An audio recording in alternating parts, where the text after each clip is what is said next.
At dusk, Wang Lang walked through the bustling streets of Athens, a mysterious pearl with lightning patterns, said to have been lost from a museum, tucked against his chest. A bolt of lightning struck down from the sky, sending this unfortunate Chinese student to his doom. Wang Lang struggled to open his eyes, gazing at the place where he now found himself. Where have I been transported to? Wang Lang looked around at the surrounding slime, realizing he was inside an egg. Could I have transmigrated into an egg? Wang Lang was no stranger to transmigration. Every young person of the 21st century harbored such fantasies. He had a younger brother, so he wasn't worried about his parents being left without care. So I've transmigrated as an egg-laying creature on Earth. I'd much prefer another world. Could the pearl I bought be some great treasure? Could it be the legendary Chaos Pearl? Wang Lang wondered, already fantasizing about dominating another world with power and prestige. After a period of contemplation, Wang Lang felt an overwhelming drowsiness. He could no longer resist and stopped his fantasies. Yet what he never expected was that this time he would never open his eyes again. He was about to face his ultimate death.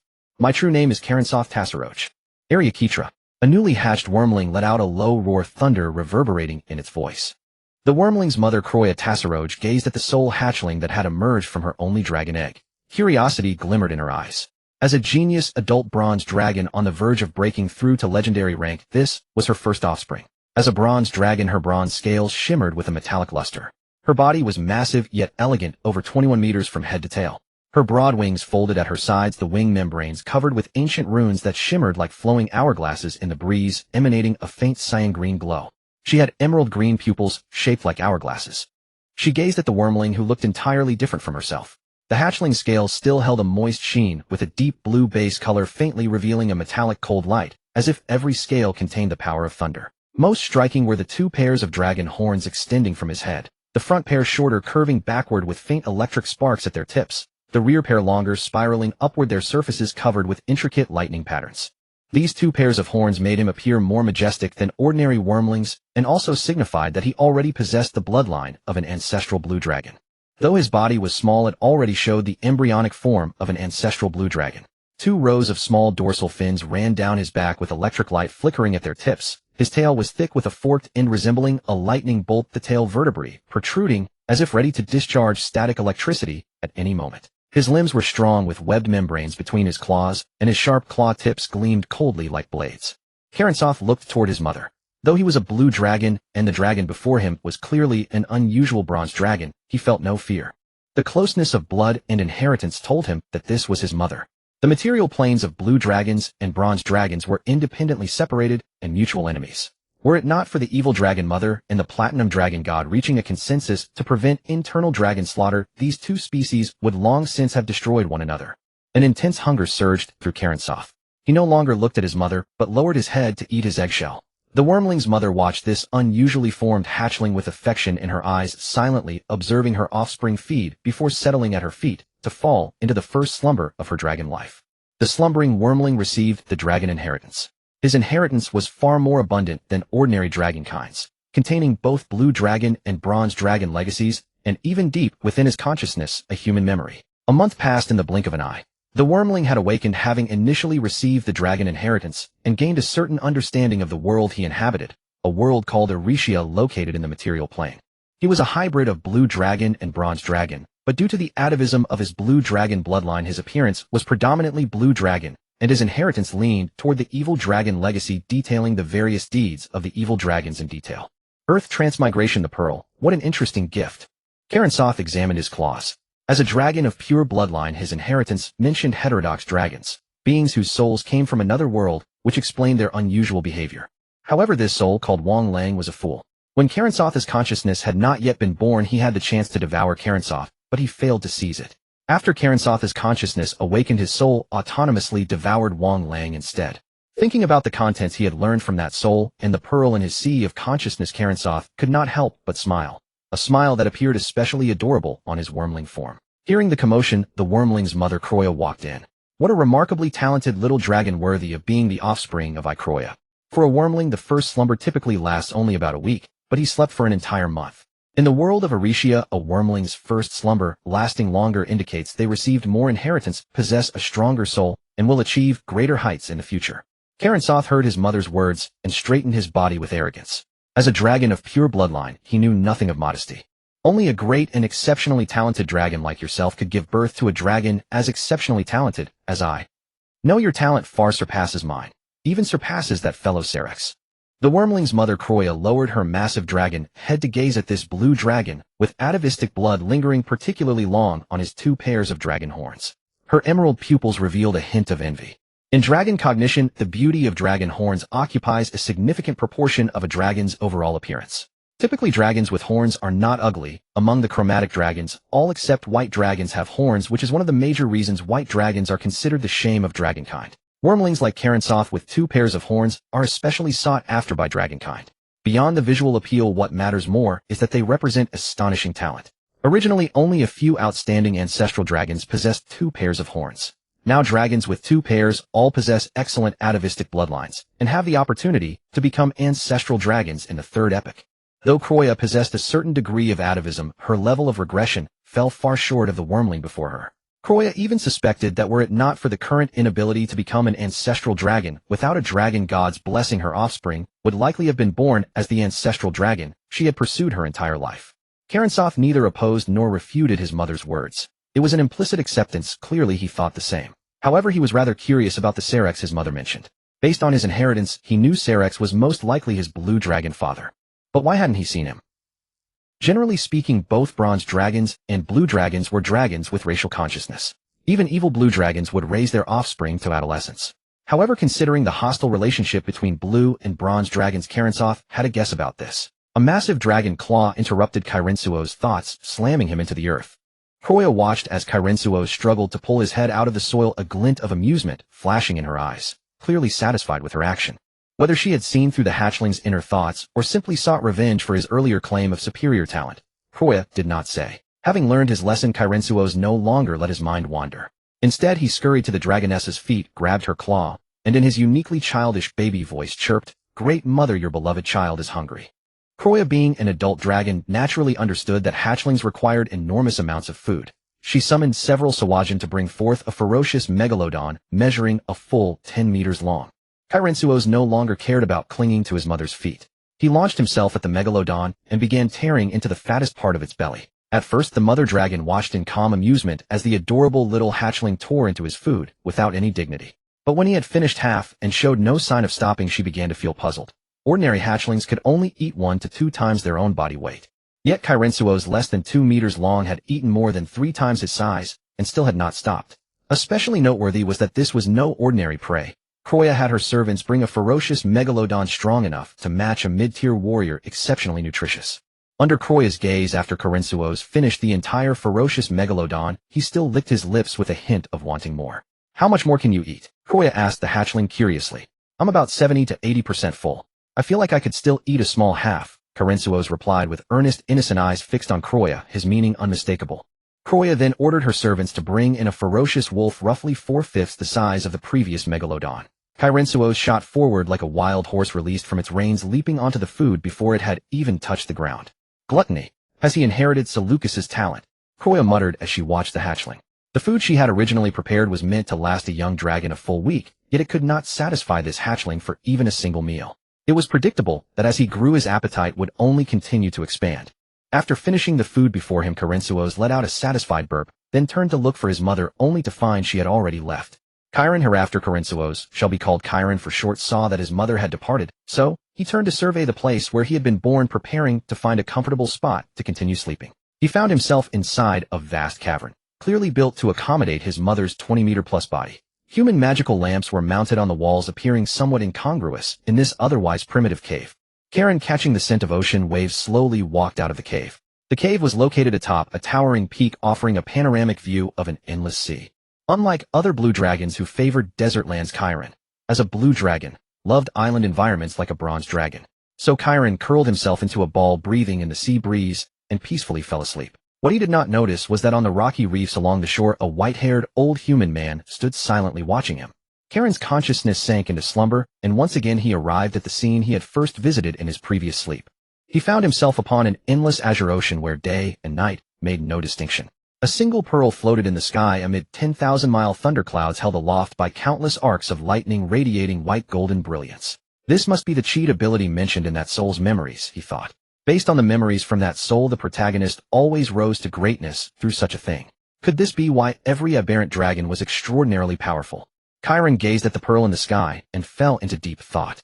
The gods had long speculated about the existence of aberrant dragons. Each one possessed a soul from another world and a mysterious energy source that allowed them to dominate the multiverse. Can I through this become an existence like the Black Emperor, traversing the multiverse, even capable of challenging the gods themselves? It had to be said, Chiron was truly worthy of being a wicked dragon. Though only just born, he had already conceived thoughts of disrespect toward the gods. The dragon mother Tiamat had once said that every aberrant dragon lacked respect for the gods. In truth, regardless of whether they were aberrant or not, all dragons lacked reverence for the gods, especially wicked dragons. Even excluding aberrant dragons, many wicked dragons had openly defied and even rebelled against the dragon mother herself. Suddenly the pearl radiated mysterious brilliance, pulling Chiron toward it as if by an invisible thread. Chiron felt no panic.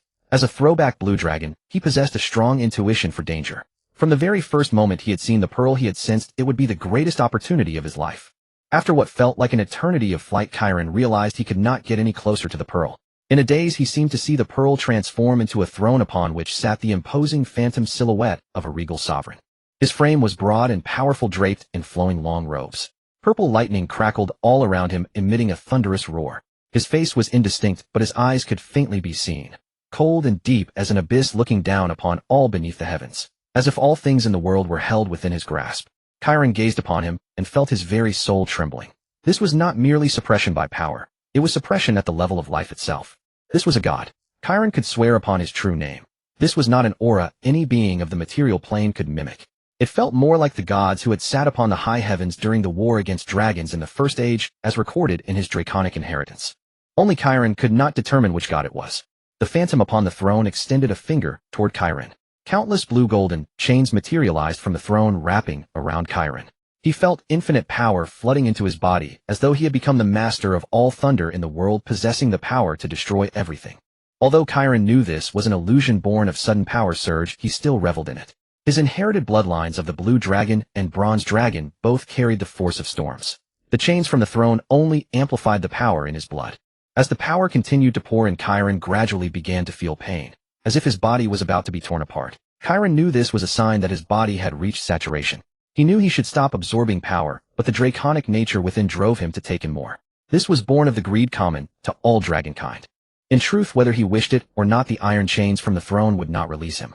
They would only continue to transfer power, slowly refining Chiron's body and bloodline until they had completed their task. Just as Chiron was about to reach his limit, a black halo appeared around him, somewhat resembling a black dragon's corrosion aura, yet in truth, it was something entirely different.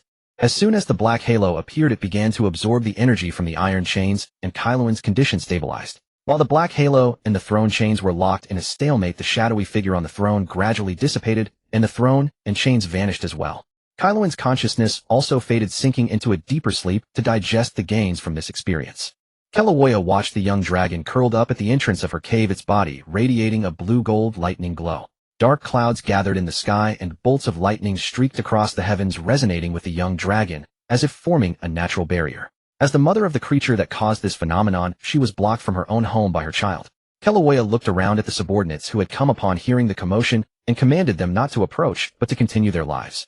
She, however, remained where she was, unleashing a lightning breath that blasted a hole at the foot of her lair, using it as a temporary dwelling.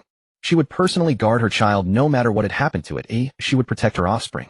Such behavior from Kaelensos, the mother of the young dragon, was exceedingly rare among dragonkind. Even among metallic dragons, few could care for their young as she did. After all, laziness was an innate trait of dragons, whether metallic, chromatic, or gemmed dragons. None could escape it. Kaelensos slowly opened his eyes at the entrance of the lair. This time Kaelensos' slumber was exceptionally long, lasting a full 2 years. During this 2-year sleep, he underwent remarkable changes. His body length grew from 3 to 5 meters. His scales became harder, gleaming with a deep blue metallic luster. His head appeared more imposing, his 2 pairs of horns fully hardened. The front pair curved backward, their tips flickering with faint electric sparks. The rear pair spiraled upward, their surfaces covered with intricate lightning patterns. Kaelensos stretched his body, savoring the moist sea breeze with a sense of ease. Suddenly he saw his mother Kaelensos flying up. At the same time, thanks to the growth during his slumber, Kaelensos' draconic eyes easily spotted the nest his mother had built below. Although Kaelensos and her subordinates had maintained the simple nest over the past 2 years, Kaelensos realized that it was built for the purpose of watching over him. Kaelensos was deeply moved. As a blue dragon, emotions were typically faint in his heart. Although blue dragons were the only chromatic dragons that lived in groups, they still adhered to the principle of survival of the fittest in raising their offspring. Mother Eye. Before Kaelin could finish his words of gratitude, he was knocked flat by a swipe from his mother. His adorable yet majestic dragon had once again met the ground in an intimate encounter. Kaelin felt no resentment. Apart from his own weakness and reliance on his mother, he was still immensely grateful for her protection. Because of you, brat, I was trapped outside my own lair for 2 whole years. You made me stay out here so long. You must compensate me. Keloya said angrily to Kaelin. Do you have any idea how much trouble you've caused me? The commotion from your slumber was so great that it attracted a bunch of humans to explore, to seize what they call treasure. Keloya explained to Kaelin the disturbances caused by his sleep. Mother, it's my fault. I don't know why it caused such a disturbance either. Please let me deal with these troubles myself. I will definitely eliminate all the humans who come to the island. As a blue dragon, Kaelin's innate pride made him believe he was inferior to no creature. Even the red dragon, ranked first among chromatic dragons, was nothing but a muscle-bound fool in the eyes of a blue dragon. Moreover, his gains from this slumber were exceptionally great, giving him the confidence to eliminate all the humans on the island. Oh, it seems, Kaelensos, you are quite confident. I hope your confidence comes from your strength, not from your own foolishness like your father. The mother dragon looked at this arrogant young blue dragon. Although still young, the traits of a blue dragon were already fully manifested in him. From his 2 rear spiral horns, Keloya discerned features of a bronze dragon. He should have received the inheritance of a bronze dragon, yet his personality seemed entirely that of an evil dragon. Of course, she also noticed the gratitude Kaelin had shown upon waking, and she was quite satisfied. At least this little evil dragon was not an ungrateful one.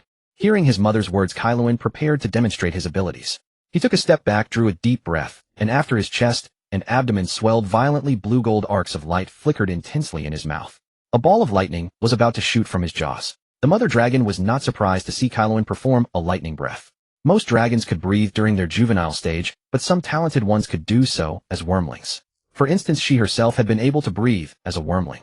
Even though Kaelin's breath was not the typical blue of a blue dragon, the mother dragon did not think it was much stronger than that of an ordinary blue dragon juvenile. Until suddenly Kaelin closed his mouth, the blue gold lightning crackling within. Then he spread his wings and flew straight into the sky. His 4 horns glowed with blue gold radiance, and the lightning element in the air converged toward him. Finally, Kaelin opened his mouth again and shot a lightning breath at his mother. The mother dragon calmly watched Kaelin's breath, but still made no move to dodge. The breath struck her leg, emitting white smoke. In the end, a scale on her leg actually fell off.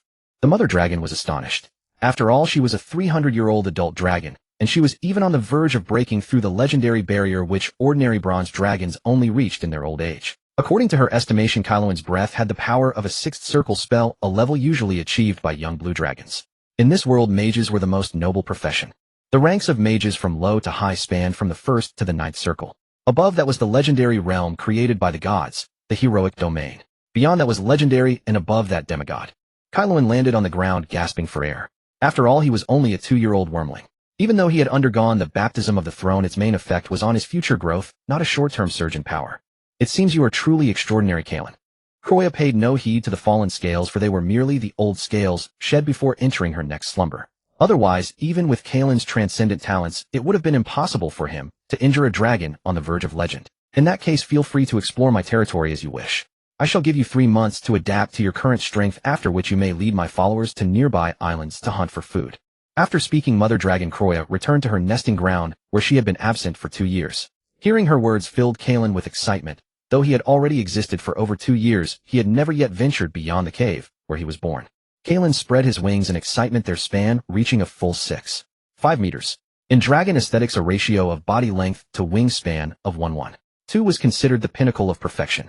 His proportions approached this ideal standard. As magical energy coursed through his azure form, Kaelin ascended into the heavens. Dragons do not rely on their wings for flight. Magic does. The defining distinction between dragon beasts and true dragons lies in their ability to wield magic. Therefore, the vast majority of dragon beasts, despite their enormous wings, remain unable to take to the skies. Kaelin soared freely through the sky, observing the merfolk's stone dwellings along the coastline and the sea monsters dwelling in the ocean depths. Kaelin detected threats radiating from several sea monsters.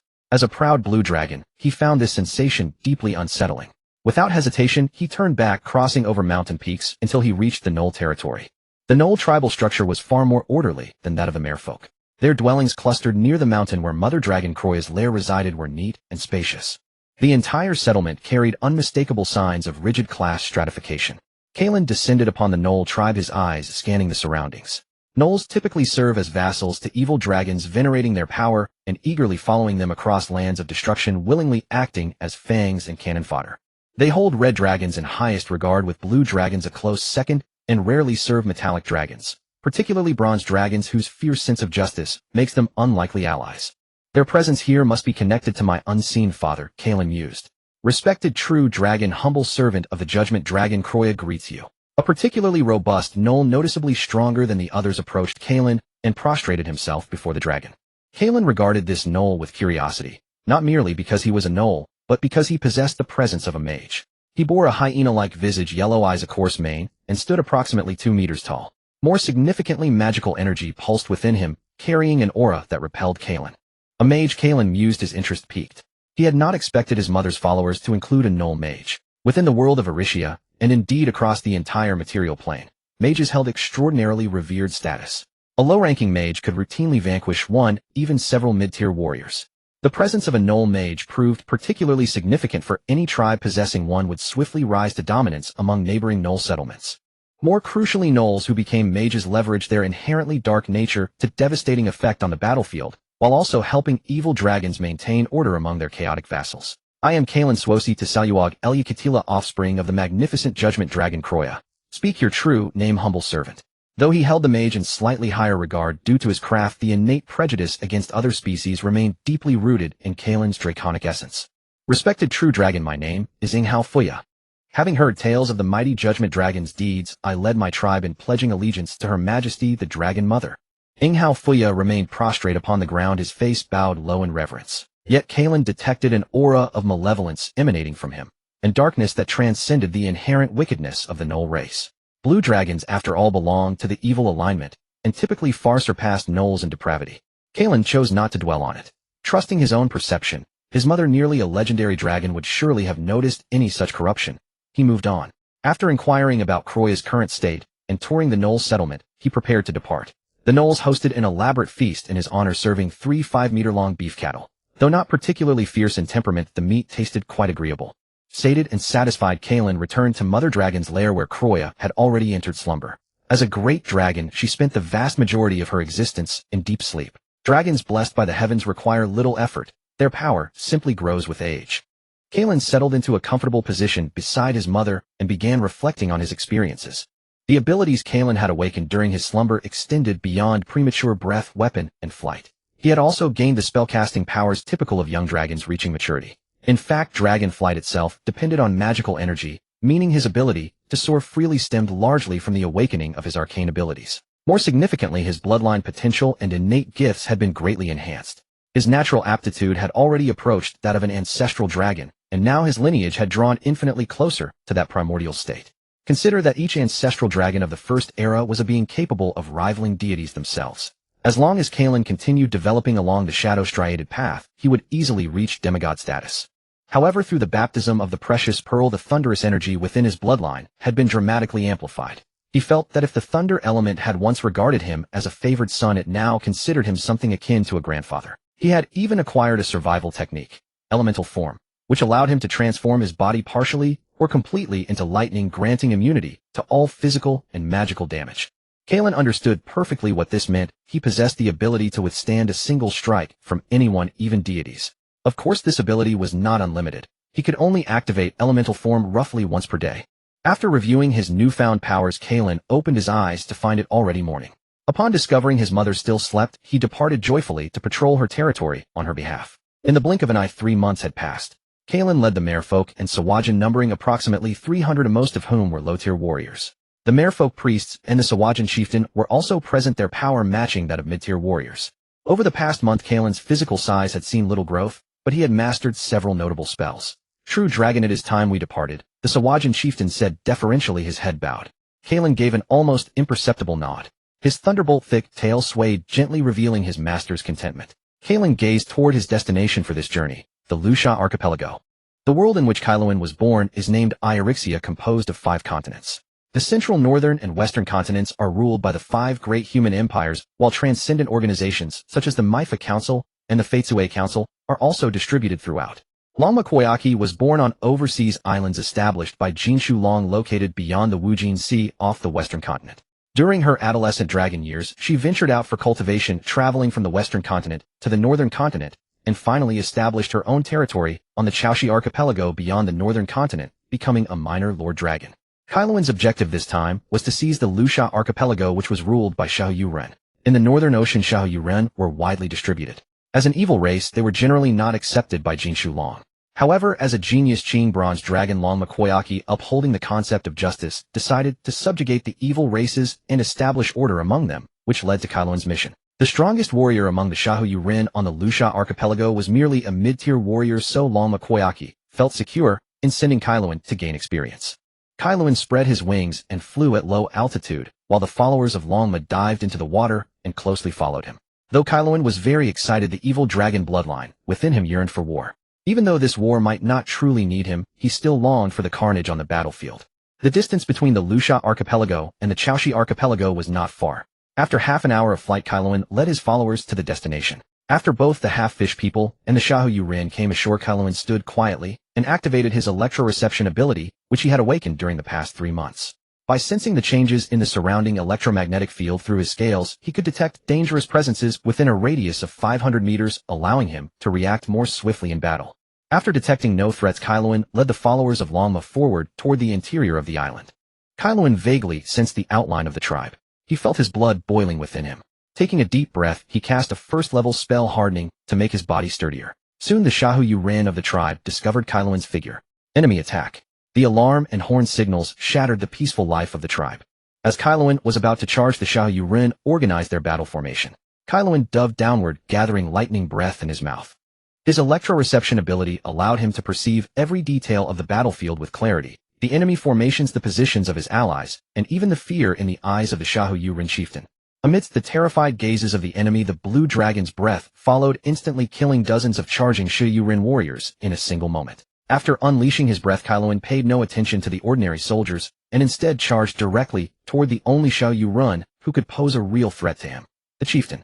Kaeluan's target locked onto the Xiaoyu-ren chieftain, whose height approached 3 meters, and whose skin was covered with thick scales.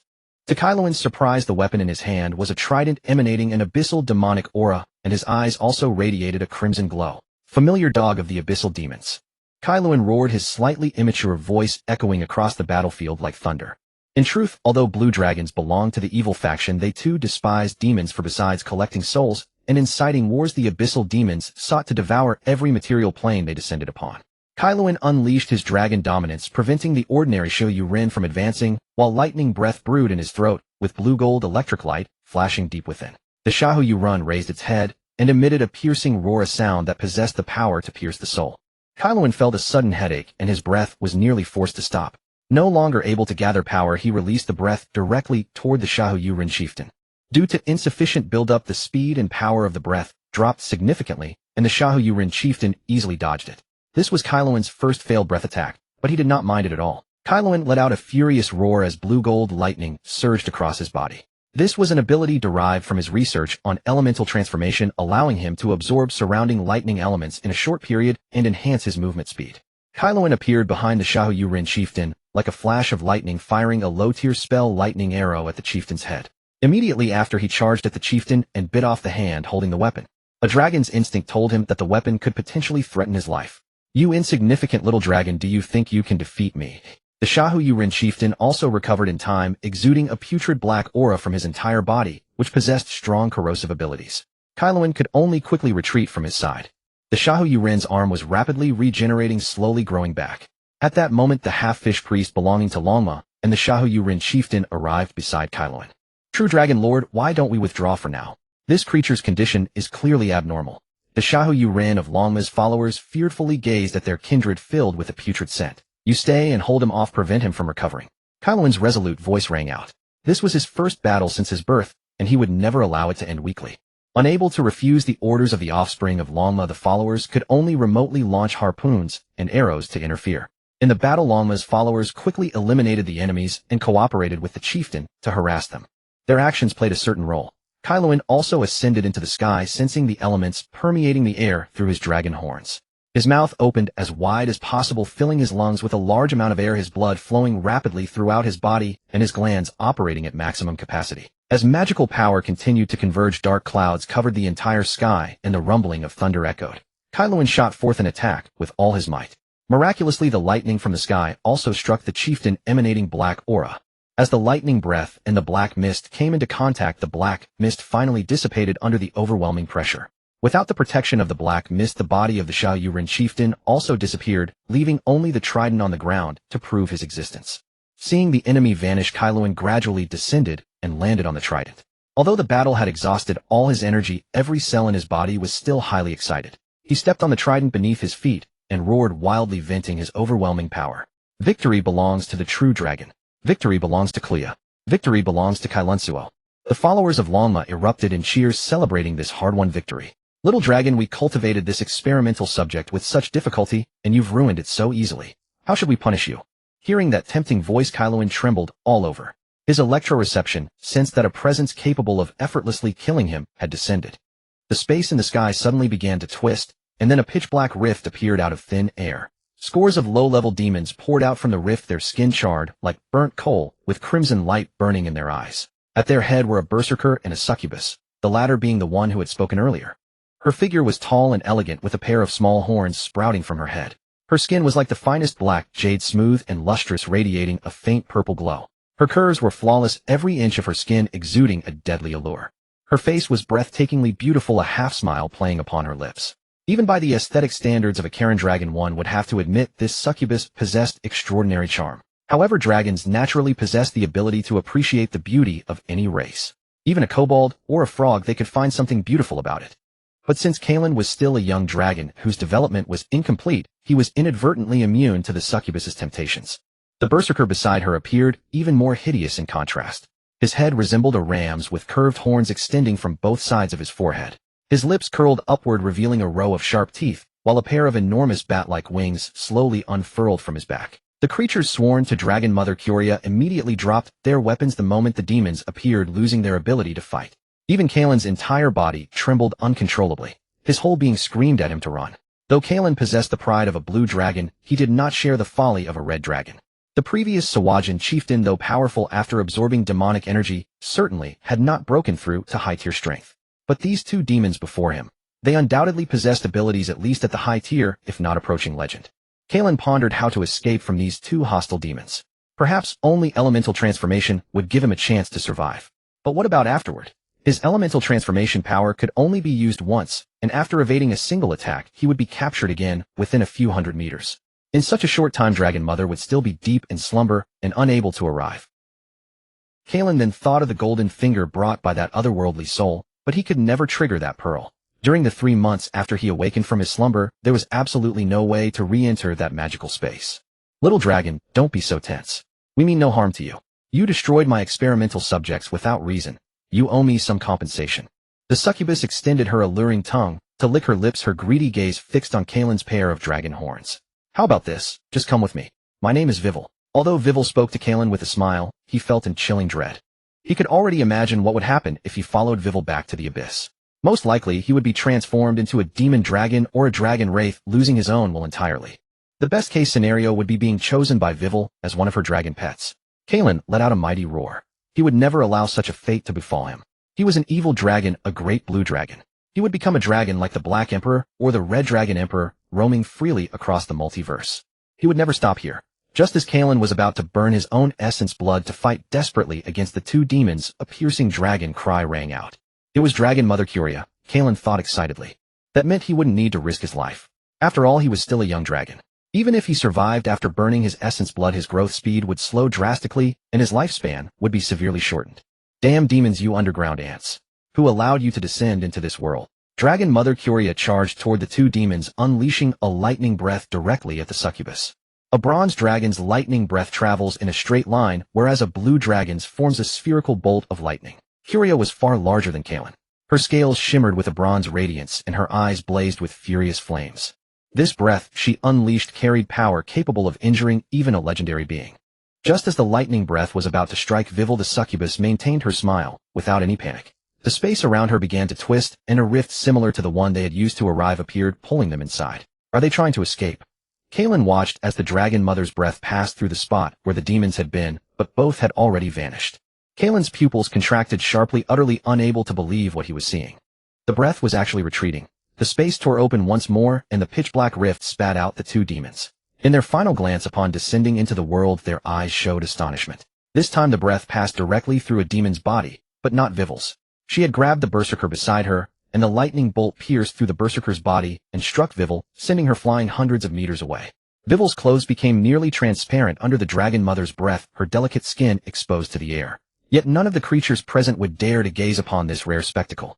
The dragon mother's followers also regained their composure. Even the Sawajin, whose homeland had been destroyed, looked up at the mighty true dragon with reverence. At this moment, Dragon Mother held the power of life and death over every living creature present. Time magic, huh? I truly underestimated you. I didn't expect you to master such powerful temporal magic before breaking through to legend. Vivil no longer wore her earlier carefree expression. She simply stared fixedly at Dragon Mother Curia, as though etching her face into her heart.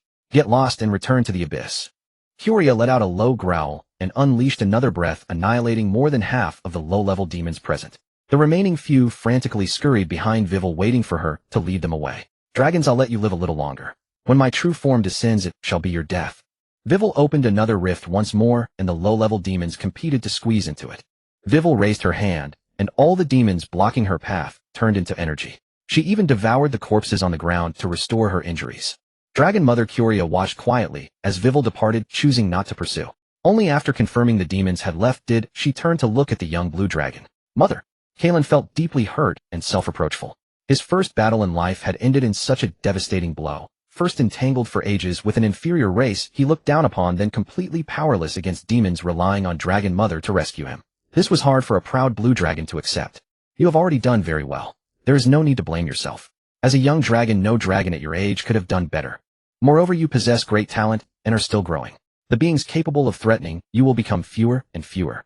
Cherish your current experiences. They will drive you to grow faster. Dragon Mother Curia's voice was gentle yet resolute, bringing considerable comfort to Kaelen. Kaelen was never one given to despondency, and he quickly adjusted his mindset. His resolve grew even firmer. He would definitely become an invincible dragon. In the future, he would make that succubus Vivil suffer until she breathed her last. Any creature daring to oppose him would fall into eternal slumber.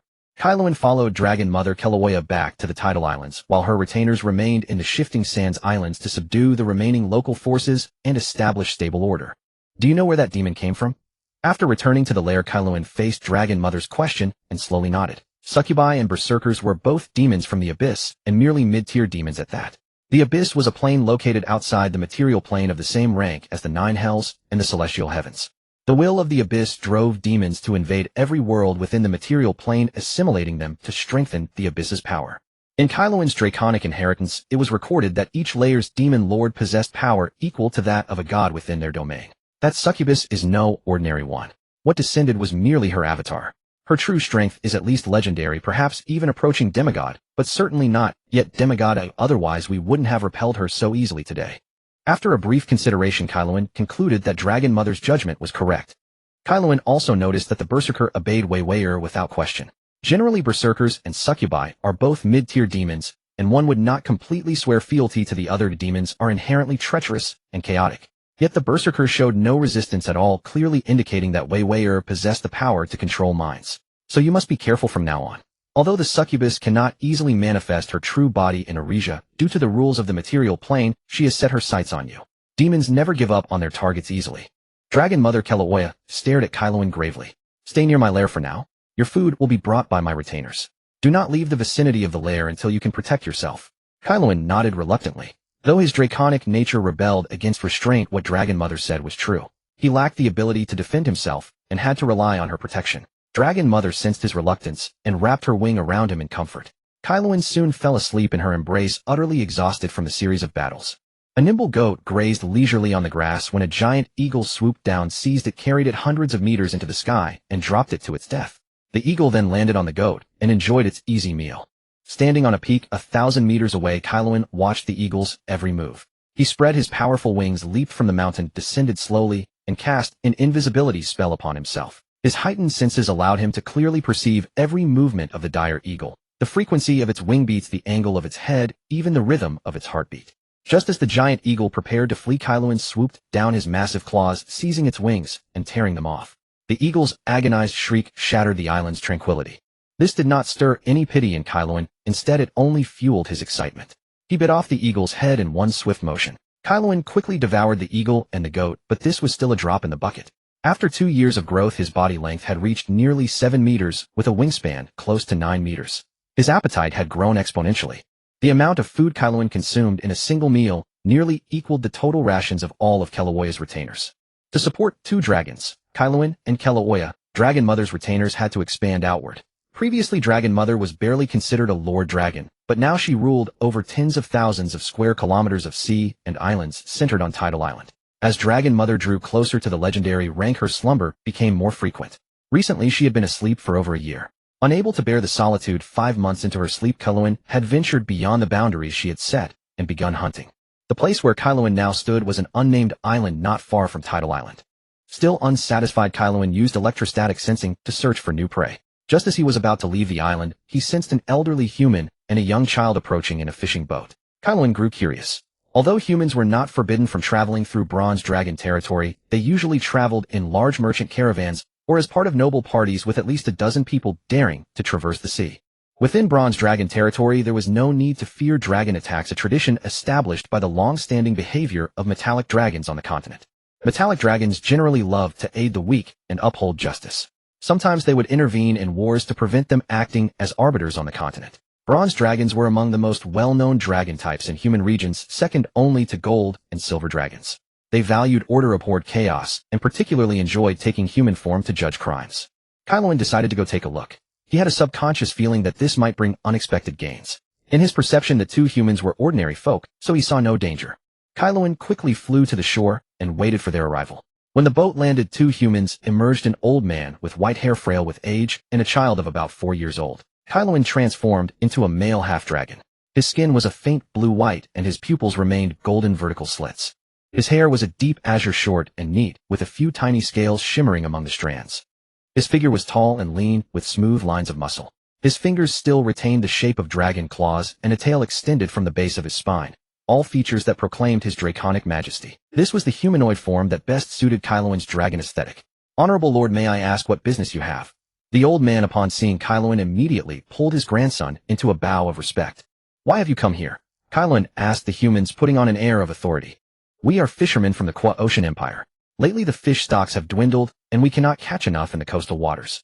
We decided to try our luck further out." Kaelin found the old man's words puzzling. He had a guess as to why the fish were scarce nearby. The main reason was that to feed 2 dragons, himself and his mother, Dragon Mother's retainers had been heavily fishing, which would inevitably reduce the fish population. Yet it shouldn't have decreased to the point where human fishermen couldn't catch enough. Could it be because of my fondness for electrofishing? Kaelin couldn't help but wonder. He had recently developed a peculiar hobby, diving to the ocean floor and discharging electricity throughout his body to stun fish. At times when the whim seized him, he would even activate his elemental form to go electrofishing. That shouldn't be the case, Kaelin muttered to himself. Such a vast expanse of sea would never have its ecological balance altered by the actions of a single dragon. The old man and the young boy watched the dragon human curiously as he spoke to himself. Kaelin felt somewhat uneasy under their gaze and was about to steer the conversation elsewhere when he suddenly noticed something hanging around the old man's neck. A bronze-colored solar crown. A voice within Karen's heart urged him to obtain this crown at any cost. Greed and even murderous intent flashed across his eyes. But he quickly restrained himself. He knew the humans before him posed no threat whatsoever. By the standards of a blue dragon, he should have dispatched both of them with a single lightning breath. Yet the justice and order inherited from his bronze dragon lineage prevented him from yielding to his evil nature as ordinary blue dragons would. "I want what hangs around your neck. What would it take for you to give it to me?" Kaelin desperately suppressed his greed, fighting not to kill the 2 ants before him. "And no, how dare we negotiate with you? If you desire it, simply take it," the old man said fearfully upon hearing Karen's words. "How about this? I will bring you something of value in your human world sufficient to ensure you never lack for food or clothing for the rest of your lives." After finishing his words, Kaelin still felt it insufficient. He even exhaled a drop of blood, aiming it toward the child beside the old man. This was naturally not the true blood of a great dragon. The true blood of dragons is limited in quantity, and each drop lost would reduce his growth rate and plunge him into a period of weakness. Only when he becomes a true ancestral dragon will every drop of his blood possess the same power as true dragon blood. Only then would he freely bestow true blood upon others. The drop of blood Kaelin gave was an ordinary one, yet it contained a fragment of dragon heritage. Within it resided spells suitable for humans alongside accounts of the ethereal world from the dragon lineage. The reason Karen chose to bestow this opportunity upon the human child rather than the old man was that the elder, being advanced in years, had little room left for growth. But this child still had the potential to develop. Perhaps this single drop of blood could forge a future legend. A transaction was concluded wherein neither party felt disadvantaged. Eager and impatient, Karen snatched the solar crown from the old man's hands and, disregarding the human's reactions, rushed into the sky, transforming into his true dragon form as he flew back to Dragon Mother's stronghold on Tides Island. Karen landed at the cave Dragon Mother had temporarily constructed to protect him during his slumber. As Karen gradually grew, Dragon Mother permitted him to have his own independent lair and bestowed this place upon him. Karen entered a space that felt remarkably spacious to him. Inside lay jewels he had collected from the ocean over the past 2 years, rare minerals, and scattered gold coins that humans had accidentally dropped into the seabed. They formed a small mountain near his usual resting place. Karen sometimes found it perplexing that he had never seen any treasure within Dragon Mother's lair. As a 300-year-old adult dragon driven by the greedy nature inherent to his kind and practical necessity, she should certainly have possessed her own wealth, as a bronze dragon and especially as a lord dragon. But Karen had no time to ponder other matters now. He uncurled his dragon claws, placed the bronze solar crown upon his jewels, and examined it closely with his golden dragon eyes. Every great dragon possesses an innate ability to appraise treasures. Karen could readily discern that this was a rare and extraordinary artifact, but beyond that he could determine nothing else. He could not even ascertain what the object specifically was or what it was used for. Karen exhausted every method at his disposal. He swallowed it, crushed it beneath his claws, gripped it tightly in his talons, and even attempted the blood-binding technique he had learned from the souls he had devoured. Alas, there was no response whatsoever. Guarding a treasure trove yet unable to utilize it. Karen's instincts told him this object was of great importance to him, yet he could not wield it. His mindset shifted from elation to anxiety, and finally to fury. Since I cannot use you, then no one else shall. Unable to endure any longer, Karen backed away a step, drew a deep breath, and unleashed a torrent of energy in a single blast. But he immediately regretted it. It was too late to recall the breath. Fortunately, the attack did not damage the crown in the slightest. In fact, it seemed to enhance the crown's radiance ever so slightly. Karen hurried forward to examine the crown closely, determined to confirm it was not merely his imagination. After confirming his observation, Karen proceeded to unleash multiple breath attacks until he was completely drained of energy. Collapsing onto the ground in a heap, he found the crown had only grown slightly brighter with no further reaction. No, I must find another way. Perhaps I should ask Mother to help me. But she remains in slumber, and I do not know when she will awaken. Or perhaps I could have the island's subjects attack and test whether the crown reacts. Karen quickly dismissed the idea. No. If word of the crown were to leak out and attract others, everything would be ruined. Karen gazed at the crown, feeling deeply troubled. Why were all these treasures so difficult to handle? One problematic relic was already enough, and now another had appeared. Karen suddenly raised his head. Right? I already have one master. Perhaps this one could help me as well. The solar crown was swallowed whole by Karen. Coiling his body, he attempted to establish a connection with the treasure. To his delight, the treasure responded. Karen's consciousness was suddenly drawn into the space within the treasure. The ground remained a deep blue sea, the sky still heavy with dark clouds, and the rolling thunder, the sole sound in this realm. The pearl still hung high in the sky, radiating white gold brilliance, tantalizingly close, yet utterly out of reach. But this time Karen was not entering alone. The bronze solar crown had fused into his chest, becoming as much a part of him as his own flesh. Upon entering, Karen felt a surge of excitement, not originating from himself, but emanating from the crown embedded in his chest. Karen experienced the sensation of weightlessness once more. As before, the pearl drew him upward into the air. As he approached, the throne reappeared, and the enigmatic figure whose face remained unseen still sat upon it, chains winding around him once again. As the chains wrapped around Karen, they slithered toward the solar crown like venomous serpents. The moment they made contact with the bronze crown, it blazed with magnificent bronze radiance. This time, bound by the chains, Karen felt neither the satisfaction of energy transmission nor the tearing agony, because all power was forcibly absorbed by the crown. Unlike last time when his consciousness had been clouded, Karen remained clear-minded now. Yet he could do nothing but sit idly and watch as the chains transferred energy into him. After this state persisted for an extended period, the crown grew impatient with the slow absorption. Once more it erupted in bronze radiance, and the chains were drawn directly into the crown in an unending stream. Karen's body rose higher once again, this time reaching a level parallel with the throne. For the first time, Karen gazed directly into the eyes of the phantom seated upon the throne. From those eyes, he seemed to witness the fall of an entire world, from the birth of a world to its destruction, from the emergence of a species to its extinction, from infancy to old age. Karen was deeply captivated by those eyes while the crown continued its frenzied absorption of the throne's energy. As the absorption continued, the entire space grew dimmer and darker, and the throne's brilliance was gradually supplanted by the crown's radiance. Karen awakened from his consciousness space. He did not know how long he had slept, only that he had lost consciousness after locking eyes with the phantom. Karen slowly rose to his feet, but quickly sensed something amiss. "Where's the crown?" He immediately cast a mirror spell to summon a reflective surface and inspect himself. The crown was not where he had expected upon his chest. Instead, an additional scale had appeared there, almost identical to a blue dragon scale, except that it bore the outline of a solar crown upon it. Through careful observation, Karen discovered that the crown had not transformed into a scale, rather it was stored within the scale itself. He attempted to focus upon the scale with his eyes closed. Karen quickly opened his eyes, and at that moment his body seemed to undergo certain changes. Superior regeneration. Devouring domain. "Indeed, the crown has bestowed upon me a tremendous opportunity," Karen said with delight. From the crown, he activated 2 skills on this occasion. Superior regeneration granted him extraordinary recuperative ability, while devouring domain enhanced his existing skill. The devouring domain spanned approximately 1,000 meters and would expand as Karen grew. Within the domain's range, enemies' mana, stamina, vitality, and even divine power would be absorbed by Karen to replenish his own reserves, while simultaneously strengthening his physique and soul. This was Karen's greatest harvest from this encounter. Not only had he obtained a means to accelerate his own power, but from now on the battlefield, he would become nothing short of a living meat grinder, exerting an influence far beyond his actual strength and becoming the decisive factor in combat. More importantly, Kaelensos was able to devour divine power through this. Divine power belonged to the gods, who looked down upon the mortal world from on high in the material plane. Although there were creatures and even empires that dared to resist a particular deity, at most they could slay the god's messenger or avatar in the material plane, only to be destroyed by the god's schemes and power afterward. After all, a god was immortal. As long as people remembered them, they would exist. Although most mages on Erixia believed that the gods were merely more powerful beings, Kaelensos' inheritance told him that they were far from so simple. With the enhancement of the devouring domain, Kaelensos' own devouring talent had also grown. He had inherited part of his father's devouring-related abilities. This was why his appetite had far exceeded that of an ordinary young dragon, and why he grew so rapidly. In addition to accelerating growth, the devouring domain strengthened his devouring talent, increasing his efficiency in consuming food and precious metals. From then on, he could obtain more nutrition by devouring less. Kaelensos could not wait to use his dragon claws to cut his foretoe, and the wound healed rapidly, even allowing him to see the nascent tissue forming. Then Kaelensos ordered his minions to bring him food. A whale roughly the size of an earth-gray whale, about 15 meters long, was brought.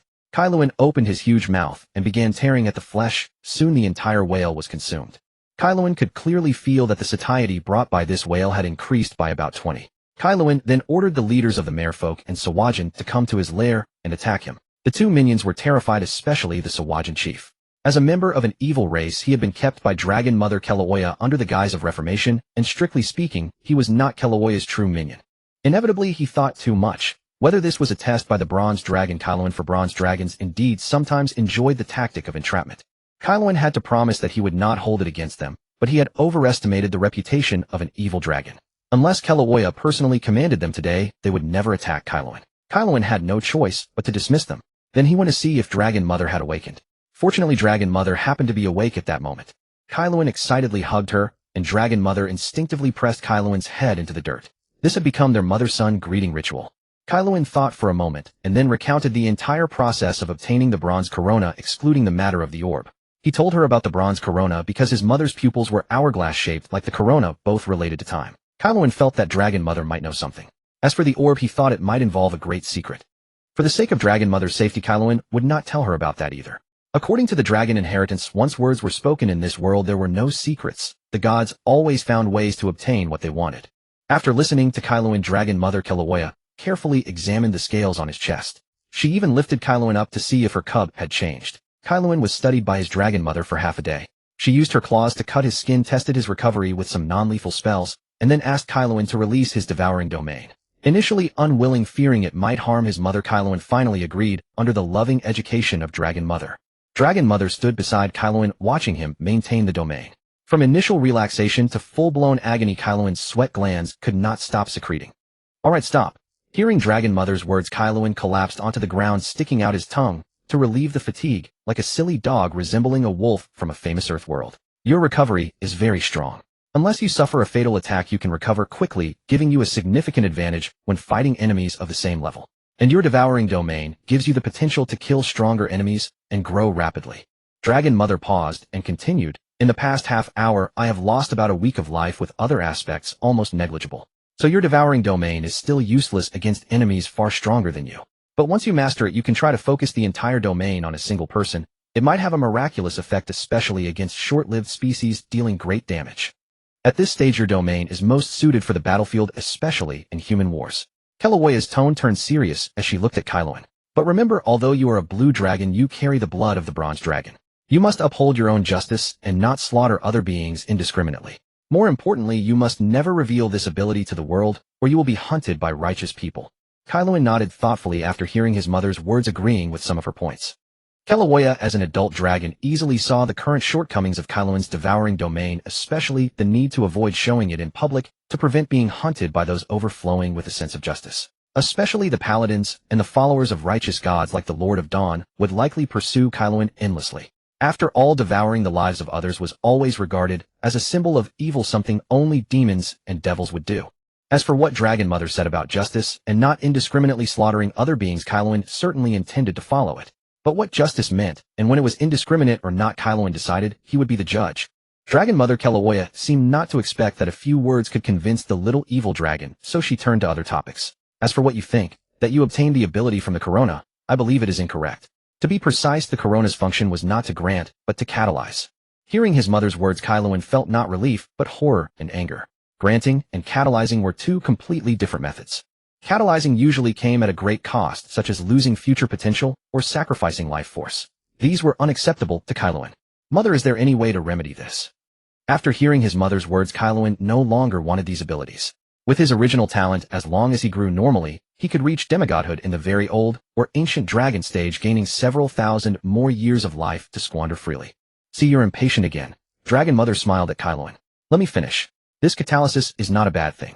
If I am not mistaken, behind the bronze corona you obtained must be a dragon scale. Kaelenso calmed down and nodded at Kaelenso's words, secretly thinking that Dragon Mother indeed knew something. When you faced the demons last time, you should have seen me cast the time spell temporal regression. That was not a spell I learned, but my bloodline magic. Kaelenso's golden pupils contracted sharply upon hearing his mother's words.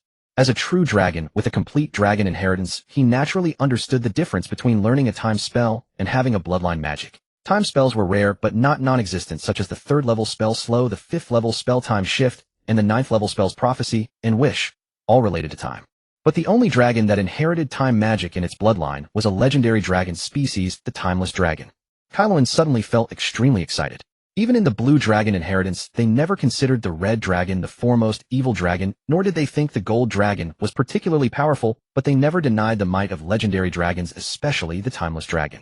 It was said that they were born as legends, and each could freely traverse the multiverse. The most powerful Timeless Dragon was called the Eternal Timeless Dragon, possessing strength comparable to the Platinum Dragon god Bahamut and the Dragon Mother Tiamat. Kaelenso never expected to be connected to legendary dragons. If he could awaken the legendary bloodline in his veins, he might not only dominate the material plane, but also the astral plane in the future. Don't even think about it. You cannot awaken the Timeless Dragon bloodline. Just as Kaelenso was daydreaming, Dragon Mother Kaelenso poured cold water on his hopes. When you were born, I examined you. Your blue dragon bloodline is extremely pure and has been continuously consuming your bronze dragon bloodline. Today, apart from your rear pair of horns, there is nothing left of the bronze dragon in you. As for the Timeless Dragon bloodline, it certainly does not exist. I suspect that because of the devouring ability in your blue dragon bloodline, before you were born it consumed the Timeless Dragon bloodline within you, making your blue dragon bloodline exceptionally powerful, infinitely close to a primal blue dragon. After hearing his mother's words, Kaelenso felt much better. At least he still possessed a formidable blue dragon bloodline.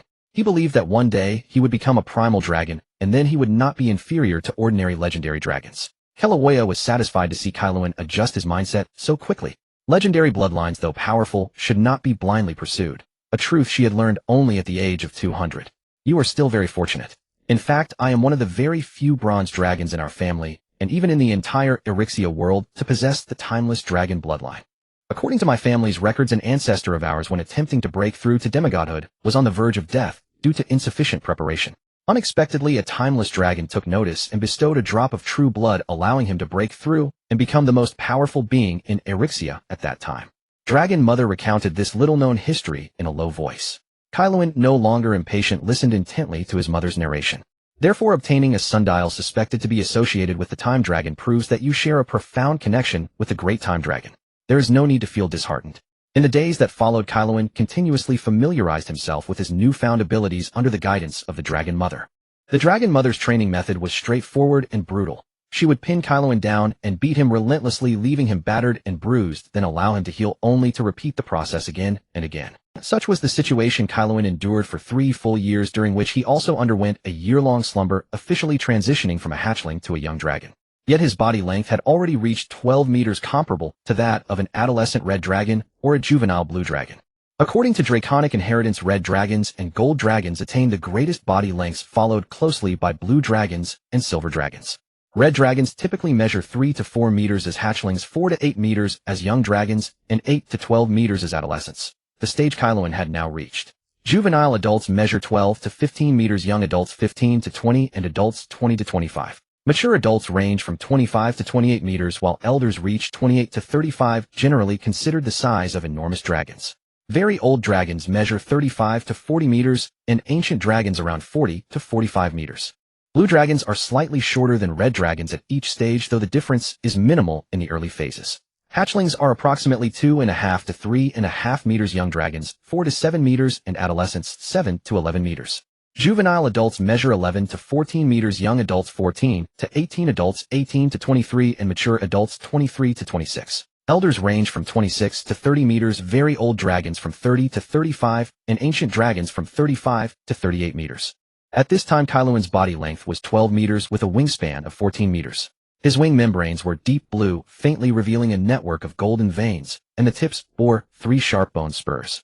The streamlined form exuded explosive power, and the contours of his muscles were clearly defined. When he moved, faint lightning patterns flickered beneath his scales. Around his pure golden vertical pupils, characteristic of blue dragons, swirled arcs of blue-gold electricity, and the tips of his 2 pairs of horns shimmered with dancing electric light. Kaeluan now stood outside his lair, gazing at the tranquil sea, quietly awaiting his visitor. The calm surface of the sea suddenly burst open, and a pink crystal dragon about 20 meters in length soared across the water. Her scales were translucent, like the purest crystal, refracting a spectrum of colors under the sunlight. Her head was both elegant and majestic, bearing spiral horns similar to those of a bronze dragon. As she approached the island, she transformed into a female half-elf. For a long time no see. The crystal dragon's voice was like the chime of wind bells, clear and ethereal, yet not lacking in authority. Ruayan, you haven't changed at all. Your arrival has dimmed even the sea region. The Dragon Mother Kroya also transformed into a human form, speaking with the etiquette she had learned in human society. When metallic dragons meet, they often choose humanoid forms. This is partly due to the immense size of true dragons. Multiple dragons gathering in their true forms would be quite inconvenient, and partly because metallic dragons genuinely enjoy humanoid forms. The crystal dragon Ruayan and the Dragon Mother Kroya returned together to the Dragon Mother's lair. Kaeluan remained at the entrance of his own lair, not approaching. Territorial instincts among dragons are strong. Even though they were mother and child, without Kroya's call, Kaeluan would not move forward. Although Kaeluan was immensely curious about Ruayan herself and her origins. After all, she was the first dragon he had seen besides the Dragon Mother. The 2 dragons didn't converse for long. Soon Rin reverted to dragon form and flew out of the Chaoshi archipelago. Kaeluan then felt the Dragon Mother's summons, so he spread his wings and flew into her lair. As soon as Kaeluan entered the Dragon Mother's lair, he saw the dragon crystal tightly clutched in her grasp. It was a dragon crystal shimmering with the ancient patina of bronze. Dragon crystals are special ores formed near the lairs of ancient dragons, imbued with the influence of their bloodline. They are rich in power, capable of significantly shortening the time for a dragon to reach adulthood, or aiding a dragon on the verge of breaking through to the legendary realm. The moment he saw that dragon crystal, Kaeluan understood the purpose of the crystal dragon's visit. It was to deliver this crystal. He also guessed why the Dragon Mother had no personal wealth. She had likely spent it all to acquire this crystal. However, Kaeluan was curious why a crystal dragon had been the one to deliver it, since the crystal was clearly produced by an ancient bronze dragon. Why hadn't a bronze dragon come instead? You've probably guessed why Ruayan came. Before you were born, I invested my entire fortune to purchase this dragon crystal. I am already infinitely close to the legendary realm, and with this crystal, I will greatly shorten the time needed to break through. Kroya paused, gazing at Kaeluan's eyes. She saw no trace of greed, only his heartfelt blessings for her. In truth, Kaeluan did desire the dragon crystal. With it, he could easily skip the adolescent stage and enter the juvenile adult stage. Yet he knew he lacked the strength to possess it, and the Dragon Mother's dedication to him far exceeded what a typical mother dragon would provide for her child. Thus Kaeluan was deeply grateful and naturally wished for the Dragon Mother to become even better and stronger. This time Ruayan also brought a little surprise for you. a gift from an elder bronze dragon who heard of my offspring. The dragon mother pulled out a stone from behind the dragon crystal. Kaelens felt his heartbeat quicken. This stone-like object was actually a dragon's soul herb, a plant born from the touch of dragon blood, a treasure that could enhance the power of a true dragon's breath. Though not as precious as the dragon mother's crystal, it was still a rare treasure. Kaelens took it from her and swallowed it.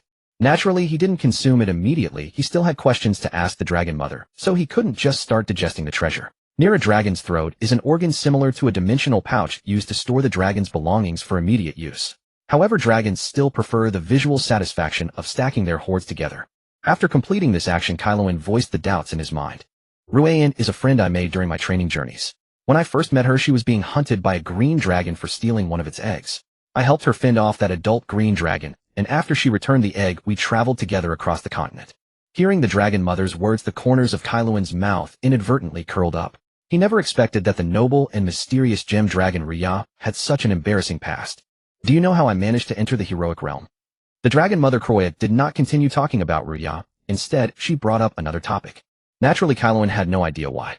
The hero's domain sits between the 9th rank and legend tier. More accurately, it is not a precise realm. It was originally created by the gods for their faithful believers. It is a manifestation of divine miracles. Faith holds paramount importance to the gods, whether from mortals or transcendent beings. For devotees whose faith runs so deep they reach the level of fanatics, deities may grant a response, bestowing power upon them to accomplish what the gods desire but cannot do with their own hands. In the primordial world, the least the gods could bestow was legendary power, yet creating a legend ex nihilo remains no easy task even for deities. Those with diminished divine authority found this particularly difficult, so the gods reached an agreement and jointly forged the hero's domain to empower their followers who lacked transcendent strength or possessed insufficient power. Those who inhabit the hero's domain gained the ability to momentarily challenge legends. As this realm gained recognition across the multiverse, it gradually expanded beyond the gods' exclusive followers. Anyone completing a deity's quest could earn passage into the hero's domain. Yet dragons rarely seek entry into the hero's domain, for true dragons inherently surpass other creatures at equivalent tiers. A blue dragon in its prime wields power rivaling that domain itself. Moreover, human-derived rank systems may not adequately measure beings like true dragons and giants. Before achieving legend status, true dragons and titans typically possess the combat capability to exceed their current tier, and entering the hero's domain does not determine one's path to legend. For instance, red and gold dragons usually break through during the middle to late stages of their prime, while blue, bronze, and silver dragons generally achieve legend during their prime as well. White dragons depend largely on innate talent. Exceptions like the Mad WRM Fengxiao and the Frostwing stand apart from the norm. Most white dragons achieve legend at the ancient dragon stage, though they may fail to reach it if their lifespan proves insufficient. In summary, the hero's domain isn't an essential milestone, but attaining it certainly bolsters one's combat prowess. When I journeyed across the continent with Rue, and I once encountered a storm giant. A flicker of distaste crossed Kroya's eyes. The storm giant dwelt in the northern continent, forging a tribal domain where the human empire's reach didn't extend, where he and several cloud giants ruled over various wicked races. More significantly, this storm giant had slain a crystal dragon and crafted its bones into an axe. Ruean was furious upon witnessing this. I had planned to rally other true dragons on their own journeys to hunt these giants together. I believed I'd convinced her, but while I was contacting my companions, Ruean charged straight at the giant tribe on her own. Karen listened to Dragon Mother's account and grasped Ruean's sentiments. Dragons and giants have always been mortal enemies. Had it not been for the giants, the dragon clan might never have declined in the first epoch. Moreover, that storm giant had hunted another crystal dragon, which naturally stirred Ruean's wrath. To prevent Ruean from fighting alone, I rushed to her aid, but that storm giant proved far stronger than either of us combined, further compounded by the presence of several cloud giants on their side. Fortuitously, just as we were on the verge of breaking, a human mage of the ninth circle, who bore a grudge against that storm giant, arrived. He helped us wound the giant gravely, though it escaped with hidden reserves.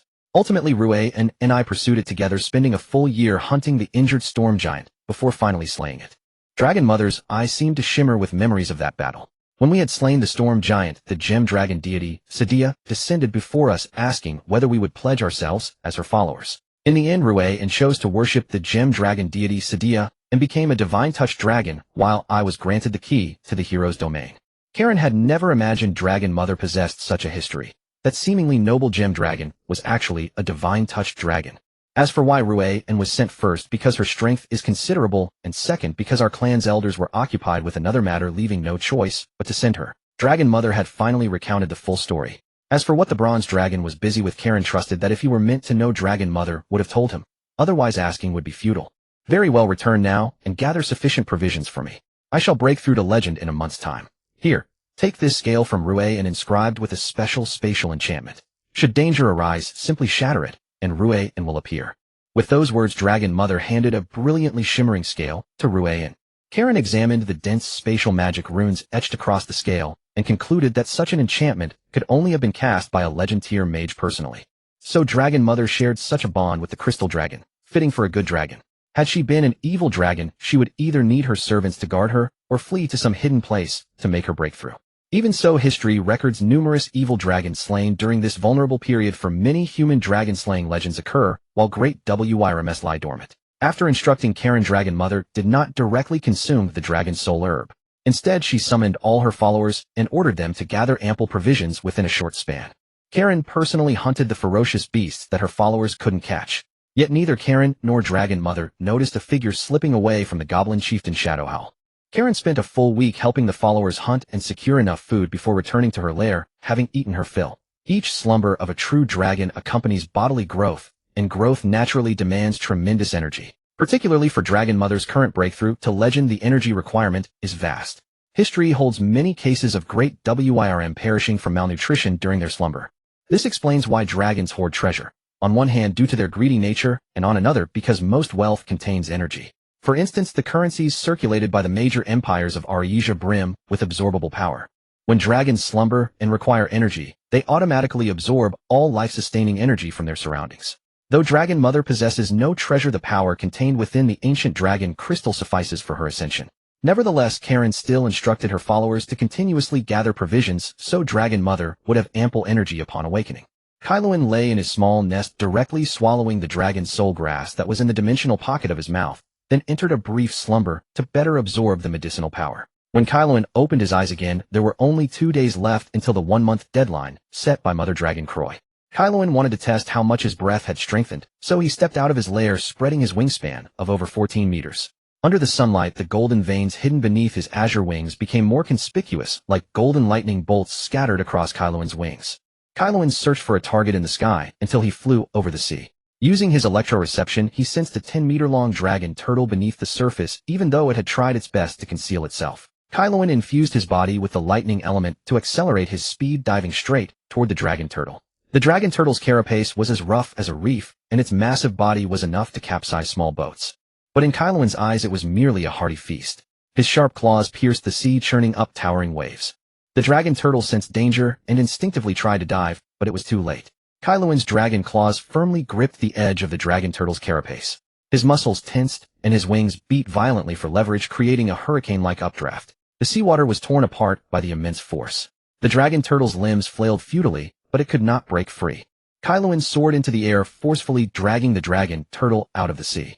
He carried it to a nearby small island and slammed it into the ground, creating a large crater. Kaelensos landed before the dragon turtle, holding it down with his powerful limbs. Taking a deep breath, he gathered furious blue-gold electric energy in his mouth, gradually forming a lightning bolt that pierced straight through the dragon turtle's head. Kaelensos was quite satisfied with the power of his dragon breath, but something fell off. So Kaelensos flew back into the sky. His 4 dragon horns absorbed the lightning element, and he opened his mouth to prepare another breath. Unexpectedly, Kaelensos' breath was not the spherical breath of a blue dragon, but rather the cone-shaped lightning breath of a red dragon. It covered the dragon turtle's corpse like a beam of light, and when the breath ended, not even a trace of the dragon turtle's body remained. A strange look came over Kaelensos' eyes. He hadn't expected his breath style to change from a blue dragon's to a red dragon's. Could it be that I have the bloodline of those fools? Impossible. Kaelensos couldn't help but think. However, this was a good thing. Although he had to admit it, the red dragon's breath was indeed stronger than the blue dragon's. The blue dragon's breath was like a sniper rifle suitable for single targets, while the red dragon's breath was like a Gatling gun effective against both single and multiple enemies. Red dragons dominate the multiverse mainly due to 2 points: their powerful physiques and their proud breath. These 2 points were exactly what Kaelensos excelled at. Thus, Kaelensos' fighting style had always been more like a red dragon's than a blue dragon's. After testing his strength, Kaelensos flew back to the Chaoshi Islands to visit Mother Dragon. You seem to have gained a lot, Kaelensos. Mother Dragon looked at Kaelensos' refreshed appearance and asked. Kaelensos nodded, looking at Mother Dragon. At this moment, Mother Dragon's body no longer had the streamlined elegance of before. Instead, it appeared bloated because she had been devouring large amounts of food in preparation for advancing to legendary. Mother, are you ready to go into hibernation? Yes, everything is arranged.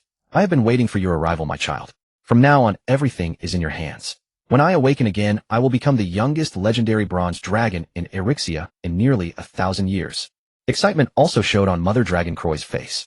Kaelensos had never seen Mother Dragon so discomposed before.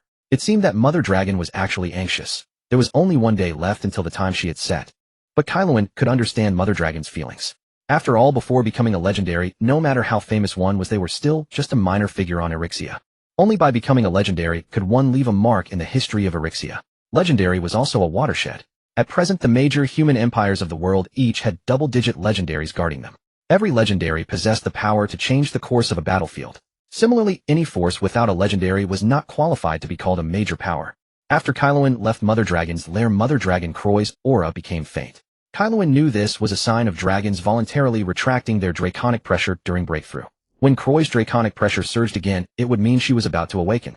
During Mother Dragon's slumber, Kaelensos had nothing much to do but hunt every day, sharpen his combat skills, or digest the dragon inheritance and practice useful spell techniques. Days passed one after another. In the blink of an eye, another year went by. Kaelensos' body length reached 13 meters. Apart from the surge during hibernation, Kaelensos' growth rate was now about 1 meter per year. If this pattern continued, wouldn't that mean in another 20 years Kaelensos would become a colossal dragon? At that time, Kaelensos would still be a juvenile dragon, a juvenile colossal dragon. Even legendary dragon species couldn't achieve that. Kaelensos' mouth watered at the thought, but he soon faced reality. The reason he was growing so fast was partly because dragons grew relatively quickly before reaching young adulthood, as could be seen from the age categories. Generally, dragons are hatchlings from 1 to 5 years old, young dragons from 6 to 15, juvenile dragons from 16 to 25, adolescent dragons from 26 to 50, young adult dragons from 50 to 150, adult dragons from 150 to 800, mature adult dragons from 800 to 1200, old dragons from 1200 to 1600, very old dragons from 1600 to 2000, ancient dragons from 2000 to 4000, and WIRM dragons from 4000 to 6000. On the other hand, it was due to Kaelensos' devouring talent. By consuming more food, he had already reached the body length of an adolescent blue dragon, while still in the young dragon stage. Kaelensos estimated that Mother Dragon's breakthrough would take about 10 years. By then, Kaelensos would reach the juvenile dragon stage, which was also the age when bronze dragons allowed their young to go out for training. Different dragon clans had different training periods for their young. For example, gold and silver dragons generally raised their young to the adolescent stage, while bronze dragons, because they placed more emphasis on experience, would send their young out for training at the juvenile stage. As for evil dragons, except for blue dragons, which had a sense of clan, other dragons would only raise their young to the young dragon stage. Even if it weren't for the mandatory requirement of Tiamat, the mother of evil dragons, many evil dragons, especially red dragons, wouldn't bother to look after their offspring at all. After all, evil dragons only cared about themselves. In a place Kaelensos hadn't noticed, a change occurred in the Knoll tribe. The Knoll leader Inghao stood in the center of the tribe, raising his head ferociously, and executed several mermaids sent by Mother Dragon to oversee them. The moment you've been waiting for has finally arrived, my lord. Croy is breaking through to legendary. On the island there are only 2 mid-rank warriors and an arrogant young dragon. Victory is within your grasp. Inghao muttered to himself, standing beside the headless half-fish creatures. Karen circled above Croy's lair, his golden vertical pupils scanning the coastline below. His mother Croya slumbered in the mountain cave, her bronze dragon body coiled amidst faint lightning. She was on the verge of breaking through to become a legendary dragon. Yet tonight an unease permeated the air. Something's wrong, Karen whispered, catching the stench of sulfur in the sea breeze. Behind distant reefs the suppressed growls of gnolls echoed faintly. He dove sharply, landing at the entrance of the lair. Through his supernal perception, Karen sensed the faint scent of blood wafting in the air. Enemy attack. Karen instantly grasped the gravity of the situation. He spread his wings, drew a deep breath, his chest glands trembling violently, static electricity crackling between his scales. Tilting his head back, Karen unleashed a world-shaking dragon roar. The sound was like 1,000 lightning bolts detonating simultaneously, carrying visible shockwaves that swept across the entire island. The whole island was roused. All of Croy's vassals seized weapons to face the enemy. The foe likewise alerted, abandoned concealment, and launched a direct assault. Gnolls, you dare to rebel? Shadowhowl, who gave you such audacity? Karen finally discerned the attackers. Gnolls who had once sworn fealty to Croya. Karen wondered what emboldened the Gnolls. Was it merely that their chieftain was a mage? If so, they deserved death. Whatever their reason for rebellion, it was an utter betrayal of Mother Croya, and a direct provocation against Karen himself, a true dragon. Knowing full well that Kaelen was still on the island, they dared to revolt, a flagrant disregard that ignited a blaze of fury within him. Kaelen watched as Knowles and Kroya's vassals clashed. He extended his supernal perception, tracing every movement of the enemies with absolute clarity. Kaelen's pupils contracted to pinpricks, his golden vertical pupils completely consumed by lightning. Static crackled between his scales, and the golden veins in his azure wings were suffused with electric light. The entire dragon resembled a raging thunderstorm. Before the Gnoll's body could fall, Kaelen flashed like lightning into the midst of the enemy ranks, turning every foe he touched into charred cinders. Before the Gnoll's body could fall, Kaelen flashed like lightning into the midst of the enemy ranks, turning every foe he touched into charred cinders. He then soared into the sky, took a deep breath, and unleashed a cone of lightning breath that became the Gnoll's nightmare. They could only watch as their comrades turned to ash, knowing they were next. Kaelen felt his body suddenly grow heavy, then nearly uncontrollable descent. Earthbind, he realized. The Gnoll mage chieftain Shadowhowl, who had yet to reveal himself, had struck. Earthbind was a low-tier spell, a cheap substitute for the mid-tier air defense spell. It conjured a force from the ground to bind the target firmly to the earth. Kaelen snorted. A low-tier spell trying to bind him. Air defense might have worked, but if you want me down, I'll come down. What can you do to me then? Kaelen withdrew the mana from his wings and plummeted straight down. The Gnolls, thinking their chieftain's spell had succeeded, charged forward excitedly, ignoring Kroya's vassals to attack him. Kaelen understood that their only purpose was to drain his energy. This tactic might work on other dragons, but with me it's merely a waste of time. For the first time in battle, Kaelen unleashed his devouring domain. The blue dragon lunged at the Gnoll soldiers, his tail whipping like a steel bar, cleaving their bodies in two. The blue dragon weaved through the Gnolls, each swipe of his claws, and each burst of breath heralding the screams and deaths of the enemies. The island was thick with the stench of blood, the ground littered with Gnoll corpses. Kaelen felt no pity. War was simply that winner takes all, loser forfeits everything. Kaelen still awaited Shadowhowl's appearance. Throughout the battle, the mage had only cast that one spell. Neither the Sawajan priest nor the Sharkkin chieftain had shown themselves either. Sure enough, Shadowhowl emerged holding the severed heads of the Sawajan priest and the Sharkkin chieftain. This enraged the Sawajan and Sharkkin, but without Kaelen's command, they dared not advance. At last, you pathetic ant dares to show yourself. Kaelen fixed his golden eyes on Shadowhowl, whose appearance was unchanged from their first meeting except for a bone staff embedded with an abyssal gem. Honorable Dragon Lord, your talent is truly extraordinary. In just a few years you've reached such heights. No slower than those human prodigies. Shadowhowl ignored Kaelen and continued. Pity you won't have the chance to grow further. From now on, Erisia will lose a gifted young dragon and a renowned bronze dragon. Then try it, you shameless traitor. Kaelen did not ask why he betrayed Kroya. He had no regard for a dead thing. Kaelen charged at Shadowhowl, but as he was about to make contact, the mage's form dissolved into black smoke, which abruptly split into 6 identical illusions. Kaelen's electrostatic sense swept frantically, but the 6 phantoms mimicked the bioelectric signals of Shadowhowl's true body, making them indistinguishable for a moment. A pitiful trick. Kaelen roared in fury, his scales erupting with blinding lightning, as he unleashed his spell-like ability Thunderburst. A sphere of lightning storm 30 feet in diameter exploded outward from Kaelen. The illusions were instantly torn apart, but Shadowhowl's true body appeared just outside the range. Kaelen noticed the amulet around Shadowhowl's neck. It must have shielded him from the attack. Do you think that trinket can save you more than once? Kaelen sensed the amulet's energy was spent. The Gnoll chieftain's tone had lost all humility, as if enraged. Dragonwhelp, your lightning is worse than dog shit. Shadowhowl suddenly raised his arm, firing a poisoned arrow from his sleeve, aimed at Kaelen's eye. Fortunately, Kaelen was prepared and dodged to the side. Suddenly, the ground around Kaelen glowed with mysterious runes, and chains shot out, coiling around his wings. Kaelen struggled and roared, but the chains were unnaturally strong. He couldn't break free, a surprise. He hadn't expected a Gnoll to possess such means. Shadowhowl began chanting a spell. Kaelen realized he could not allow the mage to complete it. So for the first time in this battle, Kaelen used elementalization, transforming into lightning itself, to slip free from the chains. What? Shock flashed in Shadowhowl's eyes. He hadn't anticipated this ability. He immediately aborted the spell, coughing up black blood. Shadowhowl tried to flee, sensing the threat of death, but it was too late.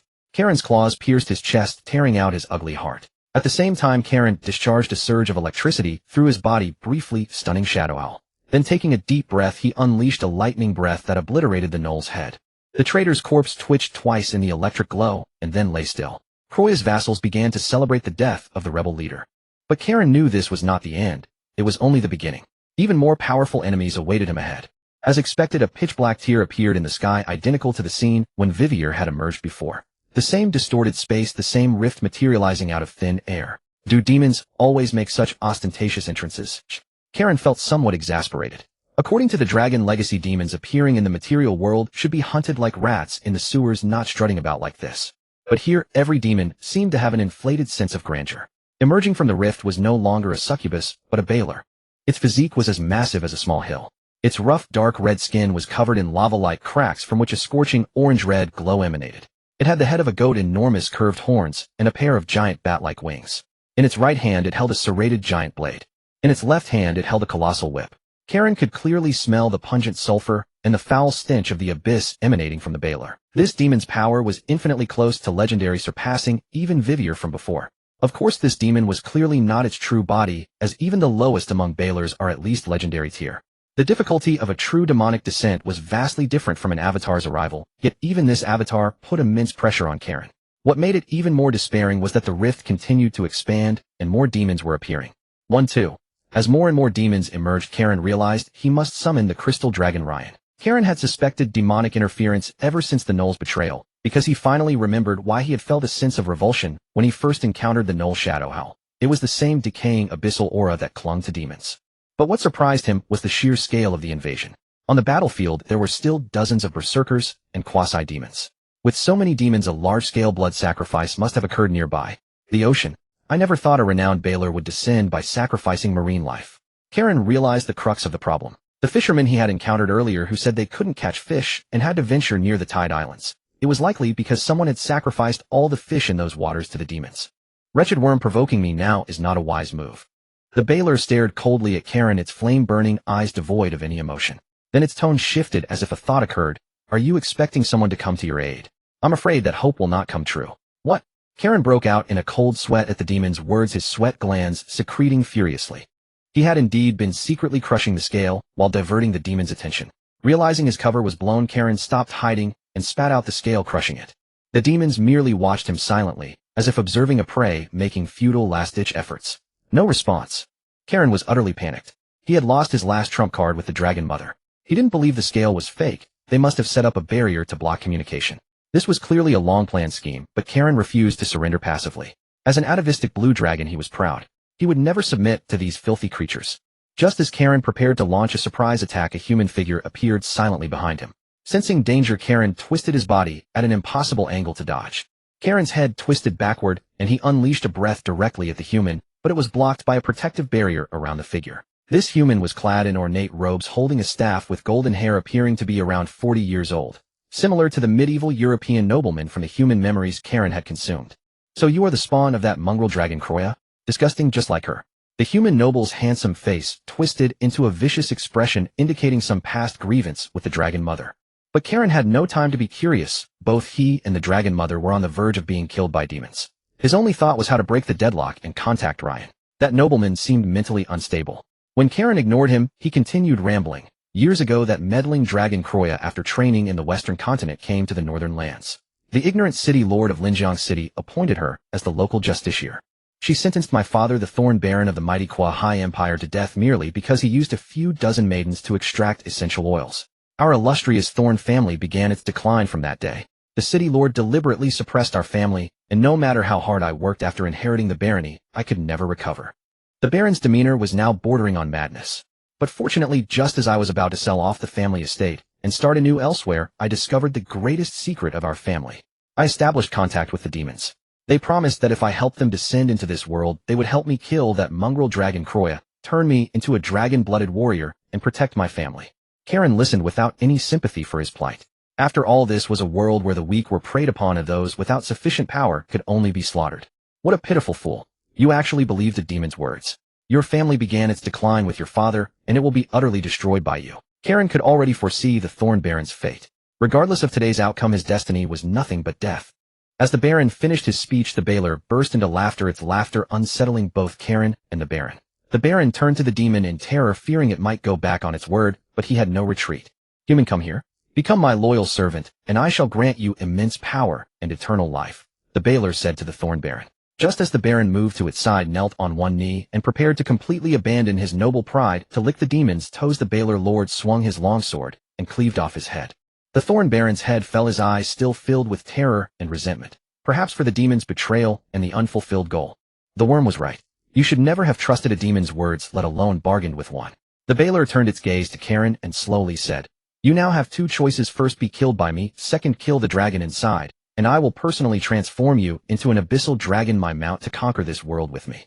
Karen did not respond. Instead, he spread his wings and soared into the sky, preparing to launch an aerial attack on the demons. "You refuse kindness. You will regret your decision." The Baylor's figure appeared directly above Karen, and it swung its whip, entangling Karen's neck. Karen felt the stinging, burning pain on his neck. He struggled desperately, but to no avail, and was slammed to the ground by the Baylor, creating a huge crater. At the same time, countless berserkers and quasi-demons surged onto the battlefield, some charging at the retainers, the rest lunging at Karen. Their weapons pierced into Karen's body. His wings were punctured with two large holes, and even his hard scales could not withstand the demon's attacks. Blue-gold blood flowed from Karen's wounds. Kaelin struggled to his feet. Never had he suffered such severe injuries since birth, yet instead of rage, he grew even more composed. Kaelin pierced a berserker with his sharp tail, then opened his jaws to sink his fangs into the demon's veins, tearing its body apart with his massive claws. Wave after wave of demons surged forward. Those that had finished off the mother dragon's spawn turned to attack Kaelin. Each time he eliminated one, another filled the gap, pinning him in place. The Baylor flame demon was in no hurry to enter the lair and slay the mother dragon, for it knew her breakthrough could not end anytime soon. It simply watched as Kaelin was assailed by the lesser demons, step by step approaching death. As a demon, it loved war, but even more it loved watching its enemies' death throes. Yet as the demons fell, the energy from the corpses of the mother dragon's spawn began to converge upon Kaelin. Gradually, Kaelin was not worn down. Instead, his wounds healed and his strength returned to its peak. Just as Kaelin prepared to unleash a thunderous explosion to finish off the surrounding demons, his static sense screamed a warning: the Baylor flame demon was coming. The colossal figure shattered the ground, its lava-like body standing 5 meters tall. Each swing of its flaming greatsword made the air warp. Kaelin's lightning breath struck its chest, leaving only a scorch mark. "Ant!" The Baylor flame demon's voice rumbled like the planet's core. It kicked Kaelin away. Kaelin staggered to his feet, spread his wings, and retreated rapidly, trying to put distance between them. The Baylor flame demon paid no heed to Kaelin's maneuvering.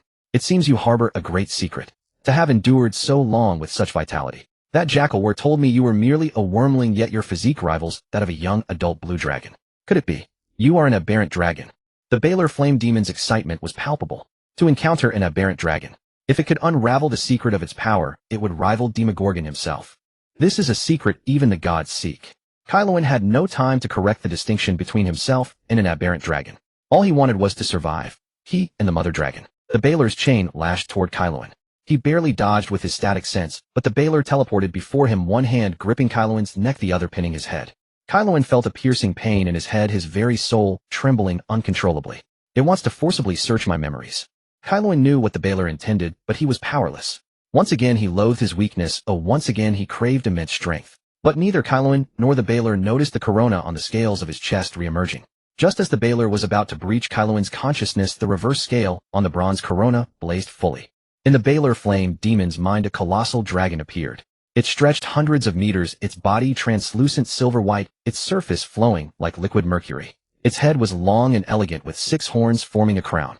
The dragon merely cast a glance with its platinum eyes, and the Baylor's soul nearly shattered.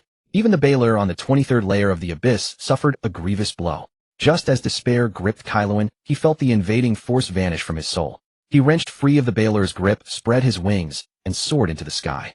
The Baylor flame demon collapsed backward, motionless. Kaelin had no time to wonder what had happened. The near violation of his memories and the brush with death ignited his fury, and rage consumed his reason. Lightning-like runes now covered Kaelin's 2 pairs of horns. Every scale emitted a ghostly blue glow. The weather around the archipelago transformed into a thunderstorm. The already dark sky, blackened by the demon's arrival, was swallowed by thunderclouds. Bolts of lightning converged on Kaelin, coiling like silver serpents around him. Rain poured in torrents, yet could not quench the killing intent blazing in his eyes. "Calamity thunderstorm. Be annihilated." Kaelin raised his head. His 4 horns transformed into conduits linking him to the sky and earth. Endless lightning funneled into his horns, converting to energy. A thunderous roar built in the depths of his throat. The next moment, a golden cone of lightning breath erupted from Kaelin's maw. It was no ordinary lightning breath, but plasma compressed to its utmost limit. As the breath drew closer to the island, its coverage expanded. The surviving demons had no chance to evade. They were reduced to ash. A pitch-black chasm was torn across the island. Residual plasma danced on the surface, annihilating the last vestiges of life. From that day forth, no green plant would ever grow naturally on this island. Kaelin descended slowly, folding his wings. His reason returned, and he suddenly realized something. He hurriedly turned his gaze toward the peak where the mother dragon lay. Fortunately, the mountain where the mother dragon resided had suffered not a single scratch. Seeing this, Kaelin felt complete relief and collapsed unconscious. Kaelin's body was far worse than it appeared. His internal organs had nearly all ruptured from absorbing too much energy. Any ordinary dragon, even with the strongest vitality, would have died long ago. But Kaelin was fortunate. Before the breath, he had used his devouring domain to restore his body almost to its peak condition, and with his super regeneration, he clung to a thread of life. After Kaelin lost consciousness, a half-elf maiden slowly descended beside him. Like a warm beam of light in the apocalypse, she fell upon Kaelin. She gazed at Kaelin with curiosity, studying this creature that seemed to be an aberrant dragon.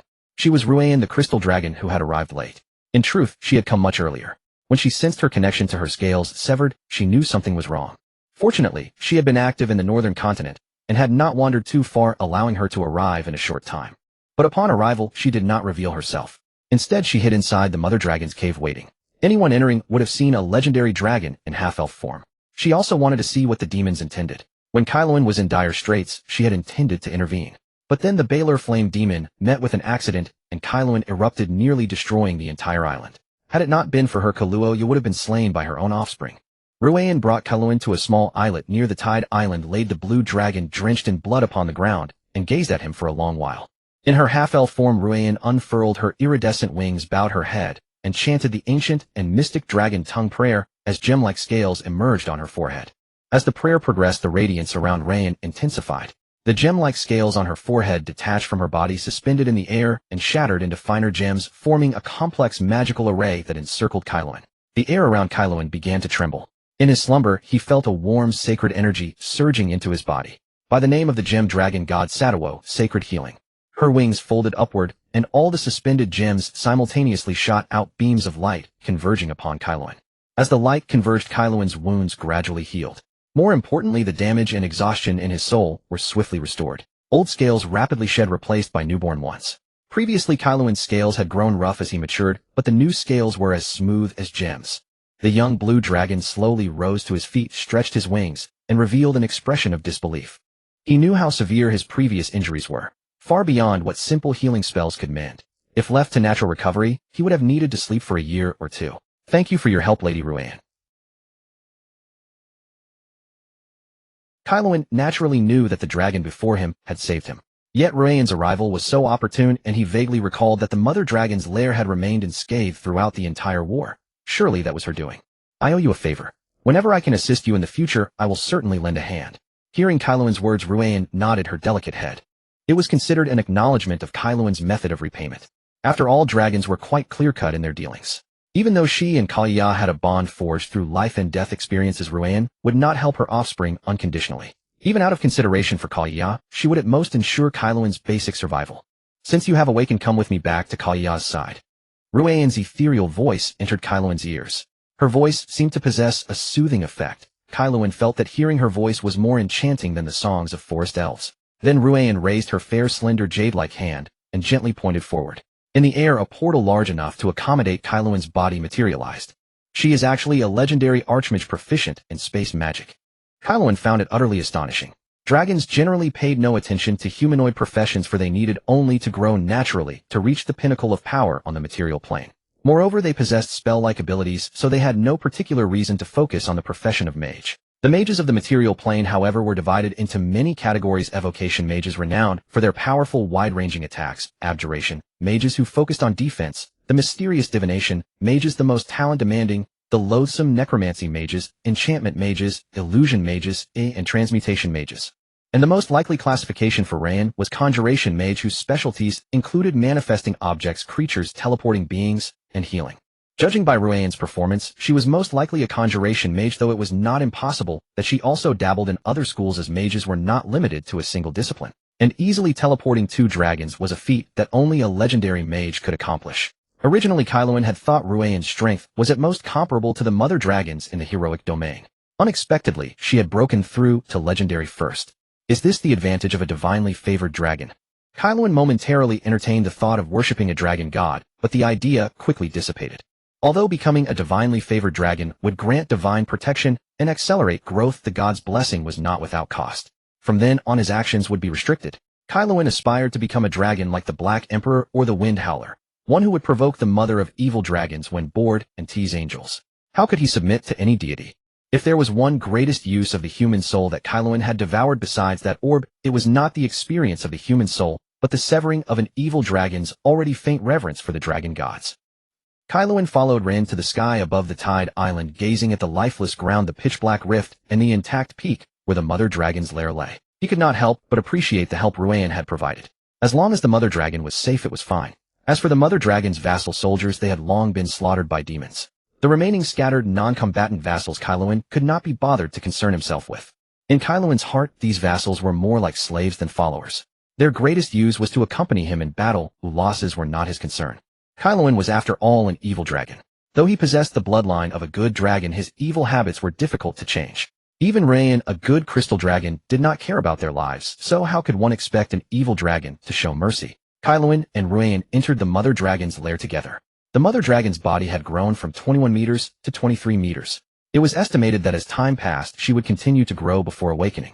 Due to the contraction of her draconic aura, Kaelensos felt no discomfort, but his static sense told him that the mother dragon was undergoing a transformation. When it ended, she would awaken. Seeing that the mother dragon was safe and sound, Kaelensos exited with Ruan. Gazing at the war-torn island, he pondered his next course of action. This war had stirred up quite a commotion. Although the demonic barrier had isolated the island from the outside world, as time passed the island's situation would inevitably draw more explorers. Now the vassals on the island had all perished. The only combat power left was himself and Ruan, but Ruan would certainly not stay here forever. Kaelensos lacked the resources to hire a legendary dragon. Kaelensos looked gloomily at everything before him. The Knoll Rebellion had completely shattered his plans. Originally, he had intended to spend a few years in peace. As he grew, the threats would diminish, especially with his devouring ability, which allowed rapid growth. But now nothing could be undone. Are you worried about how to protect Kaeya afterward? Hearing Ruan's words, Kaelensos nodded and poured out his concerns to her. After listening, Ruan simply smiled. You don't have to be so troubled. You can leave on your own. Even though you are still a young dragon, you possess the strength of an ordinary adolescent blue dragon, and with your mysterious power you can roam the continent freely. As you grow, you will obtain everything you desire. Just like your aberrant dragon predecessors, and most of them ventured out at a young age and survived successfully. First of all, I am not a hybrid dragon. I am a pure-blood dragon both in body and in soul, Kaelensos said to Ryan with earnest seriousness. Secondly, I will never abandon Kroya and flee on my own. Though I am an evil dragon, I will always fulfill whatever I have promised. Since I vowed to protect Kroya, I would never allow her to come to harm, unless I am dead. And what of just now? If not for me, Kroya would likely have been slain by her own offspring, would she not? Upon hearing Kaelen's words, Ryan smiled for the first time. A smile so captivating it could bewitch all living things, rendering every other beauty pale in comparison. Yet her question left Kaelen utterly flustered. Indeed, had it not been for Ryan, a wrath-blind Kaelen might have committed an unforgivable mistake. At that moment, Kaelen's expression shifted from grave seriousness to utter awkwardness. An awkward, flustered expression appeared on Kaelen's face for the first time, looking extraordinarily comical. He had truly been in an unconscious state, his heart consumed by fury, and he never expected his full power strike to possess such devastating strength. Seeing Kaelen so mortified, Ryan laughed gleefully. Her crisp and ethereal laughter reached Kaelen's ears, temporarily easing his embarrassment. I was merely teasing you. You are truly an inexperienced little dragon, unable to even bear a jest. I know you didn't intend it, and you've already done well. If not for you, the demon would have killed Kroya long before I arrived. Kaelen finally recalled his original purpose and raised his question to Ryan. How did the demon come knocking? I refused to believe demons would hunt a true dragon simply because of a pact with a human noble. They could easily renege after descending. No wonder Kaelen thought this way, for this was precisely the proper conduct of demons. Very few honored their agreements. I speculate that the demon, particularly that Baylor flame demon, intended to sacrifice your mother Kroya so that it could summon far greater power into this world upon its descent. Furthermore, whether they operate within the continent or venture into the deep sea, both the human empire and the Ocean Alliance, led by merfolk and sharkfolk, would take notice of them. Conveniently, where your mother resides falls within the sphere of influence tacitly acknowledged as belonging to Kroya. That is precisely why they chose to strike against Kroya. Ryan shared her speculation with Kaelen. Kaelen agreed with Ryan's analysis, but believed one more factor should be added: the betrayal of the Wolfkin. Their intelligence revealed that Mother Dragon was on the verge of breaking through to legend, which explained their urgency. Since you refuse to abandon Kroya, we must now consider our next steps. As external exploration of this area increases, news of Kroya's slumber, an impending legend breakthrough will surely spread. A dragon without defensive capabilities would be an irresistible temptation to anyone coveting a true dragon. and you alone would be wholly inadequate to handle them. Even if Kaelen was unwilling to admit it, Ryan's words were undeniably true. An adult true dragon was practically a walking treasure trove. Its blood could cultivate dragon blood warriors or serve as alchemical material, its horns and bones were exquisite materials for crafting wands and weapons, and its scales could be forged into armor. True dragons offered countless other utilities. This was precisely why humans yearned to challenge dragons. Not merely for the immense renown it would bring them, but primarily for the enormous profits a dragon's corpse could yield. This also explained why young dragons, particularly 5-color chromatic dragons, struggled to survive in the wild. Without sufficient strength, a dragon was no longer a majestic beast, but merely a mobile experience package. Actually, you have another option. I can contact your mother Kroya's clan. She is highly valued within her family, and there is a considerable chance a legendary dragon will come to your aid. Ryan reminded Kaelen. But my mother once told me her family was occupied with other matters. Her family has indeed been busy lately, but isn't it all because of you? Ryan gazed at Kaelen with an expressive look. Me? How could that be? I have never left these waters since birth. How could Kroya's family be preoccupied on my account? Kaelen's little head simply could not fathom it. You will need to ask your mother directly when she awakens. What you should focus on now is whether you will follow your mother back to the bronze dragon ancestral homeland. Kaelen did not immediately make his decision. He looked up at the sky where stars twinkled, and a crescent moon radiated its own luminous glow. On Aishilia, the moon did not reflect sunlight. It was born of the moon goddess's divine power. Admittedly, following Mother Dragon back to the bronze dragon ancestral land would afford him greater cultivation opportunities. Even though he was not a bronze dragon but a blue dragon with ancestral traits, his talent spoke for itself. Coupled with the fact that bronze dragon blood flowed through his veins, the bronze dragon clan would undoubtedly invest heavily in nurturing him. But as Ryan had said, most hybrid dragons survived alone during their youth, tempering their extraordinary power through solitude. If Kaelen entered bronze dragon territory and lived in relative comfort, his achievements would inevitably fall short of those who forged their path independently. Thick smoke billowed from Kaelen's nostrils, and his entire dragon body crackled with pulsating lightning as his inner turmoil intensified.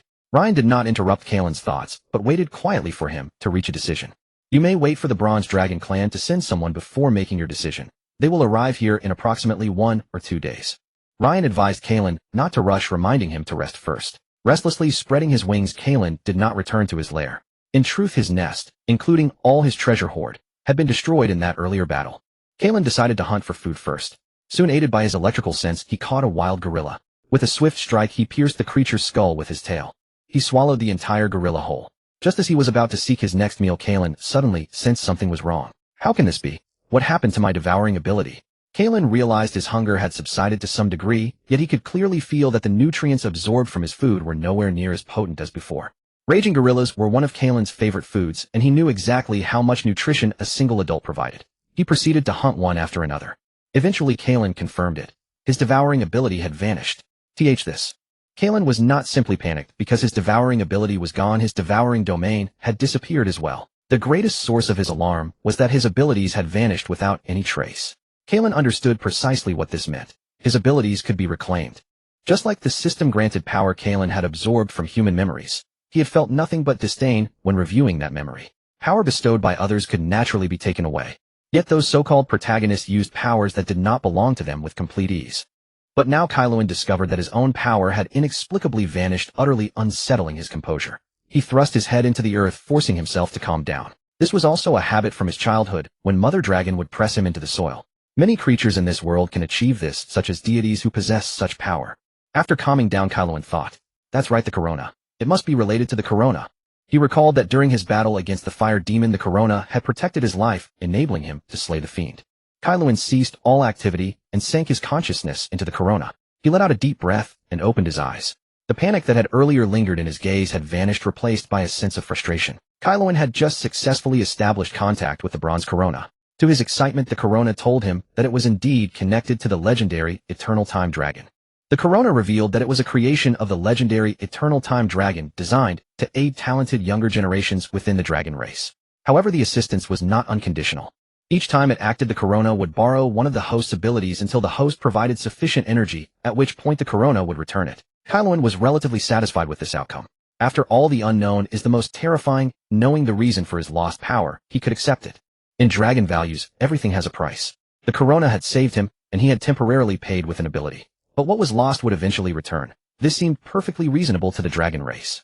If like the protagonists in Legends, he had inexplicably gained various abilities, Kaeluan would have felt uneasy. Initially, he was quite pleased for his talent had been recognized even by the legendary Eternal Time Dragon. The Eternal Time Dragon was a mysterious existence across the multiverse, freely traversing countless dimensions and rarely lingering in any one universe for long. Thus, many races denied its existence, but the dragon race firmly acknowledged the Eternal Time Dragon. But joy soon gave way to worry. Having lost his devouring ability, his growth rate would inevitably drop significantly. Moreover, Kaeluan had a gut feeling that the energy required by the corona was no simple matter, likely not easily obtained. Yet this also helped Kaeluan make up his mind. A week passed quickly. Kaeluan and Ryan remained on the ruins of Tide Island guarding Kroya tirelessly. As days slipped by, Ryan began to grow anxious. Logically, the bronze dragon Tassarog family should have arrived within 3 days, but it's been a week now. Something must have gone wrong in the Tassarog family. Ryan furrowed his brow and said to Kaeluan, "We can't wait any longer. If no one comes in 2 more days, we should think of other solutions." Just as Kaeluan and Ryan were about to give up on contacting the Tassarog family, a legendary ancient bronze dragon finally arrived. Above the sea, the lead gray clouds in the azure sky suddenly swirled into a funnel-shaped vortex strikingly similar to the shape of Mother Dragon's pupils. Indigo lightning slithered through the cloud swirl. With a dragon roar that shook the heavens, a 33-meter-long bronze dragon descended. "This is an ancient bronze dragon." Kaeluan widened his golden pupils astonished. He never imagined that Mother Dragon's family would harbor a legendary dragon of the ancient echelon. As dragons aged, the physical strength of those in the ancient stage would decline, but their magical power and knowledge grew ever richer with the passage of time. "Greetings, Elder Killian. I am Ryan, a gem dragon favored by the gem dragon god Sadiwo. I extend my respects to you. Even as a favored dragon, one must maintain basic courtesy and respect toward a powerful ancient bronze dragon. Last, you've grown more distant over the years. Do you think I don't know you? The troubles you and Kroya caused back then were mostly cleaned up by my dragons." Killian's words, seemingly expressing dissatisfaction, but actually a jest, diluted the majesty of the legendary ancient dragon and brought the 3 dragons closer. Then Killian extended his head toward Kaeluan. "So you are Kroya's child?" His bronze eyes stared intently at Kaeluan. "Yes, respected Elder Killian, Kroya is my mother." Kaeluan replied with slight nervousness, for this was his first time facing a true legendary dragon. Although Ryan was also a legendary dragon, she rarely revealed her true form, more often appearing before Kaeluan as a half-elf maiden. "If I hadn't sensed the distinctive aura of our Tassarog family in you, I would find it hard to believe that a blue dragon with such pure bloodline, a reversion to ancestral traits, could be a descendant of our bronze dragon family." Killian circled Kaeluan, examining him, then asked Kaeluan and Ryan to take him to see Kroya.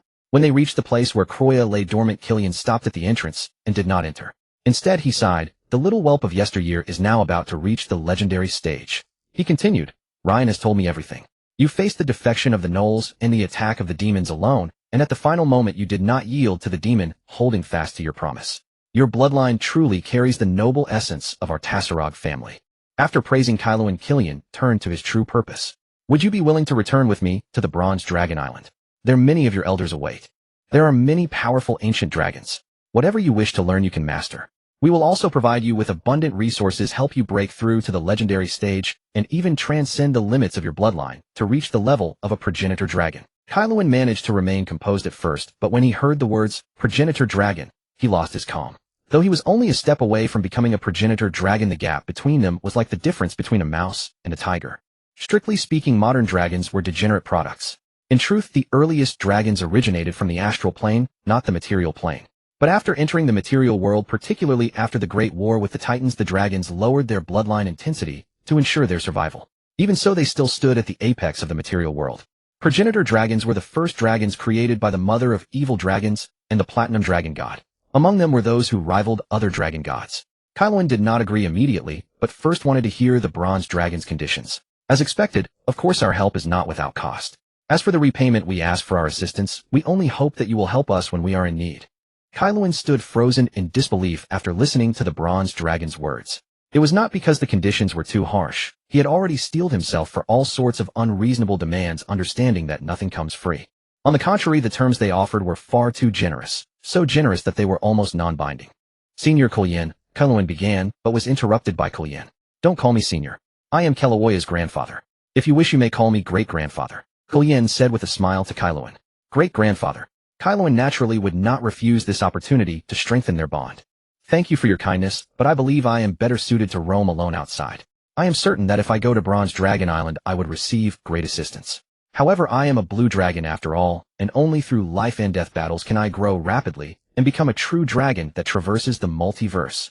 Kaelin directly refused Kaelin's invitation.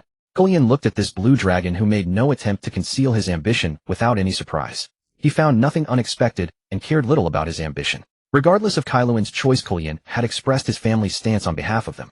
It was never wrong to show goodwill toward a young dragon with boundless potential.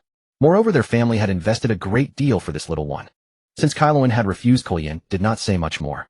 He asked Rian to bring Kelawoyo out, and then Kaelin exhaled a cloud of mist that shrouded him and the mother dragon. Their figures then vanished as the mist dissipated. Kaelin felt somewhat disheartened as he watched the mother dragon disappear. After all, he had promised to protect her, yet now due to his insufficient strength, she was taken away by her family. Rian seemed to perceive Kaelin's thoughts, but instead of consoling him, she asked what he planned to do next. I intend to leave this place. After all, a demon descended here, and it may have already drawn the attention of the abyss. Kaelin composed himself and said, but I haven't yet decided where to go next. The thought of not knowing where to head next gave him a headache. After all, he certainly could not go to the northern human region, which was the territory of the Kwahai Empire, filled with countless powerful beings. As an evil dragon, he would likely not survive a few days there. But if he wanted to go to another continent, he would have to travel by sea. The ocean also harbored many powerful beings that he could not handle. Staying where he was also not an option. Truly a headache. Since you don't know where to go, why not listen to my suggestion? You could head to the frozen plateau beyond the eastern continent. Kaelin was quite tempted by Rian's words. The eastern continent was a patchwork of states with no unified major power, making it a region where many chromatic dragons roamed.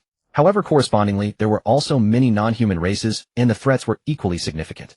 The frozen plateau, on the other hand, was located in the northernmost part of the eastern continent, relatively close to the northern continent, and similarly lacked a unified major power. If Kaelin were to go there on his own, even without considering threats, it would take several years of flight. But since Rian had suggested the frozen plateau, she must have a solution. Kaelin looked at Rian expectantly, and Rian did not keep him in suspense. After becoming a follower of the great gem dragon god, I was once instructed by the dragon god to go to the frozen plateau to rescue a crystal dragon who worshipped the gem dragon god. He recuperated there for a while. To protect him during his recovery, I established a simple spatial formation with long-distance teleportation capability, which could support 2 round trips. But later that gem dragon encountered no further threats, so the formation was preserved intact. If you want to go to the frozen plateau, I can teleport you there. Rian told Kaelin truthfully. Kaelin agreed, without hesitation. He was naturally eager to go to the frozen plateau on the eastern continent. Since you have decided, I will prepare to set up the teleportation formation. You can rest for the night, and by tomorrow morning you can head to the frozen plateau.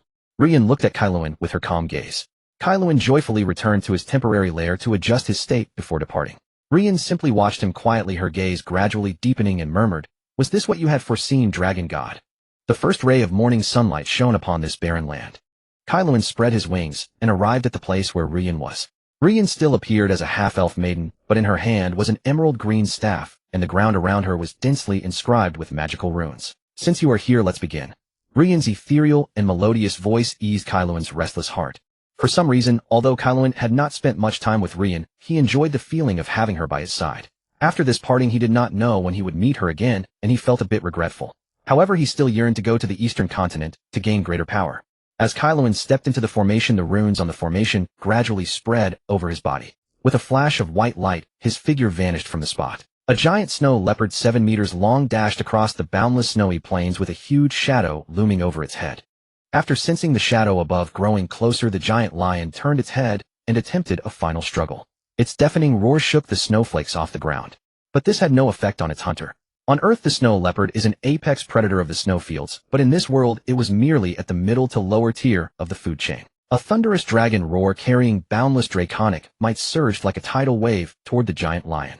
The giant lion's figure suddenly froze, and then a massive dragon claw grasped its head, crushing it. Kaelin landed on the snow, folded his wings, and retracted his draconic might, and began to enjoy his feast. Kaelin had been in this place for 3 months. After Rian teleported him to the eastern continent, he found himself in the frozen region of the eastern continent at the junction of 2 mountain peaks, a place seldom visited by humans. This was probably the reason why Rian had chosen this place as her teleportation point back then. During these 3 months, Kaelin had feasted to his heart's content and wielded his power freely. Although his body was still over 13 meters long, he had become a formidable presence in this region. While hunting, Kaelin also learned about the local situation.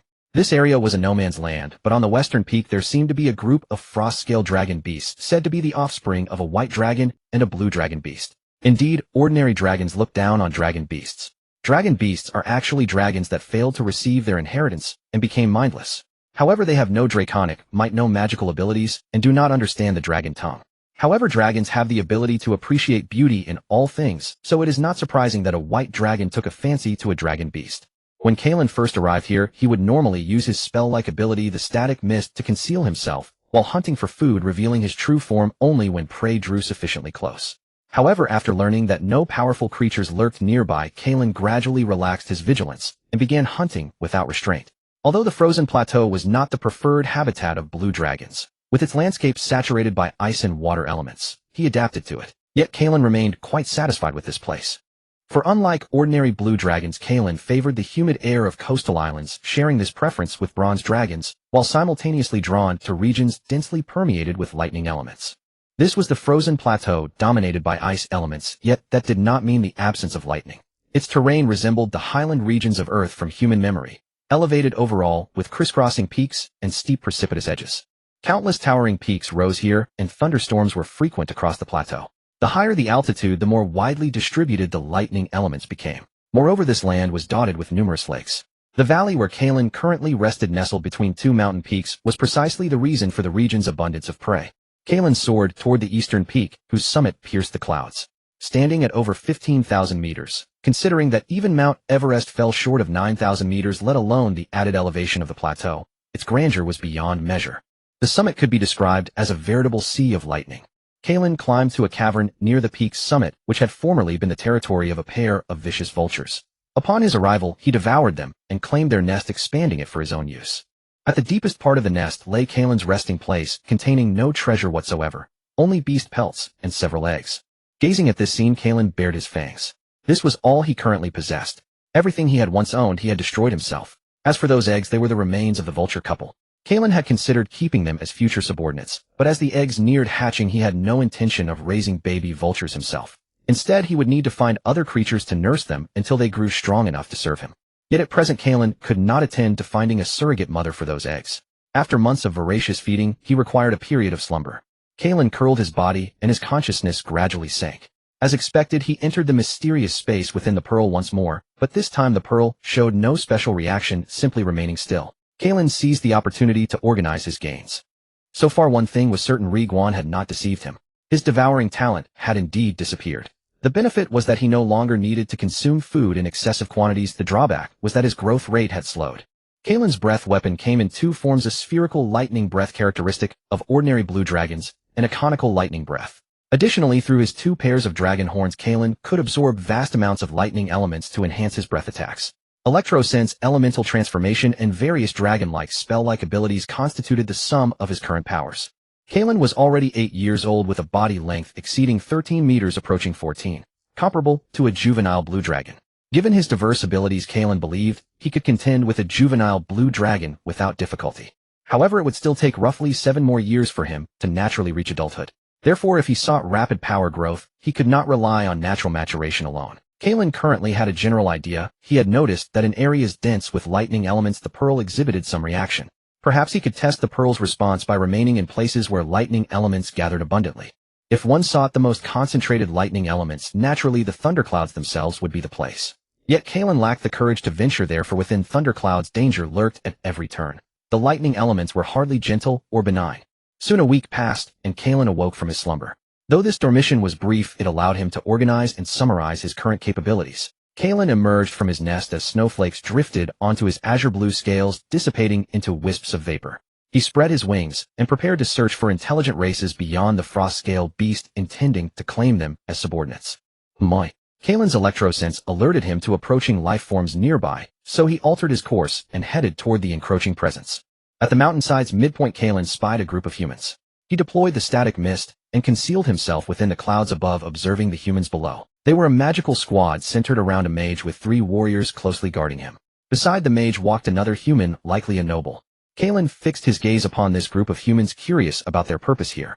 "Uncle Albert, how much longer until we reach our destination? The weather here is far too cold," the priest complained to the mage. "Eric, you must possess sufficient patience. As a human noble and not merely an honorable knight, you are also a formidable contender for a dukedom. Only through sustained patience can you become an outstanding lord in the future."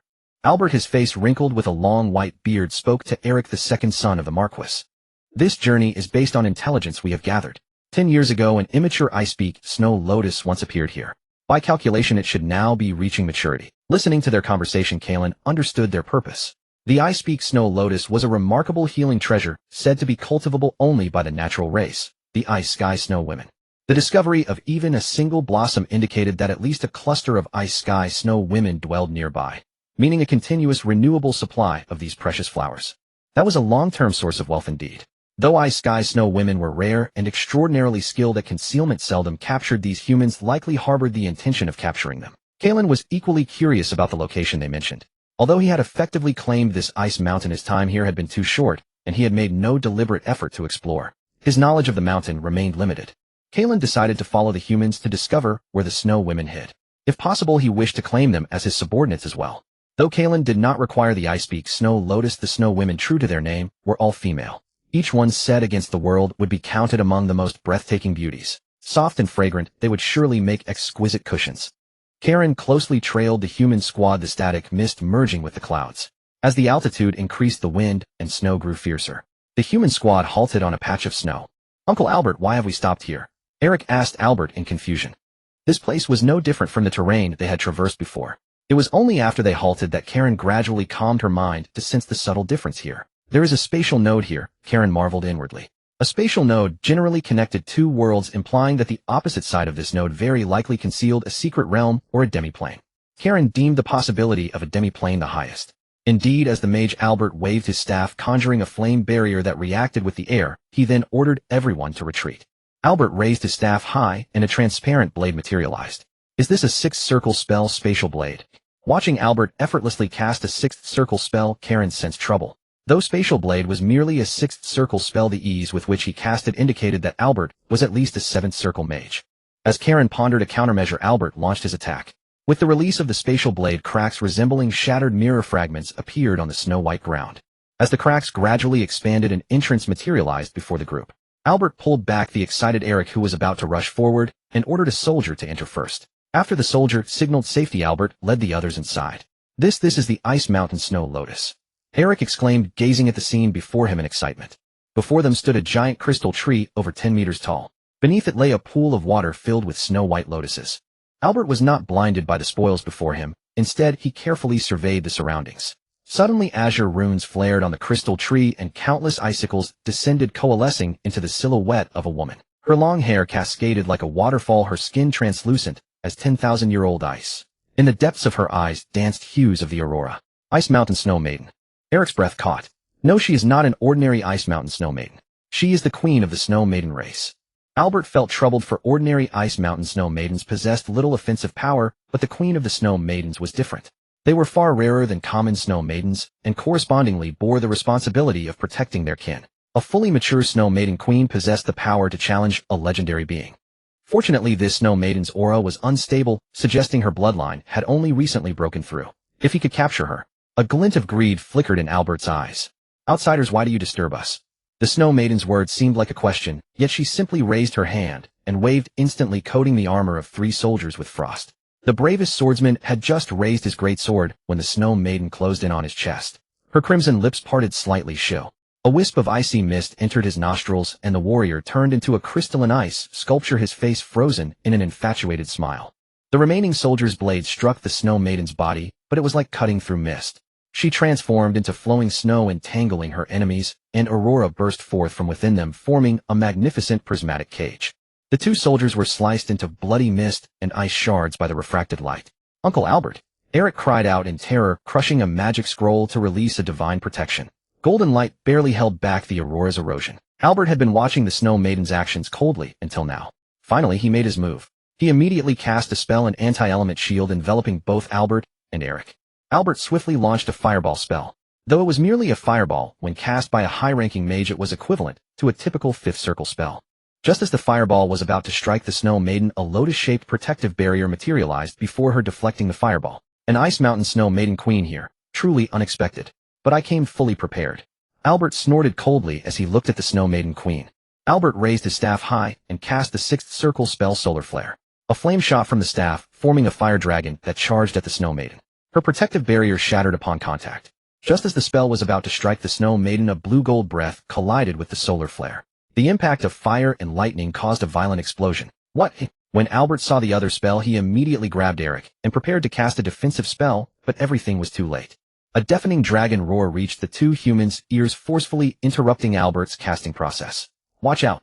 When Eric turned to look at Albert, he saw a pair of golden eyes materialize behind Albert. Albert reacted swiftly, waving his hand to cast a quickly deployable defensive spell. But it was useless. Karen had already moved from behind the Snow Maiden to Albert's back and shot a lightning-like breath that pierced through the defensive spell toward Albert. When the breath touched Albert, a blue light emanated from his body, neutralizing most of the breath's energy. However, the remaining energy was enough to knock the frail, human mage to the ground.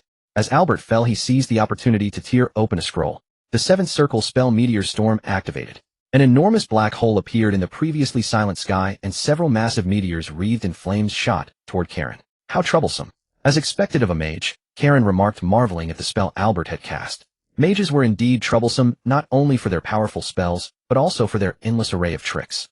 Karen used static induction to predict the meteors' landing positions, while both pairs of dragon horns began to glow with energy. Opening her massive jaws, she shot a thick breath that collided with the meteors, causing a violent explosion. In that interval, Albert fired a green spell, a still spell disintegration ray aimed at Karen's dragon heart. Just as Albert felt a surge of joy, thinking the spell was about to pierce the suddenly appearing blue dragon, the dragon's body phased and dodged. The next second, Albert was caught in a giant dragon claw and crushed into a rain of blood. Karen caught a whiff of urine and turned to see that Eric, witnessing Albert's gruesome death, had wet himself in terror. Please don't kill me, don't kill me. I am the second son of the Duke of Thornplume Kingdom. My father has much wealth. Whatever you desire, he can give you. Please no. Before Eric could finish, Karen, unable to bear the stench of urine, electrocuted him into ashes. Karen naturally did not trust human promises. If she let him go this time, he would likely return with a human dragon-slaying army, not mere treasures. Moreover, if she needed treasures, Karen would seize them by her own strength. She had no need for a puny human to offer them. After the enemies were vanquished, only Karen and the Ice Snow Woman remained within this secret realm. Neither Karen nor the Ice Snow Woman spoke first. They simply gazed at each other, their eyes of different sizes locking in silence. Ultimately, it was the Ice Snow Woman who could no longer bear the quiet. Respected Dragon Lord, I thank you for your assistance. On behalf of our Snow Woman clan, I offer my deepest gratitude.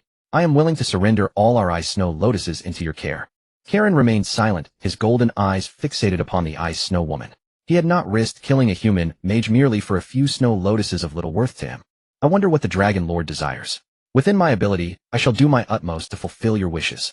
Unable to endure Karen's wordless stare any longer, the Ice Snow Woman spoke first, offering her pledge. As the Snow Woman's pure voice reached his draconic ears, Karen finally opened his mouth. There should be more than just you, Ice Snow Woman, here, should there not? Karen asked nonchalantly.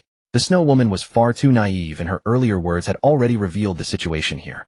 Though the Snow Woman was unwilling to admit it having been seen through by Karen, she had no way to continue concealing the truth. In truth, even if she had wished to hide it, it would have been impossible to deceive Karen. Dragons possess an innate ability to discern whether any creature lies in their presence. As the Snow Woman nodded, ice crystals drifted down from the crystalline tree, once more coalescing into 11 Ice Snow Women. Karen surveyed the 12 mature ladies in white battle robes before him with evident satisfaction. They perfectly aligned with his aesthetic sensibilities. You now have two choices. The first is to submit to me, which will preserve your lives and ensure the secret realm remains yours in perpetuity. The second is to become ice statues to adorn my lair. Karen spoke these merciless words in a cold tone to the 12 breathtaking beauties before him. No matter how beautiful the creatures before him were, if they could not serve as Karen's main force, they could only become decorations. The 11 Snow Women who had appeared later exchanged glances before collectively turning toward the Ice Snow Woman who had emerged first, their queen. The Ice Snow Queen gazed upon their homeland scarred by the battle's aftermath and the great dragon before her. Can you guarantee that our homeland will no longer be threatened by humans? Karen swept his tail heavily against the ground, producing a thunderous echo. As long as I live, I will not permit others to lay a hand on my private property. Karen locked his gaze firmly upon the Snow Women, delivering his final ultimatum. The Ice Snow Queen felt a bitter sting. It seemed they were being treated as the dragon's private possessions. Yet perhaps this was for the best. Circumstances were beyond their control. Rather than becoming cannon fodder as vassals of an evil dragon in the future, it was better to become the dragon's treasured companions. At least their lives would be assured. The Snow Queen slowly led the Snow Women behind her to kneel before Karen, expressing their submission. That very day, Karen led the Ice Snow Woman clan back to their lair atop the mountain peak. That night the Snow Women forged a throne from ice crystals for Karen. Surveying the crystalline throne with satisfaction, Karen asked the ruler of the Ice Snow Woman clan, "What is your name?" "I have no name, my master. None within our entire clan possesses their own name," the Ice Snow Queen answered truthfully. "In that case, from this day forth you shall be called Abbing. You should also bestow names upon your clansmen." Karen studied the icy faces of the Ice Snow Woman clan and found them devoid of expression, so he chose the name Abbing for their queen. Yet Karen believed that one day he would paint their expressions with vivid emotion, and alongside those expressions would come their pleas for mercy. Karen then enjoyed several days of luxurious indulgence. He lounged comfortably upon the throne forged for him by the Snow Women. 2 Snow Women knelt beside his head massaging him, while another fed him spirit fruits unique to the snowy region. 2 more polished his scales, making them gleam brilliantly. The remaining Snow Women, led by Abbing, performed the ceremonial dance unique to their clan for Karen. Gazing upon the splendid scene, Karen reveled in the pleasure the Snow Woman clan brought him. Karen had finally come to understand a phrase from human memory: proceed with the music, continue the dance. Watching their master helplessly, Abbing reflected that after several days together, she had found Karen relatively agreeable. He was not as cruel as other evil dragons, nor did he compel them to perform strange acts. He simply demanded their constant service. Enjoy these few days further, but soon it will be time to attend to proper business. Karen had not forgotten his original purpose to subjugate vassals. Though he had accidentally secured the Snow Woman clan, none beyond Abbing possessed combat capability, making them unsuitable to assist him in warfare or hunting. And so Karen procrastinated day after day, devising ever more ways to have the Snow Women attend to him. A month passed swiftly before Karen finally remembered his duties, rose, and flew from his lair to seek vassals. Meanwhile, 1,000 li distant in the Thornplum Kingdom, within Duke Valen's territory, a knight, in armor, knelt before a writing desk. "Reporting to your grace, the second young master has accompanied Master Albert to the Glacier Highlands for a full year. Only a month ago Master Albert still sent word of safety to the territory, but for the past month no message has arrived. I fear." Within an opulent study, a knight, clad in armor, knelt reporting to the middle-aged nobleman seated behind his desk, with his back turned. Though the guard said little, the Duke could scarcely fail to understand. The likelihood was that his youngest son and Albert had already met with misfortune. "Go and request Master Black to personally journey to the Glacier Plateau. Inform him that should he find my son living or dead, I shall reward him handsomely. Additionally, command the 2nd Legion to accompany Master Black to the Glacier Plains." The Duke suppressed his unease and issued his commands. As a father, he could never abandon his son to fate. But what he failed to notice was the resentment flashing in the eyes of the young man standing beside the guard. As the Duke's eldest son, he too had ventured out in his youth, surviving peril after peril. Once when kidnappers had seized him to extort ransom from his father, the Duke had disregarded him entirely. Had he not fortuitously escaped, he would surely have perished in their hands. Even upon his return, instead of receiving his father's concern, he faced reprimand, blamed for being captured and tarnishing the Valen family's honor. There was no semblance of the devotion now shown toward his younger brother. Particularly galling was that the Duke had enlisted Master Black, an 8th-ring evocation archmage, whose fee likely amounted to an astronomical sum. The flames of jealousy had taken root silently within the young noble's heart, and with the passage of time, they would eventually begin to sprout.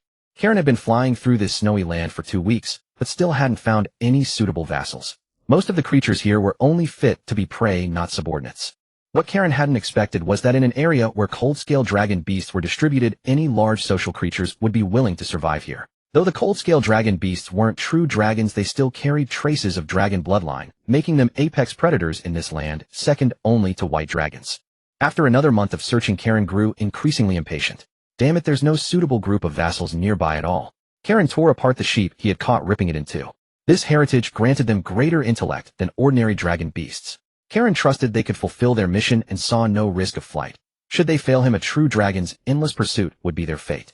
Returning to his lair, he found only Abbing and 2 snow maidens tending to the vulture eggs. Karen had originally planned to first subjugate some vassals before dealing with the cold-scale dragon beasts, but now he decided to capture them immediately. Without hesitation, Karen devoured a goat in just a few bites, spread his wings, and soared into the sky, heading straight for the location of the frost-scale dragon beasts. As Karen approached the towering mountains, he spotted a crevasse midway with pale blue light emanating from its depths. This must be where the cold-scale dragon beasts gathered. Karen did not conceal his aura. Instead, he deliberately projected the oppressive pressure of a true dragon, the static electricity, between his scales crackling in the air. Soon the ice walls trembled as 3 massive creatures emerged from the shadows. The cold-scale dragon beasts stretched nearly 10 meters in length, their bodies sheathed in diamond-hard crystalline scales, with jagged bone spines along their spines flashing with lightning. They were the apex predators of the icy wasteland, proud and ferocious, never bowing to any creature. The lead dragon beast roared its voice like a glacier, cracking, brimming with menace. Kaelen did not flinch. Instead, he slowly raised his head, his dragon pupils locking onto his foes, a deep, draconic rumble echoing from his throat. Submit or die. The cold-scale dragon beasts clearly possessed considerable intelligence. Though they feared Kaelen's true dragon lineage, without sufficient strength, no true dragon could force them to submit. The cold-scale dragon beasts showed no sign of yielding. They scattered into a triangular formation surrounding Kaelen, the lightning crackling between their bone spines as they poised to strike. Rather than unleashing his breath weapon immediately, Kaelen slammed his wings open, sending his true dragon aura cascading through the crevasse like a storm. It was the overwhelming pressure of superior bloodline, the innate dread that higher dragons instill in lesser dragonkin. The cold-scale dragon beasts froze mid-motion, their instincts screaming that this dragon before them was far beyond anything they could withstand. Yet the beast dragon's pride refused to let them yield so easily. Roar! All three lunged in unison, claws striking, tails sweeping, fangs snapping. Though his size held no particular advantage, a true dragon's bone density, muscle explosive power, and combat wisdom far surpassed that of any beast dragon. When the first beast dragon attempted a flanking strike, Kaelen whipped his tail with devastating force. The dragon's tail lashed like a steel whip, smashing into its skull and driving it straight into the ice wall. The second beast dragon unleashed a frost-laden thunder breath, but Kaelen didn't flinch, bracing against the icy assault as his claws gripped its throat and slammed it to the ground. The third beast dragon, the largest and most formidable of the three, finally showed fear, but Kaelen denied it any chance to flee. He launched himself skyward, wings generating a gale that propelled him forward to crash into its chest, pinning it mercilessly to the earth. Powerful currents of electricity surged through Kaelen's body in midair, and a devastating breath attack began to form within his maw. Kaelen's dragon eyes held no mercy, his claws pressing into the frost-scaled beast, the crushing weight causing its hardened scales to crack and splinter. The two dragon beasts on either side yearned to rush in and rescue their leader, yet Kaelen's overwhelming power deterred them. As his breath attack gathered strength, the restrained beast's resistance waned, and it finally bowed its proud head in submission. Kaelen released his grip and stepped back, his cold gaze sweeping over them. From this day forward, your lives, your freedom, everything you possess, all belong to me. Through sheer dominance of power, he had secured the loyalty of three dragon beasts, though such allegiance remained dangerously fragile. Should any creature prove stronger than Kaelen, they would immediately pledge themselves to that new overlord. To earn their genuine devotion, Kaelen would need to ascend to the status of an ancestral dragon and pass his bloodline to them. Only then could they serve him with unwavering loyalty. Now that he had subdued the frost-scale dragon beasts, Kaelen stood unchallenged between the twin peaks, free to establish his dominion across the surrounding territory.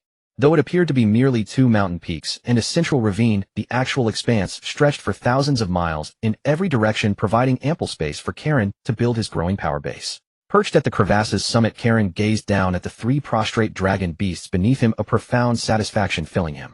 This was what a true great WYRM should do: seize another's domain, feast on their provisions, and claim their mates. Though still immature due to his youthful age and lacking interest in the beast dragons themselves, the conquest itself brought him immense gratification. Yet this intoxicating sense of conquest kept him hooked. Kaelen commanded the three dragon beasts to summon the intelligent races of the surrounding region, bidding them come to his lair to pay homage. Kaelen intended to use this opportunity to gather more vassals and establish order across these lands. Kaelen had been shaped by his bronze dragon heritage and gradually grasped the importance of order. Most blue dragons cared only for the internal discipline of their own kind, completely indifferent to maintaining peace in the territories they claimed. Kaelen paid no mind to the three dragon beasts. He had already confirmed they carried white dragon bloodlines, likely born from the union of a white dragon and a blue dragon beast, as legend described. This wasn't because the Snow Maidens had abandoned their duties. Before departing, Kaelen had instructed them that not all needed to remain present at all times, only that someone should always be on hand to provide care. Abing, why are you still here? Haven't you returned to the secret realm to observe? Kaelen held a distinct regard for this gifted Ice Mountain Snow Maiden leader, harboring great expectations for her. He hoped she would one day aid him in battling powerful enemies. Master, the ancestral domain doesn't require my presence at the moment. Joer and the others can oversee things adequately. I'd rather remain here in case you need my assistance. Kaelen found himself quite pleased with Abing's attitude, even though he didn't believe she could offer him anything of value at present. Kaelen sank into slumber. As a juvenile dragon, he required extensive periods of rest to assimilate the draconic inheritance and propel his growth.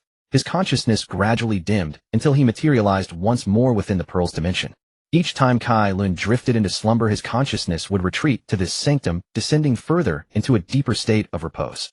Yet this time proved different. He noticed an entirely new phenomenon had manifested within this peculiar realm. It was a colossal sand table. Even accounting for his nearly 14-meter length, Kaelensos had to take several steps merely to complete a single circuit around its expanse. Is this my dominion? Kaelensos gazed upon the tableau. The entire map was forged from swirling thunderclouds. His glacial domain was traced in ice-blue lightning, while the surrounding territories lay shrouded in a murky gray haze. Studying the sand table intently, Kaelensos could clearly discern the very peak upon which he resided. He even spotted his own lair on its summit, whereas the territories of his newly subdued dragon beasts remained veiled in isolated pockets of mist. Does this signify that I have not yet fully subdued every corner of my domain? A hypothesis began to take shape in Kaelensos' mind. Hovering above the sand table were over a dozen miniature thrones. Upon them he could faintly distinguish the silhouettes of the ice snow maiden, the cold-scale dragon beasts, and various other creatures, such as snow rabbits and snow deer. The visible expanse of the sand table likely delineates the boundaries of my dominion and influence, while the misty areas indicate regions yet untouched by my rule. As for the thrones, they must symbolize the clans within my domain that swear fealty to me. If my conjecture holds, these surplus thrones denote the clans already pledging allegiance to me upon this land. Through careful observation, Kaelensos formed a basic understanding of the table's layout, though its ultimate utility remained undiscovered. After deep contemplation, Kaelensos concluded that regardless of any profound secrets the sand table might harbor, it was undeniably instrumental in consolidating his reign, even if it did little to directly augment his personal power, a necessity for further observation. When Kaelensos awoke, once more he could distinctly sense that numerous creatures had already gathered at the foot of the peak. Deciding to make their acquaintance, he prepared to descend. Bing, accompany me outside, Kaelensos commanded the Snow Maiden, who had steadfastly guarded his lair. Kaelensos intended to appoint the Snow Maiden as the administrator of his newly claimed domain, recognizing that he could not possibly devote excessive energy to micromanaging both his territory and his vassals. Upon emerging from his lair, Kaelensos' gaze fell upon 3 dragon beasts already rendered subservient to his will. My liege, we have assembled the majority of the sentient races within this territory. However, owing to the scarcity of intelligent species here, the numbers remain limited. The most powerful of the 3 dragon beasts addressed Kaelensos with deep reverence. Kaelensos had anticipated precisely this outcome. Were there any substantial concentration of intelligent life, it hardly stood to reason that an external dragon could have so easily seized control of the region. Your efforts are commendable. Stand behind the Snow Maiden and join me in receiving our guests. Upon hearing these words, the 3 dragon beasts promptly and obediently took their positions behind the maiden. They too had heard whispers of the Ice Snow Maiden and thoroughly acknowledged her formidable prowess. Moreover, they had personally witnessed her residing within Kaelensos' cavern without ever challenging him. Possessing draconic bloodlines themselves, they understood the temperament of dragons all too well.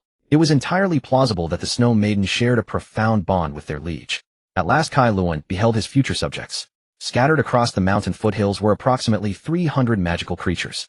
The vast majority belonged to lower-tier species, such as snow rabbits, with only a handful comprising higher-order clans like snow leopards.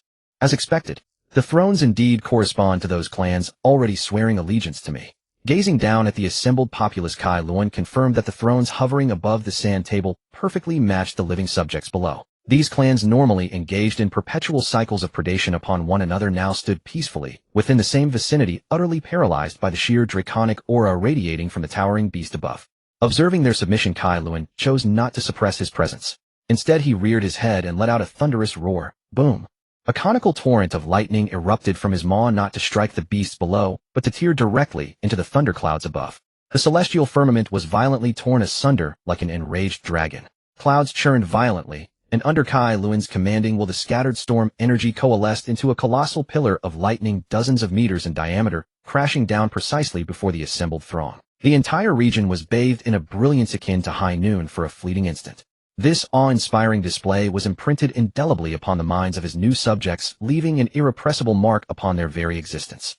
Kaelensos' expression betrayed clear satisfaction. His objective had been achieved, to etch an unshakable image of his overwhelming power into their consciousness. In his estimation, the bedrock of ruling any territory rested upon 2 pillars: power and order. Power demanded that he maintain an absolute, unyielding supremacy over his vassals at all times. Only such overwhelming disparity could guarantee their unwavering loyalty. Order, however, was not synonymous with fairness. Kaelensos harbored no intention of establishing some illusory egalitarian regime. He required a system of absolute autocracy dictated solely by his will, one that would function with the precise efficiency of a mechanism whenever he commanded it. From this moment forth, I am the sole sovereign of this land. You shall obey my commands without deviation, and in return I shall grant you my protection and sanctuary. Kaelensos' proclamation was stark and unequivocal. As my subjects I permit you to dwell, breed, and thrive upon this territory. I shall ensure your safety from external invasions, but in exchange you must pledge your absolute loyalty and surrender everything you possess, including your very lives, at my slightest summons. The Ice Snow Maiden beside me shall act as my proxy, wielding authority on my behalf. In the days ahead, I shall issue a series of decrees through her. Your only duty is to obey, and I hereby guarantee your fundamental right to survive. Upon hearing these words, every creature present, the vassals, the Snow Maiden, and the dragon beasts alike, bowed their heads and knelt, rendering their oath of fealty to Kaelensos. Kaelensos regarded his subjects with profound satisfaction. This is but the beginning. Kaelen then ordered them to stay where they were while he returned to the lair with the Snow Women for further discussion. Thank you for your trust, master, but we lack the corresponding experience. I fear we may not be able to complete your task well. As soon as Abing entered the lair, she knelt on one knee before Kaelen, first expressing her loyalty, then voicing her concerns. You need not worry. Not only are you new to this, I too am a first-time ruler of a territory, but I believe you can do well. If you have any ideas, just practice them here. Do not fear failure. I will bear all consequences. After hearing Kaelen's words, Abing was visibly moved. She never imagined that Kaelen would trust her so completely, entrusting her with such great responsibility unconditionally, and even offering to help her and take responsibility for her mistakes. Abing also could not have expected that she, who had been forced to obey him at the time, would now be given such a great responsibility. In reality, this was entirely Abing overthinking. It was due to her naivety, untouched by worldly corruption. Had she known even a little more about the five-colored dragons, she would have understood that in their eyes vassals are utterly dispensable. To them, the worth of a vassal depends solely on what they can contribute. The vassals present today were all species low on the food chain, their importance naturally far inferior to that of Abing, an iceberg snow woman with the potential to break through to the legendary tier. Go ahead and organize these vassals now. Based on where they live, assign them simple territories. They must not harm each other without cause. That's all. Handle it as you see fit. After giving Abing these instructions, Kaelen dismissed her so she could discuss matters with the vassals. The reason Kaelen had ordered them to gather was primarily to assess the actual strength of the races in his territory. Plus, being a lord for the first time did bring some excitement and novelty. Now that the freshness had worn off, he paid them less attention. Kaelen then asked the dragon beasts, "Do you have your own names?" All three dragon beasts shook their heads, which wasn't surprising to Kaelen. Generally, only true dragons have their true names at birth. Even though they had white dragon and blue dragon blood in them, they were still dragon beasts. In that case, from now on you'll be called Da Ha, you'll be Er Ha, and you'll be Shao Ha. Kaelen pointed to the largest dragon beast, then the one that had breathed at him, and the last one left became San Ha. Have you encountered any races that refuse to follow your summons to pay homage to me? Daha shook his head vigorously like a rattle drum, eagerly reporting to Kaelen. After hearing Daha's embellished account, Kaelen nodded thoughtfully. According to Daha, at the edge of another mountain peak, there was a den of bears, likely descendants of ordinary grizzlies and fierce breed bears. Thus, they possessed high intelligence and strength, not inferior to ordinary fierce breeds. Based on their description and comparing with the sand table, Kaelen found it should be a misty area. To verify his thoughts, Kaelen called the three dragon beasts, preparing to take them along. But halfway there, Kaelen regretted it. The three dragon beasts lacked magical abilities, and therefore couldn't fly, making their movement speed much slower than Kaelen's. So Kaelen let them return to the lair, first planning to go alone. From far away, Kaelen heard the bears roaring. At first, Kaelen thought the bears had discovered him, so he gathered a breath ready to surprise them. But Kaelen watched speechlessly from afar as the giant bear sat on the ground scaring a rabbit. The bear seemed quite pleased with itself for frightening an ordinary rabbit, with just its roar proudly holding its head up. Beside it, another bear of similar size sat on a fallen tree trunk like a person watching its brother go mad. Kaelen decided to release the breath after all, since he'd already gathered it. As Karen's cone-shaped breath struck the tree trunk beside the two bears, the towering tree immediately shattered into pieces, scattering on the ground and catching fire. The two bears nearby, startled by the burning trees, immediately stood up and roared, pounding their chests, as if trying to intimidate the enemy with their momentum. Kaelen descended directly in front of the two bears. The two bears gazed at the colossal creature before them, nearly 14 meters in length, with wings spanning 17 meters, making Kaelen appear even more massive when spread. The bear that had been scaring the rabbit fell to its knees before the great dragon with a thud. After struggling for a while longer, the bear's elder brother also slowly knelt down. Kaelen hadn't expected to complete the task so easily. He had thought another battle would ensue, since these two bears had proven unstoppable against the cold-scale dragon beasts, suggesting their strength was no inferior to the three dragon beasts. In truth, this was the genuine reaction of ordinary species upon encountering a true dragon. As one of the most powerful races in the material world, true dragons had always been the object of devotion for all races. especially since the five-colored dragons were the preferred target of evil races. Though these two bears weren't exactly evil, they were close enough in human eyes, so pledging allegiance to a five-colored dragon carried no psychological burden for them. Karen was naturally pleased with their submission. The two bears were quite strong, but it was a pity there were no females. Otherwise they could have bred a litter of female cubs to ride when they grew up. Karen decided to take them to the next misty area. Since he was already out, he might as well eliminate all potential threats within his territory. On the way there, Karen was in no hurry this time, walking alongside the two bears toward their next target. Through conversation, Karen learned that these bears did have names, but they were too long. Finding them cumbersome to call, Karen gave them new names. The larger one became Xiong to the smaller one Xiong. This later led historians to record that the magnificent king of 10,000 dragons, the newly ascended dragon god, had a fondness for naming his subordinates, which Karen indeed continued to do.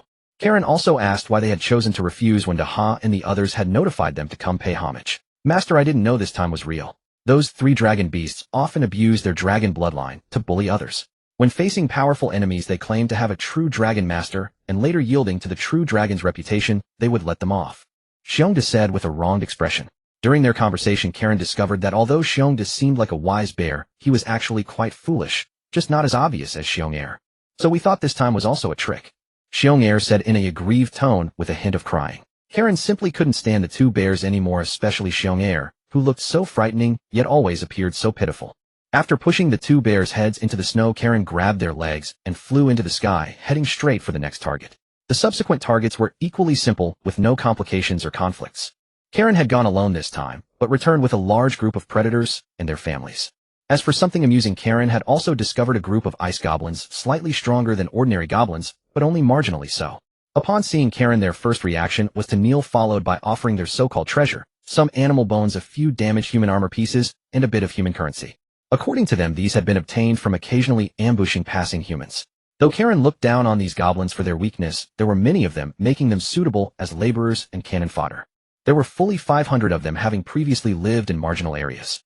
Their skill at hiding and avoidance of places with high biological activity kept them undiscovered. Since their strength was too weak, Karen had Xiongda and Xiong stay behind to escort them near his lair. Kaelensos led these subordinates back to the vicinity of the lair. His expedition had taken about a month, but through his electrostatic sense, he had already detected traces of snow rabbits nesting along the only path leading to the lair. As soon as anyone steps onto this path, the snow rabbits would emit a specific sound to alert the rabbits behind all the way to the main base. It seems Abing and the others have done quite well. Abing had exceeded Kaelensos' expectations, for he had not actually hoped they could really help him govern this place well. What he hadn't expected was that the degree of Abing's accomplishments far exceeded his expectations. Greetings, Master. Upon seeing Kaelensos return, a total of 11 snow maidens led by Abing came to pay their respects to their master. Why are you all here? Didn't I say you didn't need to come all at once, that you could take turns? Master, this is because you just summoned the various races, and we still need to arrange their accommodations. Affairs are quite busy, so I had them all come to help. Then Abing also saw the new subordinates following behind Kaelensos. While marveling at her master's formidable strength, Abing felt both gratified by the territory's increased power and deeply troubled. Kaelensos noticed her complex expression and first ordered the new subordinates to stay put, then returned to the lair with them. After learning why Abing was troubled, Kaelensos couldn't help but feel relieved about his own decision. It turned out that during his absence, Abing had fully played the role of a chief steward. Following Kaelensos' instructions, she assigned the different subordinates to various places, granting them their original territories, made certain plans for their living areas, and separated some mutually hostile groups. She placed the weaker groups in relatively safe areas and assigned the stronger subordinates to places abundant in food but dangerous, requiring them to regularly submit a portion of food. As for the peace-loving races, they were directly arranged near Kaelensos' lair under Kaelensos' direct protection. As for the master's new subordinates, they can be arranged to guard the master near the lair and periodically sent to patrol the borders of the territory. Kaelensos was very satisfied with Abing's arrangements and allowed her to proceed according to her own ideas. However, turning around, Kaelensos seemed to recall something. By the way, Abing, in the coming time, two bears will come with a group of goblins, about 500 in total. Remember to take them into account when you arrange things. Abing's face gradually stiffened at Kaelensos' words. Kaelensos found it quite amusing to see so many expressions appear on the delicate face of this ice beauty. Back on Earth, Kaelensos would have been an excellent and scrupulous boss. Kaelensos tactfully gestured for the three-headed dragon beasts to follow him deeper into the cave. Kaelensos lounged on the throne made of ice crystal, silently staring at the three-headed dragon beasts until they grew uneasy. Then Daha asked nervously, "Master, is there something you wish to command? When you went to recruit those two bears, how did they respond to you?" Daha and Sanha finally realized where the problem lay. They fell to their knees hoping to beg for Kaelen's forgiveness. Only Erha stood foolishly in place, not understanding why his two brothers were so uneasy. Master, did you kill those two bears? I said those two bears were not worthy to be the great blue dragons. Subordinates. You are so great, the blazing sun in the sky, the king of the glacier plateau. The Erha's string of dragon flattery made Kaelen feel embarrassed. Originally, Kaelen had intended to beat the three-headed dragon beasts half to death to make them understand the cost of deceiving him. But seeing Erha's comical display, Kaelen was amused. However, he still kept his eyes fixed sternly on the three-headed dragon beasts until Erha finally realized something was wrong and prostrated itself on the ground like its brothers. Kaelen found Erha's innocent expression truly amusing. It seems you have recognized your mistakes. There will be no next time. Since this is your first offense, I will punish you by having you assist a Bing and the others in integrating the various races of the territory. If there is a next time. Kaelen released a powerful dragon's might, causing the three-headed dragon beasts to tremble in fear. Only then did he let them withdraw. Although Kaelen enjoyed Erha's humor, that was not a reason for them to deceive him. 3 months passed in a flash. For both the snow maidens and the dragons, 3 months was very short, but a Bing still completed Kaelen's tasks beautifully. About 2 weeks after Kaelen's return, Xiongda and Xiong-Er arrived at the lair with the ice goblins. A Bing arranged for them to live near the lair, providing them with a certain amount of food, allowing them more time to build Kaelen's territory. When Kaelen inspected the territory again, the area around his lair was filled with snow huts built by the ice goblins. The goblins had also constructed smooth roads. This was Kaelen's request. Although he did not understand the saying from his memory, to get rich first build roads, he thought that smoother roads would be more aesthetically pleasing, so he had the goblins build several roads wide enough for him to pass through. The ice goblins seemed to have a natural talent for manual labor, completing all the tasks assigned by a Bing excellently. In particular, a Bing also ordered them to domesticate some hardy and resilient animals to provide a sufficient food supply in case of potential food shortages in the future. Moreover, thanks to Kaelen's protection, they did not have to worry about running out of food or being slaughtered by powerful enemies. Within a few months, dozens of female goblins became pregnant. Kaelen silently observed all this development. Although none of this was his own doing, without his strength forcibly uniting them, this scene would not have come to be. After making a round of the territory, Kaelen returned to his lair. After enjoying the food provided by his subordinates, he began to consider his own changes. After 3 months of growth, Kaelen's body length had reached 14 meters. If seen by humans, they would likely think Kaelen was a blue dragon about to, or just reaching adolescence. In the material plane, a blue dragon in its adolescent stage was already enough to rival most 7th and 8th rank mages, but Kaelen still did not want to attract too much attention. According to Kaelen's plan, he would not begin large-scale expansion of his territory until at least his juvenile stage. But reality did not always go as Kaelen wished. Army after army was slowly approaching his territory. However, Kaelen was not inclined to remain idle. Expanding his territory was a necessary course of action. After all, although this place had no formidable foes and was abundant in food, it also indicated a lack of exploitable value. At this moment, the treasures in Kaelen's lair were still pitifully few, a situation he could not tolerate. As a great ancestral blue dragon, how could he possibly be without a boundless hoard of wealth? Kaelen's territory was merely on the fringe of the glacier plateau, relatively close to the human kingdoms. Yet due to the scarcity of resources beyond food and the fact that this was not the only entry point into the plateau, human activity here was minimal. But deeper within, the situation was different. In the depths of the glacier plateau, legends spoke of the existence of mythical white dragons and frost giants. Even a white dragon, often scorned as the disgrace of dragonkind, once it broke through to legendary status, was beyond Kaelen's current ability to contend with. Moreover, frost giants, as descendants of the Titans, were in an irreconcilable enmity with dragons. With his insufficient strength, Kaelen would not expand deeper. Therefore, Kaelen decided to expand toward another edge region bordering the human world. That area was the territory of a white dragon. The glacier plateau had no shortage of white dragons, and this one was merely a young adolescent. Moreover, its territory contained only a few kobolds and some dire beasts. As for why Kaelen knew so much detail, it was because the 3 drakes under his command were blood-related to this white dragon. According to these 3 drakes, their father was a blue dragon drake who, upon encountering their white dragon mother just after she had given birth, forced her to mate, resulting in the birth of the 3 drakes. The nearby white dragon was the very egg laid by their white dragon mother back then. Kaelen was quite impressed by that blue dragon drake. According to them, the female white dragon was an adult. Although white dragons were weak, most adults reaching only 15 to 20 meters, she was still a true dragon. One could imagine how formidable that drake was. Next, Kaelen's goal was to subdue the white dragon. After all, Kaelen aspired to become the king of all dragons. His territory could not be home to only him alone. A Bing, Kaelen called out to his most favored snow maiden. Over these months, Kaelen had entrusted all affairs within his territory to a Bing. Fortunately, there was not too much to handle, so she still had time to stay by Kaelenso's side, and occasionally return to the Snow Maiden's secret realm to tend to the snow lotuses. I plan to attack the nearby white dragon. Go summon Da and the others as well as Xiongda and Xiong'er. Bing showed no surprise at Kaelenso's command, though she was a peace-loving person. Yet she was well aware that she was merely someone else's possession even if she was favored by her master. Kaelenso appreciated her self-awareness. Soon the 3 drakes and the 2 bears arrived at Kaelenso's side, glaring at each other. Without a doubt, if Kaelenso were not present, they would have immediately started fighting. Kaelenso had no intention of easing their conflict. It was to him one of his amusements. I called you all here today to discuss expanding the territory. The 3 drakes and Xiongda and Xiong'er were all excited. Despite appearing harmless in Kaelenso's presence, they were warlike at heart, thirsting for blood and battle. For this battle, I will go ahead first.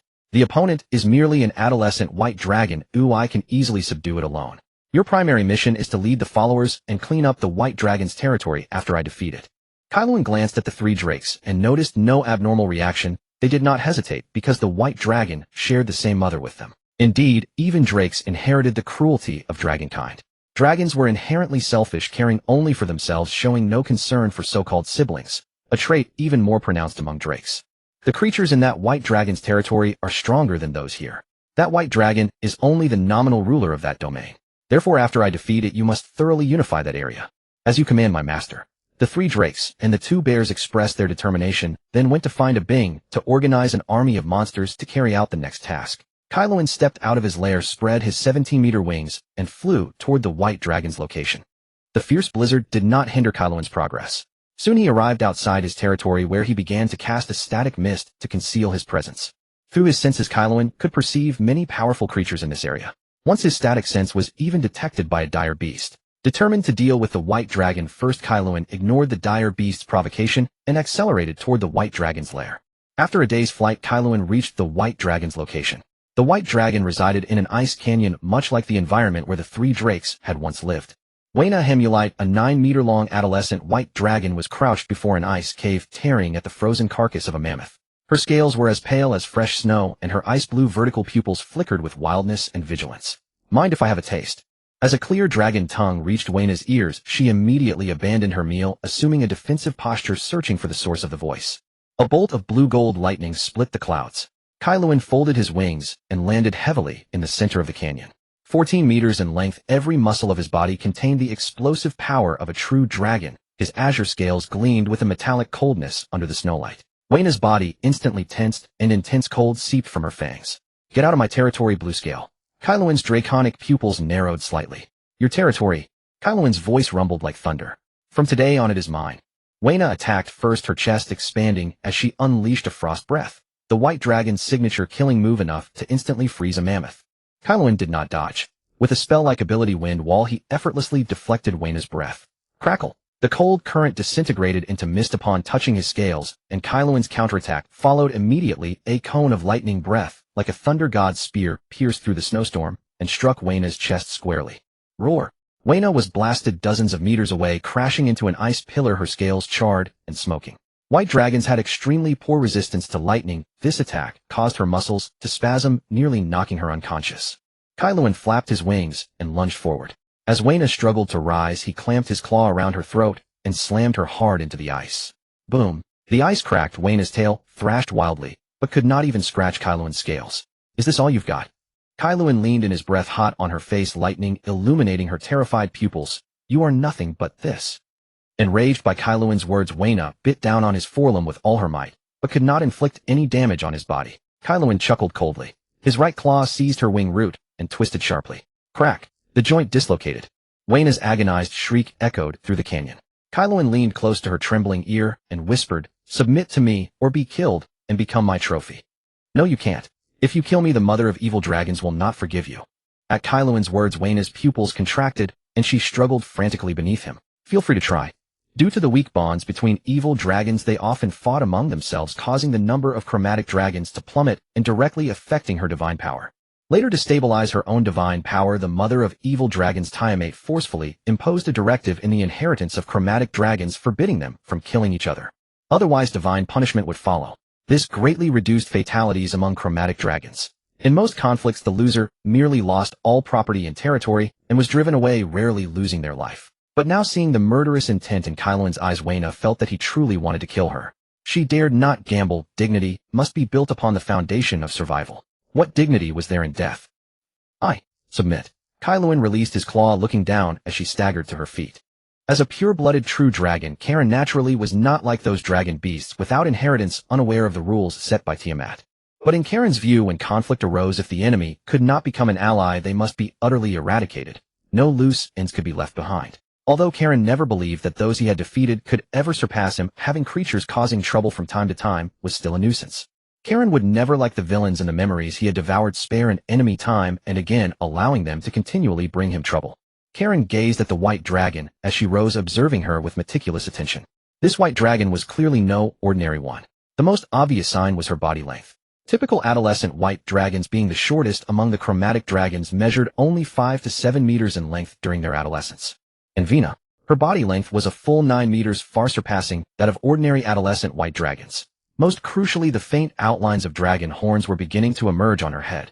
From his inherited knowledge, Kaelen understood why white dragons were considered the shame of the dragon race.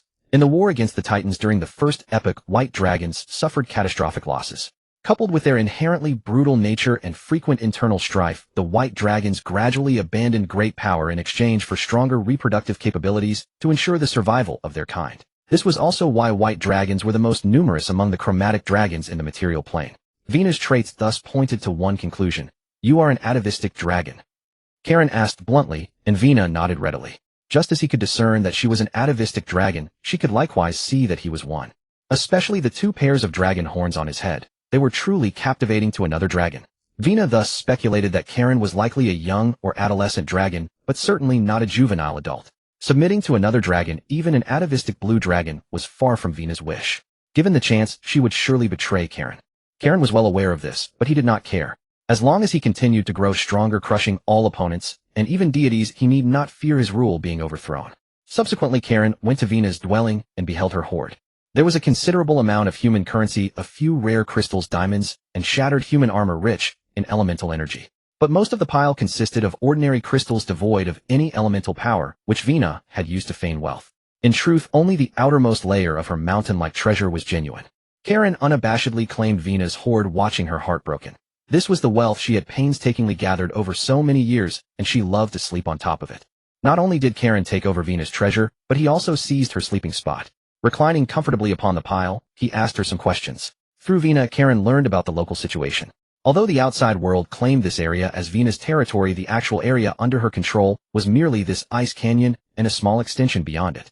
Her kobold minions dwelled there. Since Kaelen had arrived invisibly, they had not detected his presence.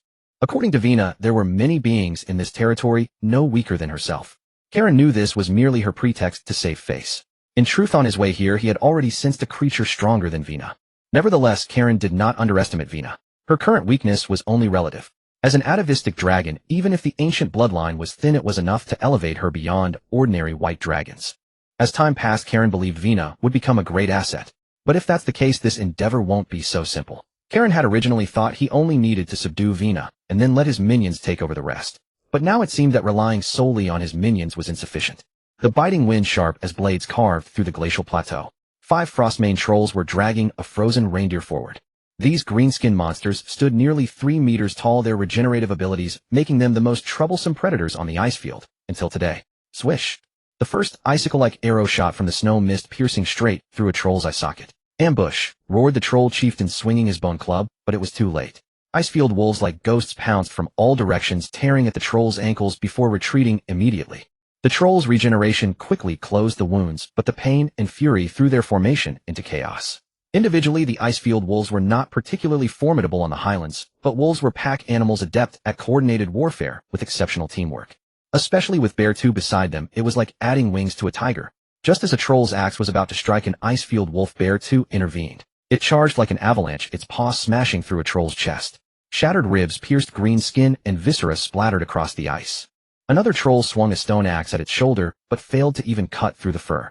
Bear 2 stood on its hind legs, clasped its hands together, and with a boom, the troll's head burst like a watermelon. The sole surviving troll tried to flee, but the wolves drove it to a cliff. The Icefield wolves advanced slowly, their wolf eyes reflecting the troll's enraged face. You are honored to be stepping stones on our path to rise. We will nurture your offspring, making them fight for the great master. On a distant ice cliff, Karen silently watched the massacre. His static perception captured every drop of blood hitting the ground, every breath rhythm of his minions. Not bad. Spreading his dragon wings, he turned and flew deeper into the ice field. The hunt was eternal. A month had passed since Karen arrived.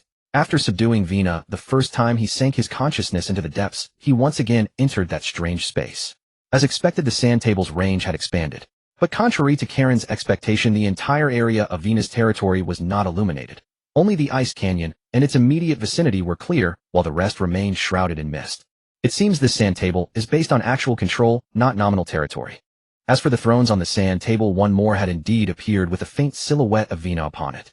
But it was extremely dimmer than any of the others, as if it might vanish at any moment. Through this expansion, Karen gained a deeper understanding of the sand table. Half a month ago, his minion army had already arrived. Karen commanded them to split into 4 groups. Bear 1 and Bear 2 each led a group, Big Ha and Little Ha each led another, while Snow Girl and Air Ha were left to guard the home.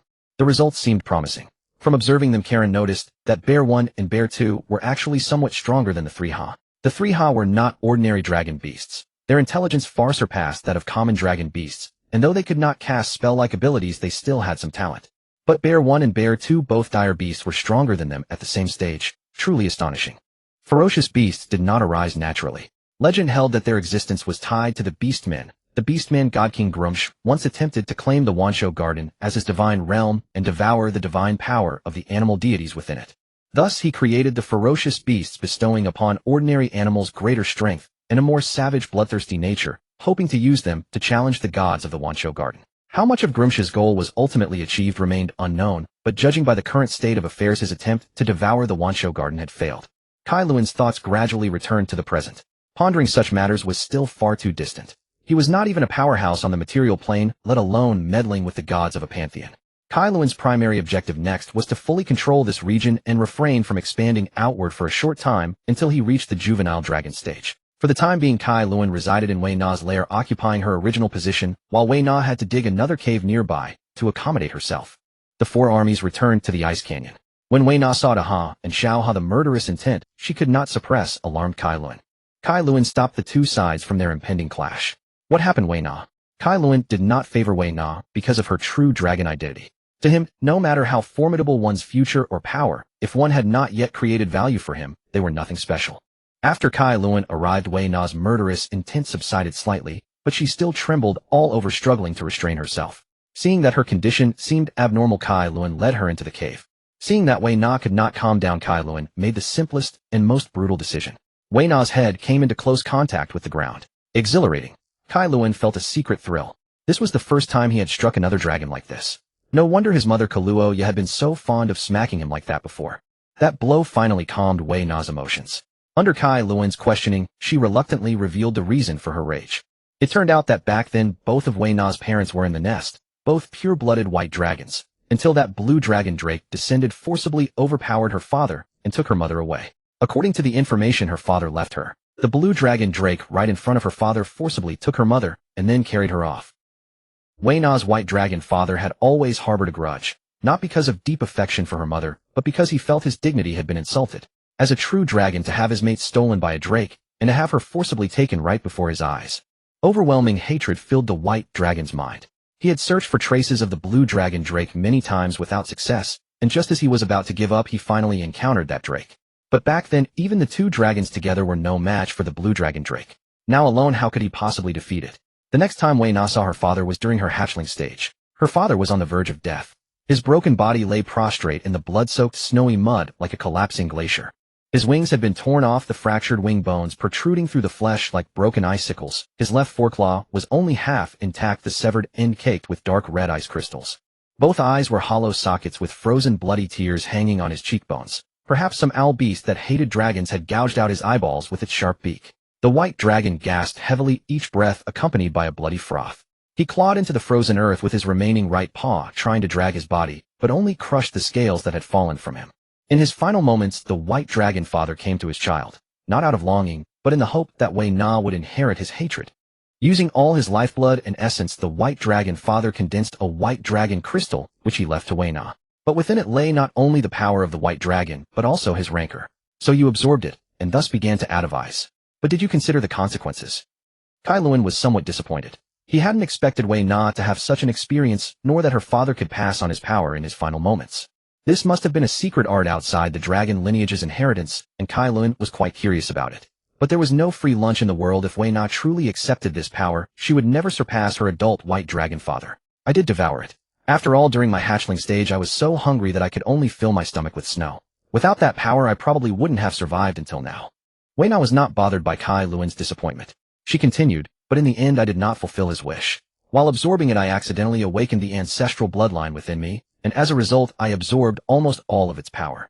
Wei Na recounted her story with a calm expression, as if she were not the protagonist of the tale. Kaeluan, however, grew to appreciate her more for it, because in the face of life and death survival was the only priority. Moreover, she had turned misfortune into a blessing. This only confirmed that Kaeluan's decision was correct. Only at the brink of life and death could one's potential be unleashed. If not for the need to accelerate his growth, he would not have chosen to come here alone. I wonder how Mother is doing. Kaeluan felt fortunate to have a powerful and responsible mother who had helped him safely through his hatchling stage. So your earlier fury was not actually your own anger, but the influence of the resentment left by your father which caused you to lose control when you saw the bloodline of that drake.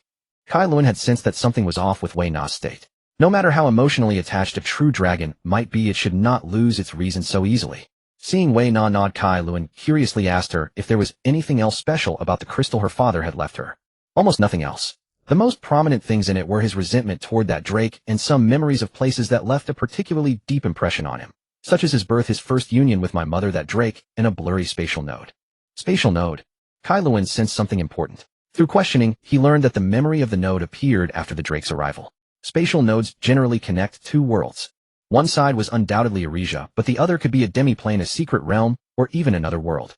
Kaeluan had always wondered how a drake could be so powerful that even two adult white dragons together could not defeat it.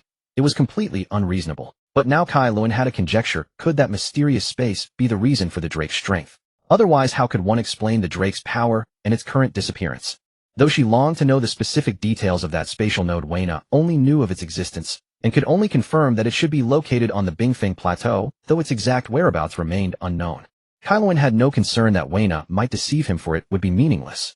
Moreover, dragons were born masters of lie detection, and Kaeluan was confident that Wei Na was telling the truth.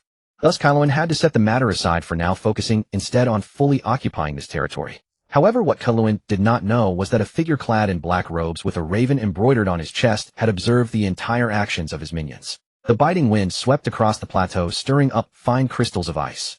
Since being hired by the Valen family, Black had set out on the journey to the Bingfeng Plateau.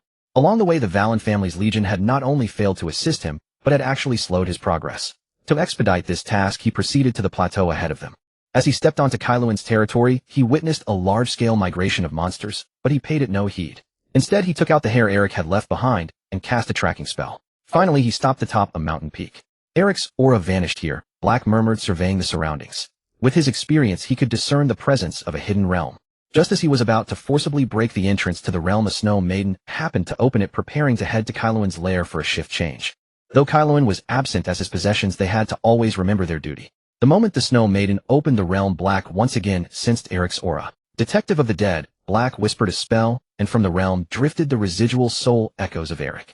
After collecting enough soul fragments, Black retreated to a distant hill to avoid alerting his prey. Time reversal, a high-level time magic, used the soul of the observed as a sacrifice, allowing Black to learn the full sequence of events. A blue dragon.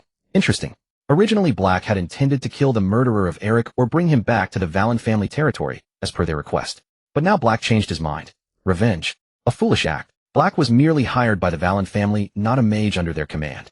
Moreover, to show their trust, the Valen family had not required him to sign any contracts. Thus, Black decided to shift his approach. He was not intimidated by Kaeluan's strength, but rather saw his potential. An ancestral blue dragon wielding the power of elementalization. Black was not a rigid person. In fact, his public identity was a grandmaster of evocation, but in truth, he was also a high-ranking necromancer. He had no qualms about cooperating with dragons. After witnessing Kaeluan's potential, Black conceived a new idea. Connecting the earlier monster migration, he realized it must be related to this blue dragon. Now, having observed the actions of Kaeluan's minions, he decided to speak with the dragon directly. Black's boots crunched through the ice, producing a crisp, splintering sound. As he approached the ice canyon, a kobold stepped forward and said in halting common, "My master bids me welcome you. Please follow me to be presented to the great master." This dragon actually detected me. Black felt a jolt of shock. He was an 8-circle mage, how could he be discovered so easily? Especially when he had deliberately hidden himself.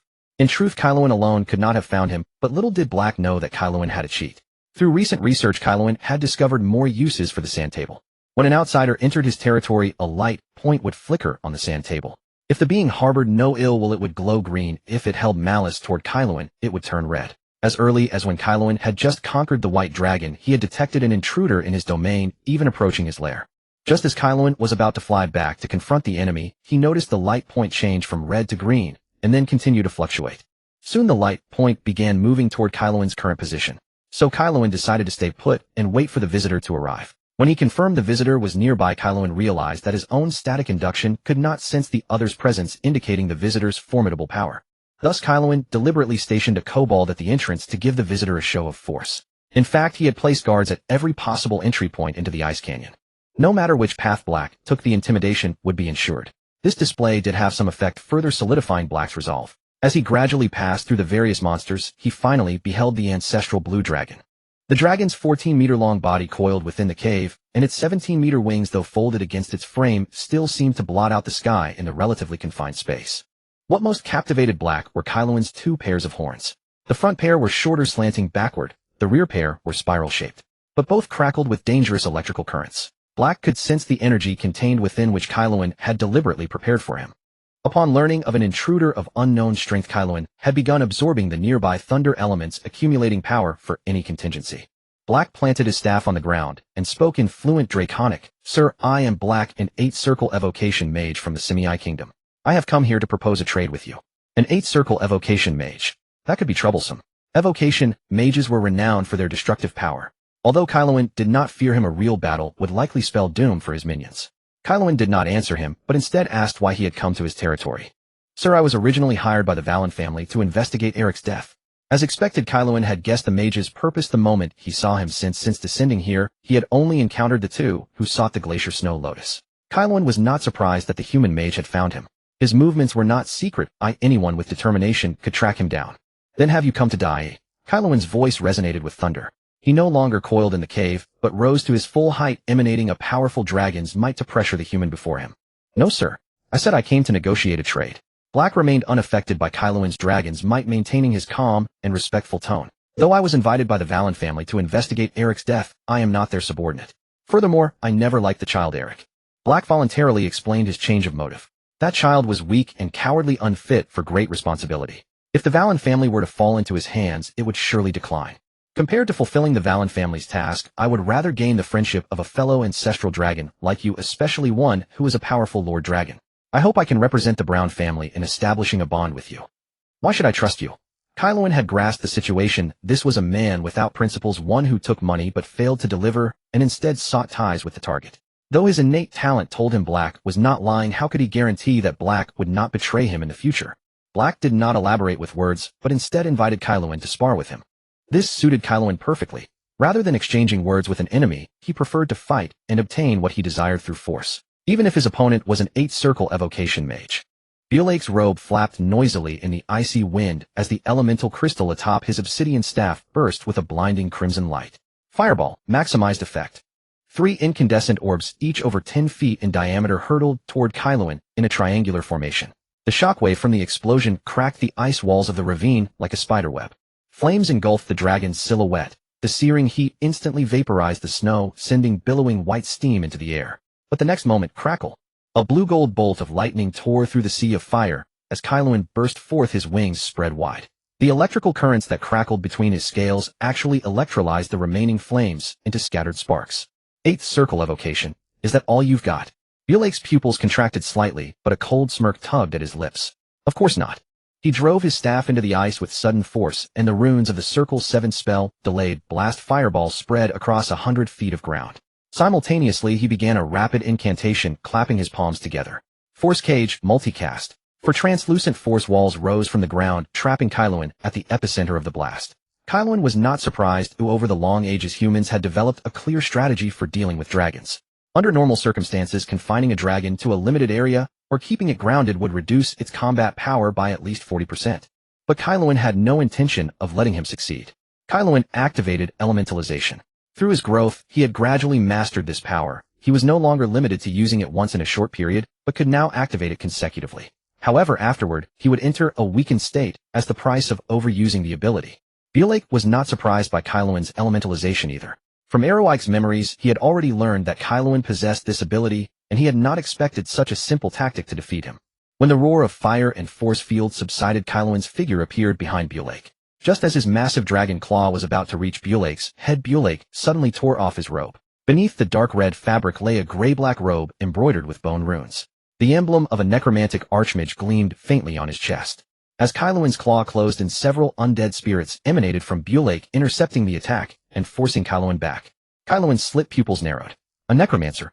Bjork did not answer. Instead, he put away his previous staff and drew from his sleeve a walking stick made from human bones, its head topped with a skull that pulsed with green soulfire. Corpse explosion, mass cast. Boom, boom, boom. Suddenly a horde of undead appeared in the ravine, mostly human skeletons along with the bones of various animals. But they did not attack Kaelen. Instead, they all detonated simultaneously, sending shards of bone as a toxic barrage that enveloped him. More deadly were the drifting green phosphorus flames capable of corroding the magical resistance of dragon scales. Kaelen abruptly beat his wings to ascend, but Bjork had already anticipated this. He pointed his bone staff at the sky, Death Circle, Withering Variant. A black magic circle 200 feet in diameter unfolded in the clouds, draining the life force from any creature passing through it. Kaelen's wings grew heavy and his scales lost their luster at a visible rate. No, I can't let this continue. Kaelen knew that if he kept following Bjork's rhythm, he would be flayed alive, even if he survived. Just as Kaelen prepared to use elementalization to break the situation, then channel the power within his dragon horns to unleash a devastating breath that would kill Bjork outright. At this moment, he no longer cared whether this was a sparring match or a life-or-death struggle. He only wanted to win. Meanwhile, Bjork began to regret his actions. His original plan was to reveal his necromancer identity during the fight to gain Kaelen's trust. But he had underestimated Kaelen's strength and was forced to display his full necromantic power. Now he had already unleashed his strongest spells. Whether the dragon survived or not would be up to his own fate. The orb that had been silent in Kaelen's mind for so long suddenly began to flicker, feeding him a strange, powerful energy. A blue-gold lightning burst from Kaelen's right eye. When Bjork met that gaze, he immediately broke into a torrential sweat. It was not a dragon's slit pupil, but a matrix of thunder. Countless tiny lightning runes spinning wildly within it, as if unlocking some ancient seal. Bjork tried to retreat, but found himself pinned to the ice as if by an invisible force. A supreme, overwhelming pressure left him unable to move even a finger. Then he saw it. Deep within Kaelen's iris, a golden throne suspended amidst endless thunderclouds materialized. Seated upon it was a male figure nearly 10 zhongs tall, his face carved from marble beneath a crown woven of olive branches, with tiny lightning bolts dancing among his curly beard. He wore a purple robe woven from clouds and mist, and on his bare chest was a lightning scar that pierced through where his heart should be. When he lifted his eyelids, Bjork's soul trembled violently. Those eyes had no pupils, only a boiling sea of thunder. Every blink was accompanied by a rumble that transcended time and space. 12 rings of lightning appeared behind his head, each imprisoning a wailing titan's phantom. The moment Bjork saw it, a detonation sounded inside his skull and blood gushed from his ears. He fell to his knees in agony, clutching his head with both hands. The mighty 8th Circle evoker, who usually commanded respect and awe, now knelt on the ground, without dignity, howling in pain. Kaelen hesitated no longer. He charged at Bjork, pinning him firmly beneath his claw. A breath attack began to gather in his maw, but then he stopped. Kaelen stepped back 2 paces, looking down at the suffering human mage. The lightning matrix in his pupils gradually faded. Eye of divine punishment. So that's how it is. Kaelen recalled the information transmitted by the orb and his own sudden realization, and couldn't suppress a surge of elation. As his eyes returned to normal, Bjork's pain subsided. Now we can begin negotiations. But I have only one condition. Kaelen stood before Bjork, spreading his wings to cast a shadow over the human mage looking down from his height. You must submit to me. Bjork slowly raised his head. Even with his eyes tightly shut, blood continued to stream from them uncontrollably. I am willing to submit. To you, my great master. Bjork declared his fealty in a weak, broken voice. Kaelen looked into Bjork's eyes. In Bjork's left eye, a matrix similar to the one in Kaelen's right eye appeared, with a miniature Kaelen spiraling within it. A month had already passed, yet the repercussions of the battle between Kaelen and Bjork continued to spread. The most tangible change was in Wayna and her followers. Ever since witnessing Kaelen's formidable power, Wayna's demeanor had grown even more humble and submissive. The phantom image representing Wayna on the sand table had also become more solid. As for the dog-headed tribe, a race that revered true dragons, especially those of immense strength, they regarded Kaelen with the same reverence as a deity. Kaeluan meanwhile was engrossed in reading a human magic tome. The sight of a dragon 14 meters in length holding a book of normal size and perusing it with such meticulous care was undeniably comical. Yet Kaeluan tirelessly absorbed every piece of knowledge he could obtain. These books were among the spoils he had taken from Bulake. Bulake, true to his reputation as an 8-ring dual-element mage, had regained consciousness within just 2 days. Though his spiritual wounds had not yet healed, he was already capable of basic movement and spellcasting. Lord Kaeluan, as you commanded, I have assisted the frost-scale dragon beast in subjugating followers for you, and I have dispatched the dog-headed men and goblins to develop the frost crystal mine. Bulake simultaneously produced a translucent ore. Kaeluan shifted his gaze from the book to Bulake, who still wore his black mage robes with a silver raven vividly embroidered on his chest. The matrix in his eyes had vanished, but Kaeluan knew it was still there. During the battle with Bulake, Kaeluan had acquired an ability from the orb called the Divine Punishment Eye. At the time he had not had the chance to study it in depth, but after the fight he began to investigate both the orb and the ability. The Divine Punishment Eye had 3 forms, and Kaeluan's current form was the first, the initial stage. In this stage the eye granted the power to see through illusions, and also increased Kaeluan's lightning resistance by approximately 50%. More importantly, the Divine Punishment Eye endowed Kaeluan with the ability to attack the soul. From then on, any attack Kaeluan made while the eye was active would carry the power to strike the soul. The Divine Punishment Eye also granted Kaeluan the ability to engrave marks. By carving a mark into the soul, Kaeluan could monitor the life of another at any time. And if he wished, he could even see all actions and memories of the marked being and forcibly control its behavior. However, this mark could not change a person's thoughts, it only exerted a subtle influence. Moreover, engraving the mark required certain conditions. The target's strength had to be either lower than Kaeluan's, or in a severely wounded state with their soul defenseless, otherwise Kaeluan could barely impose the mark. Even so, Kaeluan was quite satisfied. Though he could not control another's soul, he could control their actions. Hence he named it the Behavior Brand. In the week that followed, Kaeluan applied the Behavior Brand to all his followers. He also ordered Bulake to hand over his magic ring, and then sent him to assist the followers in subjugating the territory. With the help of an 8-ring dual-element mage, virtually all creatures in the territory became Kaeluan's followers. Is this the ore you wanted to obtain through me? Kaeluan stared curiously at the translucent ore. Yes, Lord Kaeluan. This is the frost crystal mine once occupied by a basilisk. After we defeated it, we gained the rights to develop this area. This ore is excellent for forging human armor or weapons, a rare high-quality mineral that can fetch a good price. It was also one of the resources I had hoped to obtain, Bulake said without reservation. It was a wise choice and the decision of a clever man. Bulake then informed Kaeluan that the Legion of the Wallen family was about to arrive nearby, and he requested permission to go and warn them not to act rashly. Kaeluan nodded his consent.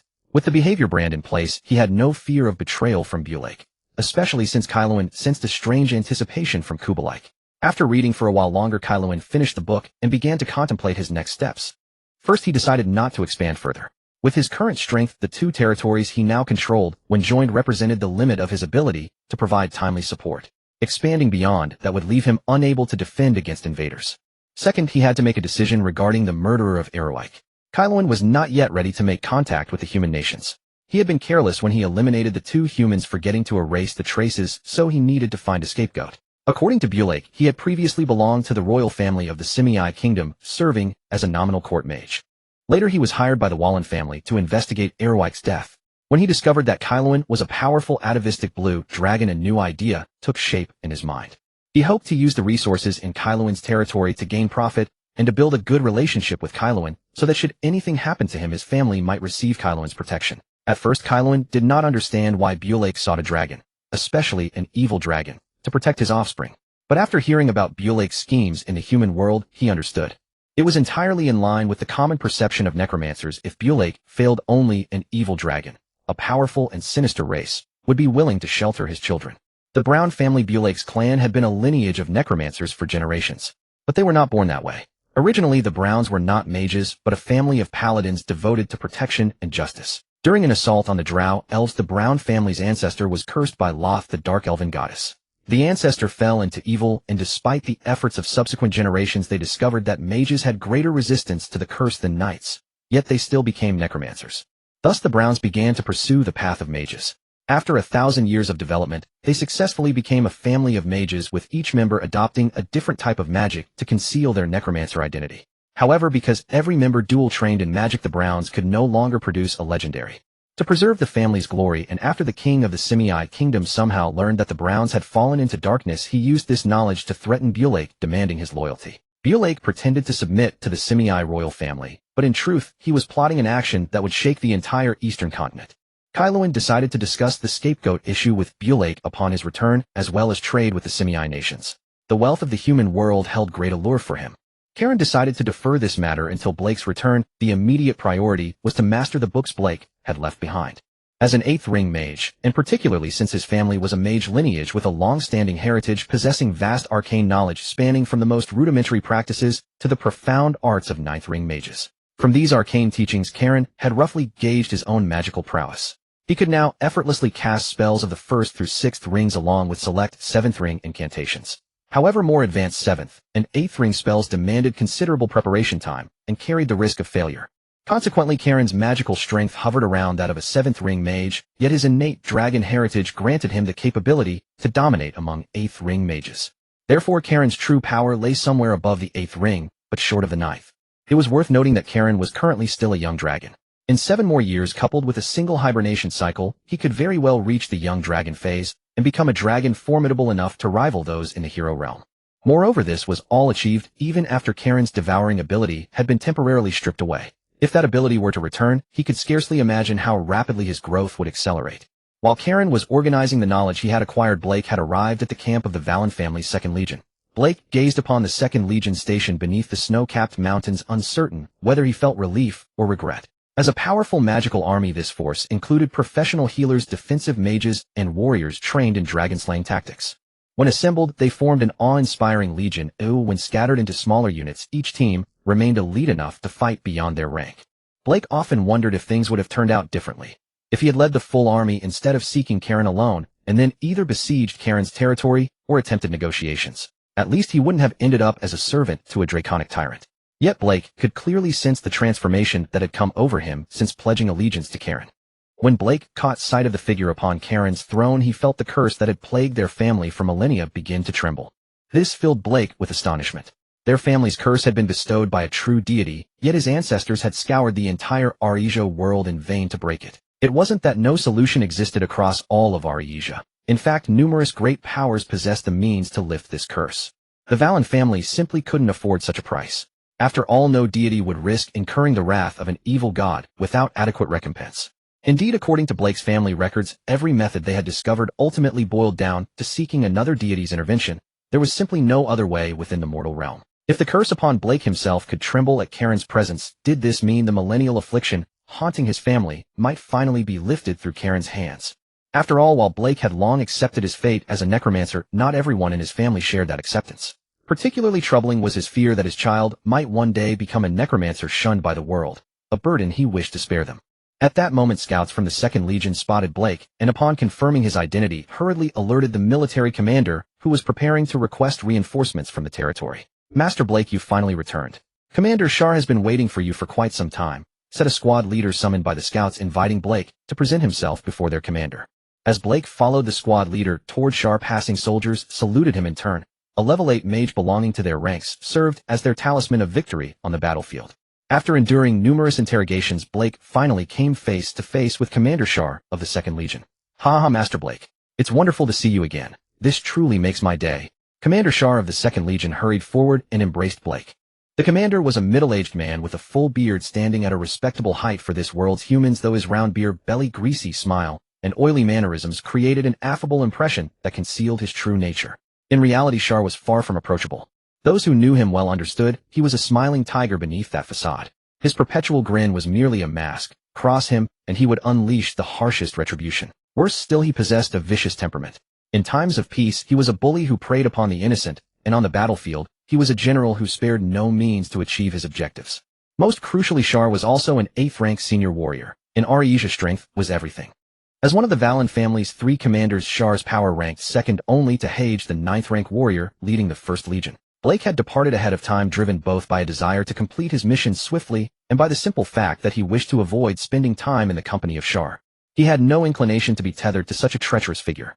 "I'm glad to see you as well, Shar. Surely nothing can trouble you." Even if Blake harbored deep resentment toward Shar, he was forced to return a smile in that moment. "Of course, Blake. As you're aware, His Grace the Duke has been closely monitoring our progress, repeatedly pressing me for updates on young Eric's situation. Especially during that month when you vanished without a trace. I nearly petitioned his grace to either withdraw or dispatch additional forces. But you understand, the Duke's fondness for young Eric would have made the latter option far more likely. Shar regarded Blake with an exasperated expression as if rebuking his mysterious disappearance. Do not worry, Shar. I have uncovered certain leads. You need only wait. I shall bring this matter to a close shortly. Blake paid no mind to Shar's reprimand. In truth, Shar cared nothing for Eric himself, though absent the Duke's direct orders, he would have had no interest in the young man whatsoever. After spending some time to dismiss Shawl, Black returned to the tent Shawl had arranged for him. Lying on the comfortable beast hide within the tent, Black pondered the situation of the Warren family. The primary reason Duke Warren had summoned him was his formidable strength. Additionally, the Warren family's circumstances were rather complex at present. Duke Warren had been in frail health for some time, and he had 3 sons, the eldest Snowwalk born to the Duchess, the second son Eric by a concubine, and the youngest Pisk also by a concubine. Though the eldest son Snowwalk was the oldest and possessed the strongest talent, having already reached the 5th rank of warrior at a young age, Duke Warren favored his 2 younger sons, particularly Pisk. This was said to be connected with the Duke's fondness for his concubine. These matters had previously held little significance for Black, but now he found himself forced to take them into consideration. If his suspicions proved correct, and the Warren family's curse could indeed be suppressed by Karen, then Black needed to elevate his standing in Karen's eyes. What greater act of service could there be than helping a dragon lord dominate a human territory? This would surely please him most. After deep contemplation, Black rose to his feet, drew his staff from his sleeve, and subtly cast a discreet scrying spell to check whether any listening enchantments or artifacts were nearby. He then retrieved a scroll from the magical ring Karen had returned to him. Channeling his arcane power, Black inscribed numerous characters upon the scroll, which gradually faded away as if erased by unseen hands. This seemingly ordinary scroll was in fact a rare and powerful magical artifact. There were 2 matching pairs capable of transmitting messages across the ends of the world, so long as sufficient magical energy was available. Black stowed the scroll and slowly turned his gaze toward the direction of Shawl's tent. This must be resolved. A kobold cowered behind a rock, trembling as it watched the several colossal beasts engaged in combat. The white dragon Verna dove from the ice cliff, her frost breath freezing the air within a 10-mile radius. Karen did not evade, instead raising his foreclaw and tracing a spell trajectory through the void. Projection technique, thousandfold mirror image. 10 Kaelens appeared simultaneously across the ice plain, each blue dragon shimmering with distinct magical auras. Verna's freezing breath pierced through 3 of the phantoms, but the remaining 7 mirror images simultaneously began chanting, their voices roaring like thunder. Chain lightning. Boom, boom, boom. 7 bolts of genuine lightning struck the white dragon from different angles. Her left wing was hit by the real thunder scales, charred and curling upward, and she screamed as she plummeted toward the ice. Karen's illusions gradually dissipated, leaving only his true form. 3-headed dragon beasts surged from the shadows of the crevice, 6 crimson eyes locking onto Karen's actual body. All 3 dragon heads simultaneously opened their massive jaws, breathing a mixed breath of ice and lightning deep within their throats. Karen turned his dragon gaze toward Santa. Order-blind obedience. Karen's overwhelming dragon aura swept toward the 3-headed dragon beasts, with the command arriving together with the aura. With the transmission of the dragon's might, Karen's voice was no longer that of a dragon tongue, but resembled some kind of irrevocable resonance. The 3-headed dragon beasts' heads stiffened in unison, and the breath they had aimed at Karen inexplicably twisted 90 degrees, turning against their own kin. Bang! Ice crystals and lightning exploded upon the 3-headed dragon beasts themselves. They wailed and rolled to the ground, crushing countless ice pillars beneath their weight. Karen did not press his advantage, but instead landed on the ground to wait for Santa to rise. At this moment, Verna also realized that fighting separately against them held no chance of victory. The 4 colossal beasts formed an encirclement around Karen. Verna's body brimmed with ice magic, while the 3-headed dragon beast re-prepared its breath at this moment. Karen could have simply taken to the sky to evade the incoming attack, but he would not, and they knew this as well. Thunderstorm Mirage. In the eyes of both the 3-headed dragon beast and the white dragon, Karen was casting a defensive spell, so they both unleashed their strongest power. When the 4 streams of breath reached Karen's position, his protective shield, and the breath erupted in a fierce storm of smoke. Meanwhile, the Real Karen stood outside the battlefield of the 4 colossal beasts, while the returning Black watched in astonishment as Karen toyed with his own vassals. He actually combined 2 7th circle spells with draconic abilities to create his own technique. Black gazed at Karen in disbelief. In the heat of battle, Verna's breath was stronger than that of any single dragon beast, for she was a true dragon. But with all 4 streams of breath converging together, neither side could gain the upper hand for the moment. Yet Karen's spells gave them no opportunity to even things out. Strikes of heavenly lightning rained from above, splitting their bodies and leaving them sprawled on the ground, stripped of all fighting strength. Black never imagined that within barely 2 months of encountering human spells, Kaelen had managed to combine human magic with the innate spell-like abilities of dragons. Black observed clearly that Kaelen had fused the 7th Circle projection spell with the draconic spell-like lightning bolt to create the new 7th Circle spell Thunderstorm Mirage. Though it still belonged to the 7th Circle, its potential was vast. As Kaelen continued to grow, the power of this spell would steadily increase. Black put himself in the scene and found that he himself did not dare to claim he could evade Kaelen's Thunderstorm Mirage. Black could not help but marvel at Kaelen's talent. Even if Kaelen did not possess divine favor or the lineage of a great dragon, the magical prowess he displayed would make him one of the strongest warriors on the continent. Kaelen had now concluded this spectacle. This battle was one he had requested. He wanted to use his most powerful vassals to test the results of his studies over the past month and more. The result was obvious. Kaelen's magical abilities alone were more than enough to defeat them. In fact, if not for his desire to verify the full power of his spells, Kaelen could have ended the battle much earlier. Kaelen cast a healing spell that enveloped Sanha and Verna. Though his healing magic did not match that of a cleric at the same stage, his profound magical reserves allowed him to mend the majority of their wounds. Seeing his vassals rise to their feet one by one, Kaelen was very satisfied with the outcome. His tail began to sway involuntarily, producing thunderous rumbles like an earthquake. Still unaware of his own display, Kaelen turned to Black and asked, "Has everything been handled?" "My lord, I have already pacified those human legions. They are currently gathered outside your territory, but they remain unaware of what has transpired within. It still believes the strongest entity here is merely a juvenile white dragon." At this point, Black's attitude grew even more respectful, his resolve further solidified after witnessing Kaelen's talents. However, these humans came under orders. Unless they uncover answers, they will not return. Kaelen understood Black's meaning. If he did not wish to confront the humans directly at this moment, then it was time to find a scapegoat. "Furthermore, I have another matter to report to you, my lord." Noticing the grave expression on Black's face, Kaelen assumed a formidable enemy was about to invade and urged him to speak at once. But after listening to Black's account, Kaelen's expression grew remarkably vivid. To an ordinary blue dragon, mortals were nothing more than thoughtless creatures. However, due to his bronze dragon bloodline and the influence of that human memory, Kaelen had come to accept that some mortals did possess wisdom. But after hearing the tale, Kaelen could not help but lament humanity's flaws, a father failing to treat his children equitably, swayed by a woman's influence, a lord unable to designate a clear heir for himself. This Duke Warren was undoubtedly a failure. Yet Kaelen remained quite interested in Black's plan. After all, the wealth of the human world was quite alluring to dragons, especially a blue dragon like Kaelen, who harbored an intense pursuit of riches. Ruling over a stretch of human territory, in terms of both wealth and expanded domain and strength, was highly tempting for Kaelen. "Good, tell me your ideas in detail." "All right, my lord."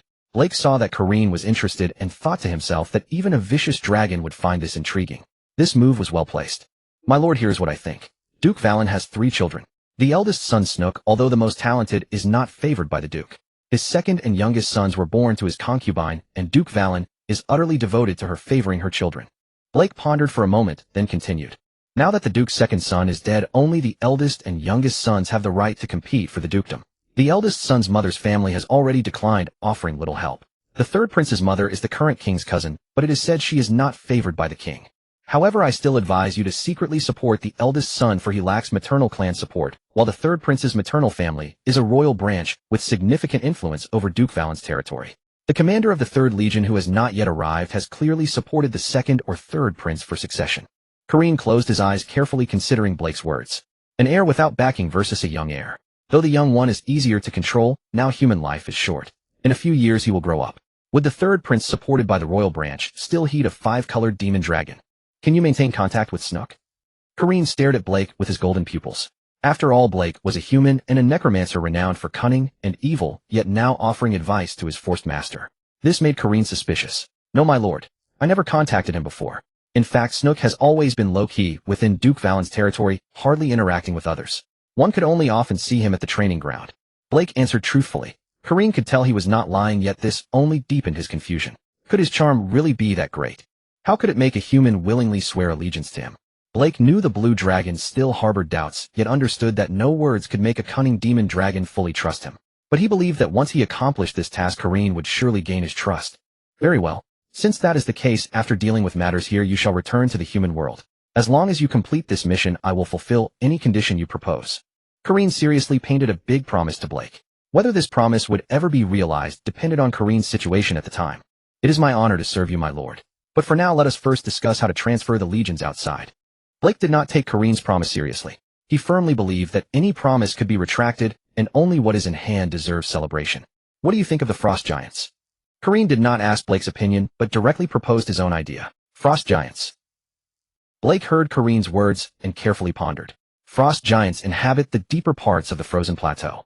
In fact, the glacial plateau can be divided into 3 zones. The outermost closest to humans, where Kareem currently resides, lacks overly powerful beings. This is why Kareem could roam freely here even in his youth. The second zone is the inner region, where the glacial plateau has the most races. Its strength is stronger than the outer zone, but legendary beings are still rare, appearing only occasionally. The inner region's resources far exceed those of the outer zone. The third layer, the core zone, is the true core of the glacial plateau. Only legendary beings can dominate here, including legendary white dragons, legendary giants, and even some creatures with legendary strength. This is also the most dangerous area, rarely ventured even by human legendary mages. My lord, are you referring to that adult frost giant from the inner region? Frost giant status among giants is not the same as white dragon status among dragons.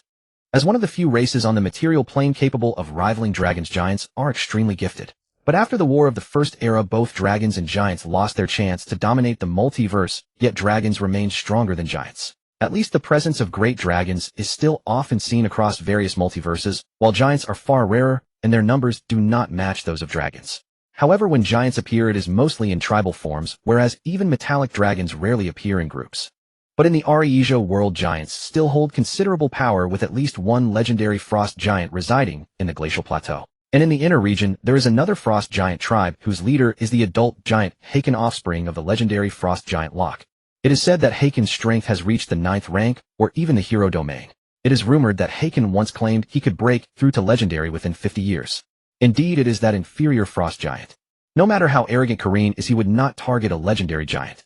Though giants and dragons are mortal enemies, one must judge strength differences. When Kareem breaks through to legendary, if the legendary giant is still alive on the glacial plateau, Kareem's first act would be to announce his existence by taking his life. But at this time, Kareem had not yet considered challenging him at the current stage.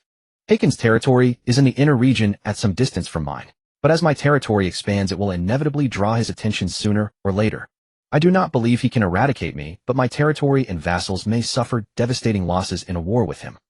Under the aurora of the deep night, the frost giant tribe lay shrouded in shadow. Rugged totem poles hung with frozen mammoth skulls, and the embers of dying bonfires cast a dancing crimson glow upon the snow. Kaelen's draconic body was concealed within a curtain of electromagnetic mist, while Black had also cast an advanced invisibility spell to remain hidden nearby. Kaelen's purpose for this visit was to capture a lone frost giant and smuggle it away before the tribe could notice. Kaelen did not act rashly, but instead observed the entire frost giant tribe. Despite its name, the tribe numbered no more than 10 frost giants, with the majority being lesser giants, such as hill giants and stone giants. They were somewhat akin to dragonkin and the dragon lineage, likewise not recognized as true giants by many haughty giants. Aside from the frost giants, this territory contained roughly 30 lower-tier giants.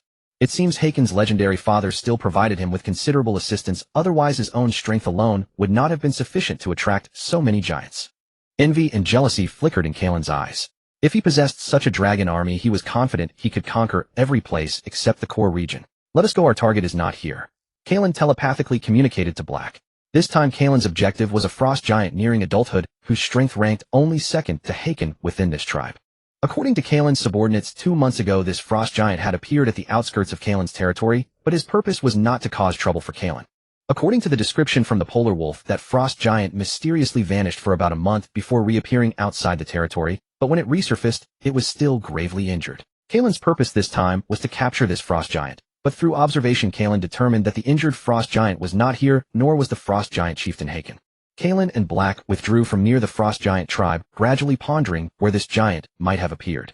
It seemed this frost giant tribe was not as harmonious as Kaelen had thought, otherwise that injured frost giant would have returned to heal. For the following week Kaelen searched, but found nothing. My lord, we must locate that frost giant as soon as possible. Duke Valen is pressing urgently, and Shar has already inquired about the results through secret orders multiple times. Black gazed at Kaelen with a serious expression. Kaelen understood that every minute delayed would introduce further complications, yet the ice plateau was truly vast, and if a giant truly wished to conceal itself, even Kaelen would struggle to locate it. Wait! A sudden inspiration struck Kaelen's mind. He swiftly took flight toward his original territory with Black. As expected, a smile of joy spread across Kaelen's face as he spotted the frost giant concealed beneath the snow below. When Kaelen had first arrived at Vina's territory to conquer her, he had sensed a powerful creature. At that time the aura he detected was that of a ferocious species, and it seemed to have also perceived Kaelin's presence. However, during the subsequent process of Kaelin's subordinates conquering this area, the shadow, where that ferocious species had lain, disappeared, though the creature itself had fled. On Kaelin's tactical map, a red marker had been moving continuously, but Kaelin had first been occupied dealing with Black's matters and later became engrossed in spell work, never finding the time to address it. But combining this with intelligence about that frost giant, Kaelin guessed that the ferocious species was indeed the frost giant, though he did not know what method the frost giant used to alter its aura. This time Kaelin led Black and discovered this frost giant on the way to his lair. Black was once again amazed by Kaelin. This blue dragon's keen senses were truly terrifying, managing to locate a frost giant in the boundless snowfield. Black had originally been contemplating persuading Kaelin to change targets, but now the frost giant cautiously poked its head out from the snow. It was a 15-meter-long frost giant. Although no visible wounds could be seen on its body, Kaelin sensed that it was in an extremely weakened state. Although this frost giant was only 1 meter longer than Kaelin, giant stood upright, and the visual impact it presented even exceeded that of a dragon of the same length. As the frost giant bent down to scoop up a handful of snow water, Kaelin's dragon tail swept across the back of its head like a steel whip. Thud! The giant's face smashed into the ice layer, and before it could even let out a scream, Black's silence spell sealed its throat. Black's staff pierced into the back of its neck, extracting a wisp of life essence. The frost giant's unique eternal freeze breath shimmering with icy blue mist. Now let our young master meet a different end.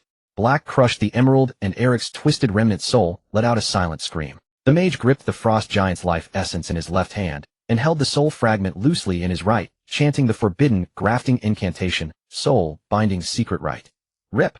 The soul fragment was forcibly immersed in the eternal freeze breath, immediately condensing into the distinctive frost patterns unique to frost giants. What was even more exquisite was that those patterns automatically formed the warrior tattoo design of this tribe, a clan emblem that Black had copied from the giant totem poles. More crucially, endless dead souls surged from Black's body, transforming into the purest soul energy to replenish Eric's soul, while simultaneously reshaping Eric's spiritual essence. This was the spell Kaelin had found in Black's grimoires, a necromantic art that demanded a tremendous price, altering one's soul through the sacrifice of another's. This was a necromantic spell that Black rarely encountered. Overuse would corrupt the caster's mind and drag their soul toward damnation, with the only remedy being the consumption of others' souls to mitigate these side effects. As a necromancer, Black had secretly amassed the souls of hundreds of mortals or low-tier warriors, and for this particular spell, he had essentially exhausted them all, and still fell short. Following Kaelin's instructions, Black returned to Char's camp and requested the formation of a 50-member death squad, a formidable miniature army comprising mages, warriors, and priests. Their losses were said to have caused pain even within the Second Legion, but to complete the mission swiftly, Char still selected troops according to the requirements, either orphans or soldiers with siblings back home. This was Kaelin's personal requirement. He intended to utilize the souls of these warriors, yet considered himself a principled dragon. He set this condition so that someone at home could care for their families after their deaths, while orphans and bachelors were of no consequence. Kaelin sometimes wondered if he was being too merciful. Black was speechless at Kaelin's self-deception. It served no purpose beyond comforting Kaelin's own conscience. Black still vividly remembered the astonishing expressions on those brave and fearless warriors' faces as they died. Truly exhilarating. Kaelin pressed his left claw against the frost giant warrior's forehead, releasing a meticulously crafted electromagnetic illusion to implant memories of butchering human nobility into the giant's chaotic consciousness. He stained the warrior's weapon with the same rust found on Eric's armor, and even caused his salivary glands to temporarily secrete the aroma of the Marquis's favorite wine. Finally, Black stuffed the modified soul fragment into the frost giant's stomach. When the investigation team employed undead detection, they would coincidentally discover this eerie spectral entity bearing Eric's aura, yet exhibiting frost giant characteristics. Karen shattered the nearby ice pillars with a single claw, fabricating signs of a fierce battle. Bulake, on the other hand, used the corrupted corpse to make the frost giant warrior's wounds appear as if they were months old, precisely the time when Eric had been murdered. After completing this, Bulake breathed a sigh of relief. Now neither Eric's soul fragments nor the frost giant's corpse would reveal the forged traces unless a legendary mage personally examined them. But when Bulake looked at Karen, he found him standing in deep contemplation. The elemental plane, the place of legacy. Truly unexpected. A strange light flickered in Karen's eyes. While casting an illusion on the frost giant, he had invaded its memories. To his surprise, he had uncovered such a delightful revelation. "Let's go," Karen said to Bulake. He was no longer in the mood to deal with the human and the frost giant. He needed to digest the information he had obtained. Bulake stored the frost giant in the mystic space specially prepared for it, and returned with Karen to Karen's original lair. "It's been a long time since I was last here. Karen gazed at the snow-covered mountain ahead. He still preferred his original nest. Greetings, master. As Karen landed directly at the cave entrance, the snow maidens waiting inside hurried out to pay their respects to their master. Karen nodded for the bowing snow maidens to rise, then looked at his cave. It had been well cared for by the snow maidens. Everywhere ice crystals refracted the faint sunlight, casting a dazzling array of colors. The snow maidens had even planted some flowers and grasses inside the cave. Though they held little value for Karen, they were pleasant to both the eyes and the nose. Of course, this was because Karen had once expressed his fondness for such an environment, so the snow maidens dared to remodel his lair. Not bad. You've done well, Karen praised the snow maidens. Bulake, who had followed Karen inside, was momentarily taken aback by the scene. Dragons were fiercely territorial. Even a blood relative would not be allowed to stay long in another dragon's lair regardless of whether there was treasure inside. And yet Karen permitted his own vassals to remain in his nest for extended periods, which showed that he valued these snow maidens immensely. Cold sweat trickled down Bulake's forehead. He was glad he hadn't laid a hand on them. If he had chosen to kill the snow maidens before entering the secret realm, he would have thoroughly offended Karen. Forget about hoping Karen would remove the seal on him.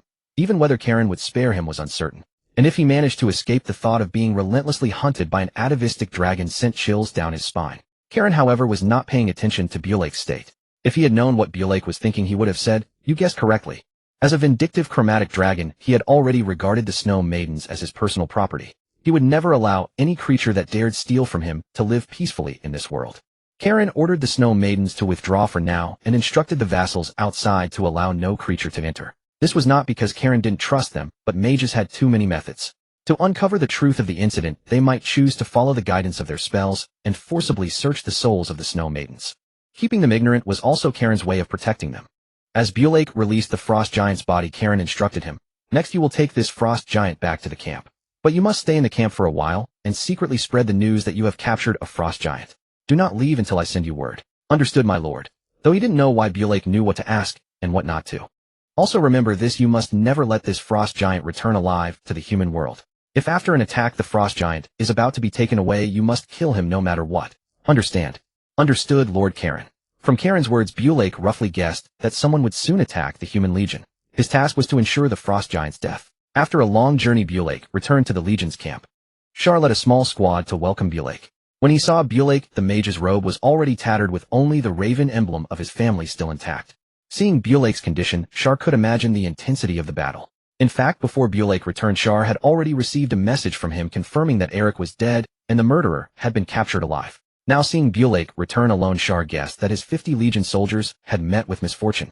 A slight twitch passed over his fleshy face. The loss of 50 soldiers, including a mage, was enough to sting his heart. But he was indeed a smiling tiger. He quickly adjusted his expression. Had Bulake not been observant, he wouldn't have noticed. Bulake thought to himself, so soon the pain begins. If things go as the Lord arranged, it's uncertain how many will survive in this legion. Master Bulake, I am truly honored to see you return. When I learned you were in danger, I even wanted to lead everyone deep into the wilderness to rescue you. But considering my other duties, I had to suppress my anxiety and stay put. Shar spoke with a delighted expression, mixing joy with regret for not being able to assist. Bulake quietly watched the smiling tiger spin his tails. The man even claimed to pray to the goddess of luck every day for his safety. Finally, unable to bear the fat man's insincere rambling, Bulake produced the frost giant. My goodness! Master Bulake, you have actually slain a frost giant. You are truly the revered evocation archmage. Shar feigned shock. But Shar's surprise was genuine. Master Bulake, are you certain that Eric was killed by this monster? Are you questioning me? Bulake released the aura of an 8th circle, mage, his eyes blazing, as if 2 great fireballs were about to erupt. In Shar's eyes, Bulake's fury at being doubted was perfectly in character with the arrogant mages who held their heads sky high. This matched Shar's impression of them. Shar quickly explained that it was not suspicion, but rather the gravity of the matter that required caution. Subsequently, Bulake ignored Shar's attempts to detain him and apologized, dropped the frost giant on the ground, and returned to his own tent to rest. Bulake knew that no matter how well Shar spoke, even if he could weave flowers from his mouth, once he left, Shar would send people to inspect repeatedly until he was certain. Only then would he report to his master like a dog. Now, all Bulake needed to do was wait, using the excuse of recovering from his injuries to stall until Karen sent word. A week had passed since Black returned to the camp. During this time, Shawl, believing himself to be thoroughly covert, had sourced an unknown 6th ring mage to privately examine that frost giant. Shawl subsequently mentioned returning to Duke Vale's territory on multiple occasions, but Black always deferred it by citing his need to recover from his injuries. Another week slipped by. Just as Shawl was about to press Black, once more the scales within Black's magical ring finally began to glow. The time has come. Black opened his eyes from meditation. He had been waiting for this moment for far too long. Black sought out Shawl and proposed they return. Shawl agreed without hesitation. He had long grown weary of this forsaken place. There were no women or entertainments nearby, and he had grown thoroughly bored with the regiment's camp followers. His desire to return home was now burning fiercely. Shortly after Shawl led the main force of the 2nd Legion to march, a colossal figure appeared at their former encampment. At this point Shawl was in high spirits. He would soon be returning to Duke Vale's territory, back to the ice and snow city of his dreams. He had been deeply reluctant about this mission initially. After all, he had never taken to the second young master Eric. Not only did the young master act with arrogance and tyranny within the territory, but on one occasion, he had also set his sights on the same commoner woman as Shawl. Ultimately bowing to Duke Vale's favor toward Eric, Shawl had been forced to relinquish her. Shawl had grieved for a long time back then. Since Eric had now perished, no one would tend to his cherished companions. As the most devoted subordinate of the Vale family, Shawl resolved to personally attend to Eric's most prized possessions. As he fantasized about his bright future ahead, he remained blissfully unaware that danger had drawn near. The first to sense something amiss within the 2nd Legion was Black, but he kept silent, quietly casting a protective ward upon himself. The Legion's mages soon began to sense the wrongness as well. The entire force halted and formed a defensive formation. These creatures are no joke, far more capable than those kobolds and goblins. Karen murmured through Black's eyesight. But this alone won't be enough to withstand that thing. Shawl displayed his exceptional command skills, quickly stabilizing the entire army. What in the world is happening? Shawl questioned the Legion's scouts and mages, hoping for some discovery. But clearly the enemy was no simple foe. Hurry and summon Master Black. Shawl now realized this visitor would be extremely difficult to handle. Suddenly the 2nd Legion's warhorses collapsed in screams. Not from exhaustion, but from some ancient terror rising within them. The wind and snow turned violent, ice shards slicing through armor like blades. On the horizon ahead, a shadow 20 meters tall shattered through the blizzard's veil. Frost giant Haken had arrived. Shawl and his soldiers trembled as they gazed upon their foe, utterly unable to believe what their eyes beheld. His body stood nearly 20 meters tall, like a walking ice shelf. His skin was not the typical gray-blue of ordinary frost giants, but near-transparent ancient permafrost ice, with deep blue ice marrow flowing within it, like ancient bloodlines coursing through the heart of glaciers. Across his left shoulder hung a cloak crafted from white dragon vertebrae. The dragon's skull retained its ferocious grimace from death, with unextinguishable cold flames dancing within its hollow eye sockets. His right arm was wrapped in heavy cold iron chains, each link bearing a frozen skull, human, elf, dwarf, and even that of a young blue dragon. And his weapon, the eternal calamity great axe. Its blade was as large as a city-gated surface, inscribed with soul-devouring rune glyphs. Each swing summoned bone-chilling ice storms. Is this Haken? Black appeared beside Shawl, calling out the frost giant's name with a trembling voice. He never imagined that Karen's order to secretly release news of capturing a frost giant would actually draw forth Haken, a figure almost legendary in legend. At this moment, while considering how to complete Karen's task, Black was more importantly contemplating how to ensure his own survival. Respected Titan, we mean no offense. We merely stumbled upon this place by accident. We are soldiers of the Ci May Kingdom, and hope your excellency will grant us passage. Shawl was practically groveling before Haken, begging for mercy. He understood his army could never defeat the giant before them, even with Black's assistance. Haken lowered his head, looking down upon the human army below like ants. His breath released not white mist, but an ice crystal storm. Fine ice shards pierced through the frontline soldiers' armor like bullets, freezing their flesh and blood into crimson ice statues. Humans, his voice echoed like a collapsing glacier. You should not have set foot on this land. And you should never have stolen my kin. Haken's gaze fell upon the frost giants, bound in chains moments from being taken to the human world. Shawl opened his mouth to speak, but Haken gave him no chance. The giant raised his massive foot and brought it down with devastating force. Boom! The ice field erupted. Hundreds of razor-sharp ice lances burst from beneath the ground, shattering the neat military formations. Heavy armored knights were impaled alongside their horses, suspended mid-air, twitching, their blood freezing before it could hit the ground. The Legion mages, snapping to awareness, hastily erected shields over themselves and the army. But their protective wards were like glass before the towering giant, shattering on contact. He swung the eternal calamity. The axe blade carved an arc of death. 3 squadrons of soldiers were bisected instantly, upper bodies flying skyward while lower halves remained standing, their severed ends coated in thick frost. Shawl did not immediately strike. Instead, he pinned his hopes on Black, since that frost giant had been brought back by him in the first place.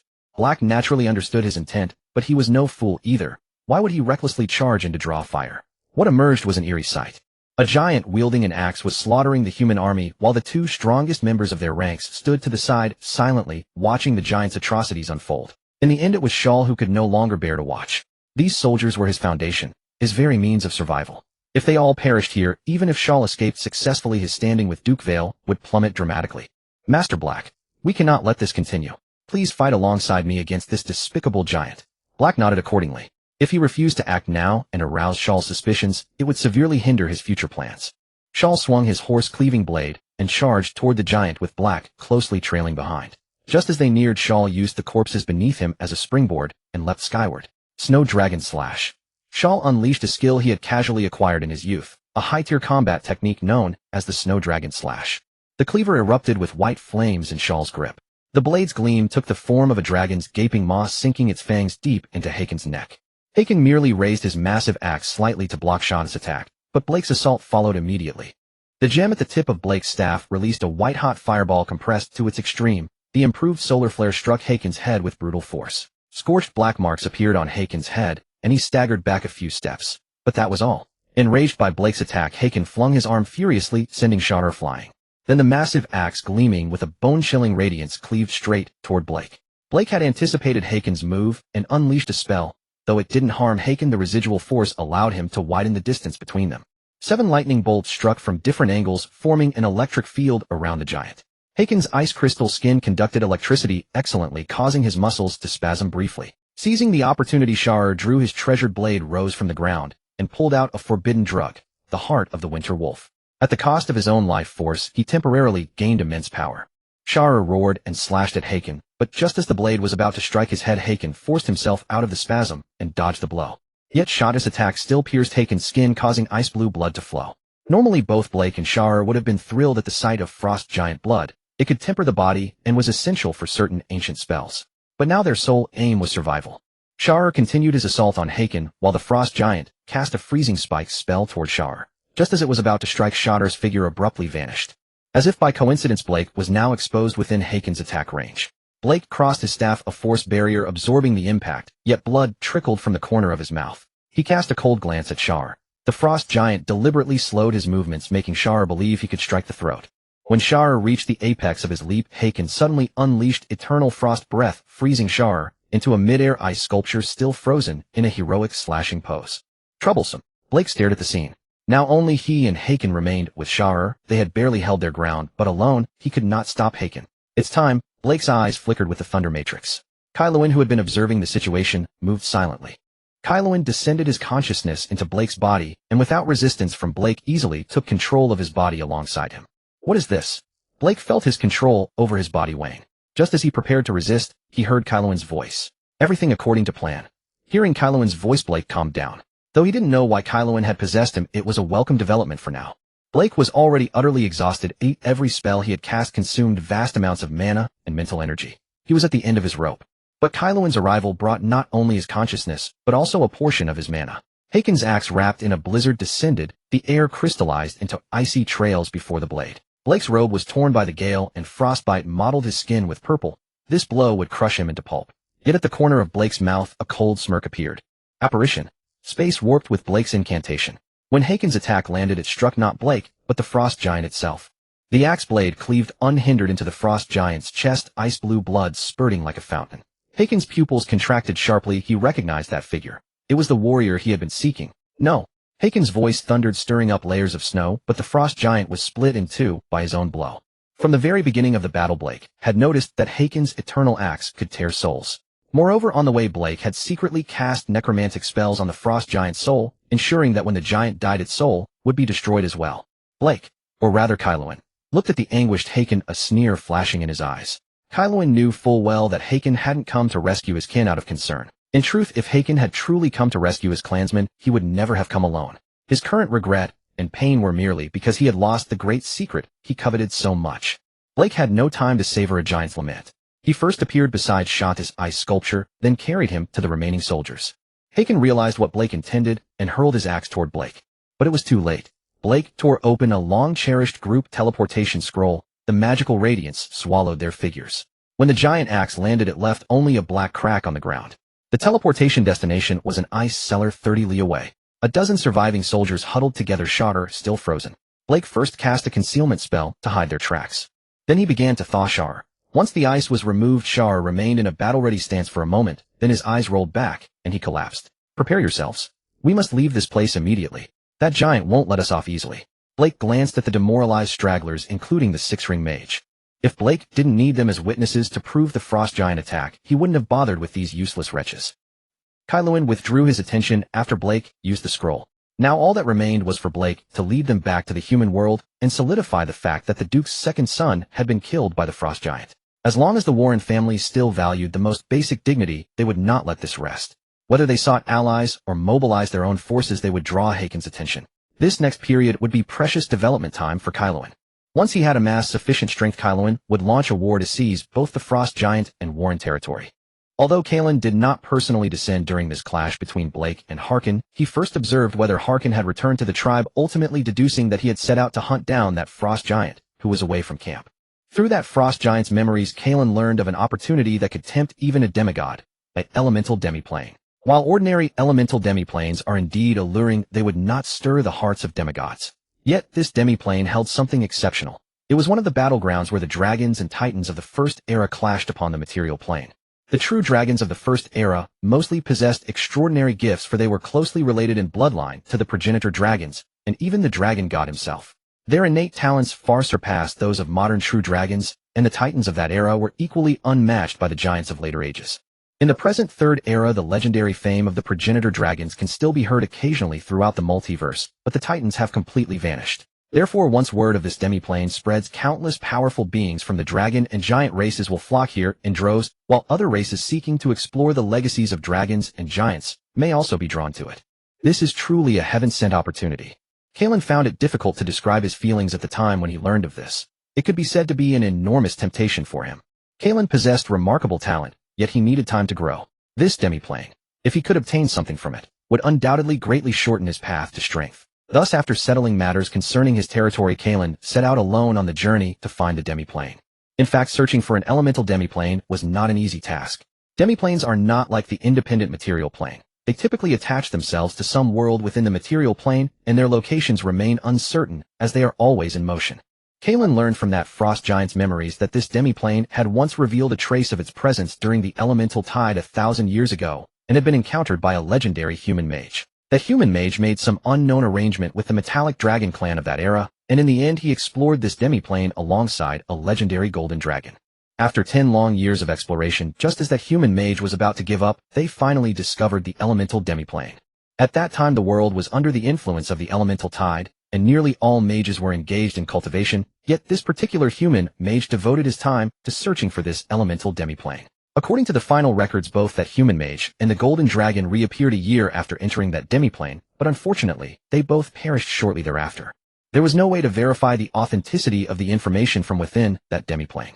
Centuries later, the human mage's family declined in fortune, and news about that secret realm was sold, sparking a brief storm, only to ultimately fade into nothingness. However, the legendary giant Locke learned from somewhere that the demiplane lay beneath the frozen plateau, and went mad with the quest to find it. This pursuit had raged across the frozen plateau for a century, until 10 years ago, when the human world of the eastern continent, unable to endure the ice plain riots triggered by this deranged giant, mobilized several legendary experts to restrict Locke's movements. Only until now has a frost giant warrior within the tribe established by Locke's son Harkon outside discovered that secret realm again, yet he chose not to inform his chieftain. From the memories, Kaelensos learned that this frost giant warrior was certain that if he had told Harkon or his father, they would have killed him to keep the secret. Thus, after being sent out by Harkon to search for clues, he chose to betray his tribe, hoping that once his strength grew in the future, he could enter that secret realm, obtain the heritage, and become a new legendary titan. But what he never anticipated was that his hidden secret had been intercepted by Kaelensos. For this journey, Kaelensos had made thorough preparations, following the exact path discovered by that frost giant, without deviation, fearing that even the slightest mistake along the way could cost him the chance to find that demiplane. "We have finally arrived," Kaelensos said, gazing at the flat expanse of snow. Through his perception, he knew there was a 10-meter-wide cave below, and that opening connected to an elemental demiplane. At the entrance to the elemental demiplane, Kaelensos felt less urgent than before, and instead weighed the risks and rewards. That frost giant had never entered the demiplane. In fact, he had been stopped at its threshold by a dragon beast. Indeed, if Kaelen's guess was correct, this dragon beast was Sanna's father, the same dragon beast that had taken Vaina's mother.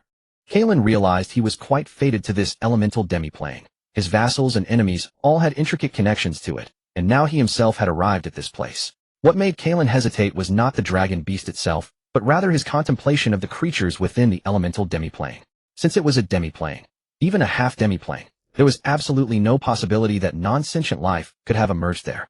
More importantly, had an elemental lord been born within it. Even the weakest elemental lord possessed the power of a demigod, and some wielded strength capable of rivaling the gods. His hesitation did not last long. That was not Kaelen's nature. Since he had come, there was no turning back. Moreover, Kaelen dispersed the ice and snow covering the cave entrance, revealing the dark void within. Folding his wings, he dove inside and descended slowly with gravity, landing safely after approximately 1 minute. During his descent, Kaelen sensed a shift in space. By now he was no longer at the frozen plateau, but had been carried somewhere unknown through the passage. Kaelen perceived that the elemental energy here was extremely chaotic, the very fabric of space beginning to warp. The light was exceedingly dim save for white specks drifting through the air like fireflies. But Kaelen knew those were no creatures. They were shards of space itself, fractured by spatial compression, each contact carrying the risk of being torn apart. Kaelen pressed onward until he saw it. A blue dragon coiled upon the ground, its body exceeding 25 meters in length. Its scales, once the deep indigo of the ocean, were now marred by creeping traces of gray-white petrification. Unlike ordinary dragons bearing a single head, this creature possessed three. One eye socket was pierced by an ice spear, another's throat had been torn apart, and the remaining central head hung low, blood dripping endlessly from its maw. Even at the sight of its heart, a hollow cavity had formed. How did it survive? Kaelen was now absolutely certain that this blue dragon before him was the father of the three-headed dragon beast. Yet what he sensed was not a dragon beast, but a true dragon. Despite its grotesque appearance, the aura of magic radiating from its body proclaimed its true identity. Most astonishing of all, this dying and distorted blue dragon was surrounded by legendary dragon pressure. Though broken and shattered, it still oppressed the entire space, as though it were something tangible. Retreat. The blue dragon's vocal cords had long since rotted away, its voice resonating directly within Kaelen's mind. This is not a place you can tread. Upon hearing this, Kaelen did not retreat. Instead, he readied himself for battle. How could he possibly yield to the warning of a dying blue dragon? The entire space grew even darker. Before Kaelen could notice, strands of black smoke were drawn into his lungs, spreading through his veins and nerves. A blue-white plasma beam struck the dragon beast's chest, but was suddenly deflected upward by an elemental barrier that erupted to its defense. This dying guardian had somehow harnessed the last of its strength to manipulate the energy leaking from the demiplane itself. Kaelen's left claw pierced into the dragon beast's abdomen, meeting resistance like striking a mass of viscous jelly. Those gray-white petrified tissues suddenly came alive, wrapping around his claw blade in an attempt to drag him into assimilation. When Kaelen was forced to unleash the thunder matrix from his right eye, the unthinkable occurred. The pupil of the dragon beast's central head suddenly cleared, and its blue-gold vertical iris resonated with the matrix. Kaelen's reason began to return. Damn it! He realized he had fallen prey to the traps of this mysterious space. The petrified layer on the blue dragon's body cracked apart piece by piece, revealing the remaining blue dragon scales beneath. It trembled as it raised its head, its voice suddenly becoming clear and weathered. Truly an outstanding young dragon. Having been born for less than 10 years, you've already reached the strength of an adult dragon, and you even bear the scent of an unknown deity. At this point, the blue dragon's condition seemed to have stabilized somewhat, and its words became gradually clearer. As his reason fully returned, Kaelen beheld something even more terrifying. The interior of the dragon beast's thorax contained not flesh and blood, but condensed elemental turbulence. Its heart had long been replaced by a pulsating rune. Shall we continue like this? Why not sit and converse, young one? The ancient blue dragon rasped. Only then did Kaelen notice his left claw was still embedded in the old dragon's chest. Kaelen attempted to withdraw his claw, and this time nothing obstructed his efforts. The ancient blue dragon slowly stretched, his 25-meter body fully revealed before Kaelen. The young dragon observed that the elder's hide was marred by spots of varying sizes, gradually corroding his flesh. You may call me Lucius, young one. Lucius regarded the wary juvenile blue dragon with rare amusement. Might I inquire after your name? I have not been this lucid for quite some time. You may call me Kaelen. Kaelen had no intention of concealing his name. Though many possessed the power to harm others merely by knowing their name, Kaelen was certain that certainly did not apply to Lucius. Gazing upon Lucius, Kaelen had never encountered a blue dragon so loquacious or indeed so amiable. Despite the dragon's increasingly vibrant demeanor, Kaelen could perceive his life force waning with each passing moment. Even a being of legendary caliber could not escape the prologue of death. Do not be alarmed. As you can see, I am near death's door and pose no further threat. Lucius regarded the young one with resignation, yet his eyes betrayed unmistakable admiration. You carry the scent of my kindred. If my conjecture is correct, they are still dragon beasts, are they not? Lucius spoke with a mixture of lament and nostalgia. Lucius continued his tale undisturbed. You are very young, he said. His voice had shed its rasping quality, now resembling a jar of wine sealed away for decades, bitter yet profound. At your age, I was still devouring sand within my irresponsible mother's territory, yearning to emble the great dragons who terrorized the continent, bullying frail humans and claiming hundreds of made dragons. And indeed, as I once hoped, I attained legendary status upon reaching adulthood. I became lord of the Jade Archipelago with countless human kingdoms bowing beneath my form. Lucius's spirit surged with excitement, pride bleeding into his voice. Until I felt a summons from this place. Kaelen nearly doubted his own ears. A summons? Could a plane truly call upon a dragon? You heard correctly. I did not come seeking this elemental plane as you later arrivals do. I was actively summoned by the plane itself. Lucius seemed to delight in Kaelen's astonished expression. As Lucius recounted his tale, Kaelen found it ever more incredulous.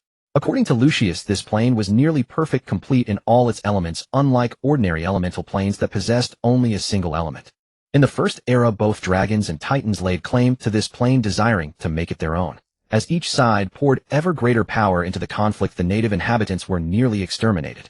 Legendary tier beings fell from the war's outset, and in its final stages, even demigods from both the dragon and titan lineages entered the fray. The war raged for centuries, nearly destroying the world itself. Yet in the end, the demigods of both dragons and titans perished upon this very soil. Most astonishingly, as the plane repaired itself, it absorbed the souls of both demigods and gradually developed its own consciousness. How? Kaelen pondered Lucius's words carefully. A demigod's soul inherently carried a trace of immortality. While not equal to true gods who are truly indestructible, they were exceedingly difficult to destroy. Worlds within the material plane did possess wills, but theirs was the world will. Impersonal, lacking anything akin to human volition. They possessed only primal instinct, which in the rules of the multiverse constrained the power of deities within the mortal realm. Upon arriving at this plane, I was seized by its consciousness. It sought to infuse the world's power into my body. Lucius's expression had shifted entirely from before, now filled with dread, his voice trembling slightly. During this transformation, I gradually gained power, but I also realized my consciousness was sinking deeper. Were things to continue, I feared I would soon become nothing more than the world's vessel. Lucius's tone grew agitated. How could I permit another to occupy my body? Though this consciousness be that of an entire world, so what? Lucius unfurled his wing, blackened by spots, his face contorted with ferocity. I am a noble blue dragon, the finest among the 5 dragon breeds, a legendary great dragon. Countless lives trembled before my power. My subjects revered me as a deity, and even Tiamat I held in no awe. I am destined to be the king of this world. I am a sovereign, not a vessel. As Lucius grew increasingly agitated, Kaelen drew away from him, watching the ancient blue dragon, whose days were numbered, unleash its final howl of rage. The consciousness of this world, even fused with the souls of 2 demigods, was born not long ago. Lucius gradually calmed. I deceived it by claiming I wished to see my kin, otherwise I would have refused to bear the world's power. For reasons unknown, it ultimately yielded. Furthermore, because of it, my power at peak had nearly reached that of a demigod. But as I prepared to depart, it may have sensed my true intentions and redirected my return path from my original world to the one you inhabit. It even gradually stripped away the power it had bestowed upon me, placing a curse upon me, reducing me to an ignorant, contemptible blue dragon. Lucius paid little heed to whether Kaelen remained nearby, lowering himself to the ground as though every word had exhausted his remaining strength. The truth was undeniable. From Kaelen's perspective, the great dragon before him was on the brink of withering, his life hovering between existence and oblivion. I wandered the Frostplate Highlands for many years, even siring offspring there, yet the world's curse never relented. Only when instinct drove me back here did the curse gradually recede, but what welcomed me here was no longer the world's power, but the resentment of the dead from the first era's cataclysmic war between dragons and titans. This resentment further mutated my body into the grotesque form you see today. Kaelen could no longer contain his curiosity and asked Lucius, "Then where do your injuries come from?" Whatever power the world bestowed, even the most profane, would enhance its wielder to some degree. And Lucius himself was already a legendary dragon at his peak. Lucius glanced carelessly at his 2 heads and his wounded body. Since this world imprisoned me, I helped it evolve. By slaughtering the SA, I aided it in culling newly born species. Through slaughter, I eliminated the unworthy, leaving only those with potential. Some of these wounds were sustained during that time, and as for the rest, Lucius glanced at his additional heads. These were sustained while slaughtering those with potential. Kaelen finally felt that the bizarre dragon before him was beginning to resemble a chromatic dragon. How could the demeanor of an old man ever appear on a chromatic dragon? Kaelen, this region is fraught with peril far beyond what you can tread at present. Lucius let out a long sigh, gazing at the atavistic blue dragon before him, lamenting Kaelen's youth, as well as his own impending death.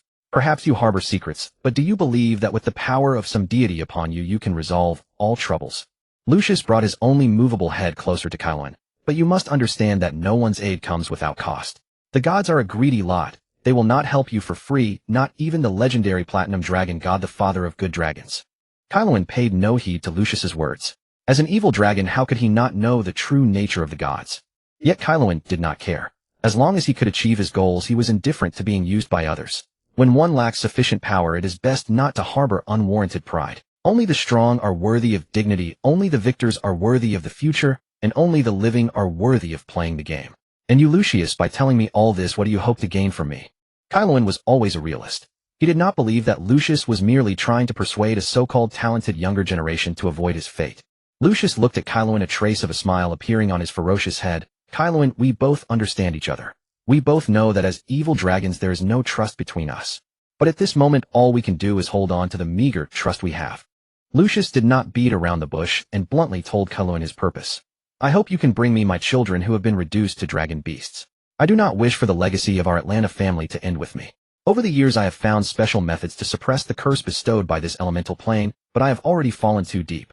Yet I hope to help my children break free from this curse. And in return, when you bring my offspring here, I will personally escort you and open the gates of this world for you.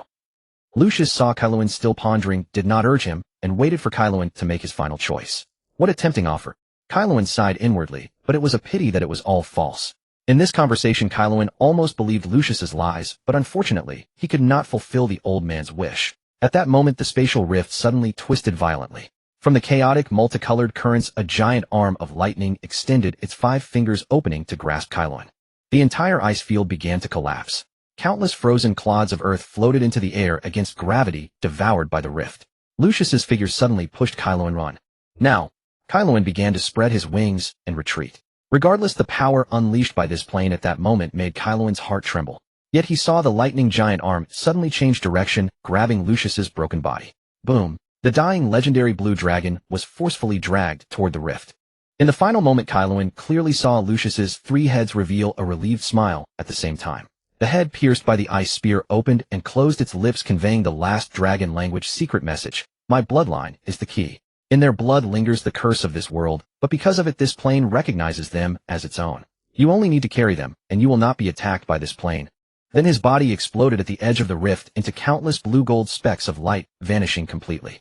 Kaelin now flew at his fastest speed, traversing the dark passage and returning to the surface. But Kaelin did not hastily leave this place of trouble.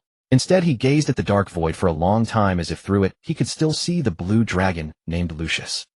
2 years had passed since Kaelin explored that region. During this year, Kaelin had not left his territory, rarely even leaving his lair. Only the commands issued from the dragon's nest bore witness to the ownership of this land. My lord, we have delivered the 5th batch of goods to the humans. Besides gold coins, they brought high-quality crystals and other items you requested. By now, A Bing had fully embraced her role as a manager, exuding a queenly aura and the unique agility of a snow maiden. Kaelin still coiled within his lair in the mountain peak, but now the lair was not only filled with ice crystals arranged by the snow maidens. Before the throne, a small mountain of neatly stacked human currency and various energy crystals had piled up. Kaelin now hovered atop this pile of wealth, surveying his vassal. Good, well done, A Bing.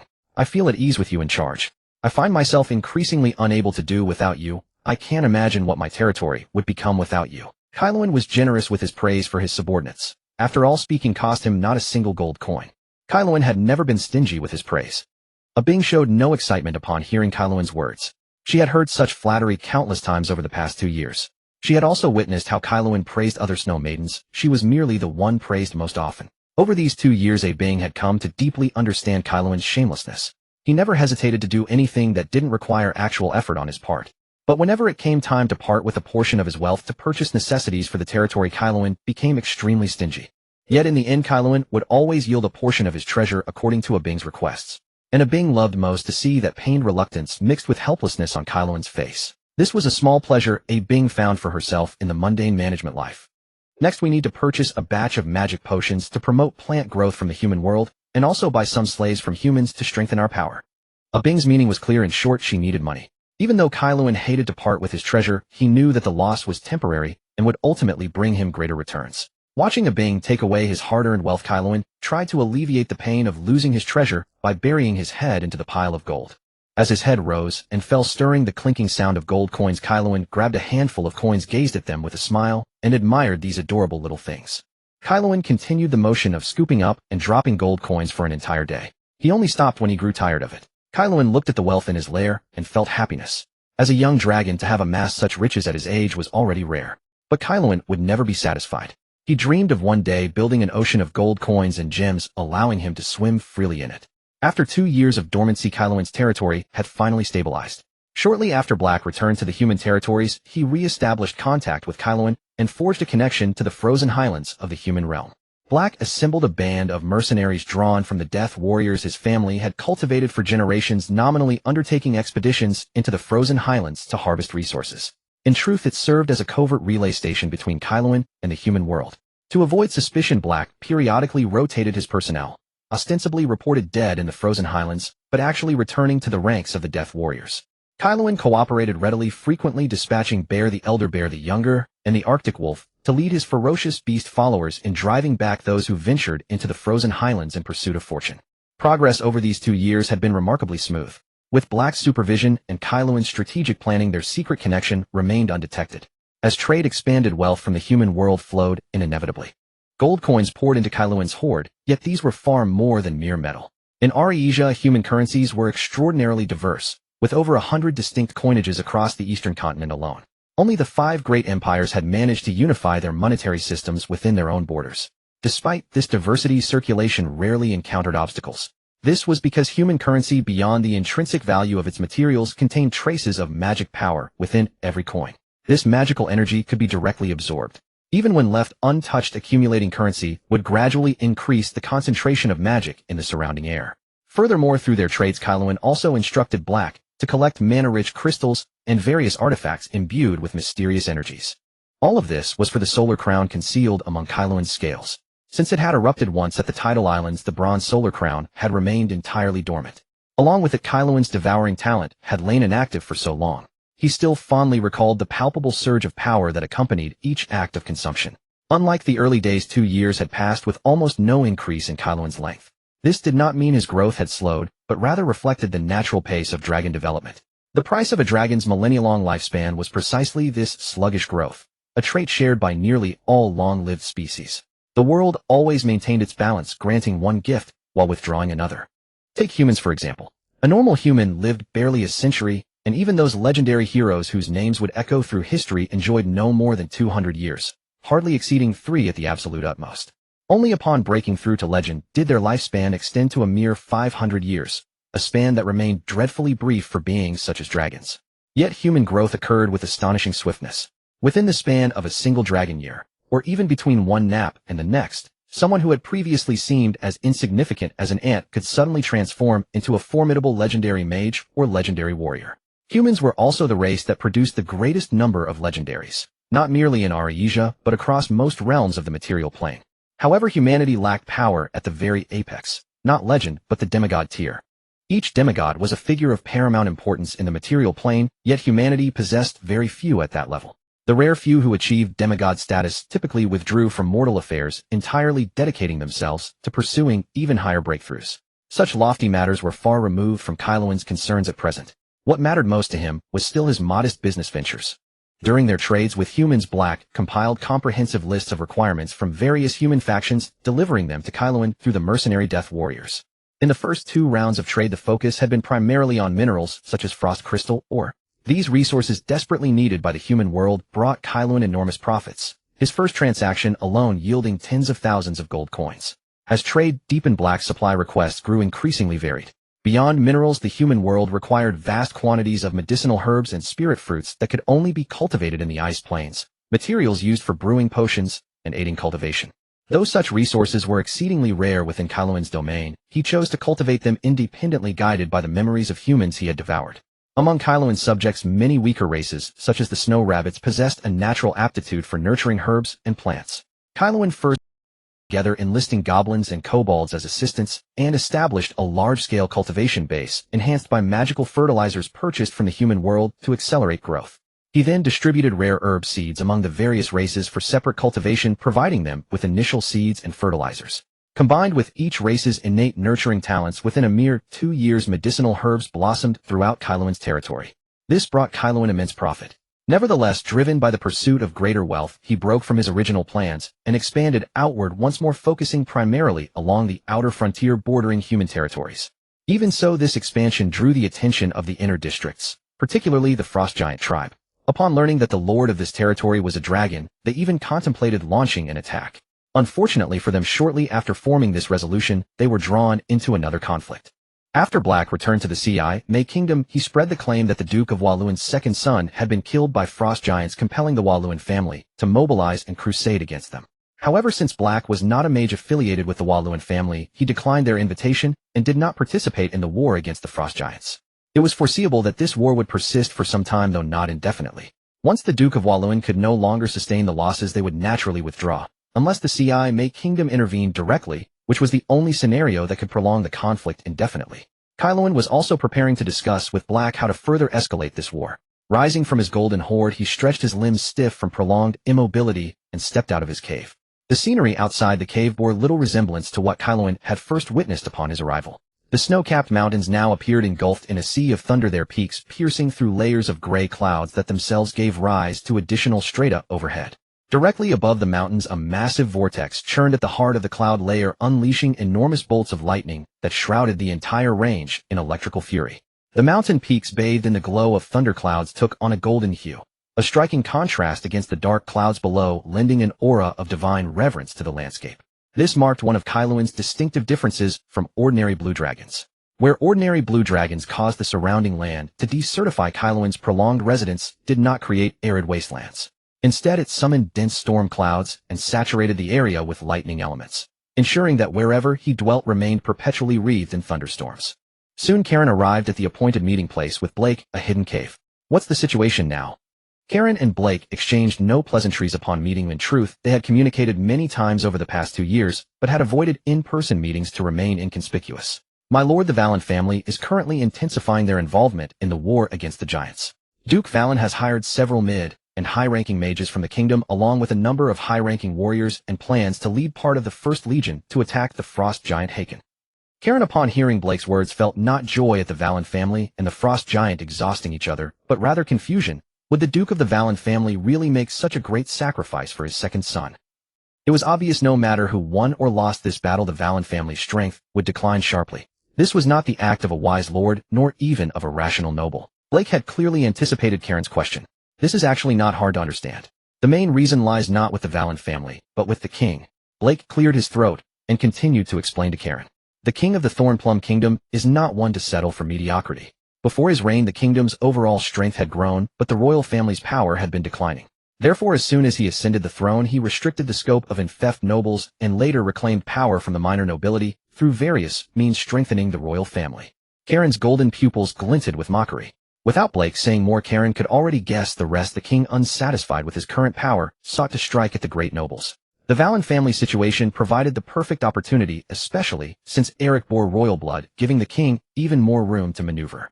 Indeed, Blake's account matched Karen's thoughts almost exactly. To Karen, a leader who could not command his subordinates well and only knew how to reap the fruits of his ancestors' labor was utterly foolish. Such a leader plants the seeds of future trouble for the sake of immediate gain. "How long do you think the Valen family can hold out in this battle, eh?" Blake pondered briefly, then replied with certainty, 2 years. At most 2 years, until the Valen family reaches its limit. After 2 years, they will have no soldiers or resources left, and that will be our opportunity to take control of the Valen family. Blake's resolute words reached Karen's ears, stirring him into excitement. Blue-gold lightning crackled around his body. "No, 2 years won't do. We need them to hold on for at least 4 more years, and not just the Valen family. I want the entire Thornplum Kingdom to be dragged into this, and ideally that old mage of Thornplum as well." Blake could only smile bitterly. Such a demand was far too high. That mage of the Thornplum Kingdom was a legendary mage who had protected the kingdom for 200 years. In at most another 100 years, the Thornplum Kingdom would lose its greatest pillar. But neither Karen nor Blake could wait that long, and Blake had yet to find a suitable method. Karen naturally understood the difficulty, but he believed it was not impossible. He pressed his dragon claw against Blake's head and transmitted a specially crafted technique to him. "This is the Titan true form." Blake received the transmission from Karen and could hardly believe such a technique existed. "If I could cultivate this technique." But he quickly regained his composure, realizing it might be a trap. Karen watched Blake's expression shift from astonishment to greed then to calm. Once again he marveled at the temperament of this human vassal. There is no such thing as the Titan true form. It's just a cunning technique. Find a way to pass it to your king. I believe he won't give up such hard-won power. The Titan true form created by Karen was even more extreme. Once one began cultivating it, they could not break through without continuing to absorb giant blood and would even fall into weakness. But it was not without drawbacks. Like the dragon blood warriors, who gained dragon strength by bathing in dragon blood and undergoing a special ritual. Further cultivation would become extremely difficult without more powerful dragon blood to aid in breakthroughs. The Titan true form created by Karen was even more extreme. Once one began cultivating it, they could not break through without continuing to absorb giant blood and would even fall into weakness. The only advantage of this technique was its remarkable effectiveness in the early stages, and more importantly, by absorbing giant blood or consuming giants, one could extend the giant's gifts within the body, such as longevity. That alone would be enough to attract humans nearing the end of their lifespan. Yes, my lord. I will complete the mission. Blake, now calm, had full confidence that this technique would stir a bloodbath in the human world. One more thing, Blake. Karen's expression grew stern as he fixed his gaze on Blake. Blake seemed to sense what Karen was about to say, and his expression became both excited and tense. After you return this time, you may bring your child. I will attempt to lift the curse. Before Blake could thank him, Karen poured cold water on his hopes. But I can make no promises, for this curse was laid by a true god. My lord, regardless of the outcome, I will swear my life to you. Blake knelt on one knee, his voice trembling. Afterward, Karen sent Blake back to the human world and returned to his lair. Lying once more in his nest, he sank into thought. The technique he had given Blake was actually one he had created himself. Yes, the Titan true form was a fusion of dragon heritage and the necromancer's knowledge he had learned from Blake. Karen had to admire the vast scope of the dragon lineage. The dragon inheritance was like a treasure chest. Whatever he needed, it would provide. When he sought knowledge on this matter, the legacy of an aberrant dragon ancestor came to his aid. That aberrant dragon was infamous primarily for its cannibalistic tendencies. It devoured its own kind. It had consumed other dragons to enhance its power, nearly becoming a divine being, but its actions violated the dragon's greatest taboo, and it was slain in the material plane by the combined might of the dragon gods. Nevertheless, a portion of that aberrant dragon's legacy remained. Karen combined it with his own talents to create this technique. If the giants ever learned of this technique, they would be enraged. But the technique had a fatal flaw: it could never reach the legendary rank. This limitation meant that no matter how miraculous the technique seemed, it could never be considered a true art. Of course, this would not be apparent in the early stages. By the time the king needed to break through to legendary, even if he had not been killed by the giants, Karen would have enough confidence to set foot in the human world. The next matter held no less significance in Karen's mind than the previous one. After the first transaction, Blake's importance soared in Karen's eyes, prompting him to eagerly descend his consciousness onto Blake, once more learning what Blake had been doing in the human world. When Karen's consciousness returned to his own body, Blake took the initiative to contact him.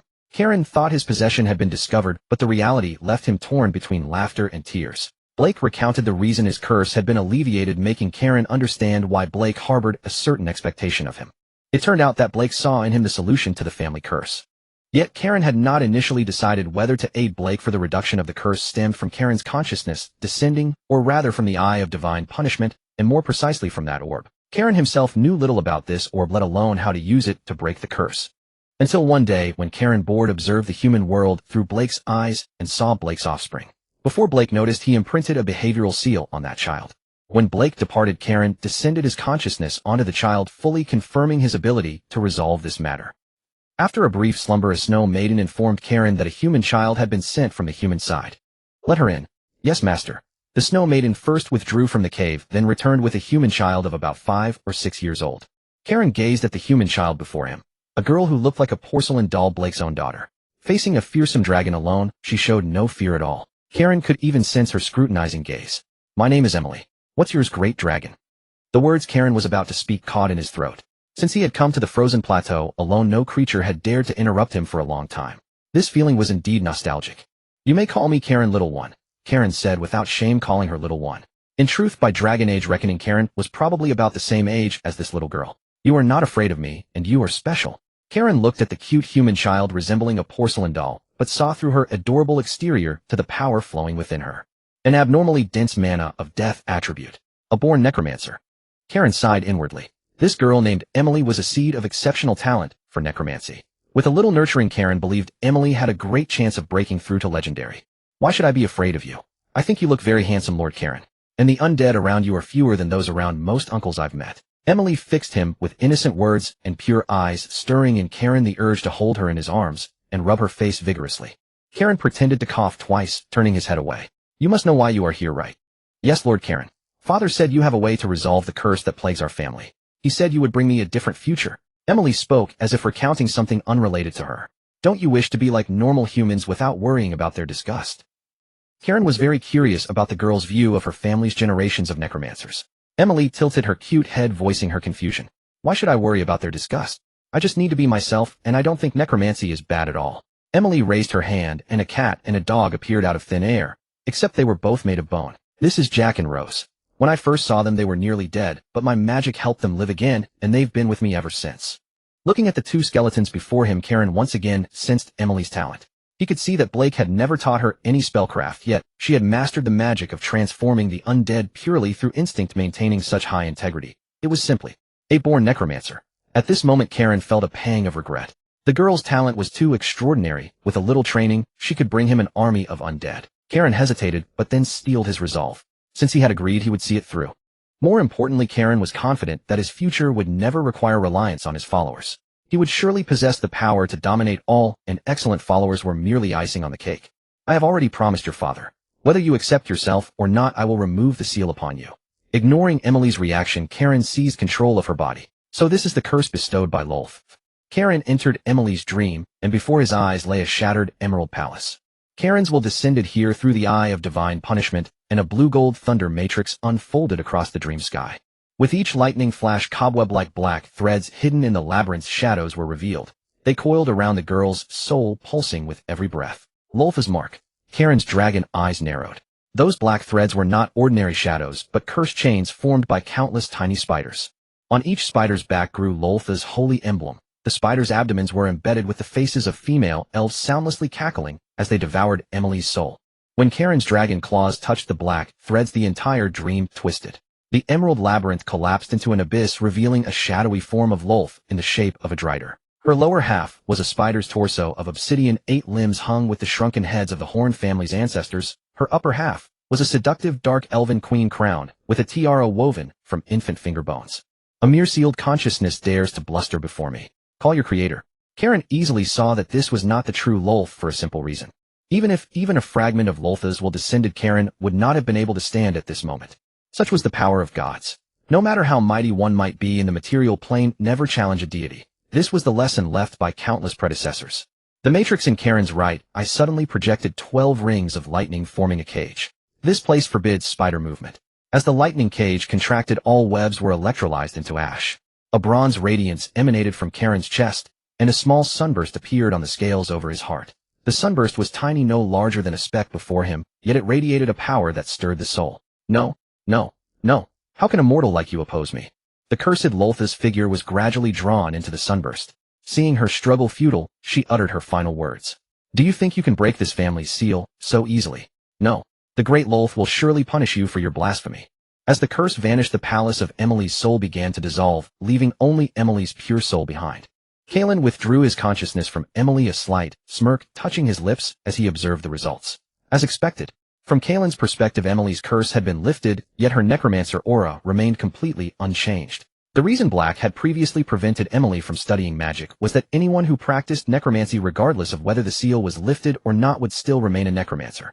But although Emily hadn't formally practiced magic, her entire being was saturated with necromantic spells. She could only be described as a true prodigy. A necromancer prodigy had nothing to do with curses. I wonder what Black's expression will be when he finds out, Kaelen thought. Black had put in so much effort only for his child to end up walking the same path he once walked. Forget it, I'll leave him to his worries. Kaelen looked at the bewildered girl before him, wondering why this dragon kept staring at her so intently. Don't you feel anything different? Emily listened to the dragon's words, closed her eyes to carefully sense, and Kaelen even noticed her puffing out her cheeks. Finally, she said seriously, I don't feel anything different, your dragonship. It's just that I feel a bit lighter overall. Kaelen realized that the human child before him was an innocent, somewhat silly little girl. It was unlikely he'd get any meaningful feedback from Emily. So Kaelen had the Snow Woman escort Emily away, arranging for her to stay comfortably while he figured out the specific plans for her. This journey into Emily's soul space not only resolved her curse, but also inadvertently addressed Kaelen's own problems. Previously, Kaelen had gathered various energies, but the bronze corona never responded. To regain his devouring ability sooner, Kaelen had devoted a significant portion of each trade to acquiring resources and energy, yet nothing worked until his last descent to Black. When Kaelen descended upon Black, he first encountered Emily, and it was then that he branded her with the behavioral mark. Later, Kaelen discovered that not only could the divine punishment suppress curses, but the bronze corona had begun responding to other energies for the first time.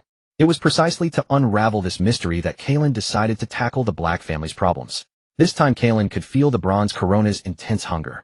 Based on his calculations, approximately 10 more sealed energies like Emily's would be needed. However, due to the necromancer issue within Black's family, although the lineage had continued, the numbers would never be substantial.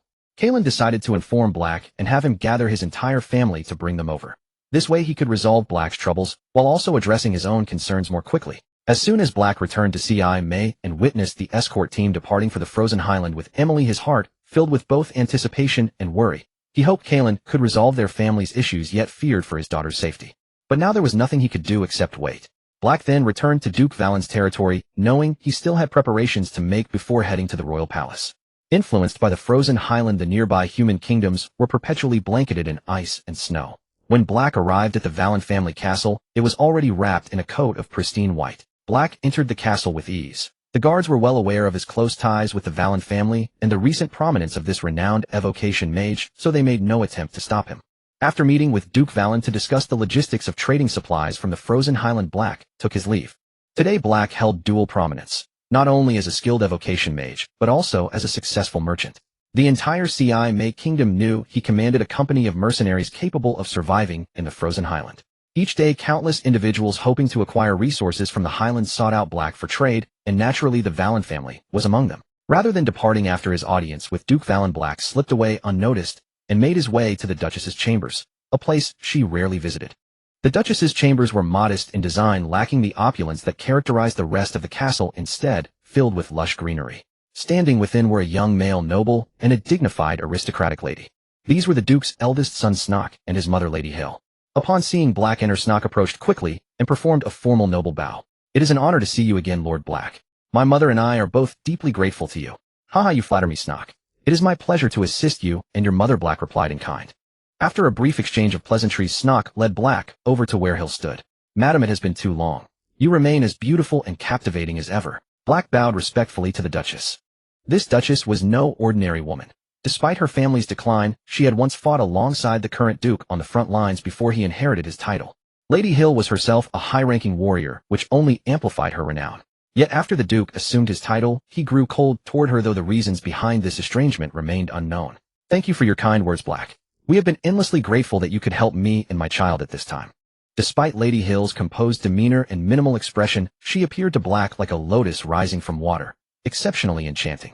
At Lady Hill's invitation, Black took a seat on the sofa. Though this was technically her chamber, the room spanned an impressive 500 square meters divided into multiple sections, including a sitting room and bedroom. "Have you given consideration to the terms I mentioned, Mr. Black?" Lady Hill stated her purpose directly, without preamble. Black had grown accustomed to the Duchess's forthright manner. Over the past 2 years he had come to realize that beneath her aristocratic elegance lay a remarkably formidable woman. "Might I ask, madam, what is Duke Valen's true stance on this matter?" 2 years prior, when Black had returned to Valen's territory, he had begun corresponding with Lady Hill and her son. At that time, Duke Valen had been so consumed by grief over his beloved son's death that he had neglected his duties entirely. Black assisted Snock in rallying a substantial number of mid to low-ranking officers along with certain administrative officials, significantly strengthening his position. However, due to Duke Valen's firm control over the upper echelon, Snock's influence had been unable to penetrate the leadership tier throughout these 2 years, making the Duke's attitude all the more critical. While that old fellow Tayama has remained steadfast in his conviction, insisting that young Piski should inherit his title and wealth. Lady Hill's expression darkened with anger and resentment when speaking of her ducal husband, clearly troubled by his favoritism and neglect. Beside her, Snock wore an equally somber expression, equally indignant at his father's partiality. "In that case, if Eric wishes to inherit the title, he cannot hope to succeed through his own efforts alone. Might Master Black offer any counsel?" Snock eagerly sought guidance the moment he heard Black speak, while Lady Hill, seated nearby, attempted to restrain him, but was too late. "The sole solution to this matter lies in having someone of higher status than Duke Valen lend you their assistance." Mrs. Sierra and Sinoke exchanged a glance, understanding each other's meaning. In this kingdom, the only one who could rank higher than Diama in status and assist them in inheriting the title was the king himself. This also confirmed the Sierra family's speculation about Bulake. They had always wondered why Bulake was helping them. If it was for wealth, Bulake as a mage lacked nothing. If he desired status and power, he could attain them with ease. As for women, they were the simplest matter for him. But if Bulake was sent by the king, everything made sense. The new monarch of the kingdom of Simei had been tirelessly working to reclaim the power of the feudal nobles within his domain.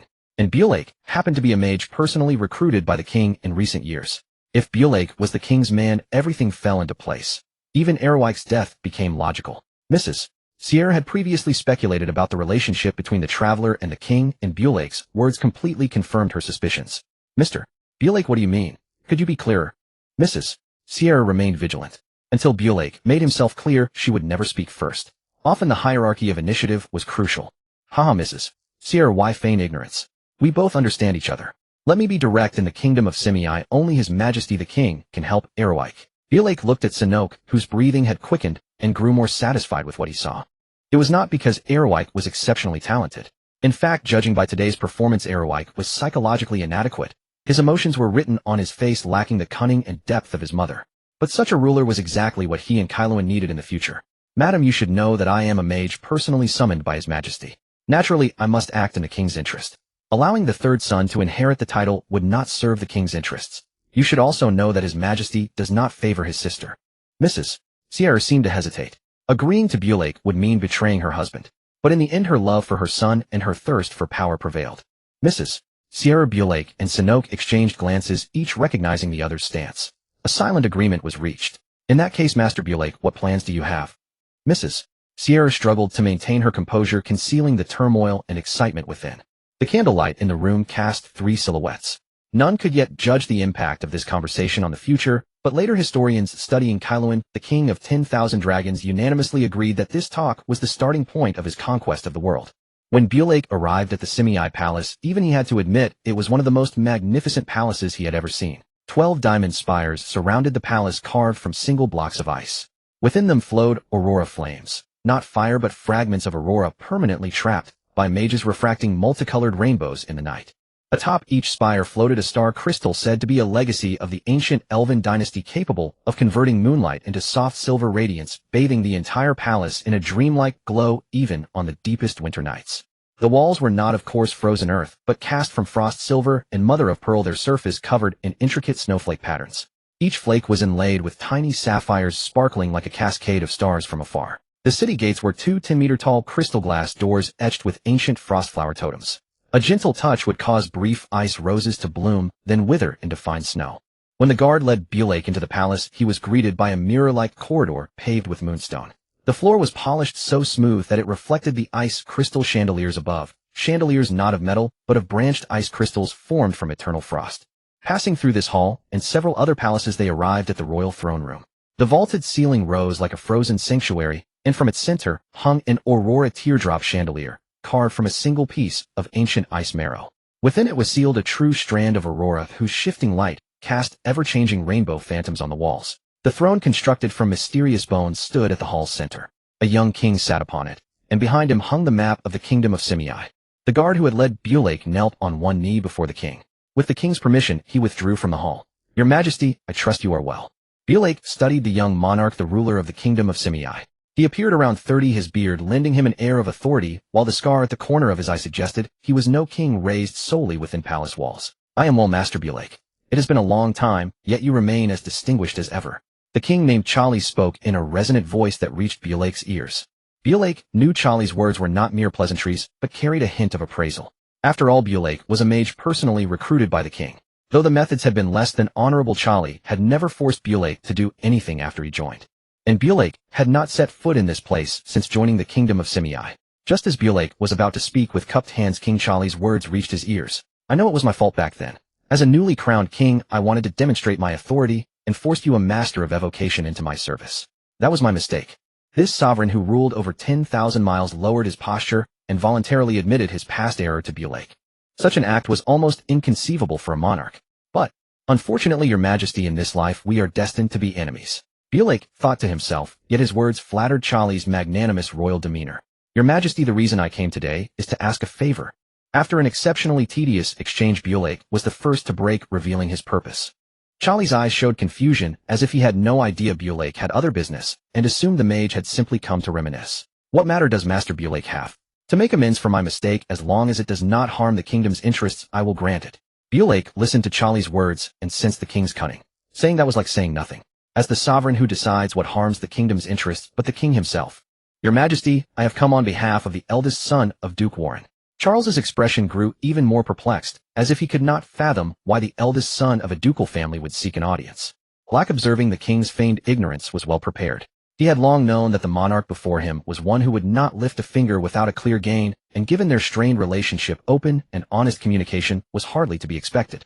To be frank, Your Majesty, I have come to save the life of the eldest son of the Warren family, Snoke. Black declared with a solemn countenance, his gaze fixed upon Charles. King Charles's expression turned grave. Oh, who dares to harm a member of a ducal family of this kingdom? The very person I speak of is none other than Snoke's father, the current Duke Warren.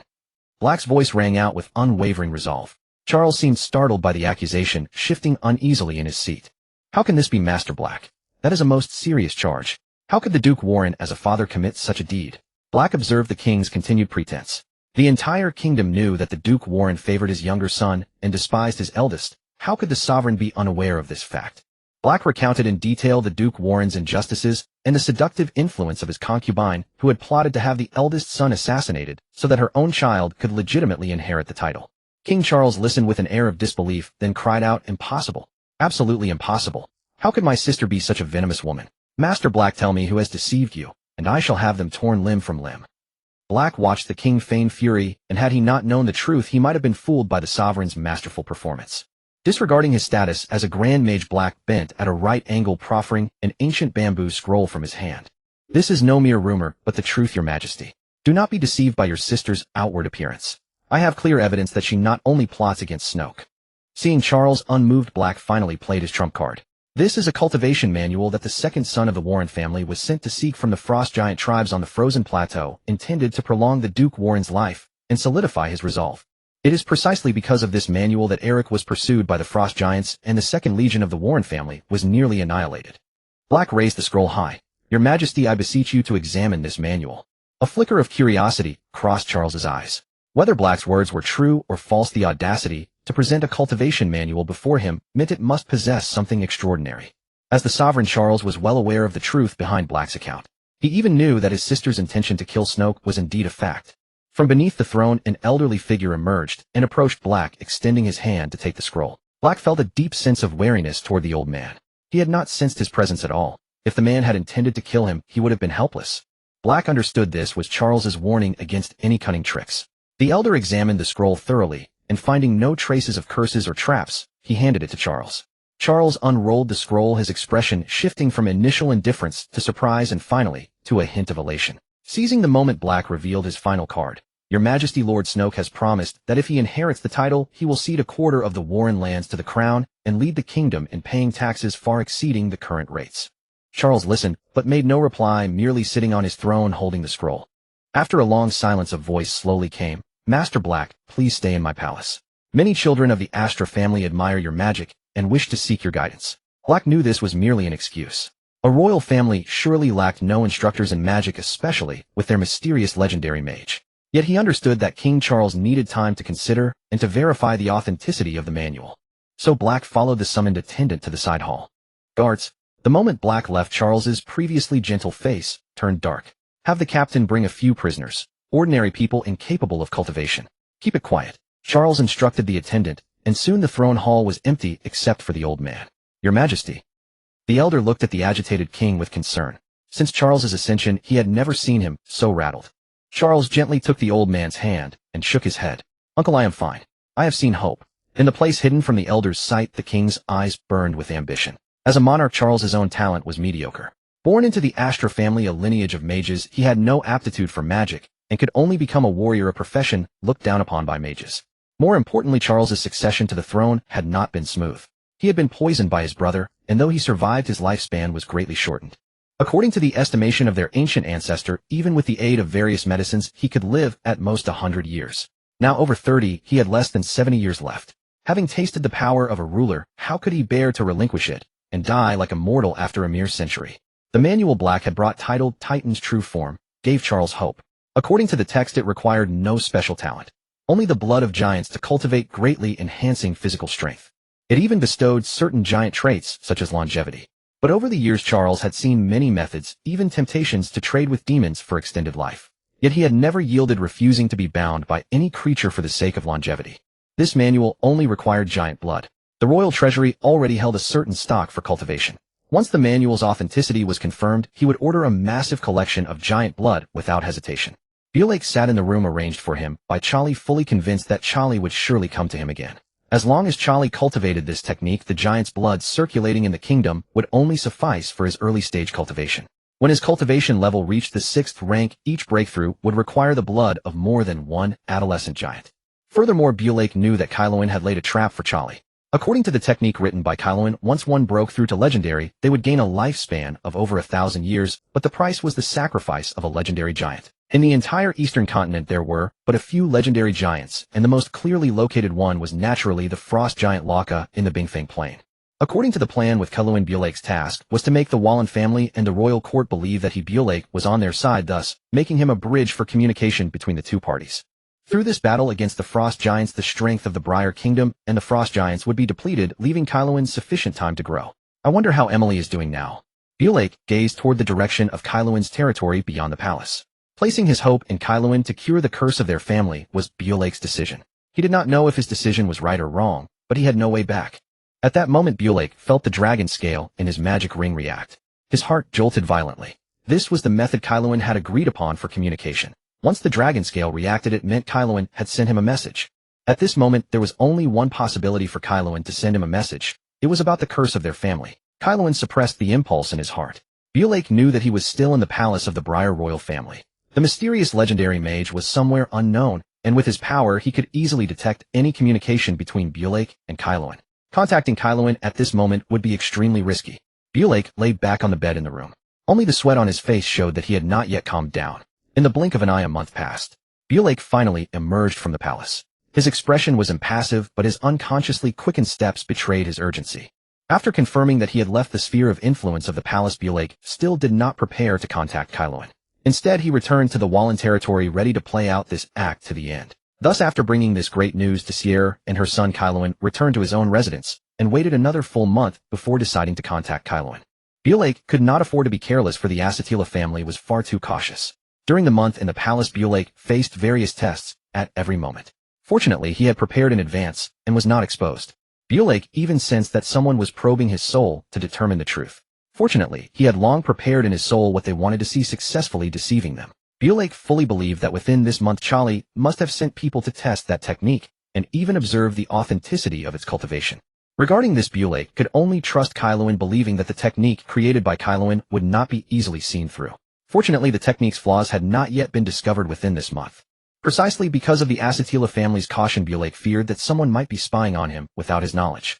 Thus, he waited a full month before deciding to check the message that would decide the fate of their family. Bulake arrived at the secret chamber in his residence, its walls covered with runes to prevent spying.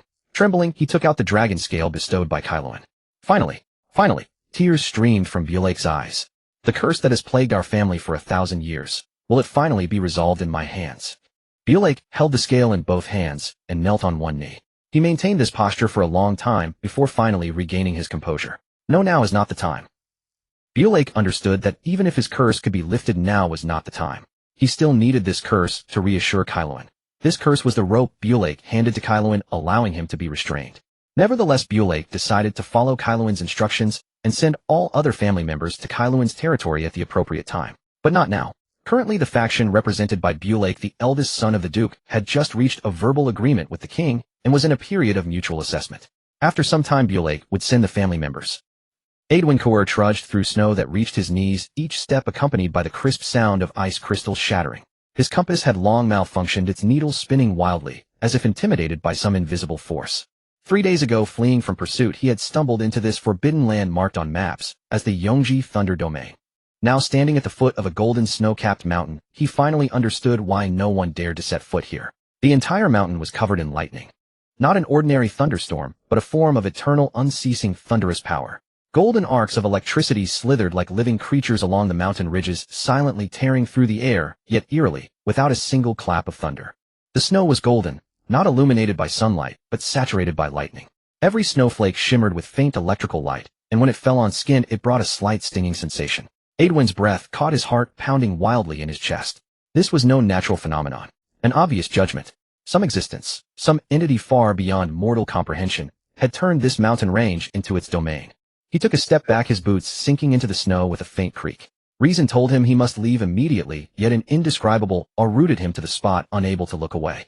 In the moment of his hesitation, the thunderclouds in the sky moved, not driven by the wind, but slowly churning like a colossal beast stretching its limbs. The clouds split open and golden lightning poured down, illuminating a vague silhouette within the clouds, a dragon.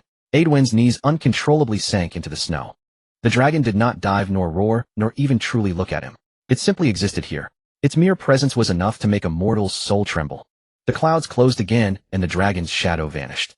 On the snow, only Adwen's violently trembling figure remained, along with the deep impressions of his knees in the snow. When he finally found the strength to rise, he discovered that the edges of his cloak were charred, not burned by fire but singed by pure lightning energy. He fled from this snowy mountain without looking back, not daring to glance behind even once. The human intruder's gaze fell upon Kaeluan. 5 years had passed since the curse upon Imali was lifted, and in that span Kaeluan's body had grown to an astonishing 18 meters. His wingspan had even reached 26 meters, far exceeding the 1:1.2 ratio deemed optimal by dragonkind, yet upon Kaeluan, it only accentuated his might and majesty. Growing from 14 to 18 meters in 5 years was of course not a natural growth rate. During this period Kaeluan had successfully passed through the dormant stage of a juvenile dragon, which was precisely why his physique had become so immense. Enveloped in thunderclouds, Kaeluan gazed upon his colossal silhouette with profound satisfaction, for it perfectly matched the world's impression of a fearsome dragon. Kaeluan looked at the golden blood flowing through his wings. As he absorbed the lightning, the gold in his veins grew more pronounced. To other creatures his azure wings seemed adorned with golden patterns, and they might even suspect that Kaeluan bore the bloodline of a golden dragon. The lightning patterns on Kaeluan's scales had also become increasingly distinct.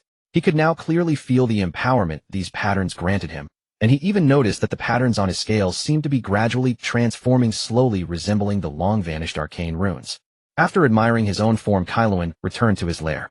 This lair had been expanded several times to accommodate Kaeluan's ever-changing body. He lay down upon a treasure hoard piled into several mountains, contemplating his next move. In the second year after curing Imali, Blake had sent his family members to Kaeluan's territory. Kaeluan lifted each of their curses one by one. After they returned to the human world, the birth of a child in the Brown family caught Blake's attention, especially when he saw that the newborn bore no curse. It was then that the Brown family's heart truly settled. With the curse resolved, the bronze sundial had absorbed enough energy and even channeled the remaining surplus back to Kaeluan. Thanks to the return of his devouring talent, Kaeluan consumed vast quantities of food over the following years, shortening his growth period by a full 3 years and falling into dormancy at the age of 12. This slumber lasted 2 years, during which Kaeluan successfully reached the juvenile dragon stage. He had full confidence that no being below the legendary rank could threaten him any longer. It was also thanks to this slumber that the orb dormant within Kaeluan's soul reacted, strengthening the power in his bloodline and granting him a new ability, Lightning Forged Bones. Absorbing energy from lightning to strengthen the physical body was its most basic function. It also enhanced the concentration of mana within Kaeluan greatly, improving his endurance in battle. Lightning Forged Body tempered the soul through lightning, strengthening it with each bolt. This new ability improved Kaeluan comprehensively, giving him ample confidence to extend his claws outward. Indeed, after a 5-year period of dormancy, Kaeluan was once again ready to expand his territory. The current domain could no longer satisfy his ambition. By now the Frost Giants and the Thorn Kingdom were fully at war. In the second year of the conflict between the Warren family and the Frost Giant Haken, the Warren family had begun to waver, but King Charlie, having tasted the benefits of Titanic true form, was far from willing to let go. King Charlie issued a noble decree within the kingdom proclaiming that the dignity of the nobility was sacred and inviolable, and opposing all persecution of human nobles by non-human creatures. He personally stepped forward to cheer for the Warren family. Duke Warren compelled continued the war against Haken, and Charlie sent a 9-ring court mage to support the Warren family on the battlefield. With the aid of this 9-ring court mage, the Warren family turned the tide, slaying several frost giants, and even more hill giants and stone giants. This conflict provoked Haken to personally intervene and fight the court mage, ultimately resulting in mutual grievous injury for both. This years-long battle finally came to a temporary halt, but Kaeluan knew that sooner or later a cataclysmic clash would erupt between the two sides.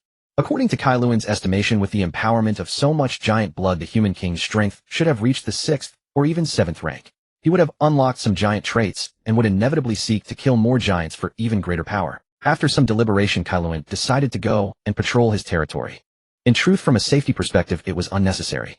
Kaelin could easily locate intruders through his sand table, if not for his desire to announce his awakening to the world that human would never have approached his lair.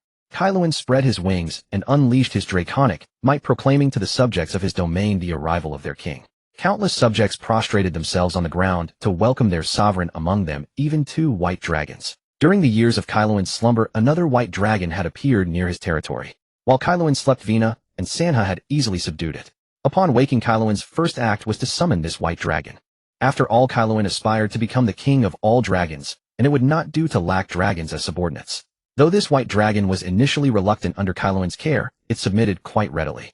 Kaelin gazed down upon his subjects from the sky. As his power grew, his influence as a great dragon expanded, and severe draconification had occurred near his lair. Near Kaelin's lair, races such as kobolds and goblins had begun to undergo draconification. Though only the most rudimentary form, it greatly enhanced their potential. Even lowly races like snow rabbits had evolved into superior dragon rabbits, a legendary species said to be descendants of silver dragons. Under the governance of a Bing and the other snow maidens, Kaelin's territory developed rapidly. Kaelin's monster army had grown from a few hundred to several thousand, though the majority were still goblins. It is worth noting that in the year before Kaelin's slumber, a pack of gnolls came to seek refuge with him. Initially, Kaelin was reluctant to accept them, as the betrayal of the gnoll under his mother's command had left a sour impression, even though gnolls were among the chromatic dragon's favorite servants. In the end, Kaelin accepted them at Sanha's persuasion. The primary reason for taking them in was that Sanha believed they could handle more menial labor, such as turning their excrement into fertilizer. After patrolling his territory, Kaelin realized that the resources in his domain were still too scarce. After all, it lay on the outer edge of the frozen plateau, where resources were meager. Otherwise, it would not have been left for Kaelin to develop. In truth, changing an environment was simple. Just find dragons and elves. Where gem dragons dwell, ores gradually form, and where elves live, plants grow rapidly. Kaelin estimated that if a gem dragon settled in his territory for a decade, it could generate a large-scale mineral deposit. If a medium-sized elven tribe resided there, the annual growth rate of plants would double. This was why many human kingdoms sought the patronage and long-term residence of benevolent dragons and elves. Yet these were still unrealistic for the current Kaelin. Not to mention that he lacked the strength to keep a legendary gem dragon in his territory. Even if he could, he would not welcome such an unstable factor. Moreover, a medium-sized elven tribe, whether true elves or their subspecies, were rather united. Different clans and tribes usually maintained connections with each other. Offending one meant offending a group. Although elven combat power was generally low, there were still exceptional talents who could break through to the legendary realm. In fact, due to historical reasons, the elven race in the Aeroixia continent was even more powerful than the Metallic Dragon clan or the Chromatic Dragon clan individually. Just as Kaelin was about to enjoy the long-missed thrill of hunting, he suddenly sensed through the sand table that an intruder had entered his territory, constantly shifting between blue and red. And the distance was relatively close to Kaelin's current location, so driven by curiosity, he decided to go meet this intruder. As Kaelin gradually drew closer to the intruder, he began to sense the aura of his own kind. Clearly a dragon had trespassed into his territory. Unexpected gain. Although the sand table in Kaelin's mind could show the intruder's position, it could not reveal their strength or identity. As Kaelin approached, the target also moved toward him. Evidently, it was not just Kaelin who had noticed, the other party had also detected him. A silver dragon. When Kaelin saw the target, they both landed on the snowy mountain at the same time, observing each other. The silver dragon before him was a female. Her body was slender and elegant, measuring about 17 meters in length.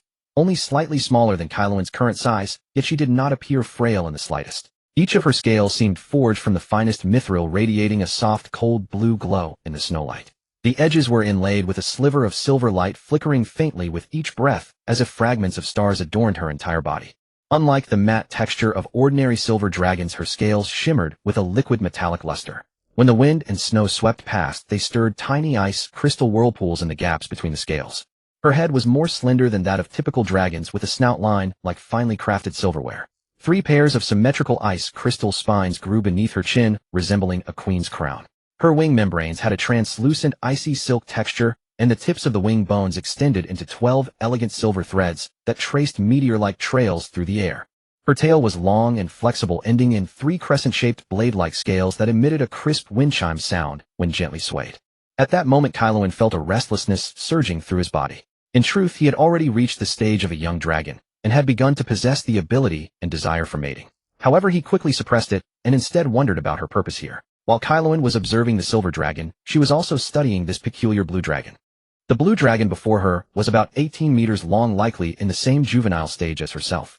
What caught her attention most were the two pairs of horns on his head. The front pair were the usual straight horns of a blue dragon, slightly tilted backward, while the rear pair spiraled upward, with faint lightning flickering between them. This blue dragon exuded an overwhelming pressure like a tidal wave. Every scale on his body shimmered with a cold blue light. The lightning patterns on his scales further highlighted his extraordinary nature. Although the blue dragon had folded his wings at that moment, she had seen that his wingspan reached 26 meters when he approached. Golden veins were faintly visible on his wings. The dragon aura emanating from the blue dragon was like the heart of a storm, powerful and deadly. The surrounding air distorted under this pressure.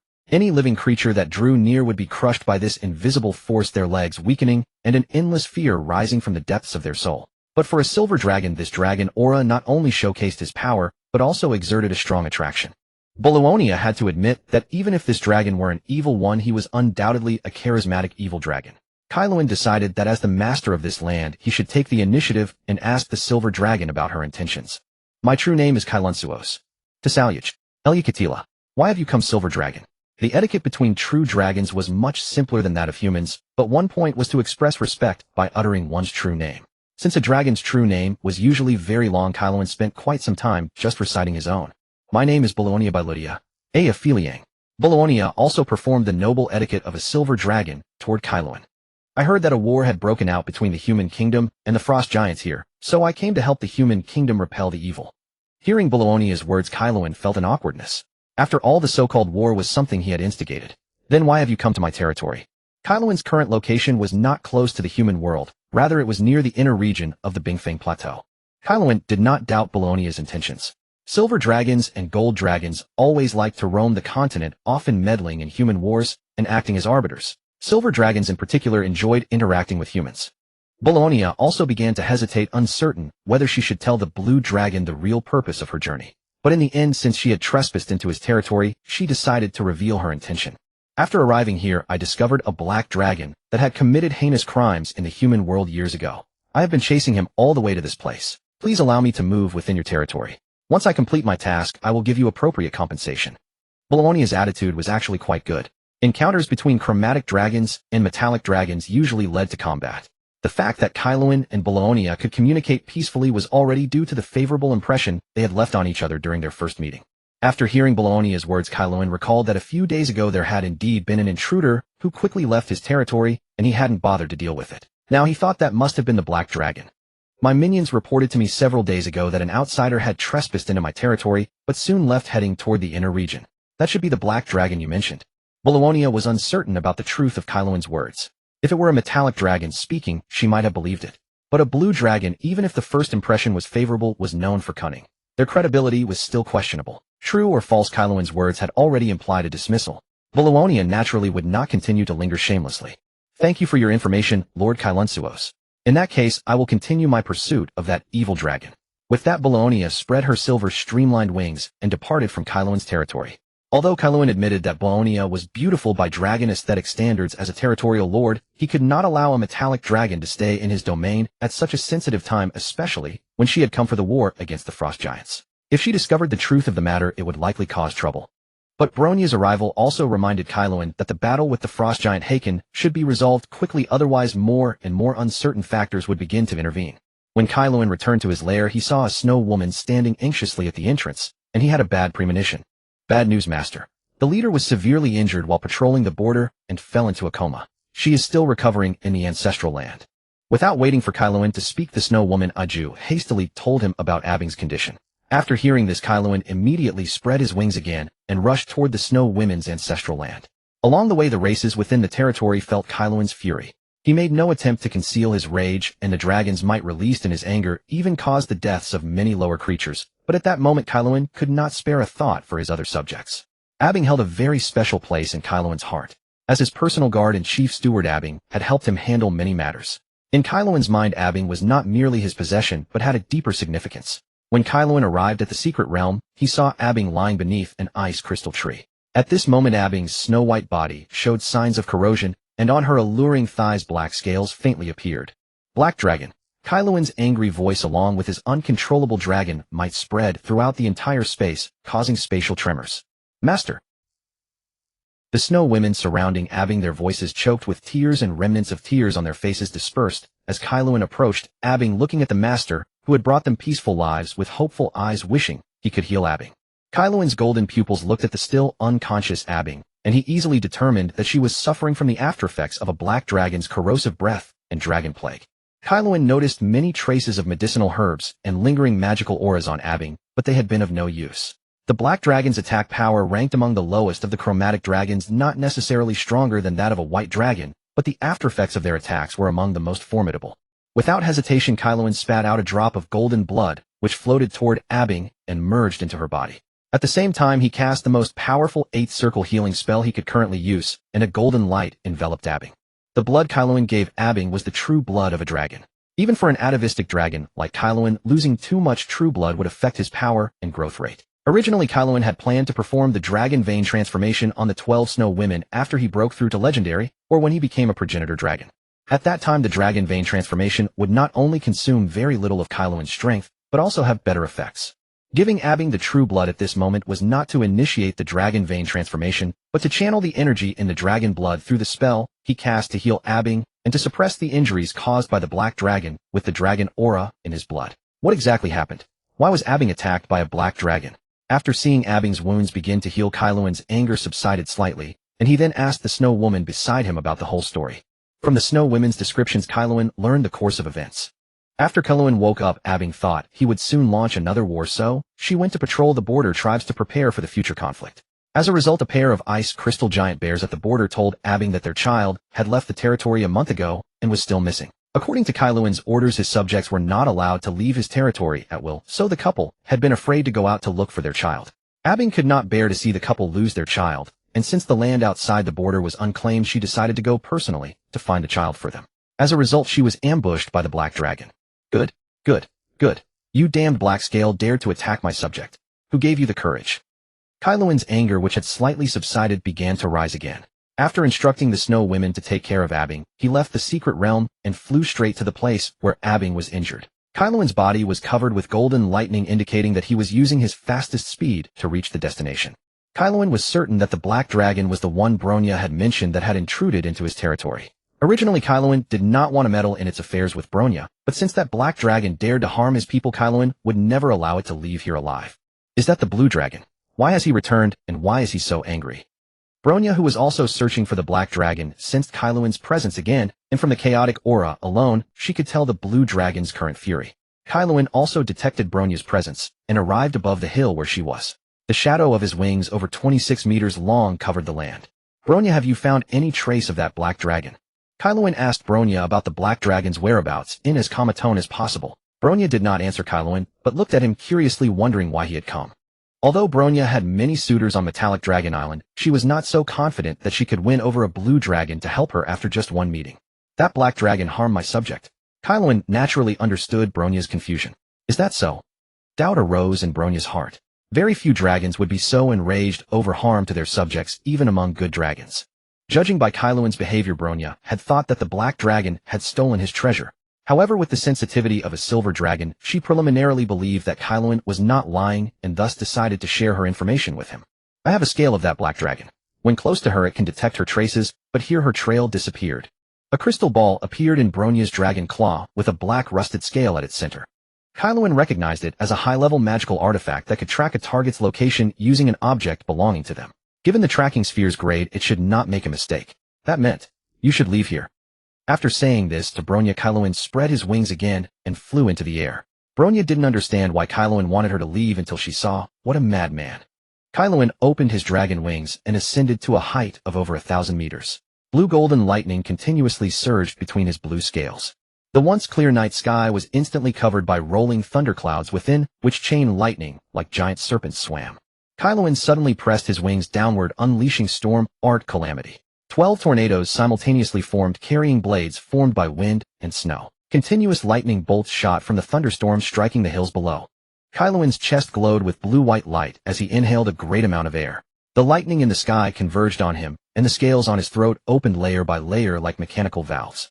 When the energy reached a critical point, a golden blue lightning breath shot from his mouth. The breath expanded in a cone shape, reaching a diameter of over 100 meters when it struck the ground. After being struck by the massive lightning, the hill cracked, and the cracks spread. When the smoke cleared, the original hill had become a glassy crater, and all living things on the hill had been turned to ash. At the bottom of the crater, electrolyzed magma flowed, showing an eerie blue-gold color. Electrically charged dust floated in the air, continuously emitting a buzzing static noise. At this moment, within 100 miles, only a dark hole remained, along with a dumbfounded silver dragon 1,000 meters away. Found it. Karen folded her wings and arrived near the cave entrance. Is this the Underdark? Bronia, holding the crystal ball that had just rekindled its black radiance, approached the cave entrance, yet always maintaining a certain distance from Karen. Karen paid no heed to Bronia's change in attitude, instead pondering her words. If this cave connected to the Underdark, it would explain why they could not track the Black Dragon's movements. The Underdark was a naturally formed subterranean world, generally older than the surface world. Some races that originally lived there had gone extinct, while others still existed. Later, the Underdark became the domain of the Dark Elves. At the dawn of the world, the Underdark was a continent no smaller than the surface world. But after continuous great wars, the righteous gods joined forces to shatter all Underdark realms across the multiverse, gradually forming the Underdark as it is today. Most importantly, the air in the Underdark was filled with a strange dark magic that blocked normal magical flow. This meant that surface mages who descended underground would suffer a severe decline in their abilities. This also ensured the primitiveness of the Underdark. Most intelligent races were reluctant to venture there. Yet for Karen, this place was not without value, but he had more important matters at hand. After exchanging a glance with Bronia, Karen stepped into the cave first. After a moment of hesitation, Bronia followed him into the dark hole. As the two dragons entered, the cave expanded, and Karen felt the air grow thicker, almost to the point of solidifying. A small fireball materialized in Karen's palm, but quickly dissipated. Indeed, the magical flow here is extremely obstructed. An ordinary mage arriving here would likely be weaker than a warrior of the same level. Bronia also noticed the problem. She looked around cautiously. As a silver dragon, she disliked this environment. Karen, on the other hand, though his inner magic also slowed down, did not find the place unpleasant. In the long, dark tunnel, the only sounds were the breathing of the two dragons and the crunch of bones beneath their feet. Finally, Karen sensed the presence of light. Bronia, who was behind him, rushed past and dashed out first, clearly eager to leave this environment. When Karen reached the exit, he found not an underground world, but a labyrinth. Bronia had vanished from sight. What greeted Karen's eyes was a maze sculpted from eternal ice. Karen looked up at the sky. The dome of the labyrinth was covered in deep blue ice, with vein-like dark purple energy channels embedded within. Karen carefully observed the labyrinth before him. Its size seemed to change according to the intruder's body, whether a dwarf or a dragon one could enter. He also felt his energy being slowly drained, though it was subtle. When he turned back to look at the tunnel he had come from, it had vanished, replaced by a wall of frozen glass. It seems I have already entered the labyrinth. There is no turning back. This confirmed Karen's suspicion. This place was definitely not natural, but an obstacle set by someone to prevent intruders from reaching the world behind the maze. Bronia must have also been transported into the labyrinth the moment she stepped out of the tunnel, meaning the two dragons were now in two different locations of the same maze. Karen's tail began to sway unconsciously as he thought. When his tail accidentally brushed against the labyrinth wall, the pain made him almost leap up. Karen turned to look at his reddened, scalded tail, then at the wall that reflected his own image. The ice here contains immense magic. It cannot be touched lightly. Moreover, a tiny lightning bolt shot from his mouth toward the wall, causing no damage. It is not easily destroyed. After observing, Karen deduced that the labyrinth was most likely constructed by a high-level illusionist mage who had connected it to the origin of the Underdark to make it indestructible. That meant that to escape, one had to rely on one's understanding of illusions. A smirk curled at the corner of Karen's mouth. This might trap most creatures, but not him. After all, every blue dragon was a master of illusions, and Karen possessed the eyes of divine punishment, which could see through all illusions. Thunder matrices appeared in Karen's eyes. He easily saw through the essence of the labyrinth and quickened his pace, beginning his action. After making roughly several thousand turns in the maze, Karen finally stopped in a dead end. Staring at the three ice walls before him, he hesitated for a moment, but ultimately charged straight toward the right wall. No pain came. Instead, Karen found himself in a sealed space. A void with no direction, no front or back, as if immersed in chaos. At the center of this chaotic space was a black sun. Around the black sun lay an overwhelming sea of bones, the remains of creatures as small as insects, dwarves, humans, gnolls, ogres, and even powerful beings like giants, elves, and dragons. Among the bones, some figures remained undecayed, and one silver figure stood out particularly. That figure was the silver dragon Bronia. Bronia's eyes were glazed, and she muttered an unknown incantation, her entire body prostrated near the black sun. Karen sensed the danger of the black sun. It was constantly absorbing the life force of nearby creatures. The closer one got, the more obvious the absorption. However, Bronia's body emitted a silvery white light that resisted the black sun's power, but that light was growing dimmer, clearly unable to last much longer. Karen knew he could not hesitate. Once the light faded, Bronya would likely die here. Karen turned himself into an elemental state, constantly wary of the black sun. He spread his wings, flew above Bronya, and materialized his dragon claws, intending to grab her and take her away. Just as Karen was about to touch Bronya, the black sun rapidly expanded. Bronya abruptly lifted her head, and a white breath burst from her mouth. Not good. Karen realized something was wrong, and quickly re-elementalized his claws. As he fully turned into elemental form, Bronya's breath passed through his body. Karen swiftly distanced himself from Bronya. With the eruption of the black sun, the long-dead bones began to flicker with dark flames and rise to their feet, all turning to face Karen. Watching the bones continuously resurrect, even Karen, who was usually confident, felt a chill run down his spine. The standing bones numbered tens of thousands, and were still increasing. In particular, 2 skeleton giants over 30 meters tall greatly added to Karen's pressure. The outermost skeleton soldiers attacked Kaelensos first. In his elemental form, Kaelensos easily shattered them with his dragon body. With a single dive, Kaelensos could wipe out dozens of skeleton soldiers before him. As wave after wave of increasingly powerful enemies came, the pressure on Kaelensos grew. Yet Kaelensos felt no fatigue at all. With one bite, he tore off an ogre's head. With a flap of his wings, he destroyed the approaching skeleton elves, and with a roar, he shattered the weaker skeletons around him. This feeling is absolutely fantastic. Kaelensos felt boundless exhilaration. As a blue dragon, his very bones were imbued with the bloodthirsty instincts of the 5-colored evil dragon. He craved war, yearned to tear his enemies apart, and thirsted for battle. This was Kaelensos' true nature. In the world above, to avoid attracting too much attention, he had never personally participated in large-scale wars. But here he could unleash his power without restraint. Moreover, Kaelensos possessed the devouring domain, a perpetual motion machine. On the battlefield, he was akin to a perpetual motion machine. Even though these skeletons had long been dead, the dense death energy and dark flames on them provided Kaelensos with ample energy for recovery. Just as Kaelensos' ecstasy was intensifying, the skeletal remains of 2 giants attacked simultaneously. 4 giant fists struck at Kaelensos, sealing off his escape routes. Kaelensos had no choice but to use elementalization again to dodge. Kaelensos had no desire to taste the giant's iron fists. Even though he had noticed that the skeletal remains of these dead creatures, when turned into his soldiers, exerted less than 1/5 of their original power, these 2 giants had likely reached the legendary level in life. Even with their greatly diminished strength, Kaelensos did not want to experience their power. Kaelensos, while dodging, used the lightning from elementalization to destroy a large number of skeleton soldiers, then quickly ascended into the air. Storm's Descent. Kaelensos unleashed a dragon-type spell inherited from dragon lineage. Such spells required less mana than those of other races at the same stage, cast by a dragon. Within the chaotic space, black clouds materialized out of thin air. Bolts of lightning struck among the skeleton soldiers, causing explosions that wiped out wave after wave of them. Kaelensos absorbed the death energy permeating the air and converted it into his own power, then unleashed his signature move. Lightning Breath. The breath Kaelensos finally shot struck one of the giants. The giant staggered backward and eventually collapsed back into a pile of bones. Kaelensos repeated the same maneuver and took down the other giant. Kaelensos landed on a mountain formed by piled bones. Beneath his feet were the heads of the 2 giants. In the chaotic space, Kaelensos, radiating lightning all over his body, seemed like a descending god. By now, the tens of thousands of skeleton soldiers had been completely destroyed by Kaelensos, but he sensed even more bones were reanimating. Although Kaelensos yearned for another great battle, he did not believe the power of this space was infinite. It would eventually be exhausted. Kaelensos could keep fighting like this forever, but he noticed that the light on Bylania had almost faded away. If he waited any longer, Bylania might turn into a skeleton and attack him together with the others. Kaelensos once again flew above Bylania. Bylania tried to resist, but this time Kaelensos would not spare her. Using the momentum of his dive, he slapped her, shattering the scales on her head and successfully knocking her unconscious. With his eye of divine punishment, Kaelensos quickly found the weak point of this space. He grabbed Bylania and flew out. Just as he was about to leave, Kaelensos looked back at the black sun. He sensed a figure within the black sun seemingly peering at him, but it quickly vanished as his gaze shifted. Kaelensos brought Bylania to the dead, and they had entered the space from and passed through the left ice wall. When Kaelensos first arrived here, he sensed that the left side was the entrance to the true Underdark, while the right side was filled with dangerous auras. However, those dangerous auras were mixed with Bylania's scent. In order to successfully find that black dragon, Kaelensos had to bring Bylania, so he had to save her. Absolutely no other reason, none. Kaelensos couldn't help but look at Bylania lying on the ground. Her streamlined body was full of allure, and the broken scales on her head added a tragic beauty. Kaelensos quickly averted his gaze and looked around, but he couldn't restrain his heavy breathing. Kaelensos hurriedly lay down to rest.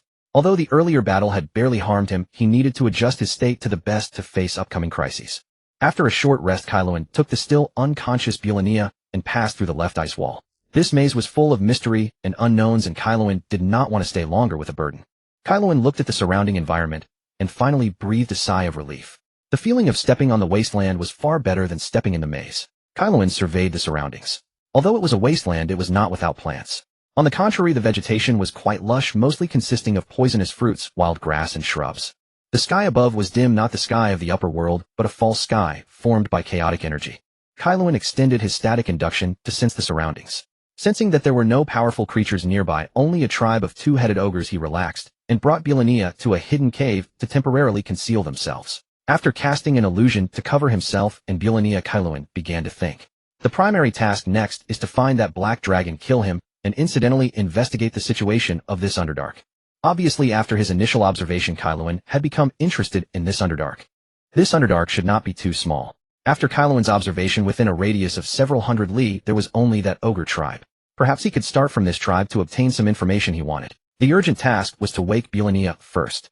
Although Bielania appeared to have no injuries other than the blow from Kaelensos, what actually harmed her was precisely the magic item that protected her.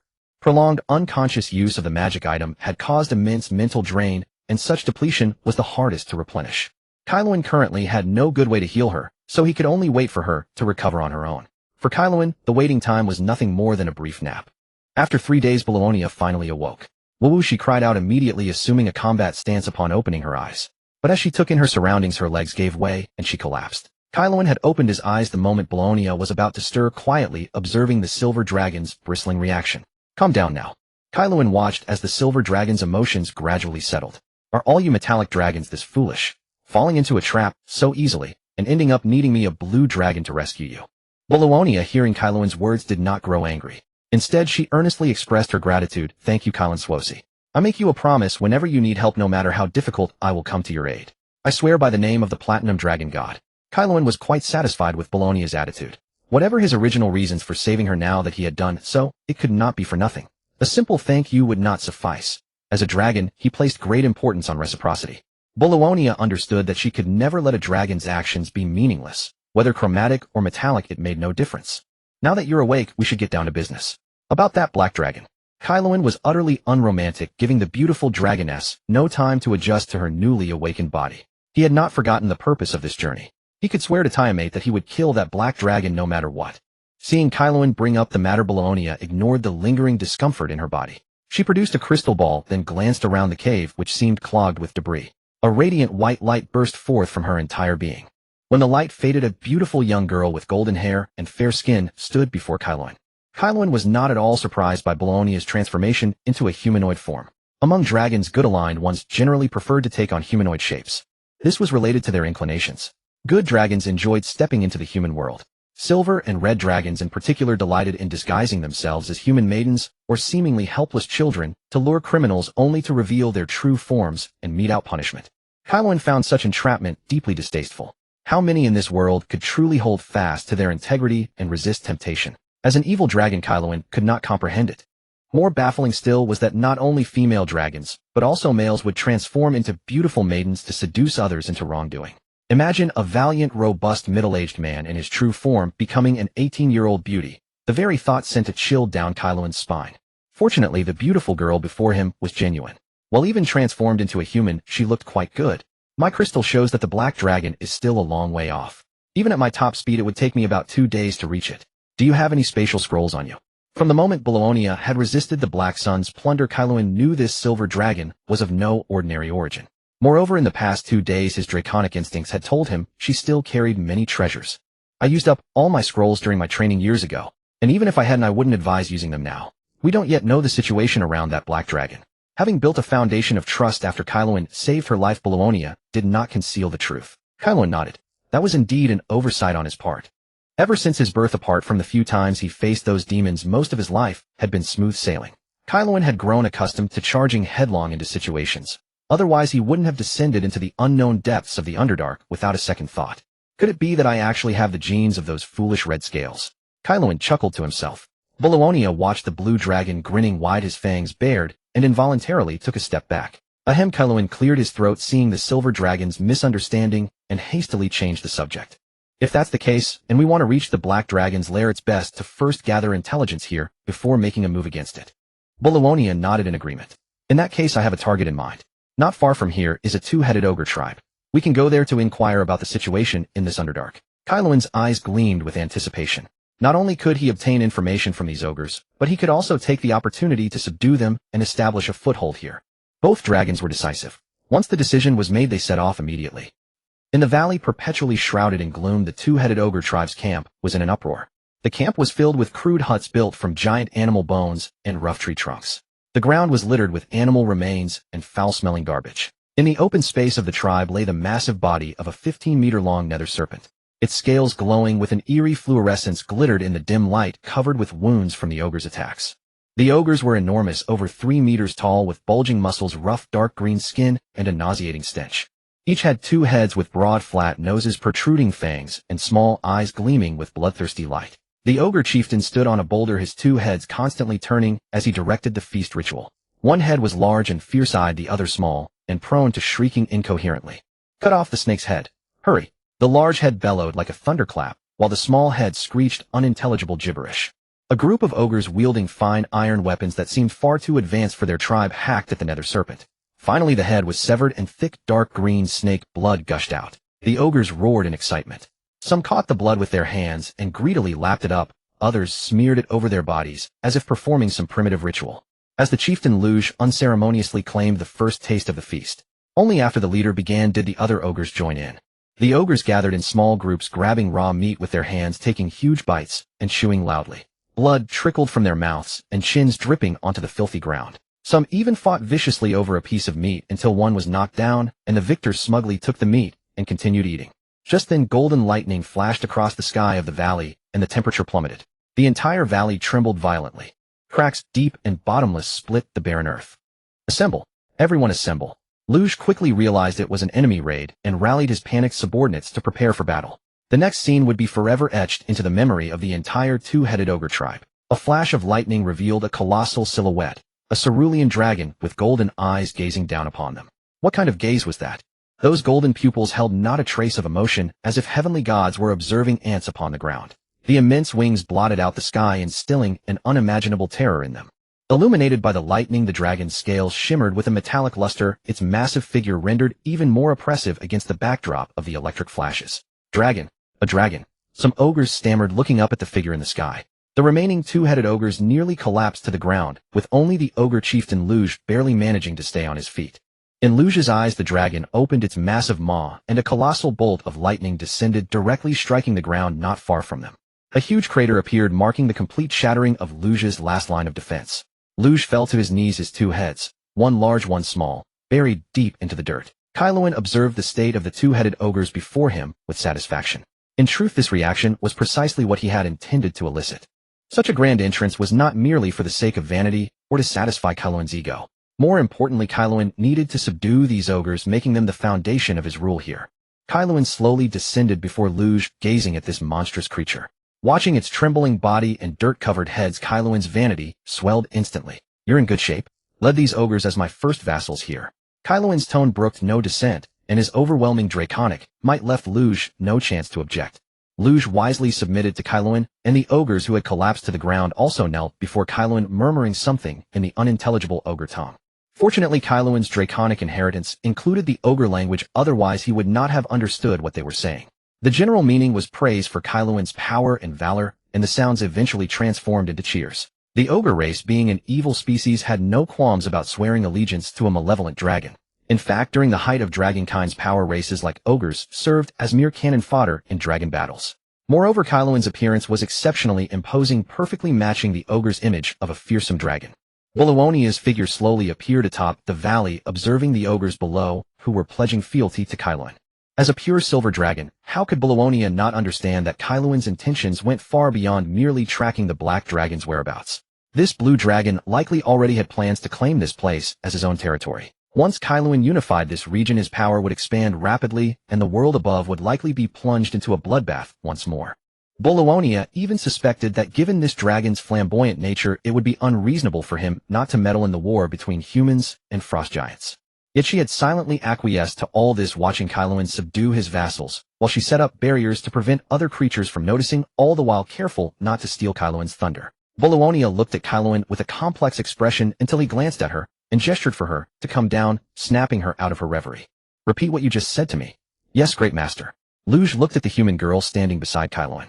Under normal circumstances, a female human with such delicate skin would be his favorite prey. But Luge dared not entertain any improper thoughts about this girl. Although she exuded no aura, the crushing pressure of an apex predator over a lower creature constantly reminded him that this being was also a dragon.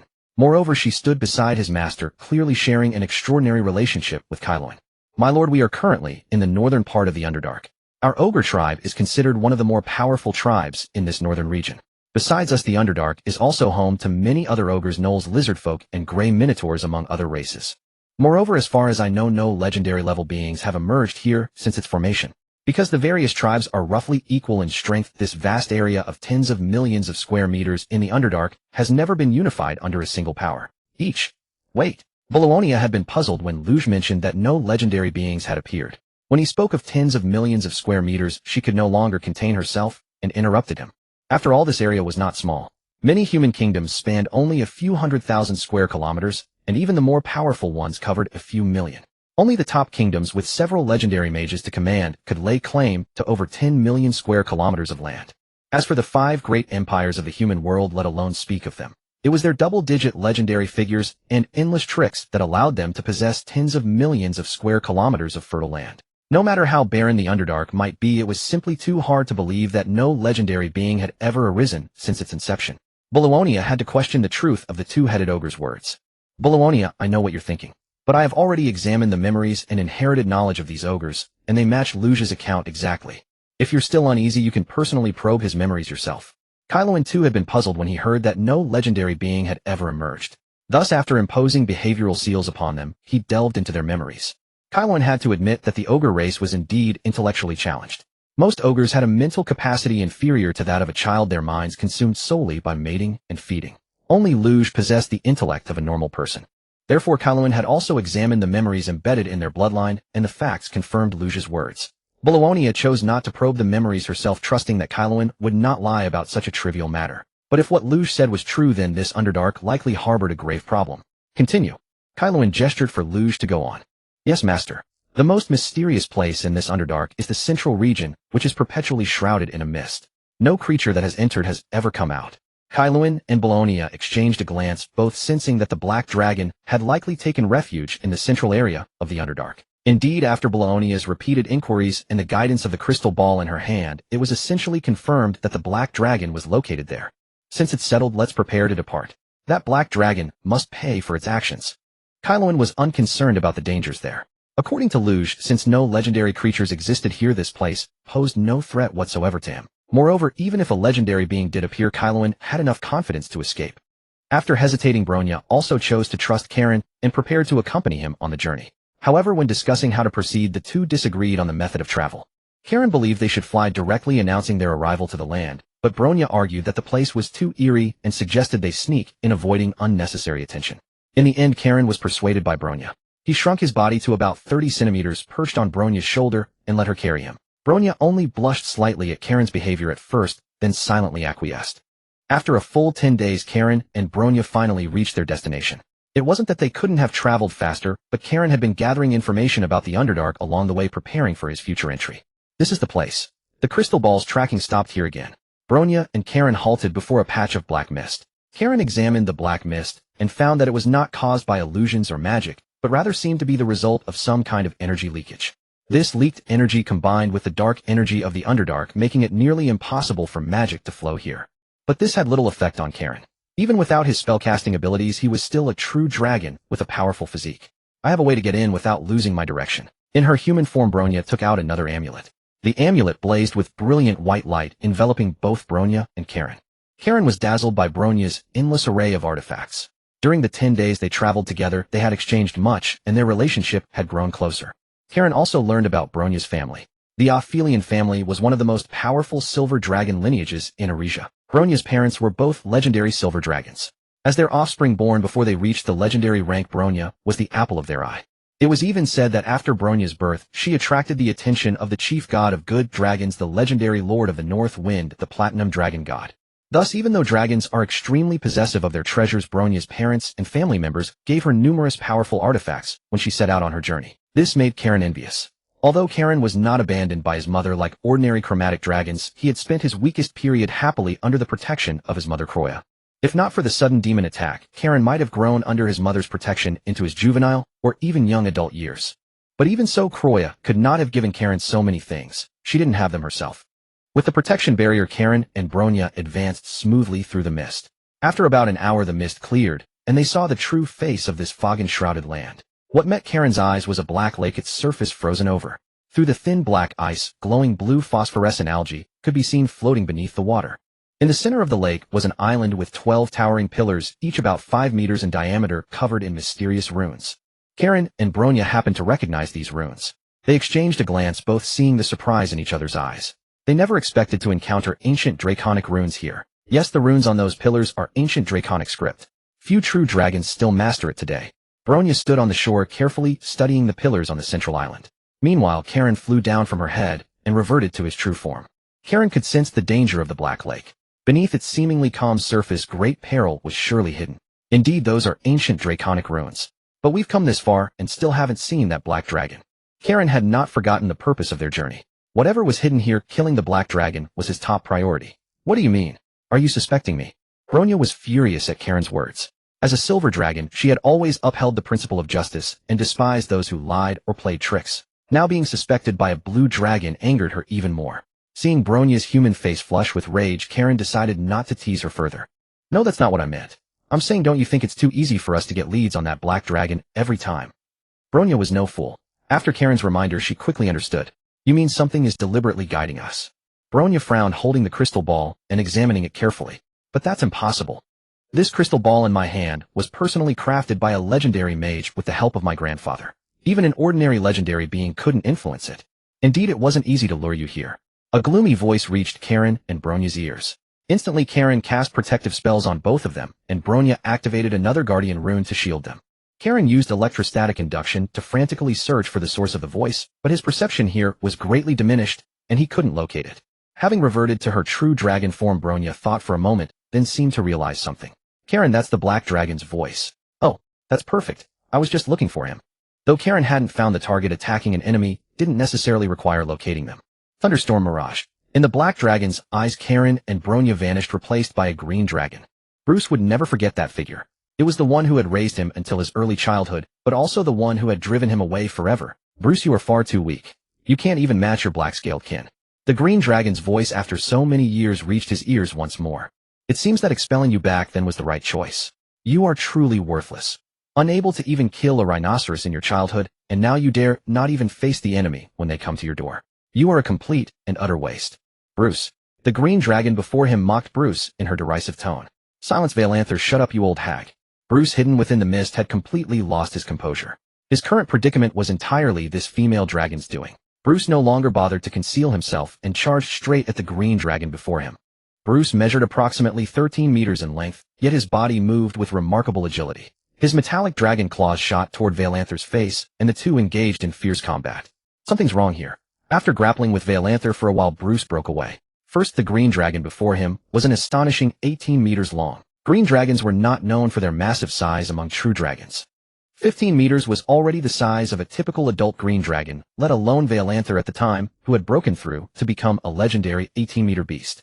Decades had passed since Lure was expelled, yet Vailanther's size had not changed at all. Second, she should not be here either. Most importantly, he absolutely lacked the ability to fight Vailanther for so long. Bruce finally understood he was trapped within an illusion, yet he could not escape. He could only continue fighting the green dragon before him, gradually forgetting the fact that he had discovered it was an illusion. Meanwhile, Bronya, who was watching from the sidelines, stood utterly dumbfounded. Bronya watched helplessly as the black dragon appeared and fought against empty air, constantly struck by lightning in the process. She had never witnessed such absurd illusion magic. Bronya was not unfamiliar with blue dragons, but she had never seen one wield illusions so masterfully. Karen, on the other hand, remained relatively calm. His self-created Thunderstorm Mirage had grown in power as he matured. The black dragon's ultimate injuries were not the external wounds caused by lightning, but internal damage inflicted by his own attacks. As long as Bruce remained within his illusion, every attack he unleashed would eventually rebound onto his own soul. In Karen's eyes, the black dragon's soul was on the verge of shattering. Watching the black dragon consumed by his own fears, Karen felt deeply satisfied. Letting him die in his own torment was mercy enough given that his actions had led Karen to discover such a fine location. Just as Bruce was about to die, the island at the center of the lake trembled slightly, drawing both Karen and Bronya's attention. Karen stared intently at the island as its trembling intensified. No longer hesitating, and for precaution, Karen turned and fired a breath attack directly at Bruce. Just as Bruce was about to be hit by the breath, his figure gradually faded and disappeared. Karen, Bronya warned in a grave voice. Karen turned his head back to the center of the island. The black dragon's figure materialized above with streams of black gas continuously flowing toward Bruce. Karen, we cannot let it complete this ritual. Karen agreed with Bronya. Though he could not discern what was happening, his intuition warned him that waiting would likely bring great trouble. Karen no longer hesitated, gathering lightning between his hands and hurling it at the black dragon on the island, but the attack vanished after traveling merely a meter. Karen found this troublesome. With attacks unable to reach the island, the only option was to cross the lake himself, but the lake appeared extremely eerie. Rushing in could prove disastrous. Flying across was equally unfeasible, as Karen sensed an obvious no-fly zone above the lake. Bronya also pondered eventually attempting to breathe icy frost onto the ice layer, coating it with an additional sheet of ice. It worked. Bronya and Karen exchanged glances before she opened her mouth, channeling all her remaining mana to unleash her breath attack. The black lake surface was successfully coated with a new layer of ice, and the two dragons immediately stepped onto it, racing toward the lake's center at full speed. When Karen reached the halfway point, the ice began cracking. Before he could investigate what lay beneath, he surged forward.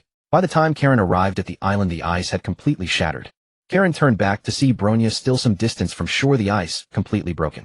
As she fell into the water, several dark shadows swam toward her. Bronya's expression was filled with terror. Karen dove straight into the water. What a nuisance, he thought, yet he resolutely dove in to rescue Bronya without hesitation. Underwater, even with spirit algae obscuring his vision, Karen could still make out what surrounded Bronya. They were a swarm of shadow spider. Several spiders had already driven their fangs into Bronya's body. She struggled, but was trapped in webs, causing her to plummet downward while gradually losing consciousness. Karen channeled the lightning energy from his dragon horns into his body, reaching Bronya just before more shadow spiders could attack. When one spider turned to strike Karen, he smashed it to pieces with a single palm. Grasping Bronya's wings, Karen unleashed multiple lightning bolts in succession, shattering the spiders around them. As more spiders closed in, Karen quickly pulled Bronya upward, but an unexpected event occurred as they neared the lake's surface. The spirit algae on the lake's surface blocked their path. Those spirit algae formed phantom hands that intercepted Karen's advance. Karen studied these phantom hands, each bearing the appearance of different races, while figures emerged from the lake below, not the spiders anymore. They were human undead. The spectral hands above pushed them downward while those within the lake dragged them toward the depths. Karen looked to Bronya, hoping she could wield some weapon against their predicament, only to find her completely unconscious. Forget it, I cannot count on her. Karen could only ponder how to break free. If he were alone, he would not fear them, but Bronya's condition was dire. The shadow spiders' attacks were far more sinister than they appeared. Observing the lake, Karen noticed no undead near the island, and swiftly carried Bronya toward its shores. As expected, those undead dared not approach the island. Leaning against the island, Karen still felt uneasy. Suddenly, he looked down at the island's base where a massive black hole had appeared. When did this appear? Karen's expression grew grave. He was certain the hole had not been there moments ago. It seems someone is welcoming our arrival. Karen brought Bronya into the cave, and shortly after they entered, the entrance vanished. They were leaving no way out for us. Karen gently set Bronya down and began examining her injuries. Since someone had sincerely invited them, he did not mind waiting a little longer. The back of Bronya's neck was riddled with small holes from the spider-like piercings. Although the venom of these demonic spiders was potent, it was not fatal to dragonkin. The true danger lay in the fact that these were no ordinary creatures, but engineered horrors. Their attacks carried not only toxins, but also a soul-corroding property amplified further by the lake water. Karen first cast a soul-cleansing charm upon Bronya, but it was merely a third-tier spell of little use against her current condition. Karen began chanting arcane syllables, his body surging with overwhelming magical power as he meticulously arranged a complex magical array, steadily placing various components. Finally, with a pained expression, he produced a pure crystal and placed it upon Bronya's head. The entire array began to hum with activation. 9th tier spell, Soul Reconstruction. Karen felt his soul power continuously dissipate and his magic being drained in great quantities. Since entering his youth stage, Karen's mage ability had firmly reached the rank of an 8th circle mage. Yet up to this point, he had never attempted a 9th tier spell. Particularly as Karen specialized in the school of evocation, healing magic was far from his forte. He harbored no certainty of success. Whether it takes effect rests with fate alone. I pray Bahamut grants you his protection. After completing an 8th tier defensive ward, Karen settled in to rest on the spot. The 9th tier spell required time to mature, but Karen chose not to simply wait idly. Once the array transformation completed, any further delay would be futile. After a brief recovery, Karen ventured deeper into the passage, entirely unaware of the complex gaze Bronya fixed upon him from behind. Karen observed the environment within the corridor. The deeper he went, the thicker the death aura hung in the air, and ancient dragon rune inscriptions covered the walls. As Karen pressed onward, he gradually felt the cold intensify. Even his formidable constitution could not help but shudder. Karen eventually came to a halt before a circular altar 100 zhang in diameter, encircled by 12 pillars carved with runes identical to those on the island. At the altar's center stood a throne forged of ice crystal, its core sculpted from a phantom energy gemstone. Its surface was veined with dark purple traceries resembling blood vessels, within which a pale, slowly beating heart could faintly be seen. 12 frozen skulls floated above the altar, their hollow sockets burning with cold blue spectral flames that cast flickering shadows, as if countless unseen eyes peered from the darkness. This was clearly the true core of the island.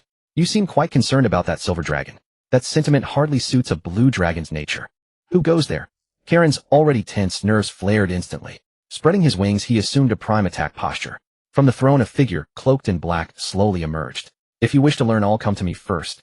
As the robed figure appeared upon the throne, hundreds of ice guardians constructed from skulls materialized around the altar and charged toward Karen in unison. Faced with the assault of hundreds of ice guardians, Karen could only choose to evade. These guardians were no match for the mere soldiers who had guarded the Black Sun. Though no giants were present among them, every single guardian radiated the presence of a high-tier warrior. Only a legendary being could hope to overcome hundreds of high-tier warriors in direct combat.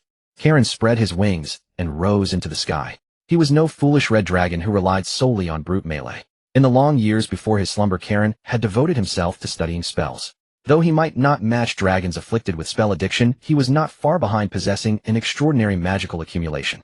Moreover, Karen's innate spellcasting talent far surpassed even those dragons. This was precisely why Karen dared attempt a 9th-tier spell. Field Prison. As Karen unleashed his magic's 6-sided translucent barriers, sealed the ice guardians on the ground within a confined area. Lightning flared upon one of Karen's foreclaws while flames erupted upon the other. 2 powerful evocation spells fell almost simultaneously. Lightning ricocheted within the force wall, and any ice guardian struck had their armor melted into liquid and vapor. Then descended the crimson sphere, which appeared deceptively ordinary, until it contacted the water vapor saturated within the force field. The resulting explosion of electrolyzed hydrogen and oxygen transformed the prison into a pressure cooker, and armor fragments mixed with ice shards erupted in a devastating blast within the enclosed space. When the force field shattered from energy overload, fewer than 20 ice guardians remained. Then purple starlight of death descended. Finger of death. Karen's left claw pointed through the air, and emerald green rays shot from each claw tip. Any guardian touched by the beams instantly crumbled to ash. Only Karen and the mysterious figure seated upon the throne remained on the underground altar, gazing at each other. You are not unworthy. The robed figure spoke in a raspy voice, offering praise in the common tongue. Between 2 dragons, is the common tongue really necessary? Karen addressed the robed figure with mocking tone. This was both his judgment from the journey thus far and a probing test. Dragon. It has been so long since anyone called me that. How nostalgic. With those words, the robed figure stripped away their cloak to reveal their true form. As expected, Karen's expression grew increasingly grave. Before his eyes appeared a visage like rotting canvas stretched taut over exposed bone. Their skin bore the sickly mottling of green-gray and dark purple, its surface covered with web-like cracks. Traces of shed scales could still be discerned. Where the eyes should have been grew glassy orbs clouded with cataracts, pupils constricted to needle points, and glowing with ghostly green flames. Their hair hung like dead grass soaked in corpse oil, clumped and greasy against the scalp. A dragon lich. Karen did not conceal the disgust in his gaze as he looked upon the creature. Dragons are exceptionally proud beings. As the apex predators of the material plane, dragons can be considered the most perfect creations, possessing immense longevity and formidable power.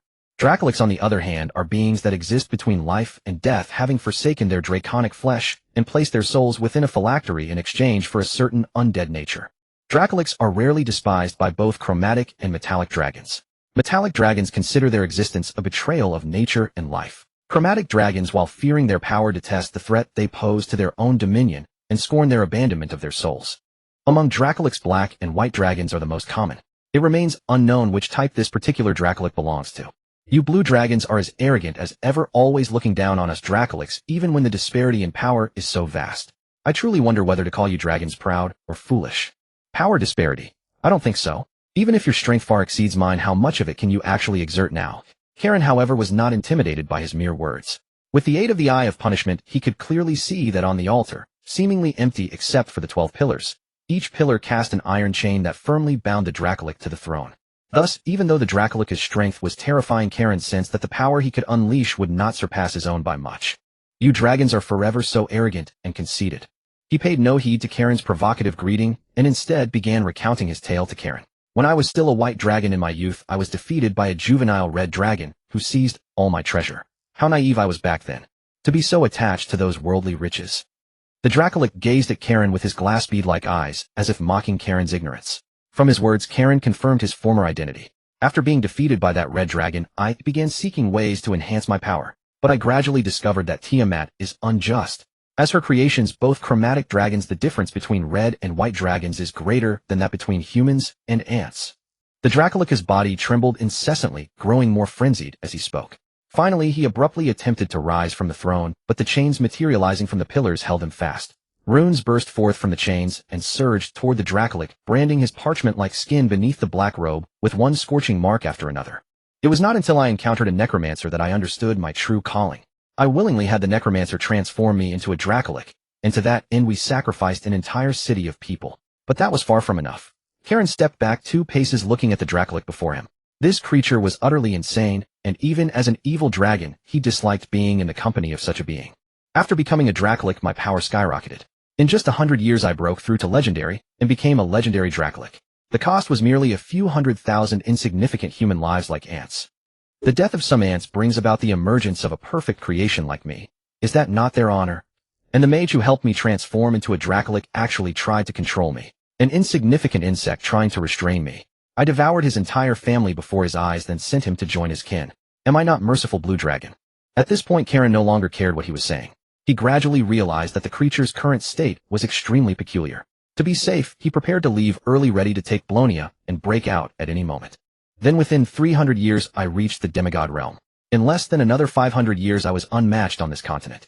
Even when those golden WYRMS besieged me, they could not prevail against me. After I became a legendary, I had been searching for the red dragon who had defeated me. But I could never find her until I heard that she was killed by a blue dragon. That blue dragon actually robbed me of my pleasure, so I began searching for that blue dragon. This time I found him easily. That blue dragon turned out to be a primeval blue dragon. That made things finally interesting. Do you know what kind of transformation I would undergo if I could devour a primeval dragon? Karen's response was to execute elementalization and flee swiftly toward the entrance of the passage. This time Karen admitted defeat. He had never expected that what was sealed here was a demigod. A demigod and a legendary like me are entirely different concepts. A being who reaches the demigod level has already initially condensed a divine spark, even if it may lack laws, yet it grants the demigod creature a touch of immortality. After reaching demigod, one only needs to raise the divine flame and forge a complete divine spark to completely step off the chessboard, becoming a lofty player, a god who gazes down upon all things. Karen had no desire to be associated with such beings at this moment. He was not even a legendary yet. How could he contend with a demigod, even a sealed one? When Karen rushed to the cave entrance, he saw Blonia still healing within the formation. He charged toward her, intending to envelop her in elemental energy and forcibly break an exit, taking her out of the Black Lake. But the Dracolic did not give him another chance. Why bother? You should know you have no ability to escape me. Why not listen obediently to my story? When Karen regained his senses, he saw not Blonia, but himself back at the altar once again, facing the demigod Dracolic. Space folding, as expected of a demigod-level existence. I didn't even notice it. Karen's desire for power grew even stronger, and he regretted his impulsive decision even more. He might as well have stayed in the Black Lake and tried to swim ashore by force. Back then, I waged a long war with that blue dragon from legendary to demigod. We fought for over 1,000 years, countless empires crumbled, yet only the two of us remained. I actually began to feel a sense of mutual admiration for him. Until one day I invited him to become a Lich King together. At that time our powers stood at the pinnacle of the material plane. Only becoming true gods was our goal. I suggested that he transform into a Dracolic, and then we would rule this continent together and explore the secrets of ascending to godhood. The Dracolic's tone gradually shifted from fervor to melancholy. But he refused me. We completely severed ties and finally agreed to a decisive battle here in the Underdark. The outcome you have seen. I was sealed here. That fellow used the spines of 12 demigod giants he had slain to seal me here, while he himself vanished completely due to his severe injuries. In the end, I am still alone in this world. Even he, a fellow demigod, could not continue to accompany me. But you are different. Today I offer you a chance to share the secret of immortality with me. Without the Dracolic needing to say more, Karen already understood his identity. He was none other than the infamous Dracolic of the Eurasia continent Odell from 10,000 years ago. Aldred had nearly caused a complete reshuffling of the world order back then. He once slaughtered the entire populations of countless human kingdoms to enhance his own power. The human empire at that time, in its desperate pursuit of revenge against Aldred, suffered catastrophic losses that only fueled rampant rebellions within the empire's borders. Aldred was not merely humanity's adversary, but the sworn enemy of all dragons. Ancient dragon lineage records bear explicit testimony to this dragon lich's brutal slaughter of true dragons, with chromatic dragons and gold dragons bearing the heaviest toll. He even claimed the life of an ancient gold dragon who had ascended to demigod status. Yet this dragon lich, who had once dominated the material world, suddenly vanished without a trace. Whispers spoke of him breaking through to a new realm and becoming a lord of the Underdark. But it now appears those rumors were false. This utterly depraved dragon lich had not achieved a breakthrough, but rather was sealed away within the Underdark. While that certainly was not going to end well. Had Aldred successfully broken through to a godlike existence, even after 10,000 years, he would possess, at most, a fragment of divine power. Unless his true form descended, the power he could project into the material plane would be exceedingly limited, and beings who had just stepped into the divine realm typically would not deign to descend personally. Yet before Kaelen stood a top-tier demigod whose strength likely rivaled that of ordinary divine offspring. This was a mortal avatar requiring at least moderate divine power to manifest. All Kaelen could do was hope that the seal imposed by that mysterious ancestral blue dragon would hold perfectly, containing this dragon lich before him. During these 10,000 years I have sought countless vessels, yet none of their gifts ever satisfied me. Perhaps it was because their mortal races prevented them from properly channeling my power, until that black dragon appeared and gave me hope. Bruce, are you referring to that foolish black scale? If, as you say, no vessel for 10,000 years could bear your power, how could such a feeble black scale possibly sustain it? With matters as they stood, Kaelen finally calmed himself, preparing to observe what this legendary figure could do. Indeed, your suspicion is correct. How could a mere black scale that has not even reached legendary status possibly bear my power? But this seal placed upon me is no ordinary binding. This talismanic mark not only restricts my power, but also completely seals my soul and phylactery here. Aldred extended his skeletal finger toward the 12 skulls overhead, and Kaelen followed his gaze. My phylactery was shattered into 12 fragments scattered across this place. These phylacteries ensured my immortality, while simultaneously locking my soul here, trapping me for 10,000 years. Before Kaelen could even exhale in relief, Aldred's voice sent him into fresh tension once more. But after 10,000 years, his seal is finally beginning to weaken. He was never truly a god, bound by 12 demigod vertebrae, and a single sealing spell holding this binding for 10,000 years already represented the utmost limit of his capabilities. This black dragon, named Bruce, drew my attention long ago. His overwhelming hatred captivated me. His loathing for his own weakness, his discontent with being a black dragon, all of it satisfied me. His innate talent, however, was regrettably insufficient. The black dragon who had been on the island somehow appeared upon the altar. That blue dragon, no. Or rather, you true dragons who pride yourselves on your strength, you vastly underestimate dragon liches. You cannot possibly comprehend our true power. Thick black smoke erupted from the altar, and though Kaelen tried to flee from it, he found himself completely immobilized. Inhalation of the black smoke gradually clouded Kaelen's consciousness. Using intense resentment as a catalyst while destroying the phylacteries, I can split my soul to create a new, pure, and flawless one. By possessing your body through this soul, and absorbing the residual energy from my current vessel, I will soon return to demigod status. Aldred watched the blue dragon, who had inhaled massive amounts of black smoke, yet still struggled to maintain consciousness. With a wave of his hand, Kaelen was flung beside the black dragon. Do you know? It is not that this black dragon is unsuitable as my vessel. Rather, after becoming my carrier, I could make no further progress using this body. But you are different. You possess considerable aptitude, and more importantly, you are his descendant. After I possess your body and devour his relics, this body will inevitably become an ancestral dragon.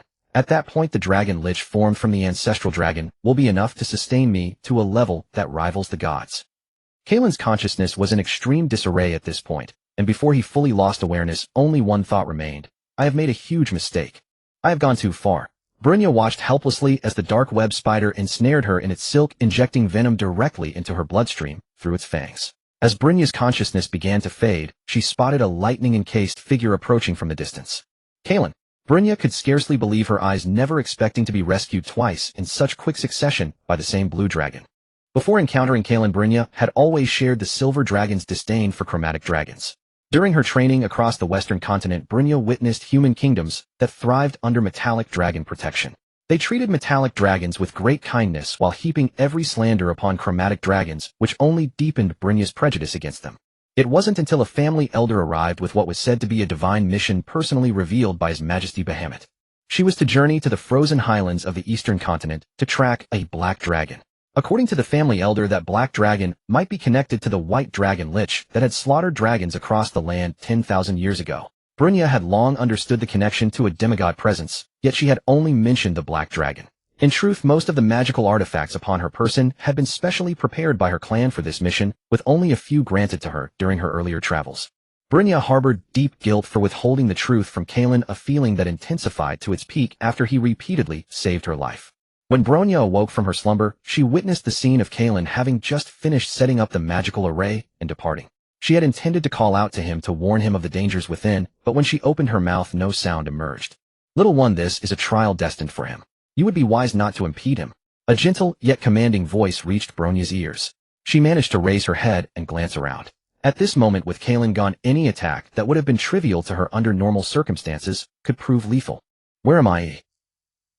Brynja suddenly found herself in a mysterious space with a wise elder robed in white, standing before her. The elder possessed platinum blonde hair and beard, and wore what appeared to be a long robe crafted from mithril.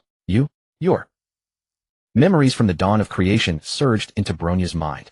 Born to her parents during their breakthrough toward legend, her existence had been nearly impossible given their limitations. Yet her parents had received the blessing of the platinum dragon god, allowing her to come into being. Thus, ever since her birth, Brynja had been watched over by Bahamut, the lord of the north wind, and the platinum dragon god.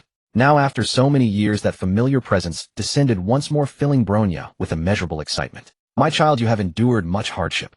Bahamut's gentle voice reached Brynja's ears like the most beautiful hymn in all the world.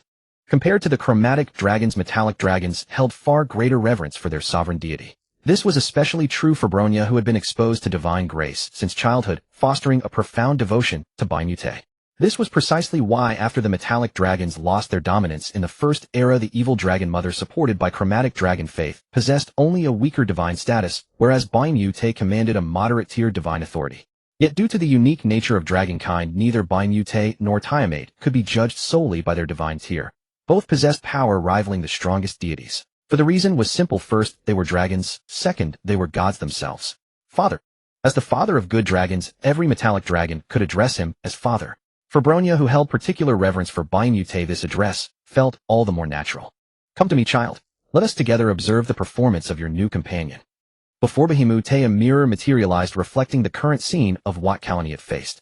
When Brynja saw that Kaelen was confronting a dragon lich, she couldn't help but gasp aloud. She turned her gaze toward the platinum dragon god, hoping he would intervene to rescue Kaelen. But out of reverence for Bahamut, Brynja restrained herself, until she watched Kaelen, even while fleeing, refuse to abandon her, only to be toyed with by the dragon lich and plunge into unconsciousness. That was when Brynja could no longer contain herself. Father, I beg you, help him. Although he is a chromatic dragon, he... Before Brynja could finish, Bahamut interrupted. Do not worry, child. I understand him better than you realize. Though he is a blue dragon, he is no evil creature. Deep within his heart lies a seed of order. Furthermore, whether chromatic or metallic, any dragon who faces danger before me shall be saved. Regardless, he is a member of our dragon kin.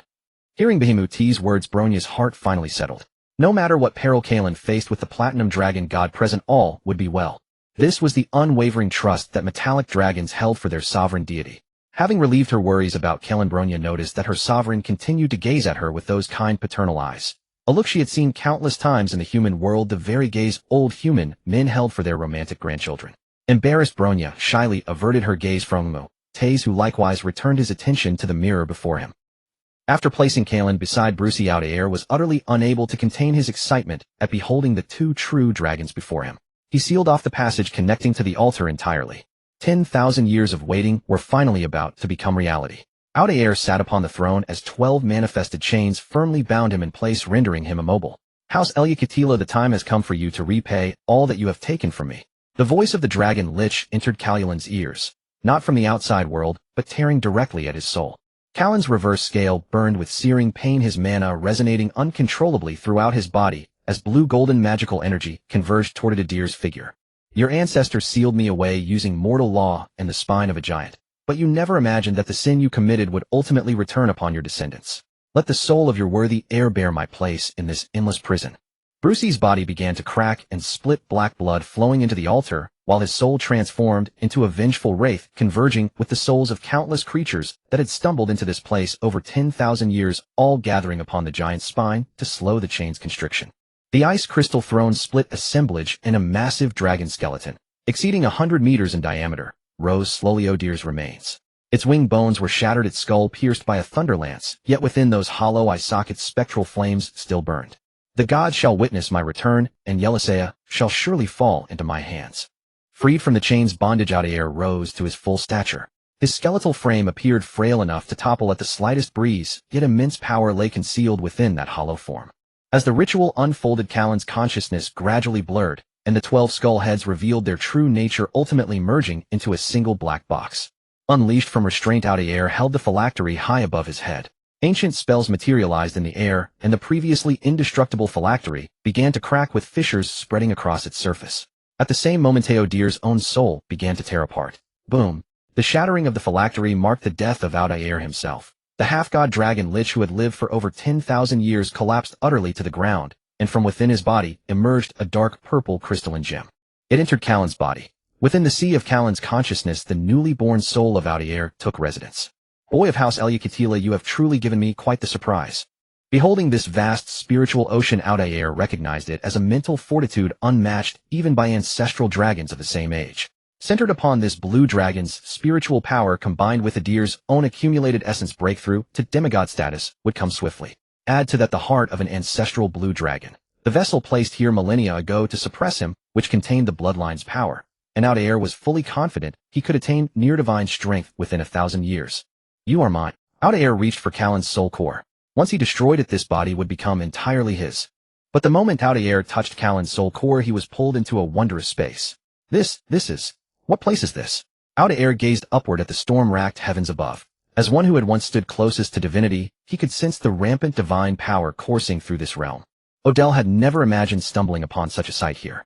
He could be certain that this member of the Eluther clan harbored an earth-shattering secret, perhaps even the reincarnation of a deity. After all, even bishops and priests wielding immense divine power could not command such boundless divinity. Even if a god appears, what of it? Even were Tiamat to reach the material plane, she would find no power over me. Odell prepared to continue exploring this space, intent on utterly destroying Karen's soul. In truth, Odell had already eliminated any possibility of retreat. He had personally shattered both the half-god body and soul of his foe. All that remained was a newborn soul, fragile and bare. He no longer possessed sufficient time or capacity to choose a new vessel. Odell could only steel himself and press onward each step, driving an ever greater weight of pressure upon him, until his gaze fell upon a pendant. What is that? What is that? Odell could hardly believe his own eyes. It was the very thing he had yearned for day and night, the treasure beyond all his petitions. A divine core. Odell was certain he had not been mistaken. The object before him was indeed a divine core, and not merely any core, but a flawless one bearing more than a single authority. If he could but devour this divine core, Odell would leap forth and become an immortal god forever beyond the reach of death. But Odell quickly composed himself. Though he was a madman, he was no fool. This divine core was not some shattered fragment left behind when a god's avatar fell upon the material plane, nor was it an empty core possessed by a demigod bereft of authority and unlit by the sacred flame. A complete divine core could easily devastate an entire world. It was the prize worth having the sovereign deities of every pantheon personally contend over. At this moment, Odell's thoughts turned away from devouring the core, for with his present state, he could never accomplish such a feat. Instead, he considered using the divine core as a token of submission, offering it to a supreme deity in exchange for the title of vassal god, granting him boundless lifespan and undying power. Odell no longer hesitated. He turned to sprint toward the entrance he had come through, hoping to find an exit, but the floating pendant above did not grant him the chance to flee. Whoa! Odell felt his mind go utterly blank, as though time itself had been frozen. The pendant hanging high above once again reshaped into that spectral figure seated upon the throne. Before Odell's eyes stretched an infinite starfield, and within that cosmos a throne woven from lightning flashes. The presence upon the throne slowly lifted its head, eyes like the sun burning with the intent to scorch Odell's soul to ash. The phantom raised but its left hand and gave a gentle tap, and Odell's soul was utterly obliterated. In Odell's dying gaze there lingered a trace of resentment mingled with relief. As a half-god lich dragon, he had claimed countless living beings with his own claws. Now it was his turn at last. After Odell's soul dissolved, its residual spiritual power drifted toward Karen's soul core, nourishing and restoring the wounded spirit, until Karen's soul not only healed completely, but emerged further strengthened. Schwarzenberg, your descendant, is truly remarkable. Within the soul space of Bryonia, the platinum dragon god spoke words that left Bryonia bewildered. Bryonia watched helplessly as the lich dragon was about to seize Karen's body, yet his majesty Bahamut took no action. Grateful for her devotion to the platinum dragon god, Bryonia could only watch anxiously and refrain from urging Bahamut forward. When she finally heard Bahamut speak again, she naturally listened intently. The name sounded vaguely familiar to Bryonia, though she could not quite recall it. At that moment something suddenly shifted within the mirror-bound Karen. The heart once concealed within the throne, freed by its fracture, re-emerged into the world. That pale heart radiated a blue brilliance, transforming into a cocoon that enveloped Karen. As time passed, the aura emanating from the cocoon filled Bryonia with astonishment. What is that? An ancestral dragon? Bryonia's voice, roughened by shock, reached Bahamut's ears. Bahamut merely smiled and said nothing. Father, was all of this arranged by you? Bryonia recalled the elder of her clan suddenly delivering the platinum dragon god's oracle to her, then her encounter with Karen, and now this very scene unfolding before her eyes. Was everything today preordained? Bryonia's mind raced. If all her recent experiences had been orchestrated, then had Karen's rescue of her also been part of some grand design? Beholding the little one before him lost in thought and weighed down by troubling emotions, a deity, an elder like him, could read her mind with ease. Bahamut placed his palm upon Bryonia's head and spoke in a gentle, comforting tone. No one can arrange everything, child. I did send you to investigate that wayward little black dragon, but I did not deliberately engineer your meeting with Karen. In truth, whether or not you had crossed paths with him, he would have come to this place. That is what I promised. So your encounters with Karen are all real, and the kindness he showed you is genuine. His feelings toward you too. Bahamut's affectionate gaze carried a teasing glint. All of it is true. Bryonia nodded thoughtfully. As a dragon, she would never shy away from admitting her emotions the way human noble ladies might. She did acknowledge that her feelings for Karen had gradually blossomed. She even admitted that she had grown attached to a vicious dragon. Where am I? As Karen's consciousness gradually stirred, the first thing he saw was not that lich dragon, but an endless starfield. Karen surveyed his surroundings, floating in a boundless void at this moment, with countless planets orbiting around him. A meteor 100 zhang in diameter suddenly appeared behind Karen, and before he could dodge it, passed straight through his body. Karen realized that only his consciousness had descended into this space, and with nothing physical to harm him, he set about exploring with confidence. Drifting near one of the planets, he was astonished to discover that even a star could breathe. Karen closed his eyes and carefully attuned himself to every subtle change. When he opened them once more, everything around him had transformed. Gathering around him were no longer successive planets, but countless gigantic ancestral blue dragons. Come here, child. A voice resonated within Karen's mind. Not the dragon tongue, but a far more fundamental form of telepathic communion. Karen attempted to trace the origin of the sound, but could perceive only those incomprehensible presences surrounding him. The former planets had all become blue dragons in their own right. They were indeed blue dragons, yet these beings surpassed everything Karen had ever known of dragons. Closest to Karen was a blue dragon wrought entirely from lightning. Its body stretching for thousands of miles, every scale a clump of frozen thunderstorm, its eyes two swirling vortexes of crackling electricity. As it moved, Karen beheld countless star systems born and perished between the plates of its scales.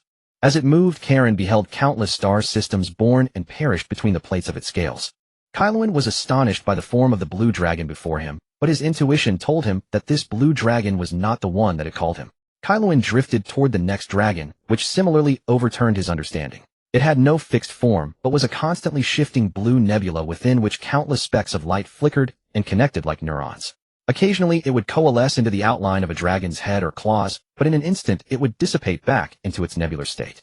On him, Kaelensos then saw the third primeval dragon, which appeared as a fractal pattern of a dragon formed from blue crystals. No matter how intently Kaelensos focused, he could see that every part of this dragon contained infinitely miniature replicas of itself. Its existence seemed to span all levels of macro and micro simultaneously. Immediately after Kaelensos saw the 4th, 5th, and 10th blue dragons, Kaelensos gradually realized that these massive divine blue dragons before him were all primeval dragons. Kaelensos had always been curious about the specific forms of primeval dragons. As a regressive dragon, he could feel his own body structure constantly approaching perfection as he grew. So what were the body structures of those legendary primeval dragons like? Now Kaelensos gradually understood the forms of primeval dragons were not fixed. Each primeval dragon had a different form, and each evolved toward what it considered the optimal form. Kaelensos' heart was eager to see more primeval blue dragons.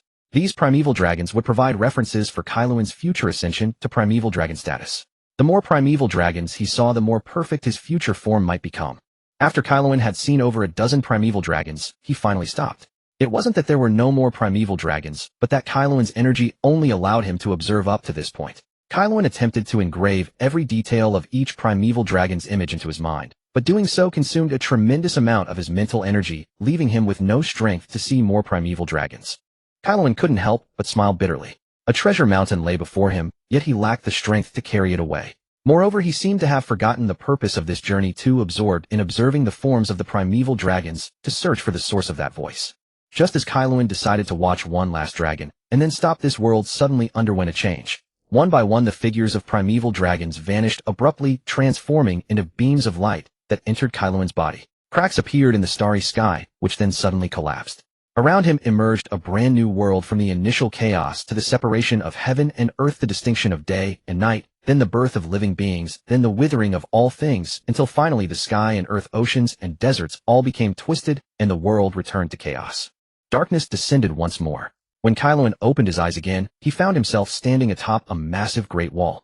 Kaelen looked around curiously. His memory was not without similar structures. Both the dragon lineage's inheritance and the memories of the humans he had devoured contained such things. In that otherworldly human's memory, the Great Wall was originally built by the Qin dynasty, founded by humans to protect against another group of humans living on the grasslands.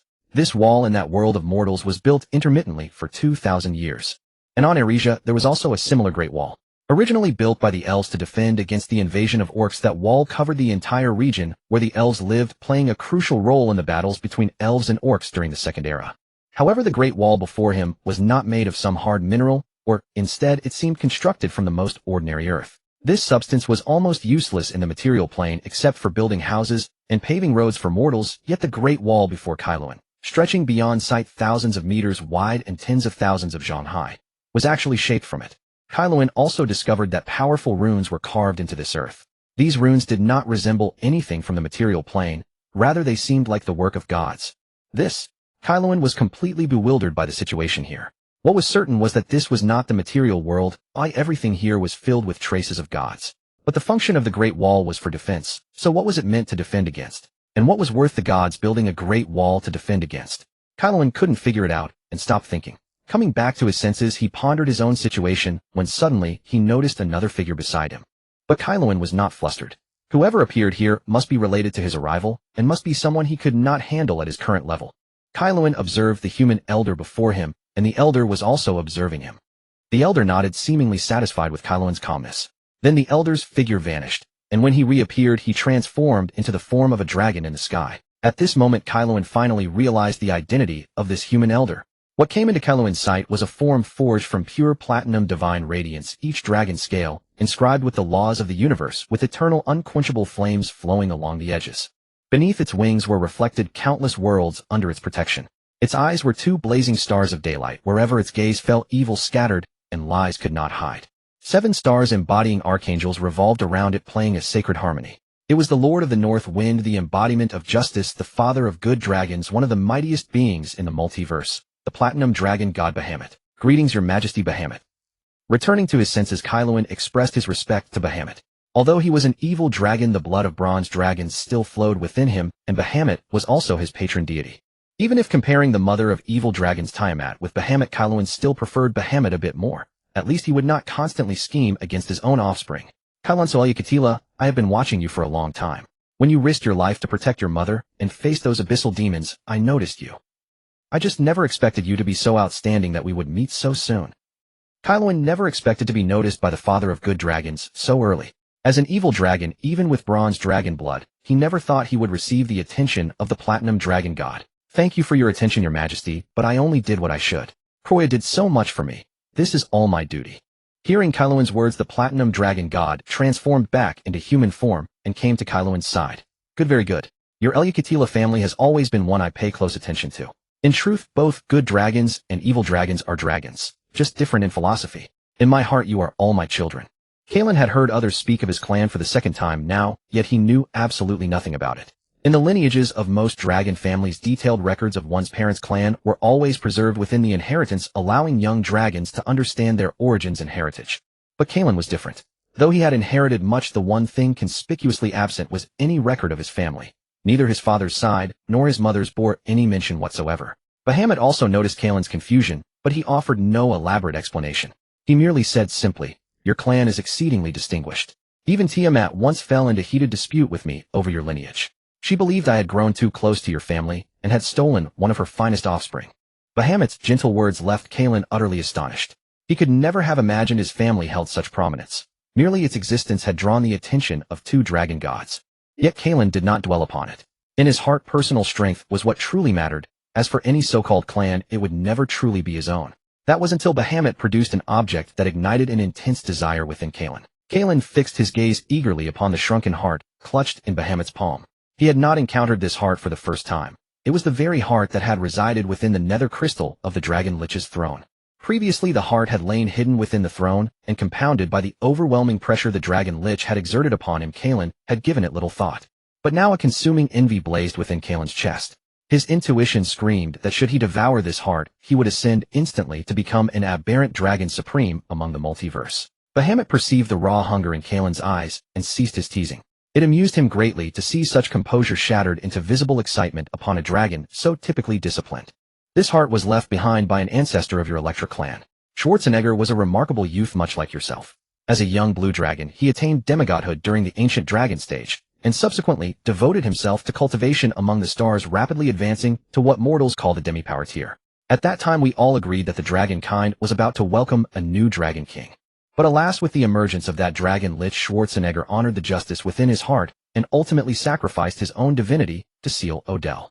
Bahamut's tone grew noticeably somber as he gazed upon the heart lost in memory. "Since I was preoccupied with other affairs at the time and had reduced my vigilance over the material plane, it was Tiamat who ultimately rescued Schwarzenegger's soul. When I encountered him once more, he had already become one among Tiamat's divine court. My ancestor must have been extraordinary indeed, or else why would two dragon gods both have taken notice?" Kaelen voiced his admiration for this so-called forebear, yet he failed to comprehend why he would surrender his own life merely to prevent a single Lich King from rising. To preserve the peace of an entire world, one should offer their life. Having defeated that dragon Lich was proof enough of his greatness. And if that Lich were to resurrect again, what concern was it of his? Bahamut may have guessed Kaelen's thoughts, or perhaps not, but he concurred with his perspective indeed. Schwarzenegger was exceptionally outstanding. What a pity. Kaelen understood precisely what Bahamut found regrettable. Though Schwarzenegger had not truly perished becoming a subject within Tiamat's divine realm, while granting him boundless longevity, it also severely constrained his future potential. The original Schwarzenegger had been destined to become a new dragon king, a being capable of rivaling the gods themselves. Among the dragon kings there were indeed those who could contend even with mid-tier and high-tier deities. Rare, yet they existed. Bahamut and Tiamat themselves served as prime examples. Their divine ranks alone could not sustain a grand pantheon of dragon deities, a reality that grew even more pronounced after Io, the true sovereign of the dragon pantheon, sank into eternal slumber. Yet they remained dragon kings alongside their divine stations, and it was precisely through their authority as dragon kings that they possessed power commensurate with high-tier divinity. But for those who became subjects within their divine realms, the circumstances differed entirely. Should Schwarzenegger seek to advance his power, he could only rely upon the grace bestowed by the deity who resurrected him. For instance, granting fragments of divine essence to elevate him to the status of a minor deity under Tiamat. Since Tiamat herself possessed only low-tier divinity, her greatest bestowal could grant at most weak divinity. Unlike deities such as the Dawnlord, whose high-tier power could with sufficient resolve forge a mid-tier existence, though doing so would inevitably diminish their own strength.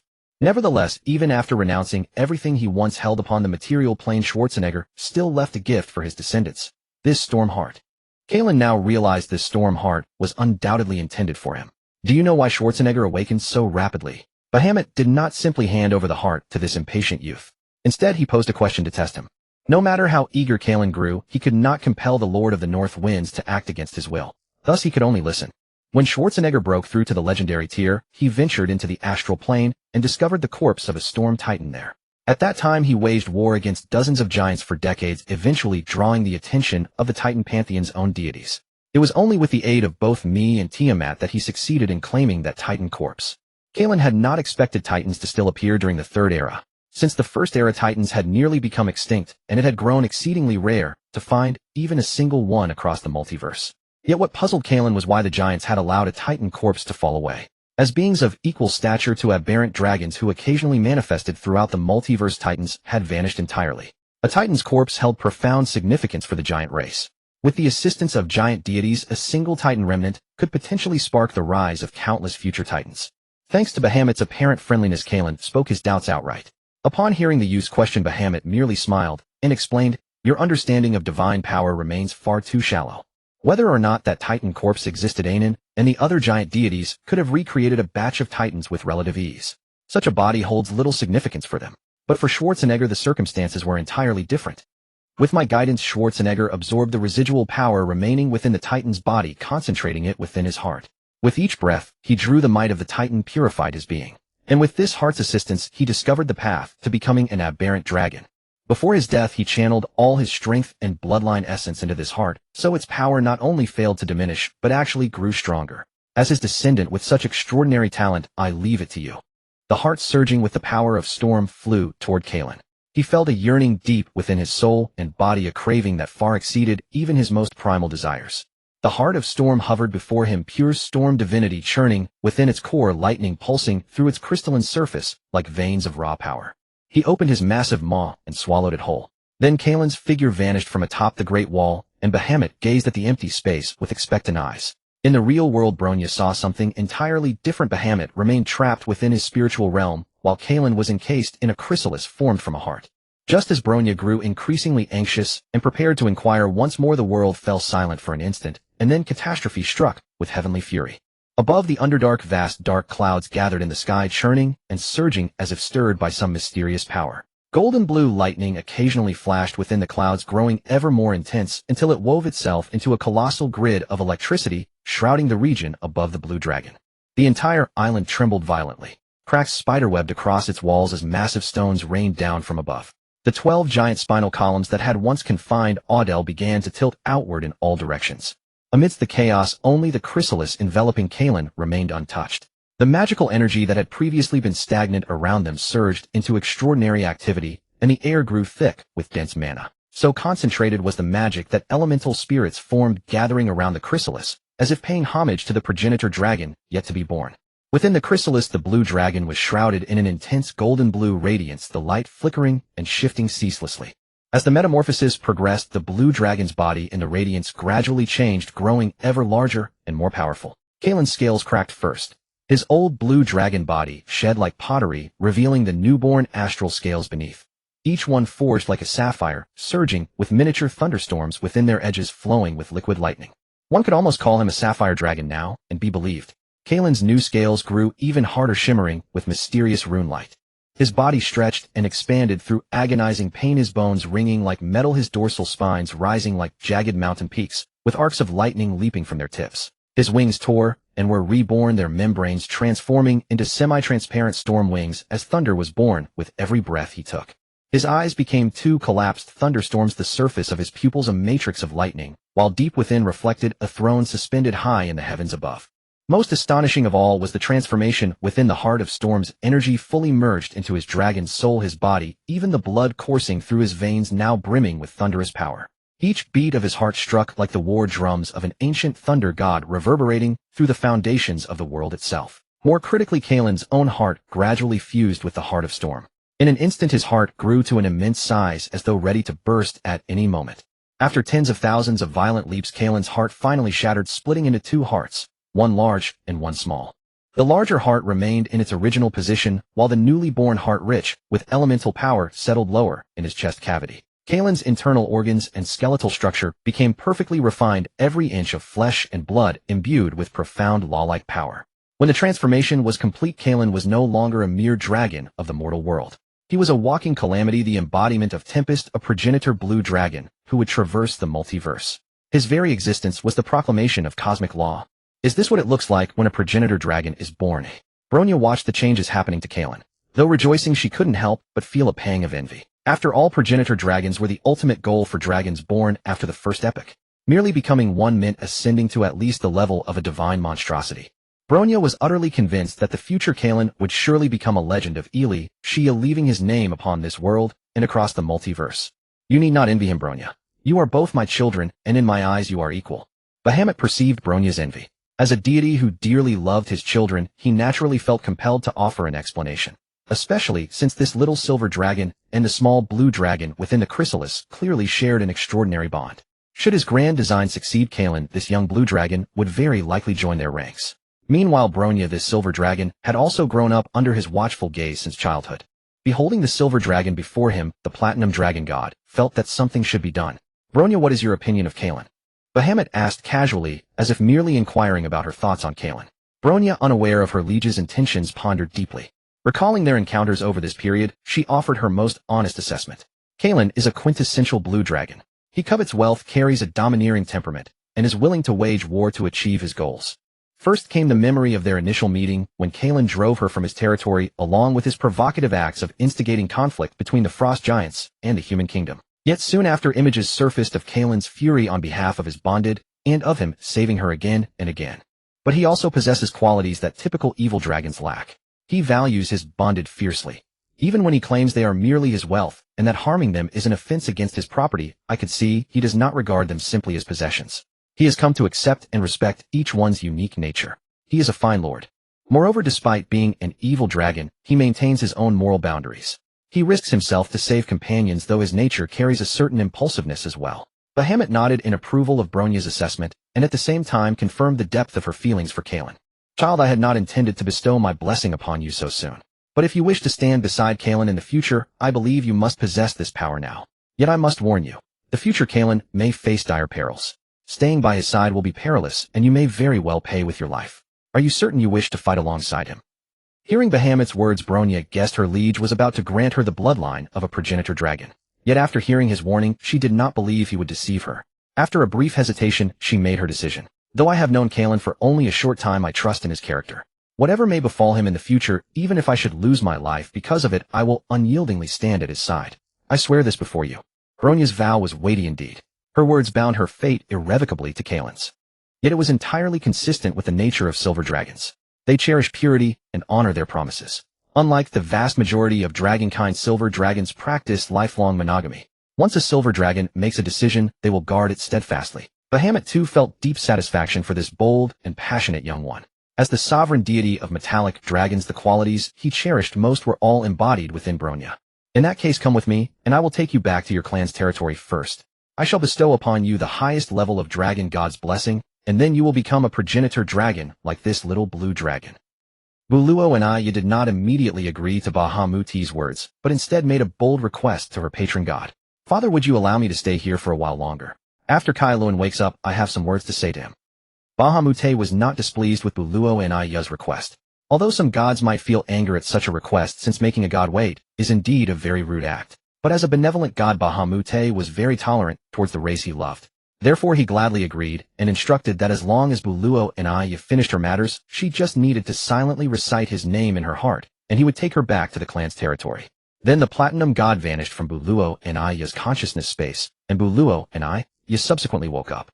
Buluo and I stood up from the formation that Kaelen had set up, and discovered that the wounds on her body and soul had been casually repaired by Bahamut. At this moment, Buluo and I felt that her body was brimming with power, reaching her optimal state. After thanking the platinum dragon god for his blessing, she looked at the resources that Kaelen had expended to set up the formation for her, and a warm current surged in her heart once more. It seemed as if she could see Kaelen's pained expression as he took out his collections.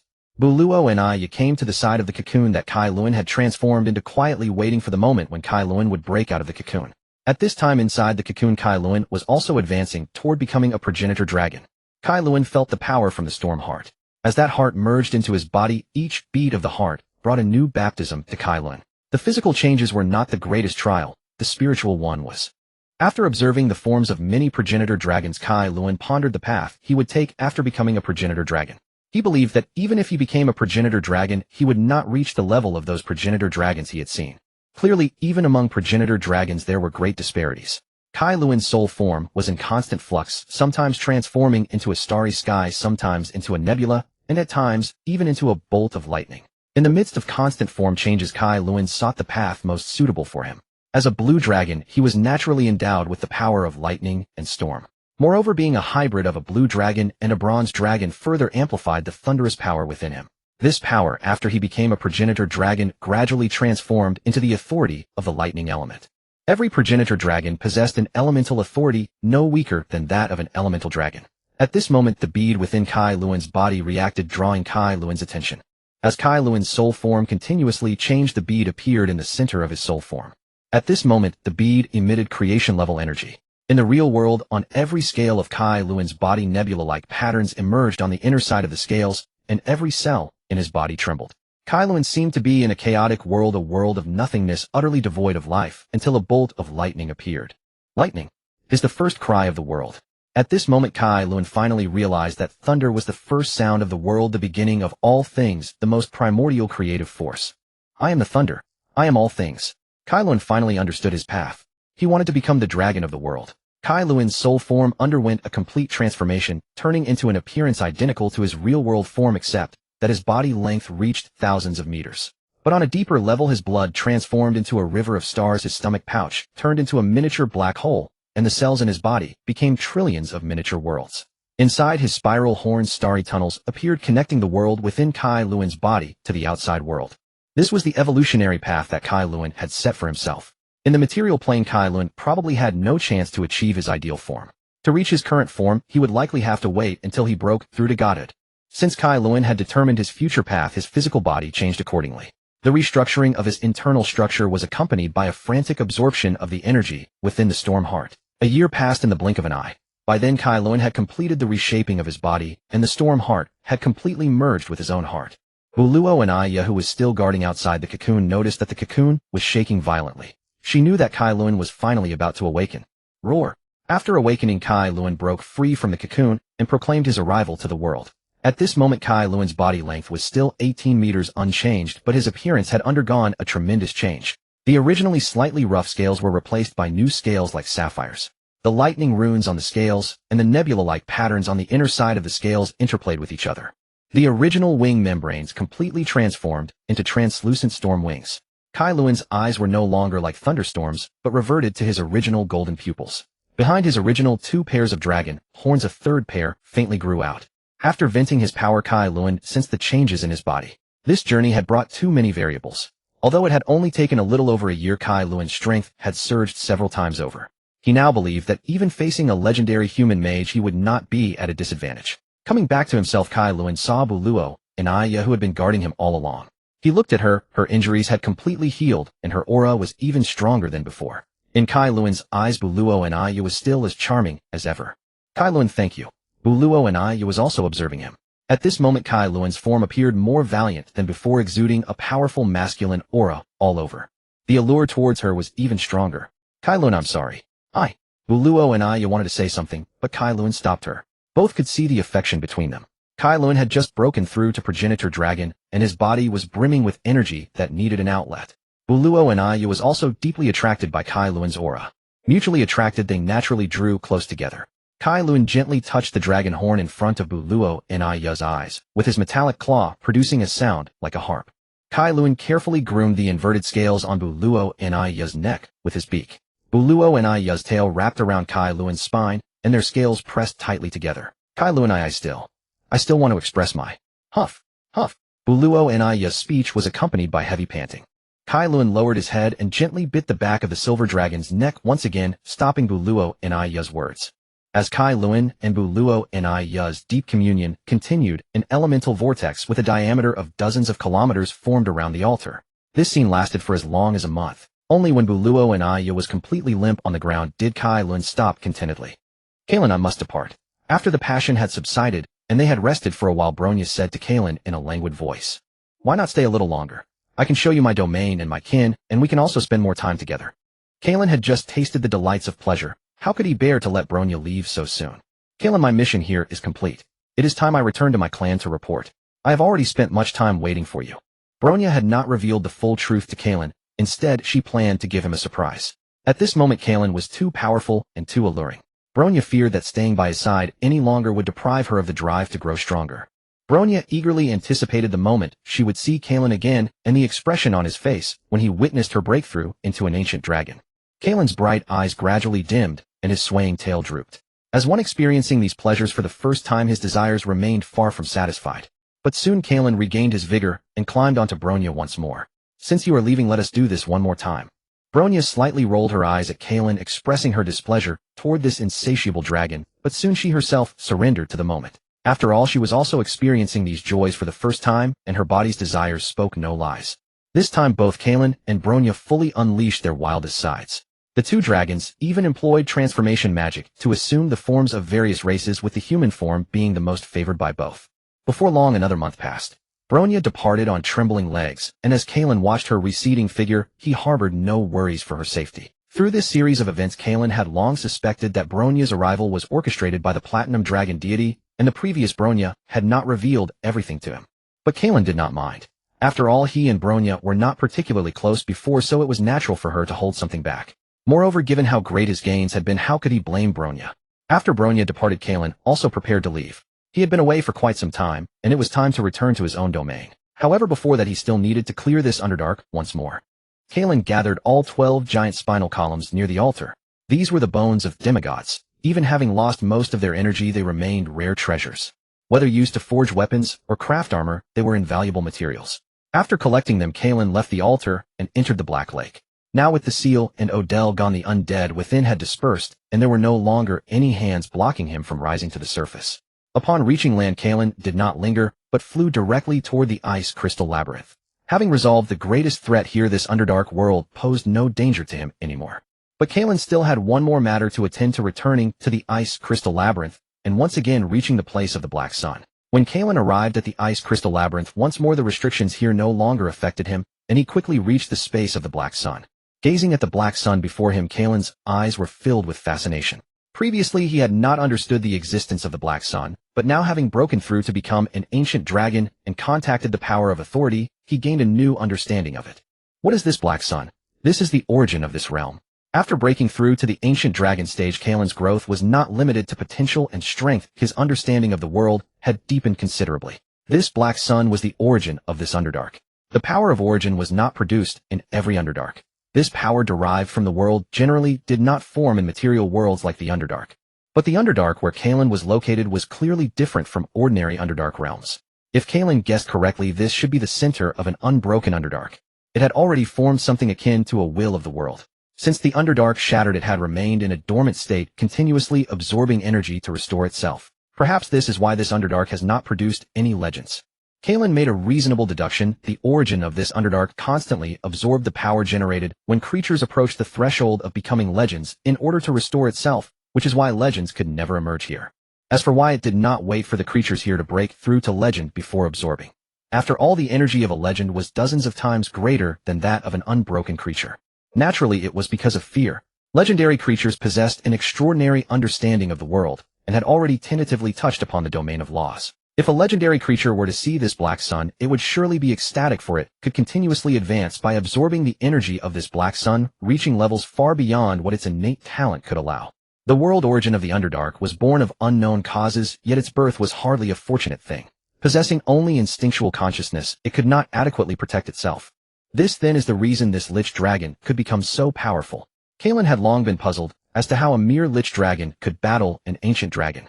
Lich dragons, though rare, existed in every world. If becoming a Lich Dragon were sufficient to equal an ancient dragon, surely many dragons craving power would abandon their pride and become Lich Dragons.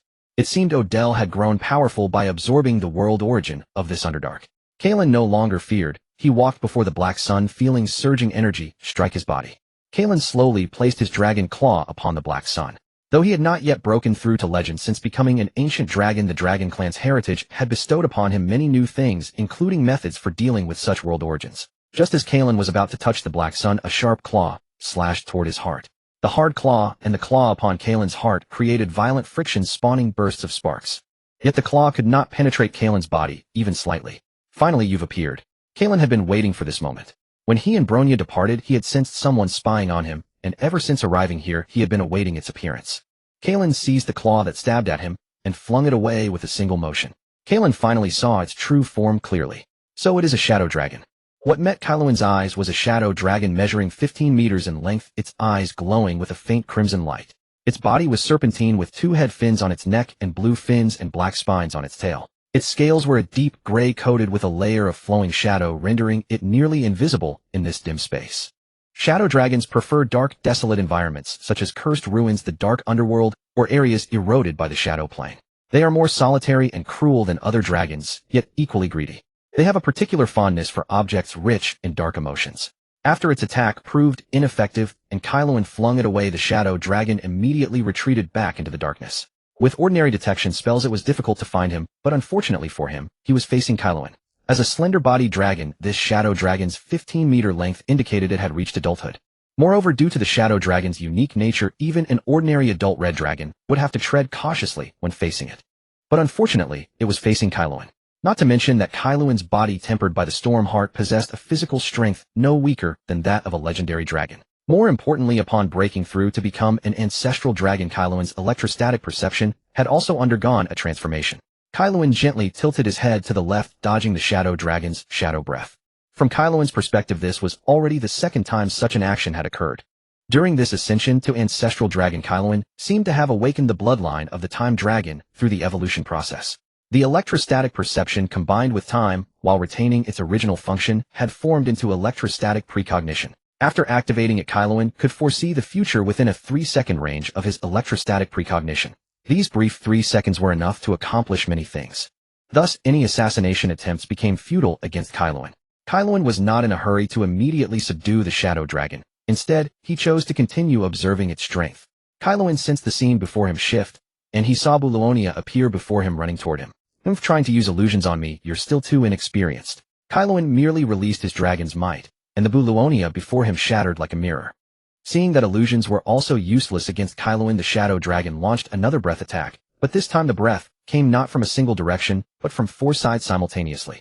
As expected, Kaeluan knew that shadow dragons, being pack creatures, usually did not appear alone. Typically 2 shadow dragons appeared together.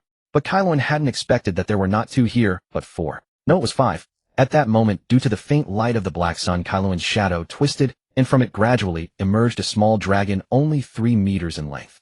Now 5 shadow dragons launched an attack on Kaeluan, simultaneously blocking all his escape routes. Seeing this, Kaeluan was not in a hurry to dodge. These 5 shadow dragons knew how to use illusions, but as a blue dragon, also a master of illusions, could he not? A matrix of lightning flashed through Kaeluan's golden eyes, and in the next moment, from the perspective of the 5 shadow dragons, Kaeluan's figure vanished into thin air, and their attacks were about to collide with each other. The 5 shadow dragons simultaneously forced themselves to stop their attacks, causing them all to falter. Then they found themselves unable to move. Kaeluan, meanwhile, looked at the 5 shadow dragons with interest. The largest was the one that had appeared first, and the smallest was the one that had emerged from Kaeluan's shadow, measuring only 3 meters. After casting a spell to immobilize the 5 dragons, Kaeluan dispelled his illusion. Upon seeing Kaeluan, the 5 shadow dragons let out roars of fury, except for the largest one, which recognized the gap in their strength. Kaeluan released a more powerful dragon's might, pressing all but the largest dragon to the ground and silencing them. Ancestral dragon. The largest shadow dragon never imagined that in just over a year the blue dragon that had once intruded here had become a legendary ancestral dragon. At this moment, the shadow dragon no longer had the courage to resist. As a shadow dragon, it knew all too well the disparity between shadow dragons and true dragons in direct confrontation, and even more so the gap between them and an ancestral dragon. Without paying further attention to the dragon's state, Kaeluan turned and walked toward the black sun, ready to complete what he had left unfinished. As Kaeluan approached the world source of the dark underworld, the shadow dragon, named Victor, fell into a dilemma. In their growth, this black sun had provided them immense assistance. Due to the shadow dragon's nature, the black sun's seductive effects had no hold on them. Having long dwelled in this space, they had learned to attach themselves to the black sun's surface. More importantly, the energy radiating from the black sun not only sustained the energy they needed for growth, but also greatly accelerated their development. If they lost this sun, their family's growth would slow, and they might eventually fall to enemies. Shadow dragons were unwelcome both on the surface and underground. Impulse told him that he must prevent this blue dragon from devouring the black sun, but reason told him that losing the black sun meant death in the future, while stopping the blue dragon now meant death in the present. As Kaeluan walked toward the black sun, he secretly observed the shadow dragon's behavior. The result was quite satisfactory to him. When Kaeluan first saw the 5 shadow dragons, he had hoped to take them all under his wing. On the surface, force alone was not enough. In human society, legal principles were also a cornerstone of rule. As an evil dragon, Kaeluan could never find a legal foundation for his rule in the human world. But these shadow dragons gave Kaeluan new hope. However, for now, Kaeluan still had to master the world source before him. Although Kaeluan could not yet absorb its power, his goal was not to devour it immediately. The purpose of this trip was to seize control, not to consume. Kaeluan placed his dragon claw on the surface of the black sun and extended his will into it. He encountered great resistance. The world will of this dark underworld was opposing his invasion as an outsider. The entire dark underworld trembled violently due to the world will's resistance, the earth splitting apart as if the apocalypse had arrived. Countless creatures perished in the chaos. But Kaelin cared little for these. His sole focus was to completely master this dark underworld, transforming this land of over 10 million square kilometers into his own rear base, the foundation for his future conquest of the world. Kaelin uttered ancient dragon runes from his mouth, which materialized as runic symbols surrounding the black sun, continuously compressing its living space. Then the newly added heart in his chest began to beat violently, radiating immense power. Apart from enhancing his breath, this heart's most important function was the energy it contained. The power within this heart was not magic, but a form of world energy that was more advanced than magic, yet not divine. This energy was based on the power of thunder, but it also incorporated some unknown force bestowed by the orb, which Kaelin had yet to fully understand. This energy was difficult to replenish. At least Kaelin had not yet discovered how to do so, but it was clearly superior to the power displayed by the dark underworld at this moment. If he could control the entire dark underworld, Kaelin believed these sacrifices would be worth it. Under the suppression of the ancient dragon runes and the mysterious power, the Black Sun gradually lost its resistance. Although vast in power, the Black Sun was unskilled in utilizing it, allowing Kaelin to easily locate its core. Kaelin's consciousness entered the inner space of the Black Sun, where a basketball-sized purple crystal appeared before him. From this crystal, Kaelin could see all the various aspects of the dark underworld. Now you are mine. As Kaelin's mark was engraved onto the crystal, it declared his control over this territory. After the inscription of Kaelin's mark, he felt a connection established with the Underdark. Within the Underdark, he could employ an omniscient perspective to observe every blade of grass and every location. Kaelin merged his consciousness into the crystal, extending his will across the entire Underdark. Kaelin beheld the full vista of the ice crystal maze, the two-headed ogre he had subdued, and the native races of the Underdark. Kaelin reveled in this sensation, the feeling of overlooking all, mastering all. Even if it were merely an illusion, he still indulged in it. More importantly, after grasping the world essence of this Underdark, Kaelin now possessed the power to dissolve the ice crystal maze. The ice crystal maze was the reason so few had breached the Underdark over the years. If Kaelin could not dispel the maze, even if he notified the entire Underdark, he could not lead them to the surface world. From then on, whenever Kaelin wished, he could dissolve the boundary between the Underdark and the surface world at any location. After withdrawing his consciousness from the world essence of the Underdark, he turned his gaze to the shadow dragon beside him. When the Underdark trembled, these shadow dragons regained their freedom. Now the few shadow dragons stared warily at Kaelin. Kaelin was greatly intrigued by these shadow dragons, especially the smallest one. In her, Kaelin sensed a dense aura of the world essence, likely because this little one had been born and lived within the Black Sun space, where she had been deeply influenced. Are you willing to submit to me? Kaelin looked at the shadow dragons before him, focusing on the largest one. As expected, the dragons exchanged glances, then all turned their eyes to Victor. After a moment of hesitation, Victor decided to submit to Kaelin. Victor's submission was not due to Kaelin's overwhelming power. Dragons are naturally proud and would not yield even to a far superior foe. If that were the case, every legendary hero would have a chromatic dragon mount. What Victor valued more was Kaelin's future. The blue dragon before him was not only an ancestral dragon, but also had grasped the world essence of the Underdark. As a shadow dragon that had long lived in the Underdark, Victor knew certain secrets. The previous being who had mastered this Black Sun was merely a Dracolic, yet with the Black Sun, it had become a peak demigod. The blue dragon before him already possessed the potential to become a demigod, and with the aid of the Black Sun. Victor dared not imagine how far this dragon could go. But shadow dragons were unwelcome in every race constantly targeted. Victor believed that following this blue dragon would surely change their plight. Kaelin was satisfied with the performance of the 5 shadow dragons. You have made the right choice. Now come with me out of here. With a mere thought, Kaelin easily opened a rift in this space. This was a simple application of his newfound mastery over the local essence after establishing a connection with the world's origin. Kaelin's control over the Black Sun was still rudimentary, and there was a possibility that another creature could wrest it away. But as time passed, and his power grew, this place would eventually become his autocratic kingdom. After Kaelin emerged with the 5 shadow dragons, he ordered them to hide within his shadow. He decided to keep their existence unknown to other beings for now, though these dragons would play a significant role in his plans.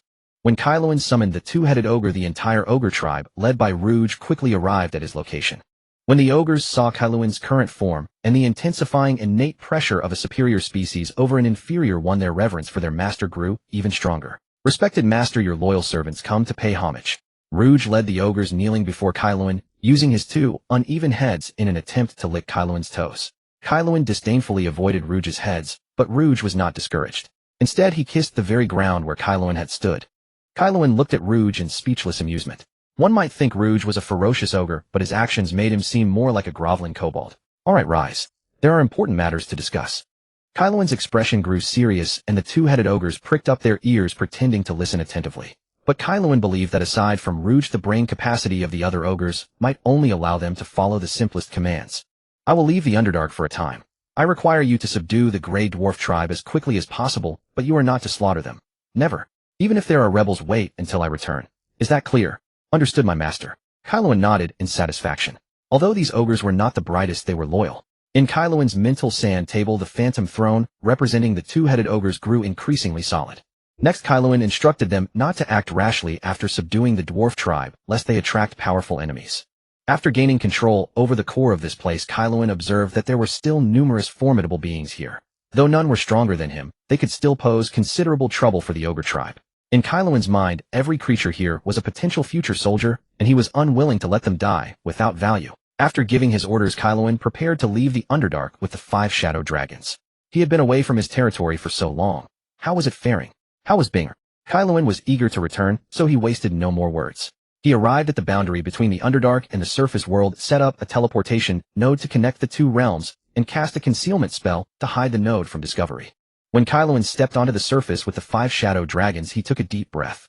Compared to the underground, he still preferred the air of the frozen plateau. The behavior of the 5 shadow dragons was rather peculiar. Victor, the eldest among them, had never before reached the surface world. He had always roamed the Underdark, and only by chance had he led the other dragons into the Black Sun space. The smallest shadow dragon, Buyer, was somewhat fearful of the surface world. As Victor's offspring born in the Black Sun space, she had never stepped outside since her birth. Now suddenly arriving at a space far vaster than the Underdark, she felt both fear and a hint of curiosity. Kaelen gazed at the ground beneath his feet. Nature truly possessed a wondrous power. The traces he had left when he flattened the dunes here were now covered by snow nearly invisible. Only the scar on the earth bore witness to the devastating baptism it had undergone. You will now follow me back to my territory. I will arrange your lives, and when the time is right, assign you some tasks. The tasks I give you may be dangerous, but I will do everything in my power to protect you. Do you understand? The 5 shadow dragons exchanged glances and ultimately decided to comply with Kaelen's arrangement. After all, they had followed him to the surface world. Without relying on Kaelen, they would lose all protection. Moreover, Kaelen had no need to explain so much to them. As the object of their allegiance, especially given that they had sworn loyalty to a fearsome dragon, he was still willing to clarify. This temporarily granted the uneasy shadow dragons a modicum of security. But they had truly misunderstood Kaelen. He generally did not explain much to his subordinates, yet these shadow dragons were of the same draconic kind. Kaelen, driven by the superiority of subduing his own kin, was willing to elaborate. Whether it was these shadow dragons, or previously Wayna, and another white dragon, Kaelen's attitude toward them remained the same. Whether these shadow dragons were willing was no longer within Kaelen's consideration. After formally receiving their verbal allegiance, he imposed a behavioral brand upon them. This brand had not changed since Kaelen became an ancestral dragon. It still subtly infused thoughts of loyalty to Kaelen, akin to the Confucian indoctrination of an otherworldly soul. Yet Kaelen could still forcibly control their bodies through this brand. If they were unwilling, he could simply use avatars to manipulate their bodies to complete tasks. Troublesome, but not impossible. When Kaelen sensed the shadow dragon's phantoms slightly solidify, he was surprised. He hadn't expected that a few casual words could enhance their loyalty. An enigmatic glint flickered in Kaelen's eyes. If that were the case, he could speak more such words in the future. After all, they cost nothing. Kaelen thought to himself, utterly unaware that he was straying further down the path of a ruthless capitalist. He then cast a concealment spell and led the shadow dragons back to his lair. Along the way, the 5 shadow dragons curiously surveyed the world below. In the past year, Kaelen's territory had not changed much save for an increase in the number of creatures. The 5 shadow dragons found every environment novel and every creature appetizing. Soon they arrived at Kaelen's lair, where a golden snow-capped mountain piercing through thunderclouds greeted their eyes. After Kaelen's departure of over a year, the concentration of thunder elements in the mountain had slightly decreased, though it remained ample. The dark clouds had not dispersed with his absence. If Kaelen stayed here for a while longer, the climate would surely transform completely. He led the 5 shadow dragons up the mountain, searching for a Bing's scent. They then entered his lair. The first thing Kaelen saw was a Bing's enchanting and graceful figure. A Bing also saw Kaelen. Although his appearance had changed, she recognized him instantly. Crystal tears streamed from the Ice Beauty's eyes. Disregarding the propriety of master and servant, she rushed forward and embraced Kaelen's leg. Kaelen gently soothed the Bing's emotions with his wings. He relished this feeling, a bond different from that of master and servant. While a Bing wept, Kaelen silently examined her body. She had recovered well, and her strength had even increased due to his true blood.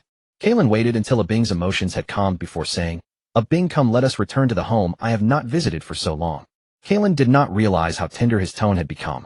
The 5 shadow dragons behind him were utterly astounded. They had never imagined this powerful kindred could display such a gentle side. A being released Kaelin's leg and nodded gently, but her gaze never left him. Kaelin could not comprehend this emotion. Indeed, it was hard for any dragon to understand. Dragons valued interests, but a being valued feelings above all. As Kaelin's servant, especially one who had become his servant under half coercion, a being had never imagined he would do so much for her. Though unconscious at the time, her awareness had not completely faded.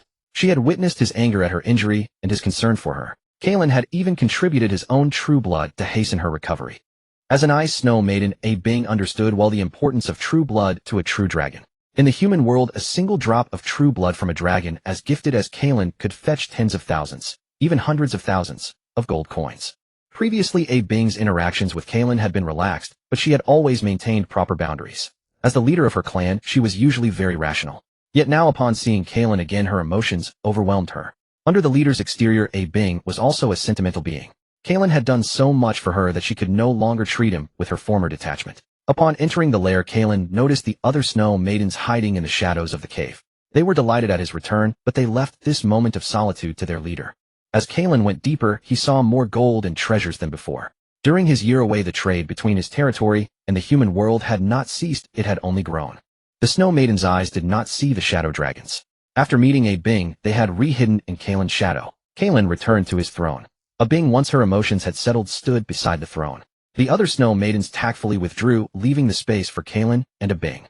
Kaelin did not blame a being for leaving the territory and getting injured. Likewise, a being did not ask about the fate of the black dragon.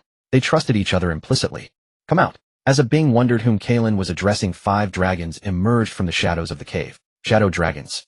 A being true to her heritage as a richly endowed ice snow maiden possessed knowledge of shadow dragons.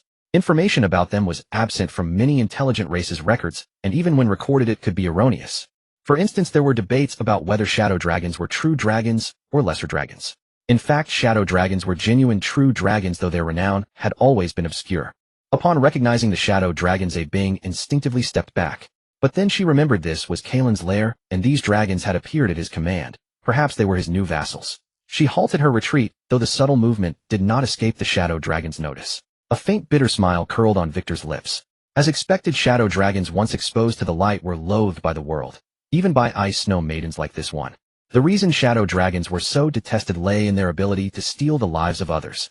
After realizing her discourteous behavior, a being bowed slightly to the shadow dragons to express her apology, and the shadow dragons accepted her gesture and indicated their forgiveness. A being's propriety and reasonableness were also one of the reasons Kaelin liked her. Just listen from the sidelines. I need to discuss some matters with a being. You need not speak. I will ask for your opinions when it's over. After speaking to the 5 shadow dragons, Kaelin turned to a being and signaled for her to report on the situation in the territory over the past year. Although a being was displeased with Kaelin's lack of romantic sensitivity, she still fulfilled her duties and began to give a work report to Kaelin. After listening to a being's account, Kaelin once again praised her excellence. During the year Kaelin was away, trade between the territory and the human world did not cease. Under the management of Lake and a being, more and more goods flowed out from the highlands. Especially after the iceberg snow lotuses in the Snow Maiden's secret realm matured, a being gave these lotuses to Lake, who combined them with some highland specialties to produce elixirs that extended lifespan and beautified the skin. These elixirs became highly sought after by the nobility of human kingdoms. However, as trade expanded, more and more factions noticed this place. Even Lake, with his status as an 8th circle mage, gradually found it difficult to maintain control, and there was a risk of losing it. In the end, Lake had no choice but to directly invoke the authority of the Waluan family. Now everyone knew that Lake supported the eldest son of the Waluan family, Sinuako. This caused some problems in the sales of highland goods in the human world, but overall trade continued to expand. Kaelin was not surprised by this. He had long anticipated that as trade expanded, perceptive people would notice this place and learn that Kaelin's territory had been developed. He had already instructed Lake to bring in partners, since Lake alone could not maintain control. However, Kaelin did not expect Lake to so directly publicize his relationship with Sinuako. Kaelin decided to personally question Lake later, and also learn about the situation in the human world. After that, a being introduced matters among the various races in the territory, then concluded her report, and withdrew, giving Kaelin time to think. A being, having left the cave, encountered other snow maidens. Sister, should we go and notify the leaders of the various clans to come and pay respects to the master? A snow maiden said to a being. No need. If the master needs us, he will tell us personally. Let him rest first. He has been away for a year and must be tired. The Snow Maiden, seeing the tender look in Bing's eyes, covered her mouth and laughed. Bing, feeling embarrassed under her laughter, began to playfully scuffle with the Snow Maiden. Kaeluan noticed what was happening outside the cave, but paid no attention. Kaeluan naturally understood Bing's feelings for him, and he did not dislike them. However, he had just returned to the territory, and this was a critical moment, especially since he had been away for over a year. Once the situation gradually stabilized, or given a certain opportunity, Kaeluan would not let go of this ice beauty. Bing. Do you understand? Kaeluan returned to his senses and asked the shadow dragons. Master, you probably wish for us to go and replace someone in the human world to help develop your territory, right? The one who spoke was still Wei Kaduo. As the leader of these shadow dragons, he fulfilled his duty. Correct. I do have this plan. In this regard, you possess astonishing advantages. With sufficient preparation, even a legendary figure would not easily see through your true identities. You are indeed the perfect choice for infiltration. Let me go. This time it was not Wei Kaduo who spoke, but another male dragon among the five. Silence, Najia Luosi. Wei Kaduo angrily rebuked the male dragon. Kaeluan had a rough guess about the relationships among the five dragons. Wei Kaduo and the larger female dragon were mates, and the small shadow dragon was their child. The other two smaller dragons were another pair. And there was some blood connection between the two male dragons. Master, my younger brother is inexperienced and overestimates his own strength. If he alone appears in the human world, he will definitely be recognized by human powerhouses. Let me go instead. Oh, I have a high chance of evading the detection of human legends. At this moment, Wei Kaduo appeared especially anxious. He silenced Najia Luosi, who still had something to say. Kaeluan watched this scene with great interest. Such a scene was rare among dragons. Even among good dragons, concern for one's own brother was rare, and many dragons did not even care for their mates. A dragon like Wei Kaduo, who was so concerned about his younger brother, was truly rare, even among shadow dragons, which like silver dragons were a monogamous species. Don't worry too much. I'm not sending you to your deaths. You and I are all true dragons. As fellow dragons, even though you are newcomers, you are important in my heart. I will not abandon you for temporary gain. Kaeluan watched them with amusement. It seemed they thought that any task he assigned would be extremely dangerous and fatal. Although Kaeluan acknowledged there might be danger, it was not that severe. It seemed they were still too sensitive about Kaeluan's identity as a chromatic dragon. However, if he were a metallic dragon, he would not have assigned them such a task either. At this moment, Kaeluan was even more curious about what had happened between these two brothers that allowed them to forge such deep bonds in a species as emotionally indifferent as dragons. However, since they did not tell him, he did not actively ask. As time passed, Kaeluan would eventually learn everything he wanted to know. Next, Kaeluan told them to go find a place for themselves as a temporary dwelling. Kaeluan knew that although these shadow dragons were curious about everything here, shadow dragons actually preferred dark environments like shadowy corners. After the shadow dragons left, Kaeluan laid down in his pile of gold, burying his entire body in his wealth and enjoying the pleasures of a dragon. He was in no hurry to contact Bulake. As a long-lived being, he had no need to be as urgent as short-lived species. But sometimes if you don't seek others, they will seek you. While Kaeluan was taking a nap, the dragon scale in his dimensional pouch used to communicate with Bulake began to react. Kaeluan spat out 9 scales, 8 of which belonged to other dragons, while only one was crafted by Kaeluan himself to communicate with Bulake. These 8 scales came from 5 shadow dragons, 2 white dragons, and the heart scale of Bologna, the hardest scales on a dragon's body. In truth, collecting the scales of other true dragons was a small hobby of Kaeluan's. He hoped that one day he could forge a crown from the scales of other dragons to proclaim his status as the king of all dragons. Of course, Kaeluan was still far from that goal. He kept only the scale used to contact Bulake and swallowed the rest back. Great one, you finally responded to me. Bulake's joyful voice emerged from the scale, speaking to Kaeluan. Over the past year, Bulake had tried to contact Kaeluan many times, but Kaeluan had never answered. Bulake feared that Kaeluan had met with misfortune, for now their interests were tightly intertwined. Even setting aside the matter of lifting the curse, if Kaeluan were to die, the scheme Bulake had set in motion within the Simei Kingdom would collapse instantly, and Bulake himself would likely meet a gruesome end. Enough, Bulake, no need for such panic. To a dragon, a year or more is but a fleeting moment, a mere nap, a brief respite. Kaeluan fully understood Bulake's concerns, yet he would not bother to explain. When the time came, he would tell Bulake what he needed to know. Bulake knew he had broken his word. Just as he started to explain, Kaeluan interrupted him. How fares the human world now? My lord, that is precisely why I contacted you. Bulake's solemn voice came through the scale. After I, on behalf of the eldest son of the Valen family, forged an alliance with the royal court, the court poured its resources into the war between the Valen family and the Frost Giants, forcing the Valen family, who had been ready to abandon the fight, to persist. But the court's hasty intervention aroused the suspicion of Duke Valen and his concubine.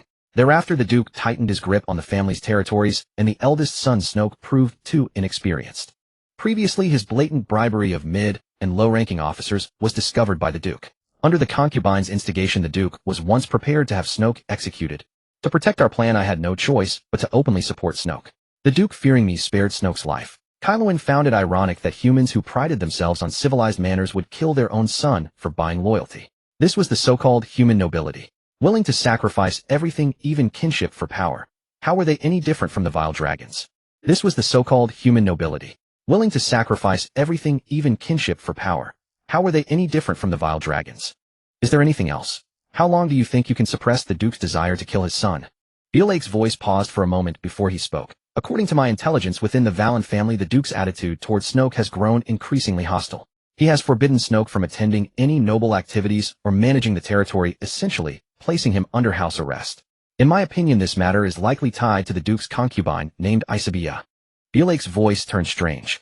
Rumor has it that this concubine was renowned throughout the Simei kingdom in her youth. She was the king's most beloved princess, cherished no less than his own children. Back then, suitors from the Simei kingdom and neighboring lands came to seek her hand, drawn by her beauty. For reasons unknown, she chose to become a concubine to a duke much older than herself, leaving countless young heroes heartbroken. I once saw her at the Valen estate. Indeed, she was exceptionally beautiful. The most stunning woman I have ever laid eyes upon. Perhaps it was the seduction of this beauty that drove the Duke to contemplate killing his own son. Oh, Kaelensos was not interested in the Duke's cruelty at that moment, but rather intrigued by the concubine. He wondered what made this widely celebrated beauty so extraordinary. Bielake, how long can you maintain this? Even if it's only a superficial peace, without war. At most half a year. The Duke's patience with his son has reached its limit. Kaelensos mused that half a year would be sufficient, perhaps even less. Good. Half a year it is. If you can hold on for that long, I will not only lift the seal, but also grant you the power of dragon lineage, making you a dragon-blooded sorcerer. Kaelensos severed the connection with Bielake and appeared calm, but Bielake's side was a different story. Bielake was currently in a private estate within the city of Snow Ice, situated in the Valen Duke's territory of the Simei kingdom. Though not as grand or luxurious as the Duke's mansion, it sufficed for his needs. Bielake stood in the room where he usually discussed matters with Snoke, his heart racing with excitement. As an 8th Circle Grand Mage with a family heritage, he was well aware of the existence of sorcerers. This class bore strong similarities to mages, but was far rarer, often relying on bloodline inheritance, with dragon-blooded sorcerers being the pinnacle. Bielake knew that his own talent was mediocre. Reaching the 9th circle of magehood would be the limit of his life. But if he could become a dragon-blooded sorcerer, drawing upon Kaelensos' powerful bloodline, and undergoing the transformation, he could go much further. Perhaps even attaining the legendary realm, which he had never dared to dream of. More importantly, the power of the bloodline could be passed down. After the curse was lifted, his family would become ordinary, unable to guarantee that every generation would possess arcane abilities. But as Kaelensos' dragon-blooded sorcerer, things would be different. His descendants would have a greater chance of reaching the pinnacle. After ending the call with Bielake, Kaelensos began preparing his own deployment. Kaelensos' plan to grant Bielake dragon-blooded sorcery was not a whim. He had been preparing for this even before becoming a primordial dragon, intending to perform dragon blood transformation on his chosen followers. Of course, not all would be transformed. Kaelensos would select those who contributed to the territory's development or would play a crucial role in the future. If the plan succeeded, Bielake would be a great contributor. Granting him dragon blood transformation would not be out of the question. Though Kaelensos was exhausted, he stepped out of the cave to make arrangements for his followers. Kaelensos soared to the peak of the snow-capped mountain, looking down upon his domain with wings spread wide. A low rumble built in his throat like distant thunder as he drew in a deep breath, and then erupted into a dragon's roar that shook the mountains. His overwhelming draconic aura radiated outward in every direction. At that moment, the vassals within Kaelensos' territory raised their heads and began making their way toward the sacred mountain they revered. Kaelensos observed the plateau stirring back to life. The closest, frost goblins, kobolds, and other lesser races, had already reached the mountain's base. They knelt in worship at the foothills, but dared not approach further, for the peaks crackled with static energy. Kaelensos watched them. Most would never survive a dragonline conversion, yet he pitied their journey. Though they could hardly fight, their presence stabilized his rear. Soon the vassals gathered at the foot. In front stood the 12 snow maidens led by Abing Sanha and 2 white dragons. Slightly behind came the ferocious breeds, including Xiongda and Xiong'er. Next were powerful clans such as the Ice Wargs. Watching these diverse followers, Kaelensos felt profound pride. This was the fruit of his years. In less than a decade, he had grown from a solitary dragon into a lord dragon with countless vassals and a sprawling domain. Few dragons in their youth possessed such an army and territory. Even the legendary Black Emperor Mighty Variant Dragon, though he had likely not achieved so much at this stage. Kaelensos descended to meet his followers. Gazing upon his increasingly magnificent form, they felt deep awe and reverence. They knelt and bowed, welcoming their master. On this law of the jungle continent, such protection from a dragon was a rare fortune. I will now select outstanding followers for Dragonline conversion to strengthen you against future dangers. Clan chieftains approach me first. Hearing his voice, the vassals remained silent. Only their trembling bodies and eager eyes revealed their longing. On the material plane, nothing connected to dragons is ordinary. Dragonkin can easily overpower same-age creatures outside their kind. For weak bloodline races, even touching a dragon's aura could refine their bloodline, let alone undergo direct dragonline transformation. The chieftains gathered before Kaelen, who decided to begin with them. Amid universal anticipation, 3 days passed swiftly. Now all the racial leaders and Sanha assembled before the sacred mountain. At the center of the formation stood a black obelisk inscribed with dragon runes. Above it floated a massive pool of Kaelen's blood. After ascending to ancestral dragon, every drop of his blood carried the power of true dragon blood enough to conduct a dragonline conversion with minimal preparation. The magic circle was surrounded by the kobold chief, the goblin chief, and leaders of other lesser races. Why snow maidens and Sanha weren't first? Because this was Kaelen's initial attempt, and he needed to test the process on weaker races first. As the formation activated, the obelisk glowed golden, and Kaelen's blood flowed into the clan leaders' bodies. Each chieftain's body swelled, then cracked open as their blood surged outward. Kaelen knew this was the critical moment. Survivors would become dragon lineage beings, their racial potential vastly elevated. Those who failed would simply die. After roughly half a day, the formation neared completion, and every chieftain had survived. Whether Kaelen's technique was flawless or Lady Luck favored him, the success rate far exceeded expectations. Watching vassals cheered at the successful rite permitted by Kaelen. Though not transformed themselves, they saw hope. The chieftain's triumphs inspired them. This was precisely Kaelen's aim through demonstrated success to ignite fighting spirit, so all would give their all in future battles. After all, fighting with everything versus half-hearted effort are worlds apart. Like the Guomo faction soldiers in another world's soul, drifting spiritless, hopeless.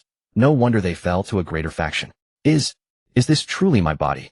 After dragonization, the kobold chief Doug gazed at his arm, once thin, now muscular. His height doubled to nearly 4 meters, making him a small giant. His rank broke through from medium warrior to high-tier warrior, reaching a realm once unattainable. The white fur on his body regained vitality. Doug rejoiced in having followed the right master, swearing to devote himself entirely to his great lord. Over the following 3 months, Kaelen performed dragonline conversions on the ferocious beast followers led by Xiongda and the leaders of powerful clans.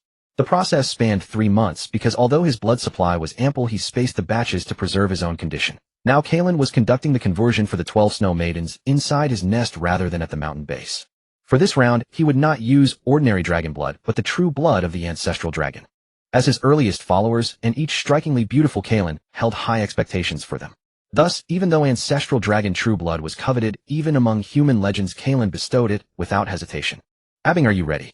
The snow maidens sat within the specially prepared formation, whose primary function was to safeguard their lives. Master, fear not. We shall succeed. We must continue serving by your side, and allow no others to take our place. After Abing spoke, the others echoed her words. Seeing their resolve, Kaelen did not delay. He activated the formation directly. Because ancestral dragon true blood was used, the conversion took far longer. 2 full days and nights, and still incomplete. Kaelen stared fixedly at the snow maidens. Suddenly sensing the temperature drop, he realized their consciousness was nearing its end. After about an hour, the snow maidens opened their eyes. Kaelen could not look away, mesmerized by their transformation. Initially intoxicated by their changes, the maidens did not notice Kaelen's penetrating gaze. Only when one snow maiden calmed did she realize her clothes had been reduced to fragments by the breakthrough's energy. Now exposed before Kaelen were 12 bare bodies. Alt. Karen narrowed his eyes at the piercing screams of the snow maidens, and chose to continue watching. However, the snow maidens denied him that opportunity, using their magic to conjure clothes upon themselves. A flicker of disappointment crossed Karen's eyes, while Abing, after her initial shyness, became aware of the changes within herself. I know. Abing marveled at her own body, conjuring a crystalline prism to observe her transformation. Abing's figure had become taller and more slender, and her eyes had transformed into vertical pupils reminiscent of a dragon's, lending an enchanting allure to her already icy demeanor. Abing channeled the magic power within her, and soon scales emerged across her skin, while 2 pairs of dragon horns sprouted from her head. Abing also sensed something struggling to burst forth from her back. The other snow maidens felt a similar sensation. They exchanged glances, each perceiving the changes in the others. Karen realized they were still unaccustomed to their new forms, so he decided to help them grow accustomed. Karen unleashed his dragon's might, shattering the enchanted garments of the 12 snow maidens once more, while the pressure forced blue-white wings to burst from their backs. Karen gazed at the artistic spectacle before him, a look of longing flickering in his eyes, but he suppressed it. Master. Being the leader of the Snow Maidens stepped forward, her voice trembling as she rebuked her dragon master's perverse amusement. The Snow Maidens were now in a half-dragon state, each with magnificent blue ice wings unfurled behind them. Even if the angels of Heaven Mountain stood naked before him, Karen would not think them comparable to the Snow Maidens before him. Ahem, you all seem to be in fine form. Each of you has gained something. Karen's ability to change the subject had not improved. The Snow Maidens, including Bing, covered their private parts with both hands, but their hands were clearly insufficient to conceal the scenery above, making the gesture more conspicuous. Why they did not use their newly acquired wings to cover themselves remained a mystery. Karen stopped teasing them and conjured clothes for them to wear. The main reason was that if he continued, he feared he might not be able to restrain himself. As a true dragon, Karen's aesthetic appreciation was effective for every race, and the Snow Maidens before him were all peerless, icy beauties by human standards. Seeing that their master had ceased his teasing, each Snow Maiden's eyes, while showing relief, also flashed a hint of regret. You are no longer ordinary iceberg Snow Maidens. After being baptized by my true blood, you might now be called Iceberg Dragon Maidens. Karen teased the half-dragon Snow Maidens before him, but they naturally disagreed with his alteration of their race. In their opinion, Snow Maiden sounded far more pleasant than Dragon Maiden. Fine. Karen ceased arguing and instead observed Bing. As the leader of the Snow Maidens, Bing was naturally the most gifted among them, and after being baptized by Karen's bloodline, she discovered changes that set her apart from the others. Bing sensed her own uniqueness. She slowly closed her eyes and the temperature in the cave began to plummet rapidly, causing even Karen with his current physical strength to feel a chill. Is this absolute ice poison? Karen felt the changes around him and soon realized that the temperature had reached absolute ice. Absolute ice poison was not the coldest ice, but it was the most powerful. It was a magical temperature that did not exist in nature, originally created by the snow goddess. It was a realm of ice magic mastered by powerful ice mages. For a Snow Maiden constrained by her bloodline, achieving this temperature also indicated that Bing's bloodline was gradually evolving toward the Ice Sky Snow Maiden. The Ice Sky Snow Maiden was far superior to the ordinary Iceberg Snow Maiden in both rarity and power. Legend said that only one Ice Sky Snow Maiden could be born in each glacier or ice field. From birth, she was favored by heaven and earth, comprehending laws and practicing magic at a speed far beyond others. Almost every Ice Sky Snow Maiden could safely break through to the demigod realm, for they were blessed with unique advantages, favored by heaven and earth, and loyal to fate. Thinking this way, if Bing as his vassal had the potential to become an Ice Sky Snow Maiden, did that mean Karen himself was also favored by fate, as so-called child of destiny? Halt. Please present your identification. Beneath the massive city walls stood two valiant guards overseeing the entry to this city gate. They were now confronted by a vast procession.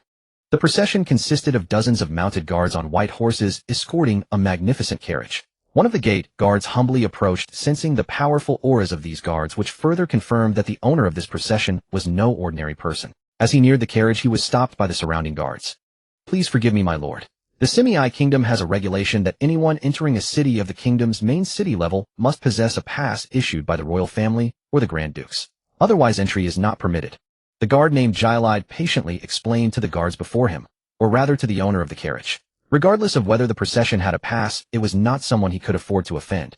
Hence he could only explain patiently. If this nobleman were to kill him in a fit of rage, as long as he was a noble, he could be exempted from punishment by paying a fine to the city lord.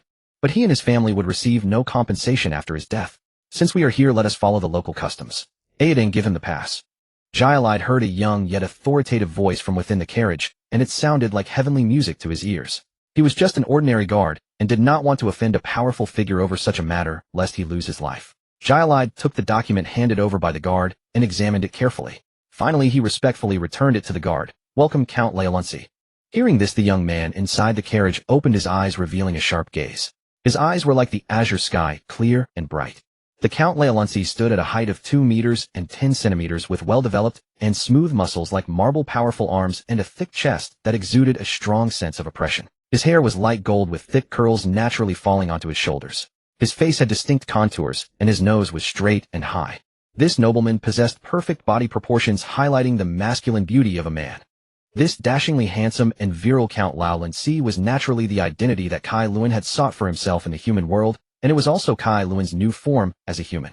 This Count Kaelensos was originally a declining noble of the Jingji kingdom, having reached the brink of bankruptcy and about to be expelled from the nobility. However, Bulai Ku, who had long been entrusted by Kai Luan to find a new identity for him in the human world, noticed this family. As early as a year ago, Bulai Ku had used necromancy to control this declining noble family. In an accident, he eliminated the then Count Lao Lun-Si and his several older sons, allowing his son, who had been bedridden for years, to inherit the title. Kai Luan took advantage of the identity of this count's child reappearing in the Mei Kingdom under this child's name. Since the child, named Yideng Lao Lun-Si, had been bedridden for years, and few had seen him, Kai Lun used his identity while directly appearing in his own true human form. As for the real Yideng Lao Lun-Si, after Bu Lai Ku extracted his memories using necromancy, he was secretly executed. Kai Luan was very satisfied with the identity Bu Lai Ku had found. As a true dragon, Kai Luan had no desire to use the identities of insignificant mortals. The only flaw in Kai Luan's identity was that his current appearance did not resemble someone who had just recovered from a long illness. However, this was not intentional on Kai Luan's part. This appearance was something he had discovered by accident. Compared to metallic dragons, chromatic dragons dislike appearing in human form and prefer to manifest in their true dragon forms. A major reason is that transforming into human form restrains their power. Originally, a dragon could only use 30 to 40% of its strength in human form, while metallic dragons could generally use 60 to 70%. Kai Luan suddenly discovered that when he used a different face, he could exert about 60% of his power. However, when he naturally transformed into the human form most suited to him, his current appearance, he could exert 80% of his power. After becoming an ancestral dragon, Kai Luan had enough confidence that even with only 80% of his power, he could escape from that legendary human mage. Kai Luan sat in the carriage and arrived at the manor that the Lao Lun-Si family had prepared in advance within the city. Kai Luan looked at this manor, which had only a few hundred rooms, a front courtyard of 10,000 square meters, and a man-made lake of 1,000 square meters, feeling somewhat dissatisfied. How could such a manor be worthy of his status? However, this was the best manor the Lao Lun-Si family could find, without using the Bu Lang family's resources. Kai Luan had to comfort himself. Everything is difficult at the start. In a while he would move into the Hua Luan family's castle. At that moment, the guard named Ao De Deng followed Kai Luan into a secret room and revealed his true form. He was none other than the increasingly renowned evocation archmage Bu Lai Ku. My lord, I am extremely grateful for your arrival. I believe your coming will surely bring a great victory. Bu Lai Ku gazed at Kai Luan with fervor, his devotion nearing fanaticism. He simply could not believe what he had witnessed. He had actually seen an ancestral dragon with his own eyes. He never imagined that his great master, in less than 2 years of absence, had transformed from a gifted atavistic dragon into an ancestral dragon. As a mage family with ancient heritage, he fully understood what an ancestral dragon meant on the material plane and what it meant for their Bu Lang family. How is the brewery arrangement coming along? Kai Luan paid no attention to Bu Lai Ku's fervent gaze. Ever since Kai Luan had met Bu Lai Ku in his true form a few days ago, Bu Lai Ku had been like this. Reporting to my lord, the brewery matter has been settled. A down-and-out noble is willing to sell his magical factory. At the same time, I have gathered several hundred magic apprentices, enough to ensure the brewery's operation. And everything is under the name of the Lao Lun-Si family, unrelated to the Hua Luan family and the Bu Lang family. Kai Luan nodded with satisfaction. This brewery was the purpose Kai Luan had arranged for himself upon arriving in Bingshui City. It was precisely the existence of this brewery that saved the Lao Lun-Si family from the brink of bankruptcy. The idea for the brewery had been proposed by Kai Luan in his correspondence with Bu Lai Ku, inspired by the otherworldly soul he had obtained. In that soul's world, tobacco and alcohol were industries that brought enormous tax revenue to every country. In Kai Luan's world, tobacco did not exist, and alcohol was primarily red wine. Since the human nobles and even the elves favored red wine, its development was highly advanced. Thus Kai Luan proposed the idea of brewing hops to produce beer. After all, the production principle of beer was not difficult. Once Kai Luan described the general process he had obtained from the otherworldly soul to Bu Lai Ku, they easily found a method to replace it with alchemy. Moreover, this beer was not only made from barley, but also from various magical agricultural products, resulting in a better taste and more diverse effects. As soon as the beer appeared in the Jingji kingdom, it was snapped up and became very popular, helping the Lao Lun-Si family quickly escape their predicament. It also brought wealth that made even Kai Luan envious. Fortunately, all this wealth belonged to Kai Luan himself. You must protect the factory's safety. If anyone tries to break in, kill him at all costs. Kai Luan said to Bu Lai Ku with murderous intent. This brewery was his money bag. The wealth it brought had once rivaled that from the Bingfeng Plateau, and it was foreseeable that as beer spread, it would soon bring far more wealth than the Bingfeng Plateau. Although the brewing process was not difficult and would inevitably be discovered, Kai Luan still hoped to monopolize the beer recipe as long as possible before attracting attention. After all, exclusivity was the most profitable anywhere. No, Bu Lai could take me to the factory now. I want to see the factory in operation with my own eyes. Kai Luan was still uneasy and wanted to inspect his money bag for any loopholes. Bu Lai Ku wished Kai Luan could settle down a bit upon first arriving in the human world, especially since the situation in Bingshui City was very complex. But since Kai Luan had spoken, there was no room for refusal. Moreover, Bulaiko also wanted to see what this factory proposed by a dragon and generating substantial profits really looked like. Karen's caravan once again set off majestically toward the Lawrence family's brewery in the suburban outskirts, drawing the gazes of countless nobles within the city. Those nobles began to wonder about the identity of the caravan's master and Karen's status as Count Lawrence began to serve its purpose. Karen's caravan arrived at a barren tract in the suburban outskirts where within tens of miles there stood only one newly constructed factory.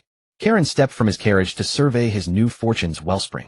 The factory spanned approximately 50,000 square meters, a mid-sized operation renovated upon the foundation of an existing alchemy workshop. Accompanied by his guards, Karen entered the factory, where the first sight to greet his eyes was a magical alchemy boiler designed to maintain a constant temperature fermentation environment. Magic apprentices were carving amplification runes onto oak barrels using magical conduits. The entire facility was divided into several zones. Karen had previously shared with Black the assembly line format from the predecessor factory in his otherworldly memories, and Black had faithfully executed Karen's instructions. In this factory, traditional alchemy merged with modern assembly line processes, increasing production speed manyfold. Karen inspected the beer stored underground, opened a barrel, and tasted it. The flavor was indeed excellent. This beer utilized the specialty ice thorn vine of the frozen plateau, a plant not only widely distributed across the ice fields at low cost, but whose stems and leaves are coated with ice crystals, imparting to the liquor a biting bitterness that pierces through the throat like steel. Quite good, but merely quite good. Black, standing nearby, agreed with Karen's assessment. His disguised guards had also sampled it. The taste was decent, though hardly astonishing. Karen knew precisely which demographic this beer targeted: lower-ranking warriors and commoners of modest means who could indulge in its alcohol and novel flavor. Indeed, within the Thorn Kingdom, the Lawrence Brewery's clientele mirrored this exactly. Even catering to such penniless masses yielded tremendous profits for Lawrence, or rather for Karen. But what if the beer's audience extended beyond these warriors and commoners? Once the luxury-indulgent nobles and wealthy merchants embraced it, the profits would multiply geometrically. Thus, Karen decided to develop additional varieties alongside the existing beer, much like the craft beer of his previous world, specifically crafted for the affluent, using the finest spiritual fruit materials. The resulting flavor would be superior, and most importantly, commanding a premium price. Karen summoned Peter Daniel, the factory's overseer, who was himself a magic apprentice. Though fortunate enough to have studied magic, his innate talent proved insufficient to advance further along the magical path, so he had redirected his ambitions toward becoming a factory manager and distributor.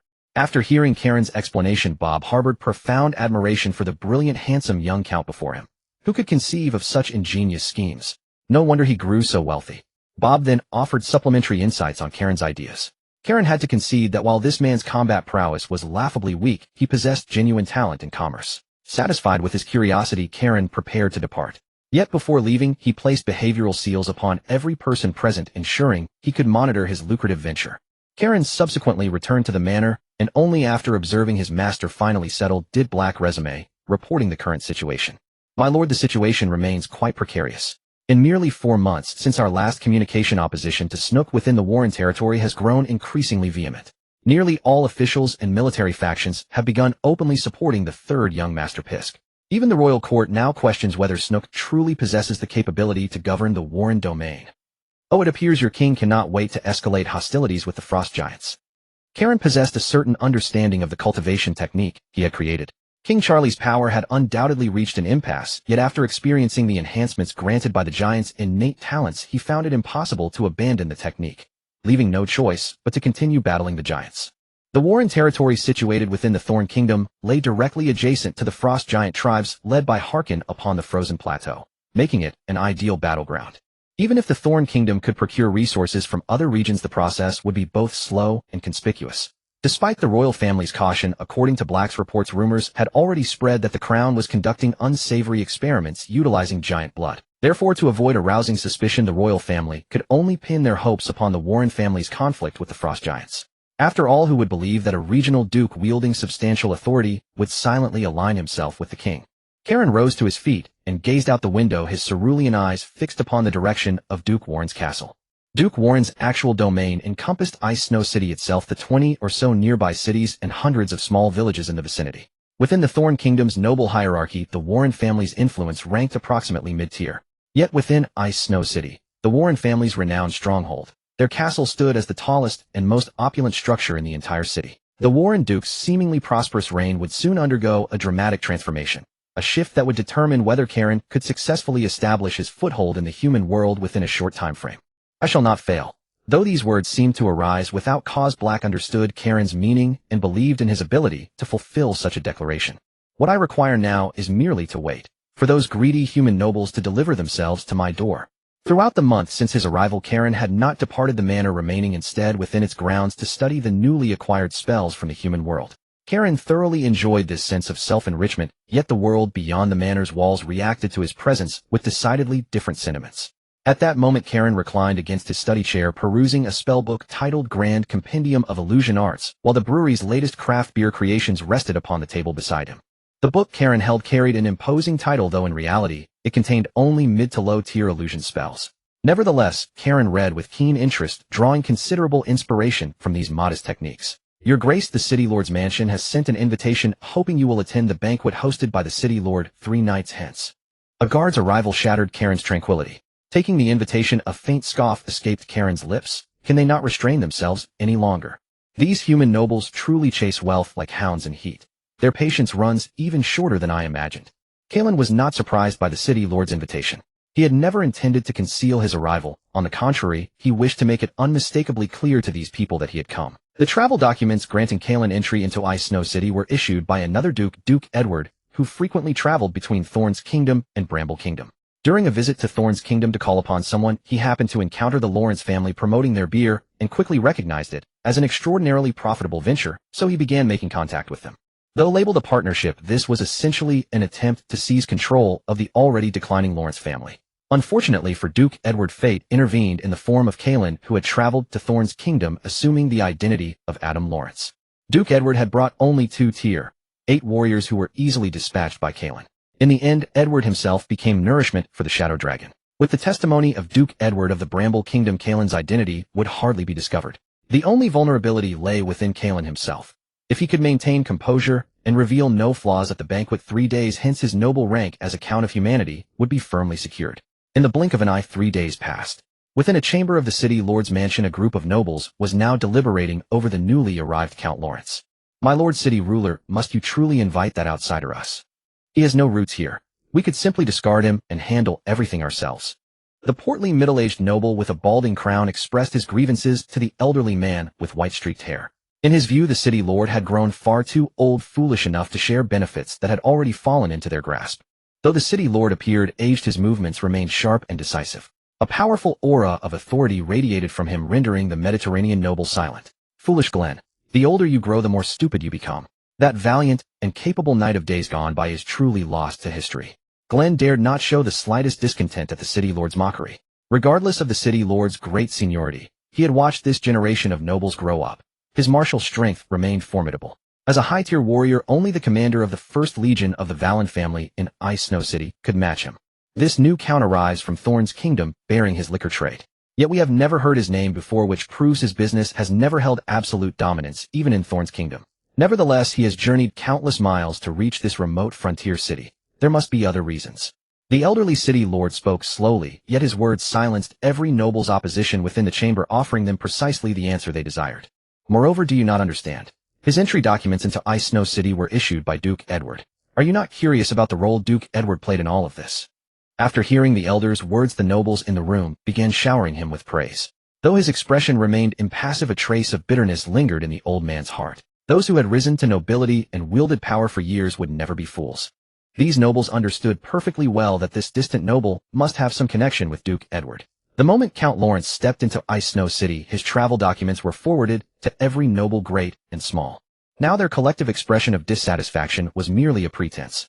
Each hoped another would serve as the spearhead to test the waters on their behalf. But as the ruler of Ice Snow City, he had to fight for these people's interests. Otherwise, despite his considerable strength, his position would be precarious, especially at this critical juncture, as he had just decided to join the succession struggle of future Duke Valen. Any discontent among these nobles could easily see him eliminated prematurely by rivals serving another prince. Thus someone had to take the lead, and now they could only wait to see what move Count Lawrence would make tonight. Surely he was a wise man. As night fell, Kaelen's caravan arrived before the City Lord's mansion. Gazing at the scene before him, Kaelen's desire to dominate the human world grew ever more intense. Under the towering moon, the spires of the City Lord's mansion were wreathed in ghostly blue phosphorescent flames, and the vast city walls encircled the entire estate. Upon Kaelen's arrival at the entrance, a group of stunningly beautiful maidens immediately came forward to escort him. "Honorable Count, we have been ordered by the city lord to guide you." The lead maiden's formal gown traced her flawless curves. Her cheeks carried a faint blush. Having seen many distinguished young nobles during her years here, she had never encountered anyone as handsome and virile as this Duke Lawrence before her, a sight that stirred such potent desire within women. Kaelen nodded and instructed his guards to remain outside, then followed the maidens into the mansion. Along the way, the maidens walked ahead, subtly displaying their finest qualities, hoping to catch the eye of this handsome noble and be taken home. Observing these seductive human maidens, Kaelen felt no stirring of desire. Beneath their respectable exteriors, there was little of note. For a woman like them, Kaelen needed only to will it, and regardless of his borrowed identity, countless women would throw themselves at his feet. He turned his attention to surveying the surroundings. Soon Kaelen arrived at the banquet hall, where floating crystal candelabras bathed the room in an ethereal glow. 36 chandeliers carved from dragon crystal hung overhead, scattering starlight. Whenever the candle flames danced, fragments of light coalesced into spectral phantoms, performing an ancient elven circle dance in the air. Dark purple velvet carpets woven from nightmare spider silk adorned the ebony long tables, while plates carved from the bones of some creature shimmered with a tide-like luminescence. At the edge of the banquet hall, a band played music. In the center, a crowd of elegantly dressed nobles exchanged toasts, their attention drawn to Kaelen's arrival. As Kaelen walked through the banquet hall, the male guests seethed with envy at his striking appearance, while the female guests felt an inexplicable urge, a desire to take him home for a more intimate exchange. At that moment, an elderly man in magnificent attire approached Kaelen. With a single glance, Kaelen discerned the surging vitality hidden beneath the old man's frail exterior. Tier 9 warrior. Kaelen silently marveled at the old man's strength.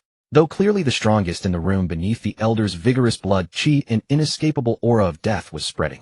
This human elder had few years left. "Young man, you must be the illustrious Count Lawrence of whom I have heard so much. It is an honor. I am Anthony Kael, the city lord of Ice Snow City. Welcome. Greetings, my lord city ruler. I am Adam Lawrence, current head of the Lawrence family. I too am pleased to make your acquaintance, your grace." The city lord before him was also a count. As the lord of a main city, being a count was almost standard. In the human world, although divided into many nations, the system of nobility was the same. Under the king of each nation, the nobility was divided into 5 ranks. The highest was the duke, the highest rank of nobility, generally responsible for the administration of a region. The actual fief of a duke usually consisted of several to dozens of cities, and the duke held supreme authority there. It was essentially a vassal state within the kingdom. Next was the marquis, usually responsible for the administration of border regions. The nomination and appointment of such marquises were in the hands of the king. Only those who were the king's trusted confidants or had made great contributions to the nation could be appointed. Like dukes, they essentially had their own small country within the kingdom. Below the marquis was the count. Under normal circumstances, counts were no longer appointed by the king, but directly by the duke after reporting to the king. They usually appeared as assistants to the duke. According to intelligence, there were 10 count families in Ice City, known as the 10 Great Families of Ice City. For instance, this Count Kair was one of the 10 great families and also the deputy of the Valen family. Such families usually possessed large territories, but they were subject to dual management restrictions from both the duke and the king. However, those who fared well could even be no less powerful than an average marquis. Further down were viscounts and barons. These 2 ranks were numerous and were the lower levels of human nobility. They were usually held by the heads of small families. Viscounts and barons who did well might govern a non-main city or some small villages as their fief. The vast majority held some position in a city's administrative organs. The greatest characteristic of these nobles was that each noble held vast lands and industries to support themselves and their families. They maintained their power and glory through constant exploitation of the lower classes, firmly grasping the channels of upward mobility. Count Kaelensos, I am also very glad for your arrival. I hope you can have a wonderful time here. Have a wonderful time in Ice City. After saying this, Count Kair went to attend to other guests as if he didn't care about Kaelen at all. But Kaelen knew this was only the beginning. There would surely be a continuous stream of probing tests. As expected, after Count Kair left, Kaelen wandered around the banquet, tasted some human noble food, and then 2 middle-aged nobles came to talk with Kaelen. After a graceless and tedious exchange, the Mediterranean noble, who had previously questioned Kaelen, was the first to raise a query. "Lord Kaelensos, I rarely have such a congenial chat with others. What are you here for? If you need anything, our but family still has some say in Ice City. I can help you. Here it comes." Kaelen knew the real probing had finally arrived. Such boring words disgusted Kaelen. Even an ogre wouldn't believe such opportunistic talk. "Haha, Count, but I am also very glad to meet you. As for help, I don't need it for now. You know, I came here to promote our family's beer. I believe you have also heard about the beer that appeared in Ice City recently." This Mediterranean noble seemed to recall something, patting his round belly. "Oh, I remember now. Recently, a new type of alcoholic beverage has appeared in the city. Unlike my favorite red wine, it has a different flavor and is quite popular among the lower classes." Kaeluan knew this count was reminding him that his new drink was only liked by the lower classes and couldn't make it to the grand stage, trying to gain the upper hand in the conversation. I am very glad you know about our Kaelensos family's wine count, but please bear witness, soon our beer will not only circulate among the lower classes. We will soon launch a special beer to supply our needs. Oh, would you like to tell me about it, Adam? Count but seemed to show some interest, asking Kaeluan curiously. Of course. Then Kaeluan explained to Yadong his plan for the beer, proposing the concept of craft beer, using the most expensive ingredients to make the most expensive wine. Kaeluan even proposed the idea of establishing taverns. Taverns existed in this world, but they were generally divided into two types. One was like a club providing high-end beer for nobles to entertain. The other type only provided cheap red wine, and something like rice wine for adventurers and soldiers abroad. They liked to gather together, but their purchasing power was limited and the taste of low-cost red wine and rice wine was mediocre to them, so they didn't spend much. But Kaeluan believed that the combination of beer and the tavern concept would surely become a new synonym for wealth. Establish taverns specifically to provide drinks and accommodation for adventurers, helping them relax, and using low beer prices and excellent flavor to stimulate their desire to purchase. While Kaeluan was speaking, many male nobles had gathered around him without his notice. They were all listening to Kaeluan's business plan and pondering its feasibility. Count Brown, although he had been indulging in pleasure for years, still had a business instinct. He immediately realized the business opportunity. Once this venture succeeded, it would bring endless wealth. But there was still one biggest problem. That was the raw material for making beer was still in Kaeluan's hands. Adam, you are a genius. How did you come up with such a great idea? If you ever need anything, please contact me immediately. Here I can provide everything you need. Count Brown excitedly patted Kaeluan on the shoulder. Although Kaeluan really wanted to twist off this guy's head at that moment, he still suppressed his impulse and kept a smile on his face. Matt, stop boasting. Who do you think you are? When did your Brown family gain such great power? A discordant voice reached everyone's ears. A tall, thin male noble walked over, his pale face looking particularly gloomy under the light. Glenn, are you looking down on our Brown family? Matt Brown's face began to tremble due to his agitation. The tall, thin man ignored this and came before Kaeluan, performing a noble salute. Count Kaelensos, it is a pleasure to meet you. I am the head of the Caroline family, Count Glenn Caroline. The Caroline family, one of the 10 great families of Ice City. Kaeluan looked at the man before him and had already guessed his purpose. This Count Caroline was probably playing a double act with Matt Brown, just as expected.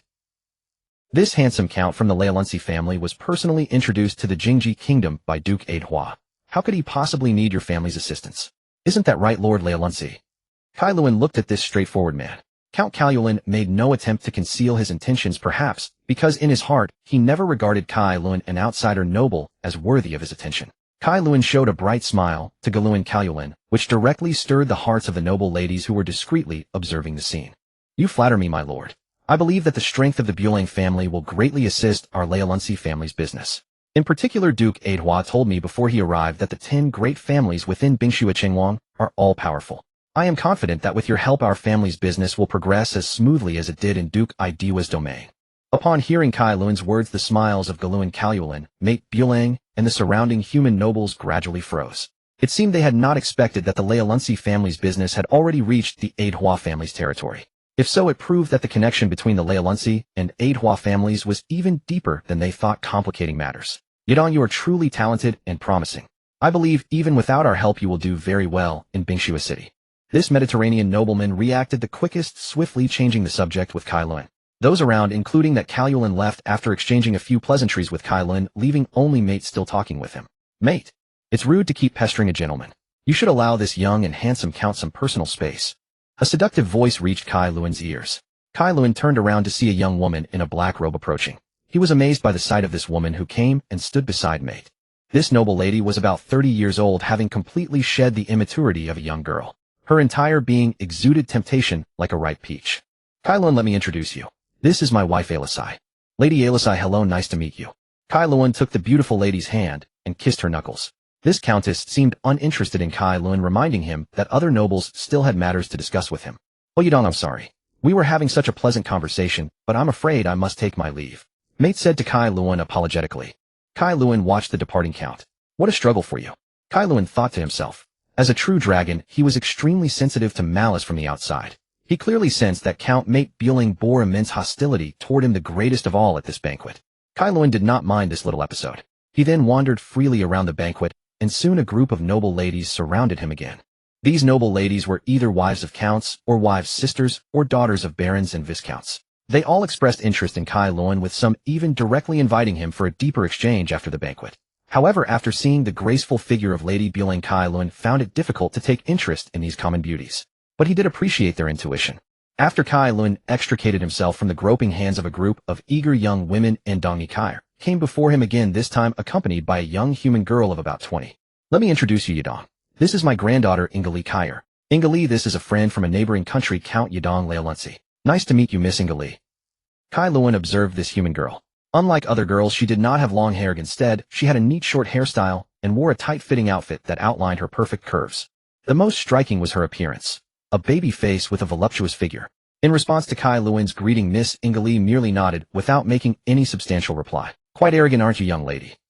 Kaelun was very displeased with this Ingali Kair. As a great true dragon and future king of all dragons, he had deigned to speak to such a lowly human, yet she dared to merely nod in acknowledgement. I hope you can maintain such arrogance when you're in my bed in the future. Andongni was not surprised by the scene. As Ingali's grandfather, he knew his granddaughter was very proud. At a young age, she was a 6th-rank warrior, a disciple of Hage, the commander of the 1st Legion under Duke Wallen.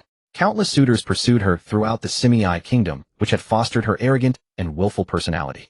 Unfortunately, this time, she had returned to make a contribution to her family's future. I'm very sorry, Yidong. My granddaughter has been spoiled by me. How could I blame such a beautiful lady? Miss Ingali's personality is so innocent, a quality we all lack, isn't it? Andongni naturally understood that Kaelun was reproaching him, indirectly criticizing him for arranging this banquet to test him. Just as he was about to say something, a guard rushed into the banquet hall and whispered in Andongni's ear. Andongni's smiling face suddenly changed. He forced himself to remain calm and walked to the center of the hall, saying, "Everyone, I have just received news. There seems to be a group of beasts outside the city attempting to invade our homeland." The banquet, which had quieted down due to the city lord's speech, became noisy again. Everyone was whispering, but only Ingali and Kaelun stood still, saying nothing. My lords, recently, due to the war between Duke Wallen and the Frost Giants, most of the military forces in Bingshua City have been redeployed, leaving us unable to repel the beast invasion. I sincerely hope that all nobles can generously lend a hand to jointly defend our homeland. Kaelun looked at the impassioned Andongni and did not believe his words. How could it be such a coincidence? If others could not solve it, could he, a 9th-rank warrior, not solve it either? If even he could not solve it, then these nobles were even less capable. Andongni was hoping to provoke Kaelun into action, to test the strength of Kaelun or the experts that the Leolunsi family had brought this time. Since the trap was already set, Kaelun did not want to spoil the fun. Kaelun put down his wine glass and said under Ingali's astonished gaze, "Everyone, as an outsider, I appreciate everything about Bingshua City. It holds a great attraction for me. Therefore, I am willing to take the lead and help Bingshua City overcome this crisis." The nobles at the banquet all praised Kaelun, extolling his noble character. Andongni also walked over to Kaelun, shook his hand, and expressed gratitude. Only Ingali, standing aside, seemed to have understood something and looked at Kaelun with eyes full of pity. As for this handsome foreign noble, Ingali initially looked down on him, thinking he was just a pretty face. But after Kaelun voluntarily decided to help Bingshua City, Ingali's impression of him changed. She thought he was at least a brave man. However, now she realized it was probably a trap set by her grandfather, and she wondered how this handsome count had offended her grandfather. Based on her understanding of her grandfather, Ingali believed that he had gone to such trouble to openly eliminate Yidong. Thus her gaze at Kaelun was filled with pity. The count before her seemed to have sensed something and gave her a reassuring expression. This action aroused Ingali's curiosity. Did he think there was still a chance for a turnaround? Soon Kaelun followed the city lord's party to the top of the city wall of Bingshua City. It's actually an adult wyvern. The nobles of Bingshua City are willing to spend a lot. Kaelun looked at the wyvern flying not far from the wall. Wyverns are a type of dragonkin relatively rare in the Bingfeng Gaoyuan and surrounding areas. This kind of dragonkin generally lives in mountainous hills or forests. Kaelun had always hoped to catch a few wyverns to replace the vultures as aerial patrol power, but he had never found any. Such a dragonkin could be sold for over 100,000 gold coins in the human world, yet it was used to test Kaelun. Kaelun could only say that these nobles were indeed wealthy. Kaelun prepared to show these human ants a bit of strength to stop these villains from endlessly testing him. Kaelun walked forward alone, dressed in a deep blue cloak, slowly pulling out an elderwood staff. "Please step back, my lords." Kaelun chanted an incantation with a deliberately solemn tone, his voice loud enough for the wyvern and the nobles on the wall to hear clearly. The wyvern, which was gnawing on the remains of some animal, fixed its amber vertical pupils on Kaelun. The wyvern suddenly burst forth a sulphurous breath attack, directly rushing toward them. The surrounding nobles instinctively stepped back, but only Andongni and Ingali remained standing, staring intently at Kaelun. Ice shield and ice wall rose up, blocking the wyvern's acid breath. As the acid breath and ice wall collided, toxic mist rose with a sizzling, melting sound. Kaelun's staff pointed at the wyvern's left wing, and a silver-white arc precisely struck the membrane joint. The wyvern roared in pain, lost balance, and fell. This attack, which should have been fatal, was deliberately controlled to a severity of heavy but healable. After landing, the wyvern tried to struggle and take off again, but Kai Luan's figure suddenly appeared before it. The wyvern lunged at Kai Luan only to be met by empty snow. 6 ice crystal spears shot from the staff, pinning the wyvern firmly to the ground. The longest ice spear was only 3 inches from its heart, and the frost forming at the wound precisely prevented heavy bleeding. Everyone on the city wall marveled at Kai Luan's strength. A 6th circle evocation mage. Andongni stared gravely at the Count Leolunci before him, never expecting that this Count Leolunci possessed such power. At such a young age, he had the strength of a 6th circle mage. With sufficient resources, he could hope to reach 9th circle, or even legendary in the future. Damn it, wasn't it said that this new Count Leolunci was bedridden with illness all year round? How could he have such strength? Andongni and the nobles of Bingshua City had never imagined that the person before them was not Leolunci at all, but a vicious 5-colored dragon. At this moment, they were all complaining that their intelligence agencies were a bunch of incompetents. In fact, after verifying the authenticity of the travel document, Andongni and the others were already convinced of Kai Luan's identity. What they had done before was merely to test his capabilities. No one expected that a duke and a count could be replaced simultaneously. It could only be said that these nobles, including Andongni, had been idle for too long. Not to mention how the nobles were amazed by Kai Luan's strength. Ingali's interest was now completely aroused by this man. A good identity, handsome appearance, strong power, excellent talent. All met her standards for a mate. What a pity. May I ask Miss Ingali what she thinks of my performance? Back on the city wall, Kai Luan ignored Andongni and the others. Instead, he asked this arrogant noble lady who was standing dazedly aside. In fact, Kai Luan had been interested in 2 women at today's banquet. One was Lady Bulang, and the other was this young lady before him. Kai Luan was deeply stung by the disdain in this young lady's eyes when they first met. He was determined to show her his power and make her kneel and beg for mercy. Not bad. Ingali looked at the smiling Kai Luan before her. Bathed in the bright moonlight, his already handsome face and perfect figure appeared even more stunning, stirring her heart. She could only feign composure, and after speaking, she dared not look at him again. Yidong, you are truly a genius.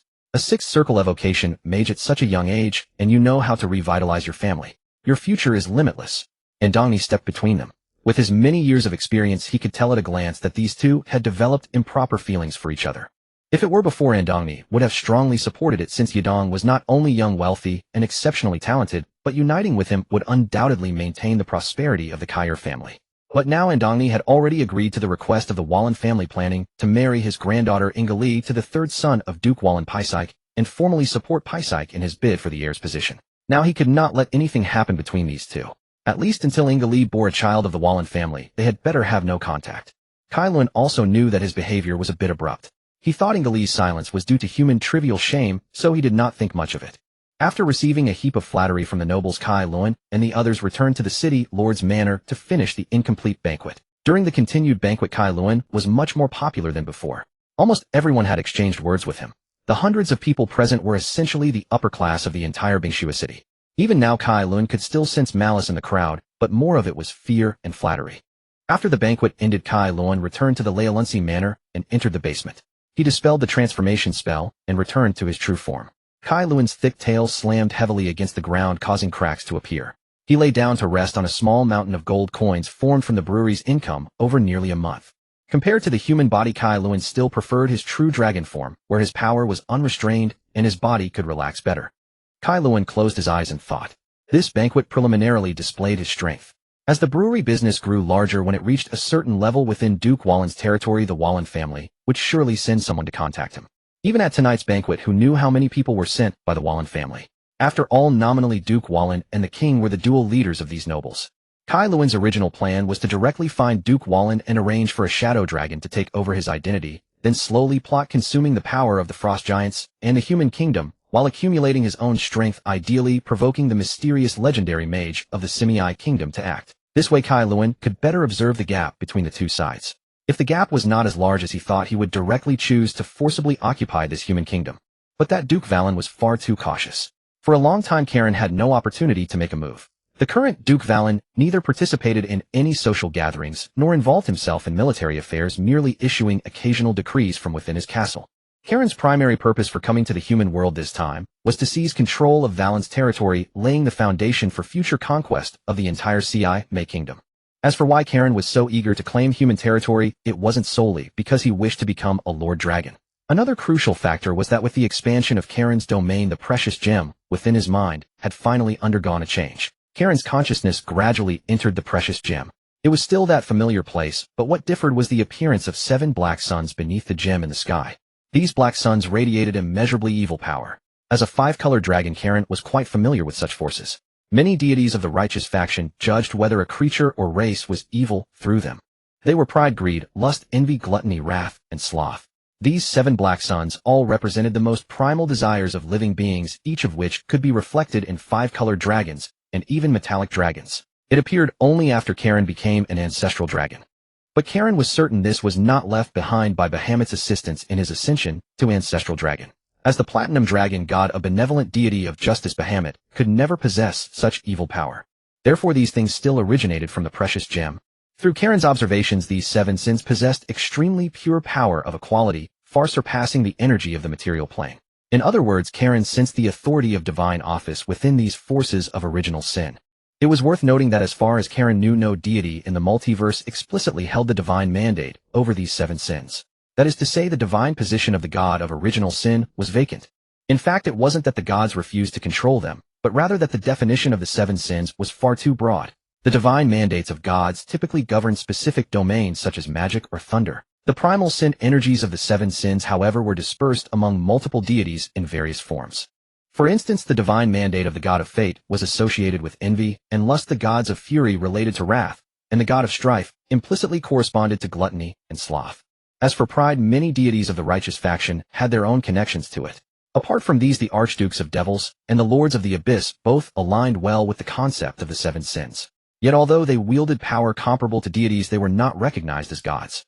As far as Karen knew, the divine mandates most closely matching original sin belonged to the old gods who existed before the creation of the universe, those great old ones. Once Karen became the god of original sin, he would stand in opposition to the vast majority of deities. At the same time, once Karen ascended to godhood with the 7 sins as his divine mandate, his strength would rapidly multiply, and a new mighty divinity would soon emerge in the multiverse, fundamentally disrupting the balance of all realms. It could be predicted that the future on this path would be arduous for Karen, but this was precisely an opportunity. For countless years, why had no one been able to condense the primal sin energy and ascend to become the god of original sin? That was because in this universe, the incarnations symbolizing the 7 sins had already appeared, namely demons and devils. But now Karen had this opportunity. Karen gazed transfixed at the 7 clusters of primal sin energy before him. Each cluster's power was feeble, yet Karen could sense the presence of a divine core within each. Therefore, throughout countless years, no deity or creature could condense the divine core of original sin. Even those who came close only grazed its fringes. None had ever gathered all 7 primal sins within themselves. But now Karen had this opportunity. Karen gazed transfixed at the 7 clusters of primal sin energy before him. Each cluster's power was feeble, yet Karen could sense the presence of a divine core within each. These primal sin energies seemed to be fragments of shattered divine cores. With continuous accumulation, they would eventually undergo transformation, raising the sacred flames to become true divine cores. Karen understood the risks, but few could resist the gifts of divinity. Karen certainly could not, and unlike those righteous individuals, he harbored no such aversion to sin. As a 5-colored dragon, he understood the role of these primal desires perfectly well. In the long ages of dragonkind, it was impossible to remain entirely desireless and dedicate oneself wholly to the pursuit of power. Without such desires, both 5-colored dragons and metallic dragons would lose the drive to grow stronger, or even to survive. It was merely that evil dragons born of the 5 colors acted more shamelessly, while those hypocritical metallic dragons kept theirs more concealed. After Karen became an ancestral dragon, each time he entered slumber, apart from ritually receiving new inheritances from his ancestral dragon predecessors, he devoted the rest of his time to studying the primal sin energy. Through Karen's observations, he discovered that every expansion of his domain's scope corresponded to a proportional increase in primal sin energy. At first, Karen had presumed it related to the expansion of territory, but he soon realized that what truly supplied the primal sin energy was not land itself, but living beings. Every life form was a complex individual. Whether beast or human, malice and desire would arise over the course of their existence. The moment such desires stirred within them, Karen's primal sin energy would grow stronger. Karen had originally not planned to involve himself directly in the human world so soon. He had intended to manipulate Blake remotely from afar. However, Karen accidentally discovered that a single human, even an ordinary mortal, provided far more primal sin energy than the monsters under Karen's command. Especially when Karen came to the human world and interacted with those self-proclaimed civilized nobles, the arrogance and greed they exhibited perfectly matched the definition of the seven sins. Merely standing near them allowed Karen to feel the active flow of primal sin energy. Therefore, Karen decided to first seize a human territory to test whether his hypothesis was correct. This matter concerned the very path to his own ascension. Even though Karen had yet to reach the rank of legend, he possessed this confidence. If he of all beings could not achieve godhood in the future, then no creature in this world, or even the entire multiverse, would ever qualify to ascend. Karen lay upon a bed of gold coins, feeling the primal sin energy circulate through his body. Though these powers could not yet bring significant enhancement to him, Karen cared about the precious gem more than ever before. Before long, 3 months passed. The Lawrence family's brewery business grew increasingly prosperous, spreading across the entire Duchy of Valen, as well as the Duchy of Edward. Residents from other regions, many of them even made cross-regional trips to purchase the product directly. Some had even started a business of buying beer in areas where it was sold, and then reselling it in places without beer markets. This back-and-forth trade had even given rise to numerous fortunes. As for Karen's share, needless to say, in just 3 months after deducting the costs of new development and expanded production, over 100,000 gold coins flowed into Karen's coffers. Karen lay resting upon a mound of gold coins nearly piling to the ground when the footsteps of the guards gradually echoed from outside. "My lord, Miss Ingrid has arrived." Karen opened his golden pupils, exhaling warm breath from his nostrils, and in an instant transformed back into that handsome and radiant Duke Lawrence. Karen stepped out of the basement and departed beneath the guards' admiring gazes. Though they were still unaware of Karen's true identity, they had long since sealed their loyalty under the guidance of his actions and demeanor. No matter who Karen truly was, they trusted him unconditionally. "My dear Ingrid, have you missed me?" Ingrid, standing in Karen's private dining room, rolled her beautiful eyes at him. Over these past 3 months, Karen had frequently been active within Snow Eye City and often invited Ingrid to accompany him on excursions. Initially, Ingrid had rejected his proposals, but after Karen's shamelessly relentless pursuit, she finally appeared alongside him in the city a month later under the pretense of exchanging martial arts techniques. Ingrid's mood seemed remarkably despondent at this moment. Karen considerately slipped his arm around her shoulder and guided her to a seat. He asked solicitously, "Has something troubled you, Ingrid? Or has someone provoked you? Tell me, and I shall make them vanish." Karen spoke these words with genuine seriousness. During these past 3 months, he had indeed developed a certain interest in this human noble lady. Karen greatly admired her stubborn streak. Her intermittent willfulness and haughtiness served as a fine seasoning for him. Ingrid pursed her lips and lightly swatted Karen. Having grown familiar with him over these 3 months, she understood the seemingly sunny Count Lawrence far too well. Beneath his bright exterior lay a heart smaller than an ant's. A man who settled every grievance, acted imperiously, and never took back his words, yet possessed a keen sensitivity to the feelings of those around him. He was kind to his own people. Ingrid firmly believed that if Karen truly said he would make someone disappear, he would indeed carry it out. Especially after one outing where a minor noble provoked them. By that very evening, that noble's entire family had mysteriously vanished. "Adam, I implore you to remain calm and not act on impulse. The Warren family has refused our family's request to annul the engagement.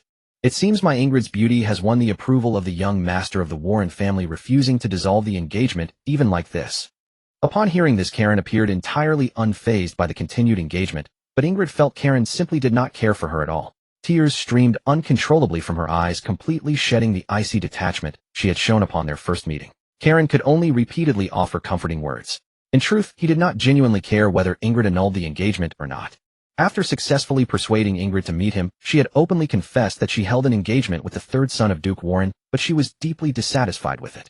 She had already promised her grandfather that she would protect the Kaelensos family through her own strength, requesting her grandfather to formally ask the Warren family for an annulment. Only after her grandfather Anthony gave his consent did she venture out to meet Karen, asking whether Karen possessed the courage to face the Warren family's wrath alongside her. But how would Karen care about prey he had already firmly locked onto? Karen simply embraced Ingrid, forcefully pressing his lips against hers to convey his unwavering determination. To reassure Ingrid, Karen even promised to hand over 40% of the profits from the Snow Eye City brewery to the Warren family, which left the young maiden before him deeply moved. Had the engagement not yet been fully dissolved, and had Ingrid not insisted upon preserving her chastity, Karen could have claimed her right then and there. Karen naturally held those profits in contempt. In his view, the entire Simi kingdom would be his in the future. Why concern himself with such a trifling sum? Moreover, by this means he could visit the Warren castle under the respectable guise of a contract, perhaps even taking direct control of Duke Warren without arousing suspicion. But it appeared events had taken an unexpected turn. The Warren family is deeply displeased with the Kaelensos family's decision to break off the engagement, but according to grandfather Duke Warren had originally intended to agree on his behalf, and due to the wealth you provided. However, that Duke's concubine consistently opposed it, and in the end Duke Warren still refused my grandfather's request. Karen gently drew Ingrid into his embrace, letting her full bosom press against his chest. Then did this Duke's concubine make no demands? Karen scarcely believed in such so-called noble honor. How could a Duke's family forfeit such an enormous benefit for the sake of an unmarried Count's heir? Setting aside the long-standing friendship between the Kyer and Warren families, the 40% profit from the Lawrence family within Snow Eye City alone constituted an astronomical figure. In fact, had Karen not invested so heavily in developing new products, the returns over these 3 months would have been even greater. That woman named Isabel wishes for you to personally visit the Warren castle to meet her. She says she wishes to see what manner of person could steal her child's heart. At this moment Ingrid's earlier composure had entirely vanished, her eyes shimmering with intelligence and spark. Gazing at the beauty in his arms, Karen's expression revealed understanding.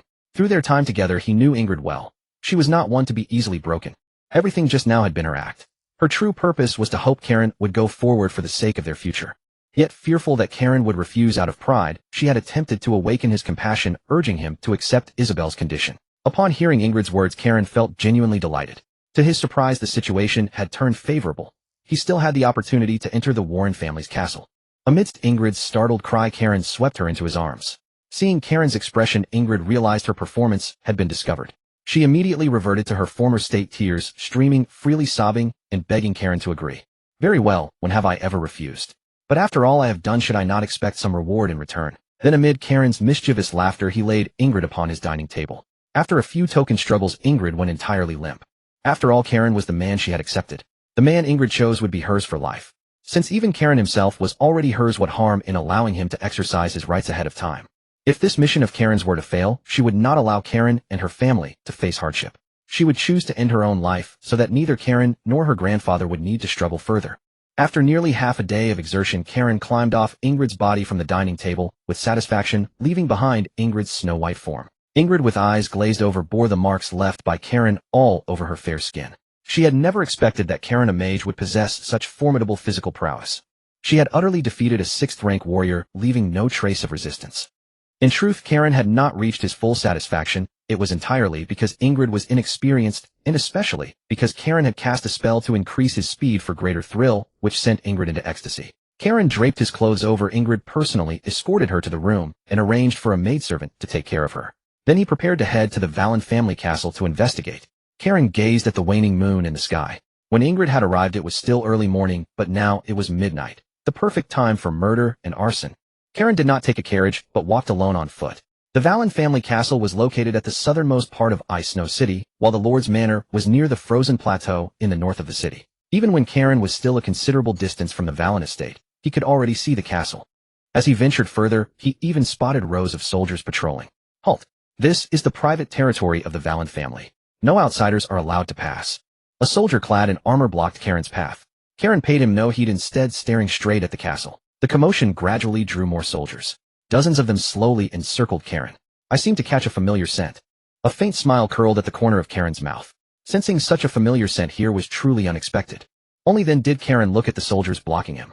These soldiers were all low-rank warriors, and the squad leaders leading them had even reached the level of mid-rank warriors. As expected of a family with a long heritage, they possessed such quality. The overall caliber of these soldiers far exceeds that of ordinary human soldiers. While the soldiers observed Karen, Karen was also observing them. He had to admit that the Vallon family was quite impressive. Karen sensed nearly 100 mid-rank warriors and over 1,000 low-rank warriors near the castle. There were even traces of high-rank warriors. I am Count Adam Lawrence of the Lawrence family from the Kingdom of Thorns. Your master wishes to see me. As a newcomer, I have come to pay my respects out of courtesy, and yet you dare to stop me. Karen feigned anger, glaring at the soldier blocking him. Disguised as Adam, who stood an imposing 2 meters and 11 centimeters tall, Karen exuded a formidable presence. Yet the soldier did not retreat, still fixing his gaze on Karen. But Karen noticed that one soldier had silently disappeared.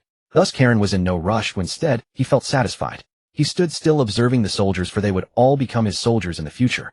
Soon Karen noticed a messenger soldier secretly giving a signal to the soldier blocking him, and only then did the soldier let Karen pass.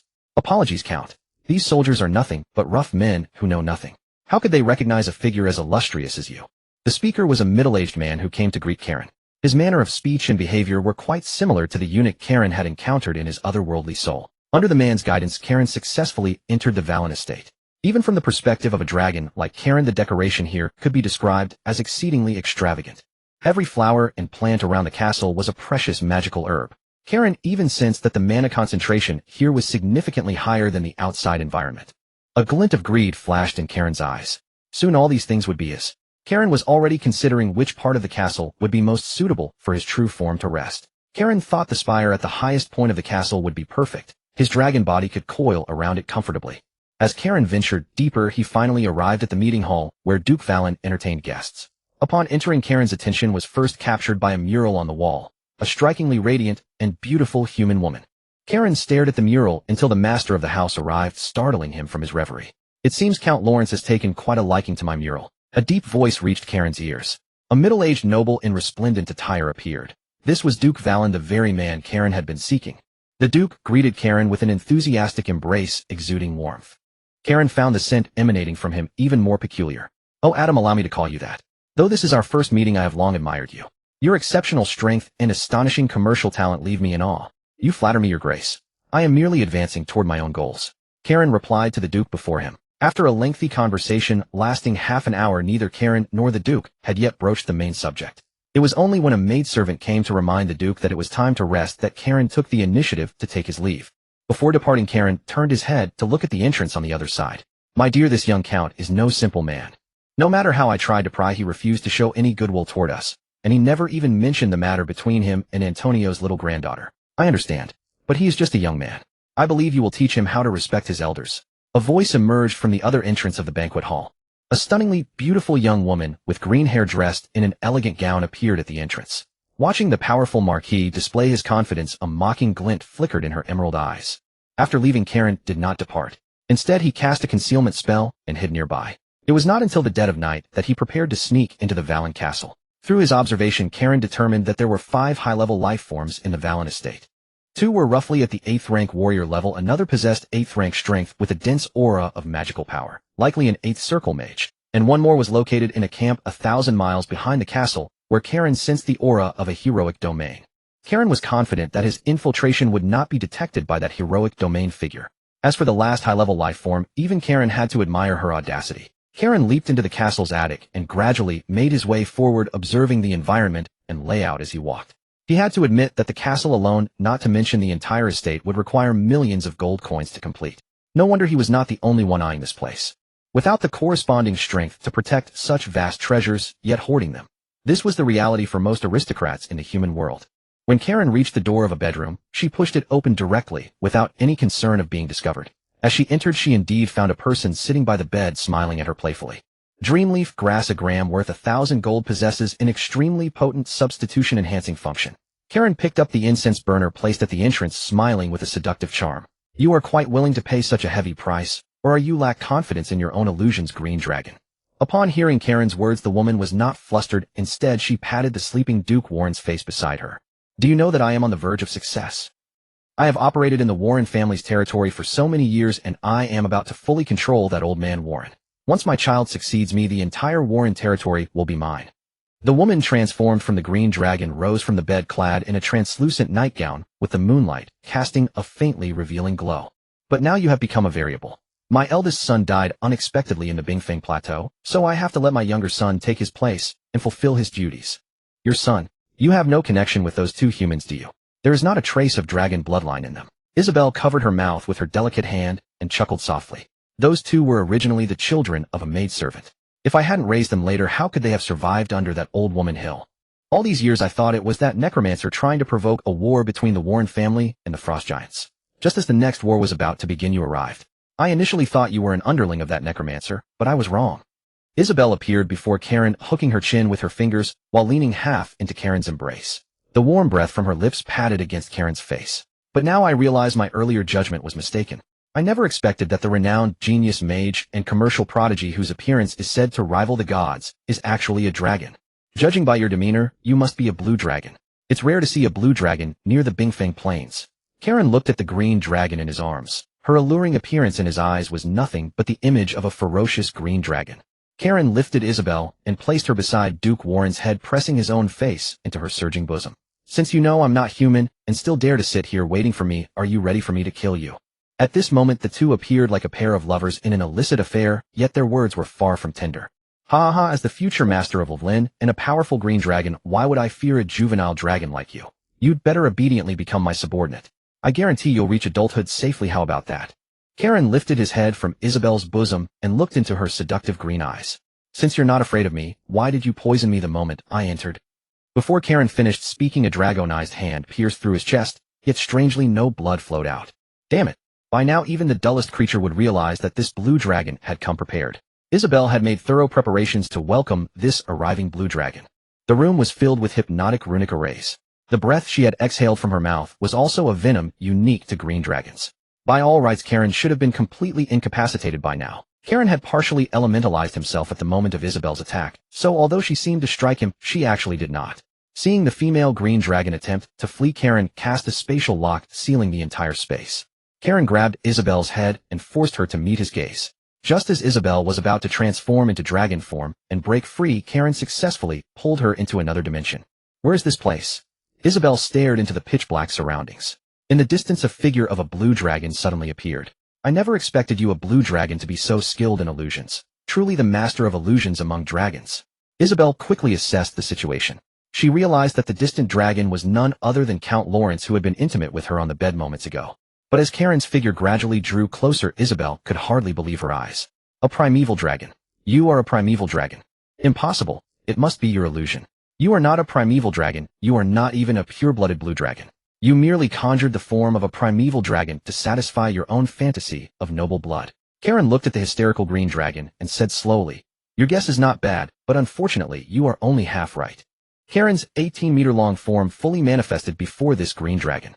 The dragon before him had reached 16 meters in length, which by green dragon standards meant she was already an adult. I am indeed not a pure-blooded blue dragon, but I am indeed a primeval blue dragon. Unfortunately, since you took the initiative to guess and got it wrong, I have no choice but to give you a little punishment. Isabel felt the overwhelming pressure of Karen's presence.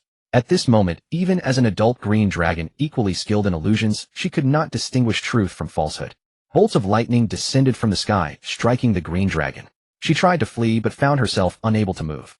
After over a dozen rounds, Isabel's scales were completely shattered and large patches of blood gushed from her body. She had never felt death so close. Tell me your true name. Isabel Caroline Vianth. By now the green dragon had almost lost the strength to speak, barely managing to utter the first part of her true name through clenched teeth. Karen found the name familiar and soon recalled that it was the name of the green dragon who had driven away the black dragon. Has your mother or your family ever expelled a black dragon named Bruce? I don't remember. My mother is the mother of Lin. Every year she expels unqualified young dragons. I truly can't recall, and I haven't been back for decades. Karen was not surprised by this, only a little curious. What a small world this was. He had encountered two dragons from the Vianth family. The first one had brought him the opportunity to break through to primeval dragon. What would this one bring? Are you willing to submit to me? Think carefully. You only have one chance. Miss it, and you will never have another opportunity in this life. Looking at Karen's smiling dragon face, Isabel felt it was as demonic as a fiend in her heart. Faced with Karen's obvious implication, Isabel had no room to refuse, and in the end, she could only helplessly agree. Seeing Isabel's agreement, Kaelensos decided not to punish her further, but how could he ensure that this cunning female green dragon would not renege on her promise? The credibility of chromatic dragons was already dubious, and the green dragons renowned for their treachery needed no further elaboration. In ordinary times, Kaelensos could afford to disregard her loyalty, for he had ample time to tame her. But now, being in the human world, he had to tread carefully. Especially since in Kaelensos' view this female dragon was on the verge of effectively taking control of the Valen family's territory. Could she bear to let such a prize slip from her grasp? Kaelensos had to devise a means to restrain her. In fact, the simplest method was to make her swear an oath to a righteous deity, preferably to the god of contracts Demenxier, that aberrant among demons. In the material world, violating an oath sworn to a deity carried severe consequences, but chromatic dragons were a peculiar exception. They often broke their vows, even those made to gods, for greater gains. When it benefited Tiamat, she would even personally assist her followers in breaking their oaths. Yet the mother of evil dragons, while aiding you, often brought greater threats. This was precisely why chromatic dragons held such low faith in Tiamat, barely sustaining her as a minor deity, while metallic dragons enabled Behemoth to attain medium divine power. Of course, the consequences of violating a divine oath were still severe, and Tiamat's unreliability actually imposed a strong restraint on chromatic dragons. The main reason Kaelensos was unwilling to have Isabel swear to other deities was that after witnessing the power of the original sin, his ambition had swelled. He was no longer content with merely dominating the material world. He aspired to attain divinity through this power. How could Kaelensos allow his connection with his subordinate to be mediated by another deity? He looked at the revived Isabel, feeling quite troubled, but he couldn't keep her trapped here forever. Eureka! Kaelensos suddenly thought of a brilliant idea. He projected his consciousness into the orb, and in Isabel's eyes he vanished abruptly. Before she could react, the chaotic void underwent a violent transformation. The space began to tremble fiercely, and Isabel noticed 7 black spots appearing around her. At first Isabel paid them no heed, pondering why Kaelensos had disappeared. But soon she had no time to think. The 7 black spots expanded rapidly, gradually enclosing her. Isabel observed the 7 spots, wondering what that ancient blue dragon was up to. The next moment the 7 spots transformed into crystal cores, simultaneously emitting a blinding blood-red light that corroded toward Isabel's body. Each crystal radiated a power that terrified Isabel. Greed, pride, wrath. These primal emotions instilled fear in this adult blue dragon. This primordial evil brought her immense unease. Isabel struggled desperately, but to no avail. The scale she had just recovered began to emit a scorching smell upon contact with the blood-red light, and her jade-green skin rapidly turned dark red.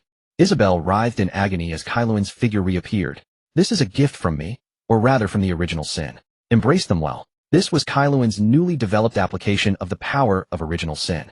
By controlling this power, he could cause the target's latent sin energy to surge and intensify. Gradually, it would strip away the target's desires, ultimately becoming a time bomb buried within their soul. From then on, whenever Kaelensos wished, Isabel would be overwhelmed by primal urges, her soul shattered, and she would degenerate into a mindless dragon beast. Of course, this was not without limitations. If the target was a being utterly devoid of desire, the technique would have no effect. But that was impossible. As long as something possessed consciousness, it had desires. The desire to live, to grow stronger, to seek a peaceful life, or to pursue lust and wealth. Even the gods could not be utterly free of desires. To exist in this world was to pursue something for losing that would mean losing the will to live. Yet if such a being truly existed, how could it ever come into conflict with Kaelensos? Therefore Kaelensos was certain he had acquired a divine skill. As long as he grew strong enough, one day this technique would work even against the lofty gods. After observing the dark red traces left by the original sin on Isabel's soul, Kaelensos prepared to withdraw from this space with her. As the pain began to recede, Isabel gasped for air, but all she could inhale was the masculine aura emanating from Kaelensos. Only then did she realize that she was still in Kaelensos' arms, just as she had been in the room earlier. Isabel stared in terror at the seemingly sunny figure before her. In her heart, Kaelensos had become a being more demonic than any demon. Kaelensos moved to walk over and discuss matters calmly, but as he stirred, Isabel's body trembled violently. Recovering her senses, she simply looked away from Kaelensos to avoid her own embarrassment and unease. Kaelensos rubbed his nose. It seemed he had indeed gone too far. In just a moment he had sent this adult green dragon into a state of acute stress. Don't worry, I won't use that method on you again. What I did earlier was just insurance for our relationship. After all, we're both chromatic dragons, so we should have a mutual understanding of each other's credibility. Kaelensos sat down on the balcony chair in the room. This was the highest point among all the rooms in the castle, offering a panoramic view of the front courtyard of the Valen Manor. Normally Duke Valen, or perhaps Isabel, would have loved to stand here and admire the scenery. What a pity that this place will soon belong to me. Don't you agree, my friend? Isabel approached Kaelensos, but ignored his words. She stared straight ahead at the scenery, seemingly nonchalant, and said, "What was that thing just now?" Though she concealed it well, appearing to have regained her composure, Kaelensos, who had become acutely sensitive to emotions after acquiring the power of original sin, could still detect the fear and unease within her. "I suppose I haven't properly introduced myself. My name is Kaelensos Eliuketala. Just call me Kaelensos." Seeing that Isabel did not respond, Kaelensos stood up, reached out, and pinched her chin, lifting her head so that she had to look at him. Gazing into her terrified eyes, he said, "As for that power, it is the power that existed at the dawn of the world. But it is not yet something you can comprehend. Someday you will know. For now you only need to understand that it is merely insurance. As long as you do not betray me, it is harmless. But if you do betray me, it will inflict endless agony upon you before reducing you to a mindless dragon beast." After finishing his words, Kaelensos did not let go of Isabel. Instead, he picked her up in his arms and sat on the seat, allowing her to nestle against him. "Tell me how you disguised yourself as a royal member of the Thistle Rose Kingdom and eventually became one of Duke Valen's concubines." Isabel was no longer panicked at this moment. Kaelensos could feel her emotions gradually stabilizing, though she still harbored fear of him deep within, well hidden beneath her composure. Isabel wrapped her arms around Kaelen's neck and pressed her alluring red lips close to his ear. Actually, it was quite a coincidence. When this Isabel was very young, a human wizardess encountered her playing on the street. That female wizard presented Isabel with a flower and praised her, saying that she would become the most charming woman in the Thorn Kingdom. But this royal princess despised the wizardess's ugly appearance, threw away the flower she had been given, and verbally abused her viciously. Bearing a grudge, the wizardess found me, who had just awakened from slumber at that time, and shared with me a piece of news, a way to gain wealth quickly. In Isabel wriggled her body, giving Kaelin's wandering hands a more pleasurable experience. That female mage told me that a princess in the Thistle Rose Kingdom was favored by the king. She loved going out to play. As long as I replaced her once this princess grew up, I could marry her to a prestigious noble and thereby control a territory. Upon hearing this, Kaelin paused his actions, believing that Isabel was not telling the whole truth. Were all the humans in the kingdom fools? A favored princess being replaced for so many years. How could she go undiscovered? Were all the mages kept by the Thistle Rose Kingdom's royal family truly useless? Moreover, some human mages even possessed the power of fate divination. If anyone's fate trajectory changed, it would soon be known. Seeing Kaelin stop his actions, Isabel immediately understood his doubts. She responded with a cold snort, venting her dissatisfaction at his lack of romantic sensitivity. That female wizard taught me a spell. As long as I dug out the little princess's heart and combined it with the potion she gave me after wearing it for 10 years, and then swallowing the heart, my fate and that of Isabel would be completely intertwined. Even a legendary mage could not directly deduce my true identity. After I replaced the little princess, indeed no one took notice. Especially when I discovered that my name was the same as hers, I became even more convinced this was my opportunity. But I was equally certain that once I stood before the legendary mage of the Thistle Rose Kingdom, I would definitely be exposed. Therefore, while in the royal palace, I often clashed with that cousin brother. I saw that he was not a man content to remain subordinate. Indeed, he later eliminated his rivals and ascended the throne. He never summoned me to attack again, merely tolerating me out of respect for his father and to appear magnanimous. Kaelin finally understood why Isabel could hide her identity here for so many years. As an adult green dragon, apart from the legendary mage, there was truly nothing else in this kingdom worth her concern. Even if a legendary warrior discovered her, she was confident she could escape. Kaelin was most curious about the spell that which had taught her. It was so powerful. As an ancient dragon, Kaelin had never known such boundaries, let alone Isabel being his spoil of war. He directly demanded it from her. Isabel was not at all surprised. She directly produced a parchment from between her snow-white heaving breasts upon which the spell was recorded. Kaelin carefully read through the spell in his hands. The more he understood, the more shocked he became.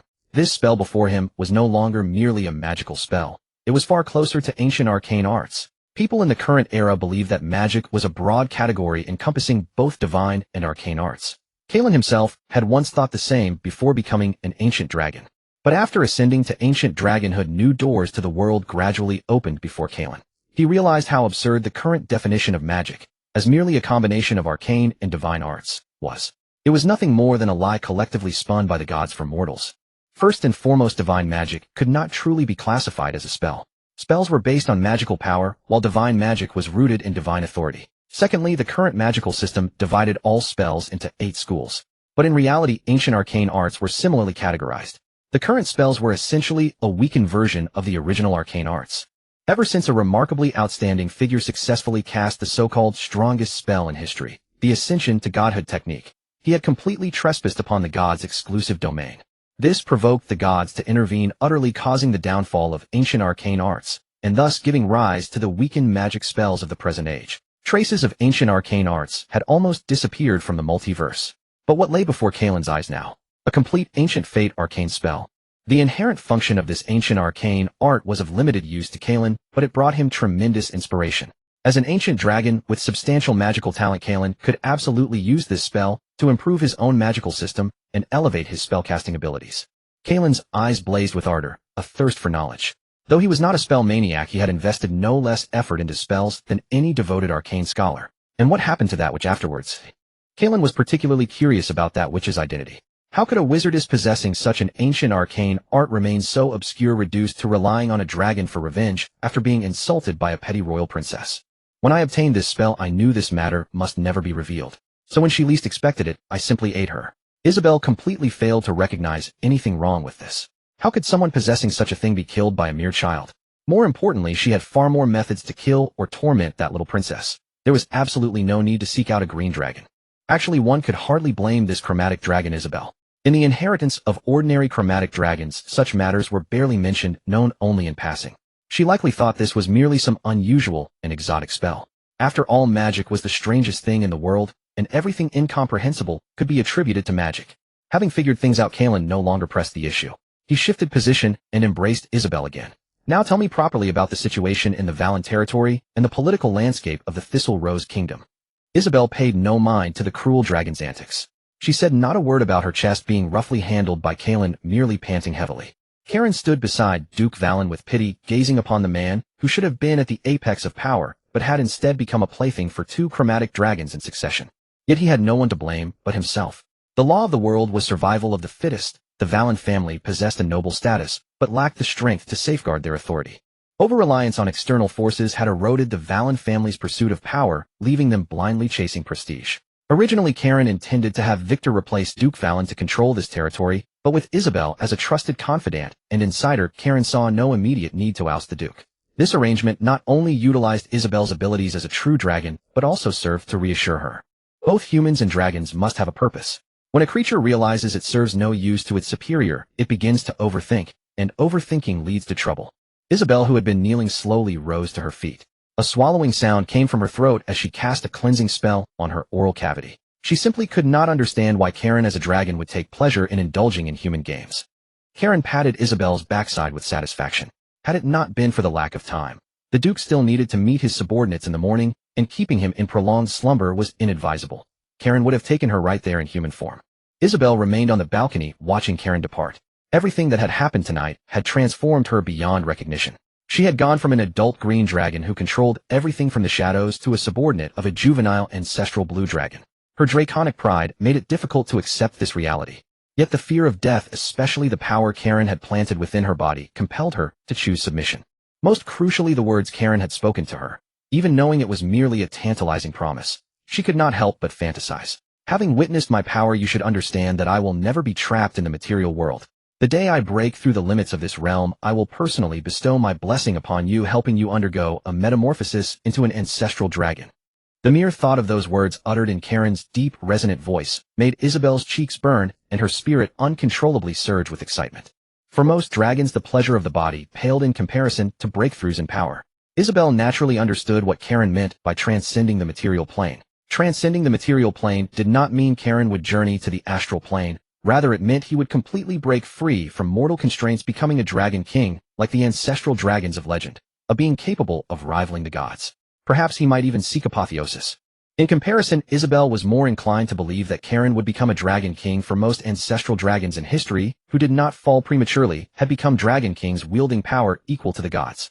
Dragon kings were distinct from god spawn. The latter were mostly offspring of the gods, possessing power comparable to the gods, but lacking divine portfolios. Later, many beings in the material plane attained a quasi-divine realm with power far exceeding ordinary demigods, creating a new echelon, and such entities were also classified as godspawn. Yet godspawn, after all, never transcended the demigod domain. No matter how formidable their combat prowess, they never reached the same level as the gods. Dragon kings, however, were different. This unique realm of dragonkind was a true leap in life level, granting eternal life, and placing them on equal footing with the gods. This system was collectively known as the quasi-divine power system within the multiverse. Tiamat and Bahamut, while possessing minor and intermediate divine power respectively, were also wielders of quasi-greater divine power. But the breakthrough to quasi-divine power was no simpler than becoming a god. Indeed, it was even harder. To become a god required the aid of faith to raise the divine spark and condense the divine essence, while the breakthrough to quasi-divine power demanded one to face that celestial barrier entirely alone. The difficulty was beyond imagination. Yet many ancestral dragons had achieved quasi-greater divine power, and they were collectively called dragon kings. It was only natural. The dragon race, beloved by the multiverse, created by the ninefold dragon god Io, was inherently blessed. For dragons, becoming a dragon king was far easier than attaining godhood. Thus Isabel was more convinced that this mysterious and powerful ancestral dragon would follow in the footsteps of his predecessors, becoming a dragon king and a wielder of quasi-divine power. But whether he ascended to godhood or became a dragon king, Karen would gain the power to bless true dragons, aiding in the bloodline transformation of his kin. Isabel knew her own limits. Even the most arrogant dragons were haughty only toward other races. Few were like Karen, who considered themselves the most exalted beings. Thus she understood that with her green dragon talents, she would inevitably break through to legend, but that would be her terminus. She would never even reach the demigod realm in her lifetime unless she received a blessing from another dragon god, which was nearly impossible. But if she followed a future pillar of the dragon race while he was still weak and later received his blessing, might she too one day roam the multiverse with unrivaled power? That was the true reason Isabel decided to follow Karen. "Darling, you're up so early. still so alluring. Isabel turned to Duke Valen, who was rising from the bed. In his memory, he had spent a wonderful night with Isabel. Though Isabel kept a smile on her face, her revulsion toward this ordinary human grew stronger, and she longed to eliminate him to prove her worth. At that moment, Karen strolled through the streets of Ice City, a city near the frozen plateau that was covered in snow year-round. Watching the humans struggling to survive, Karen felt an extraordinary tranquility. These people spent their entire lives striving merely to live. They would never be qualified to become his enemies, nor would they likely cross paths with him. Observing the street vendors, the passers-by, and the children playing on the road, Karen's heart was filled with serenity. Ever since he was born into this world, he had never truly rested. Nearly 2 decades had passed, and he had been ceaselessly striving to become stronger. As a dragon with a long lifespan, he had rarely allowed himself time to relax. Perhaps only when he was under the protection of his dragon mother was he truly at ease. Though weak back, then he was happy and free from so many troubles. Suddenly, powerful mana emanated from Karen's body. Fortunately, he restrained it in time, or the entire street would have been destroyed by his overwhelming force. Karen looked at his hands, feeling his power. I never expected to break through under such conditions. Karen had been trapped at the level of an 8th ring mage for quite some time. It was not that he lacked urgency in breaking through. Indeed, reaching the 9th ring was simply an endeavor beyond easy attainment. Blake had already been an 8th ring mage for many years by the time Karen first encountered him, and even now he remained at that same tier. Karen felt that given his current circumstances, his mage rank might reach legendary status even before his own lifespan caught up. Yet this was hardly surprising. Among humanity, there were countless prodigies who attained legend status before the age of 30. Naturally, Karen, blessed with equally extraordinary talent, would not lag far behind them. Empowered by the tranquility of his mind and the stimulus of ancient arcane energy, he completed his breakthrough with remarkable ease. From this point forward, all Karen needed to do was return and properly adapt, mastering a single 9th ring spell. Once achieved, it would formally mark his ascension to 9th ring mage, and then the path to legend would lie ahead. After his realm breakthrough, Karen grew even less hurried, strolling along the road at his usual leisurely pace. Though he had walked these streets many times before, he had always regarded these humans as nothing more than his slaves. Now, however, Karen attempted to view them as independent lives, and as a result the world appeared entirely different before his eyes. Not far ahead, he spotted a small stall selling Lawrence family beer. A long queue had gathered at the front, predominantly common folk, with a few members of the middle class joining them. Karen brushed past the crowd without a glance and strode directly to the front.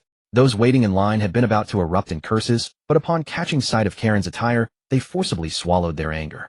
In the human world, the privileges of nobility were immense. Indeed, even if a noble struck you across the face, you would be expected to accept your misfortune in silence. Karen's appearance at this moment clearly marked him as a great noble. One single button on his garment alone was worth more than most could earn in an entire lifetime.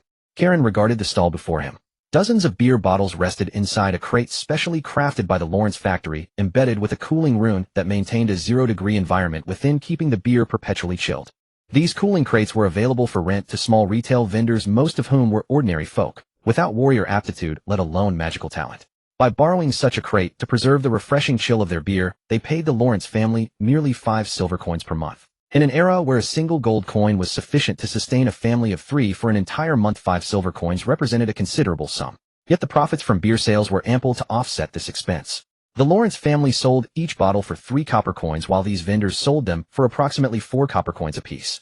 Though the markup was negligible, they could sell dozens, or even hundreds, of bottles each day, yielding nearly 1 silver coin daily, and nearly 3 gold coins monthly. Spend 5 silver coins to enhance the drinking experience, and it was undoubtedly worthwhile. It satisfied far greater demand, and even in this land of perpetual winter, snow, many still yearned for ice-cold refreshment. Honored sir, is there anything you require? I shall present it to you free of charge. The vendor addressed Karen with obsequious flattery, eager to dispatch this great inconvenience as swiftly as possible. He did not wish for such a disruption to spoil his business. Since becoming a beer vendor, his prospects had grown increasingly promising, and he dared not allow any mishap to thwart his plans. Karen needed no divination to read the vendor's thoughts. He simply picked up a bottle of beer and departed without mentioning payment, and the vendor made no move to demand it. It was only much later, when Karen's true identity came to light, that the vendor began to realize what manner of guest he had entertained. Even then, he boasted to everyone around that he had once served the mighty Calamity Dragon, the new king of the kingdom. So much so that soldiers were sent to lecture him for spreading such absurd claims. Karen continued sipping his beer as he made his way toward Lawrence Manor. New ideas continually sprouted within his mind. He even considered researching a spell capable of blessing beer, applying enchantments to premium brews so they might bestow additional benefits and superior taste. Within an instant, Karen had already constructed the magical model for such a spell. And it was no trivial enchantment. Its rank reached as high as the 7th ring. He need merely refine it slightly, and it would be complete. When a person is in good spirits, they often behave in ways they cannot themselves explain, and Karen was no exception to this rule. As Karen passed through a corner, he overheard 2 young men conversing. Friendly reminder: if you do not rest properly, you will lose all your hair. A pallid man clad in heavy cloth garments and wearing a hood spoke to a youth passing by whose robes bore embroidered mage runes, and whose dark circles under his eyes marked him as an exhausted magic apprentice. You look no better yourself. From the looks of you, you're in poor health. I imagine your wife finds you lacking as well. At this provocation, the cloth-clad man did not grow angry. He merely removed his hat with slow, deliberate movements. I have no hair left. I carry a disease that will claim my life soon enough. Fortunately, I have never married, so I shall not delay another's fate. The magic apprentice, confronted with the bald man before him, hesitated for a moment. He gripped the cloth-clad man's shoulders and examined him carefully, then spoke with sincere remorse. I am sorry. I did not mean to offend. I am merely a magic apprentice and cannot help you. Truly I regret it. But please wait for me. Give me some time, and I shall surely become a true mage so that I may heal you. Hearing this, the cloth-clad man simply shook his head. I have already sought out a priestess, and she told me my days are numbered. Mere days remain. There is no need for you to worry over me. Take better care of your own health. Do not neglect your body in pursuit of becoming a mage. With that, he turned and walked away, leaving behind a man burdened with guilt. Once he had wandered into a narrow alleyway, the cloth-clad man could no longer restrain himself. He fell to his knees and wept aloud. For who among us truly wishes to die? At last, resigned to his fate, he lay upon the ground and muttered to himself, "O gods, could you grant me a resurrection scroll? If not, so be it. Rather than praying to the gods, why not seek me instead?" The man on the ground struggled to his feet and looked about, yet could discern no source for the voice. But in the next instant he felt a warmth he had not known for so very long.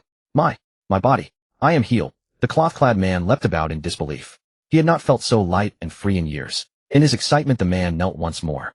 "I thank you, benefactor. Please reveal yourself. My name is Wang Lang. In the future, I shall surely repay you. You would do well to leave Ice Snow City." A dying man suddenly cured would likely bring nothing but trouble upon his head. Karen had not originally intended to appear. This was, after all, merely a casual spell cast in idleness. Yet from the man, Karen had sensed an emotion he had never known before, and thus decided to reveal himself. After speaking these words, he departed directly for the manor. Karen's figure was seared deeply into his memory. He immediately returned home, brought his mother along, and left Ice Snow City. As he prepared to depart, Matoa looked back upon the land where he had lived. "I shall surely return." "Yidong, you're finally back. How did it go? Did Duke Wallen agree?" Seeing her anxious expression, Kaeluan feigned a despondent look. Yingli, observing his expression, thought the Wallen family had refused to annul the engagement, and a flash of determination flickered in her eyes. "It's okay, Yidong, no one can separate us. I am yours for life. I will never marry anyone else but you." Kaeluan was tightly embraced by Yingli. Hearing her words, how could he not understand her meaning? "Rest assured, Yingli, let me tell you a secret. Actually, the Wallen family has agreed to your request to annul the engagement." Originally despondent, Yingli's spirit rekindled upon hearing Kaeluan's words. She looked at him in disbelief, trying to discern whether he was merely comforting her. After repeated confirmations, Yingli bit hard on Kaeluan's shoulder. At that moment, she finally believed that the Wallen family had agreed. Heavens, that's incredible. My grandfather went to Duke Wallen so many times, but he never agreed. Yet you went, and they agreed. Wait, Kaeluan, you didn't agree to any excessive conditions, did you? If so, Kaeluan found it amusing as he watched this emotionally volatile noble lady. A moment ago she was ecstatic, and the next she was worried he had agreed to unreasonable terms. Rest assured, there are no excessive conditions. It's still just some profits from the brewery, nothing different. Kaeluan, seeing that Yingli wanted to say more, directly silenced her. "This is not the time to talk about that. I'm feeling quite heated." Yingli shyly punched Kaeluan, then closed her eyes, her meaning unmistakable. Kaeluan laughed heartily, picked up Yingli, and headed to the nearest room. After a passionate encounter, Yingli was completely exhausted, but Kaeluan was still not satisfied. The stamina of a dragon and that of a human were naturally different. Even though Yingli was a 6th-rank warrior, she could not withstand Kaeluan's relentless onslaught. It seemed it was time to find a few more sisters for Yingli to share the burden. Kaeluan couldn't help but think of the noble ladies at the banquet held in Andongni. The genes of human nobles were quite good. That night, there were hardly any ugly ones, especially the Countess of the Brown family, which shared the same name as the Bulake family. Kaeluan's desire reignited. Ignoring Yingli's fatigue, he threw himself at the beauty for another round of battle. After much effort, his lustful fire was finally subdued. After venting his desires, Kaeluan returned to his contemplative mode. According to Yishabire, the Wallen territory was now at its weakest in nearly a century. In terms of powerful mages, the Wallen family could only command a single 8th circle mage on par with Bulake, and the rest were a few 8th-rank warriors and 3 legion commanders. However, it was worth mentioning that the commander of the First Legion had recently succeeded in breaking through stepping into the heroic domain. As for whether he had completed a task for some deity, or was a divine chosen, Kaelin did not know, nor did he care. In Kaelin's eyes, as long as one had not reached the legendary level, it was not a significant change, even if some who had entered the heroic domain possessed temporary strength comparable to legendary. In recent years, Yishabire, with the aid of her green dragon talents and hypnotic spells, had successfully controlled Duke Wallen.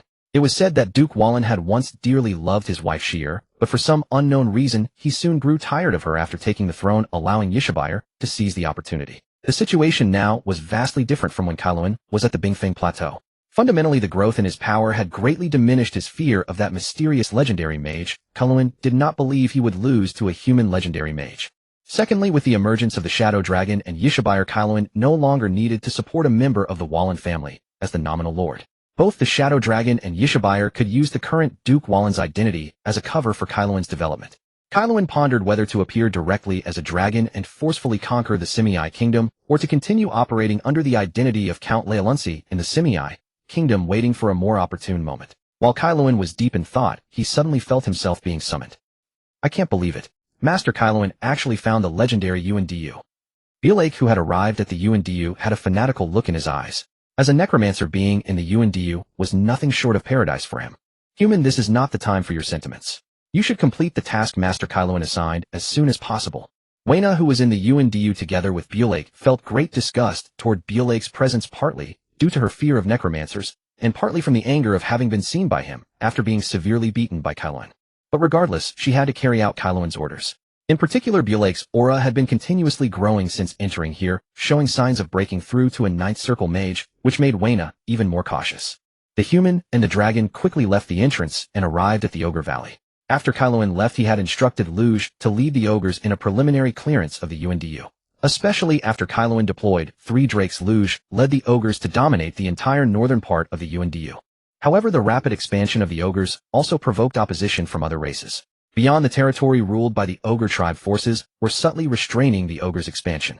Respected Master Bielake and Lady Wayna, I am Luge, the chieftain of the ogre tribe. I am delighted by your arrival.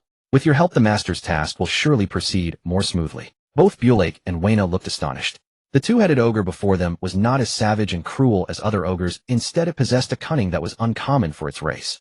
Bielake and Wayna followed Luge into the Ogre Valley. The current ogre tribe was still chaotic and disorderly. Everywhere were ogre excrements, and the air was filled with a foul stench. The living environment of the ogres had not changed with their increased strength. It was still as terrible as ever.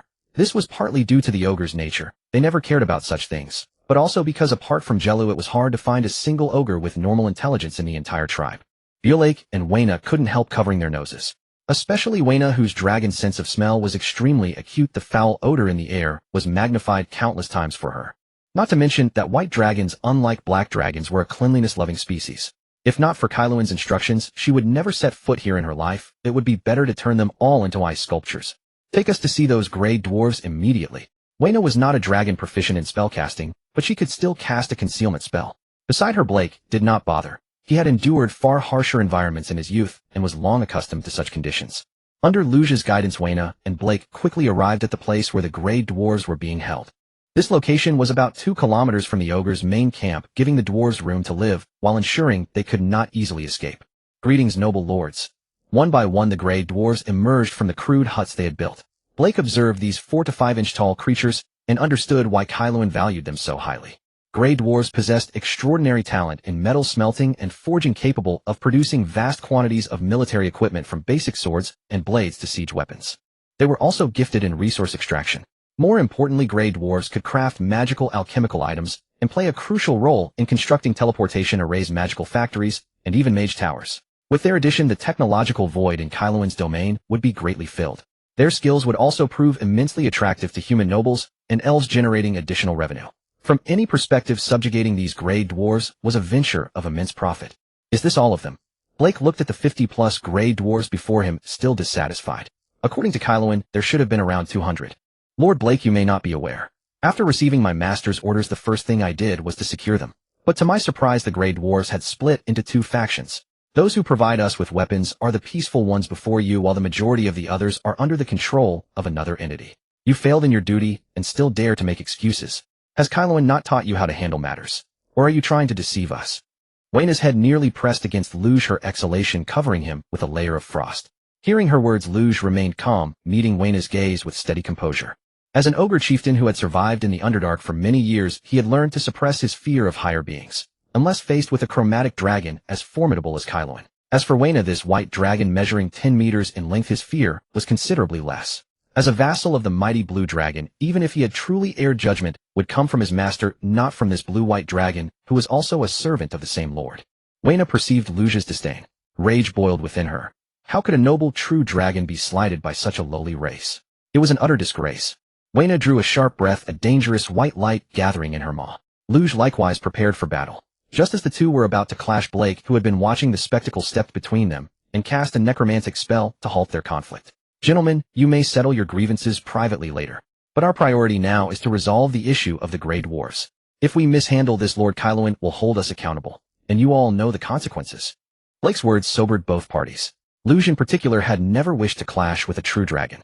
But if he yielded to Wayna now, it would signify that his status among Kaelensos' vassals was inferior to hers, and he would forever be relegated beneath her.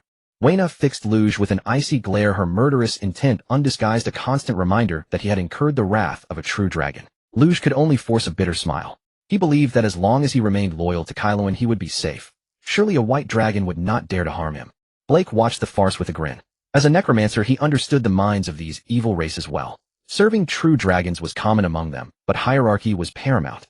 Among the chromatic dragons, the most favored was the red dragon, followed by the blue, then the green and white. Black dragons were often belittled for their appearance, and it was said that even the mighty Black Dragon Emperor had once fretted over his looks. Grey Dwarf, come and explain the situation to these two lords. At Luge's summons, an elderly Grey Dwarf tottered forward. Greetings, my lords. Our Grey Dwarf clan was once united 100 years ago, and I was the chieftain. But then a mind flayer intruded and shattered our way of life.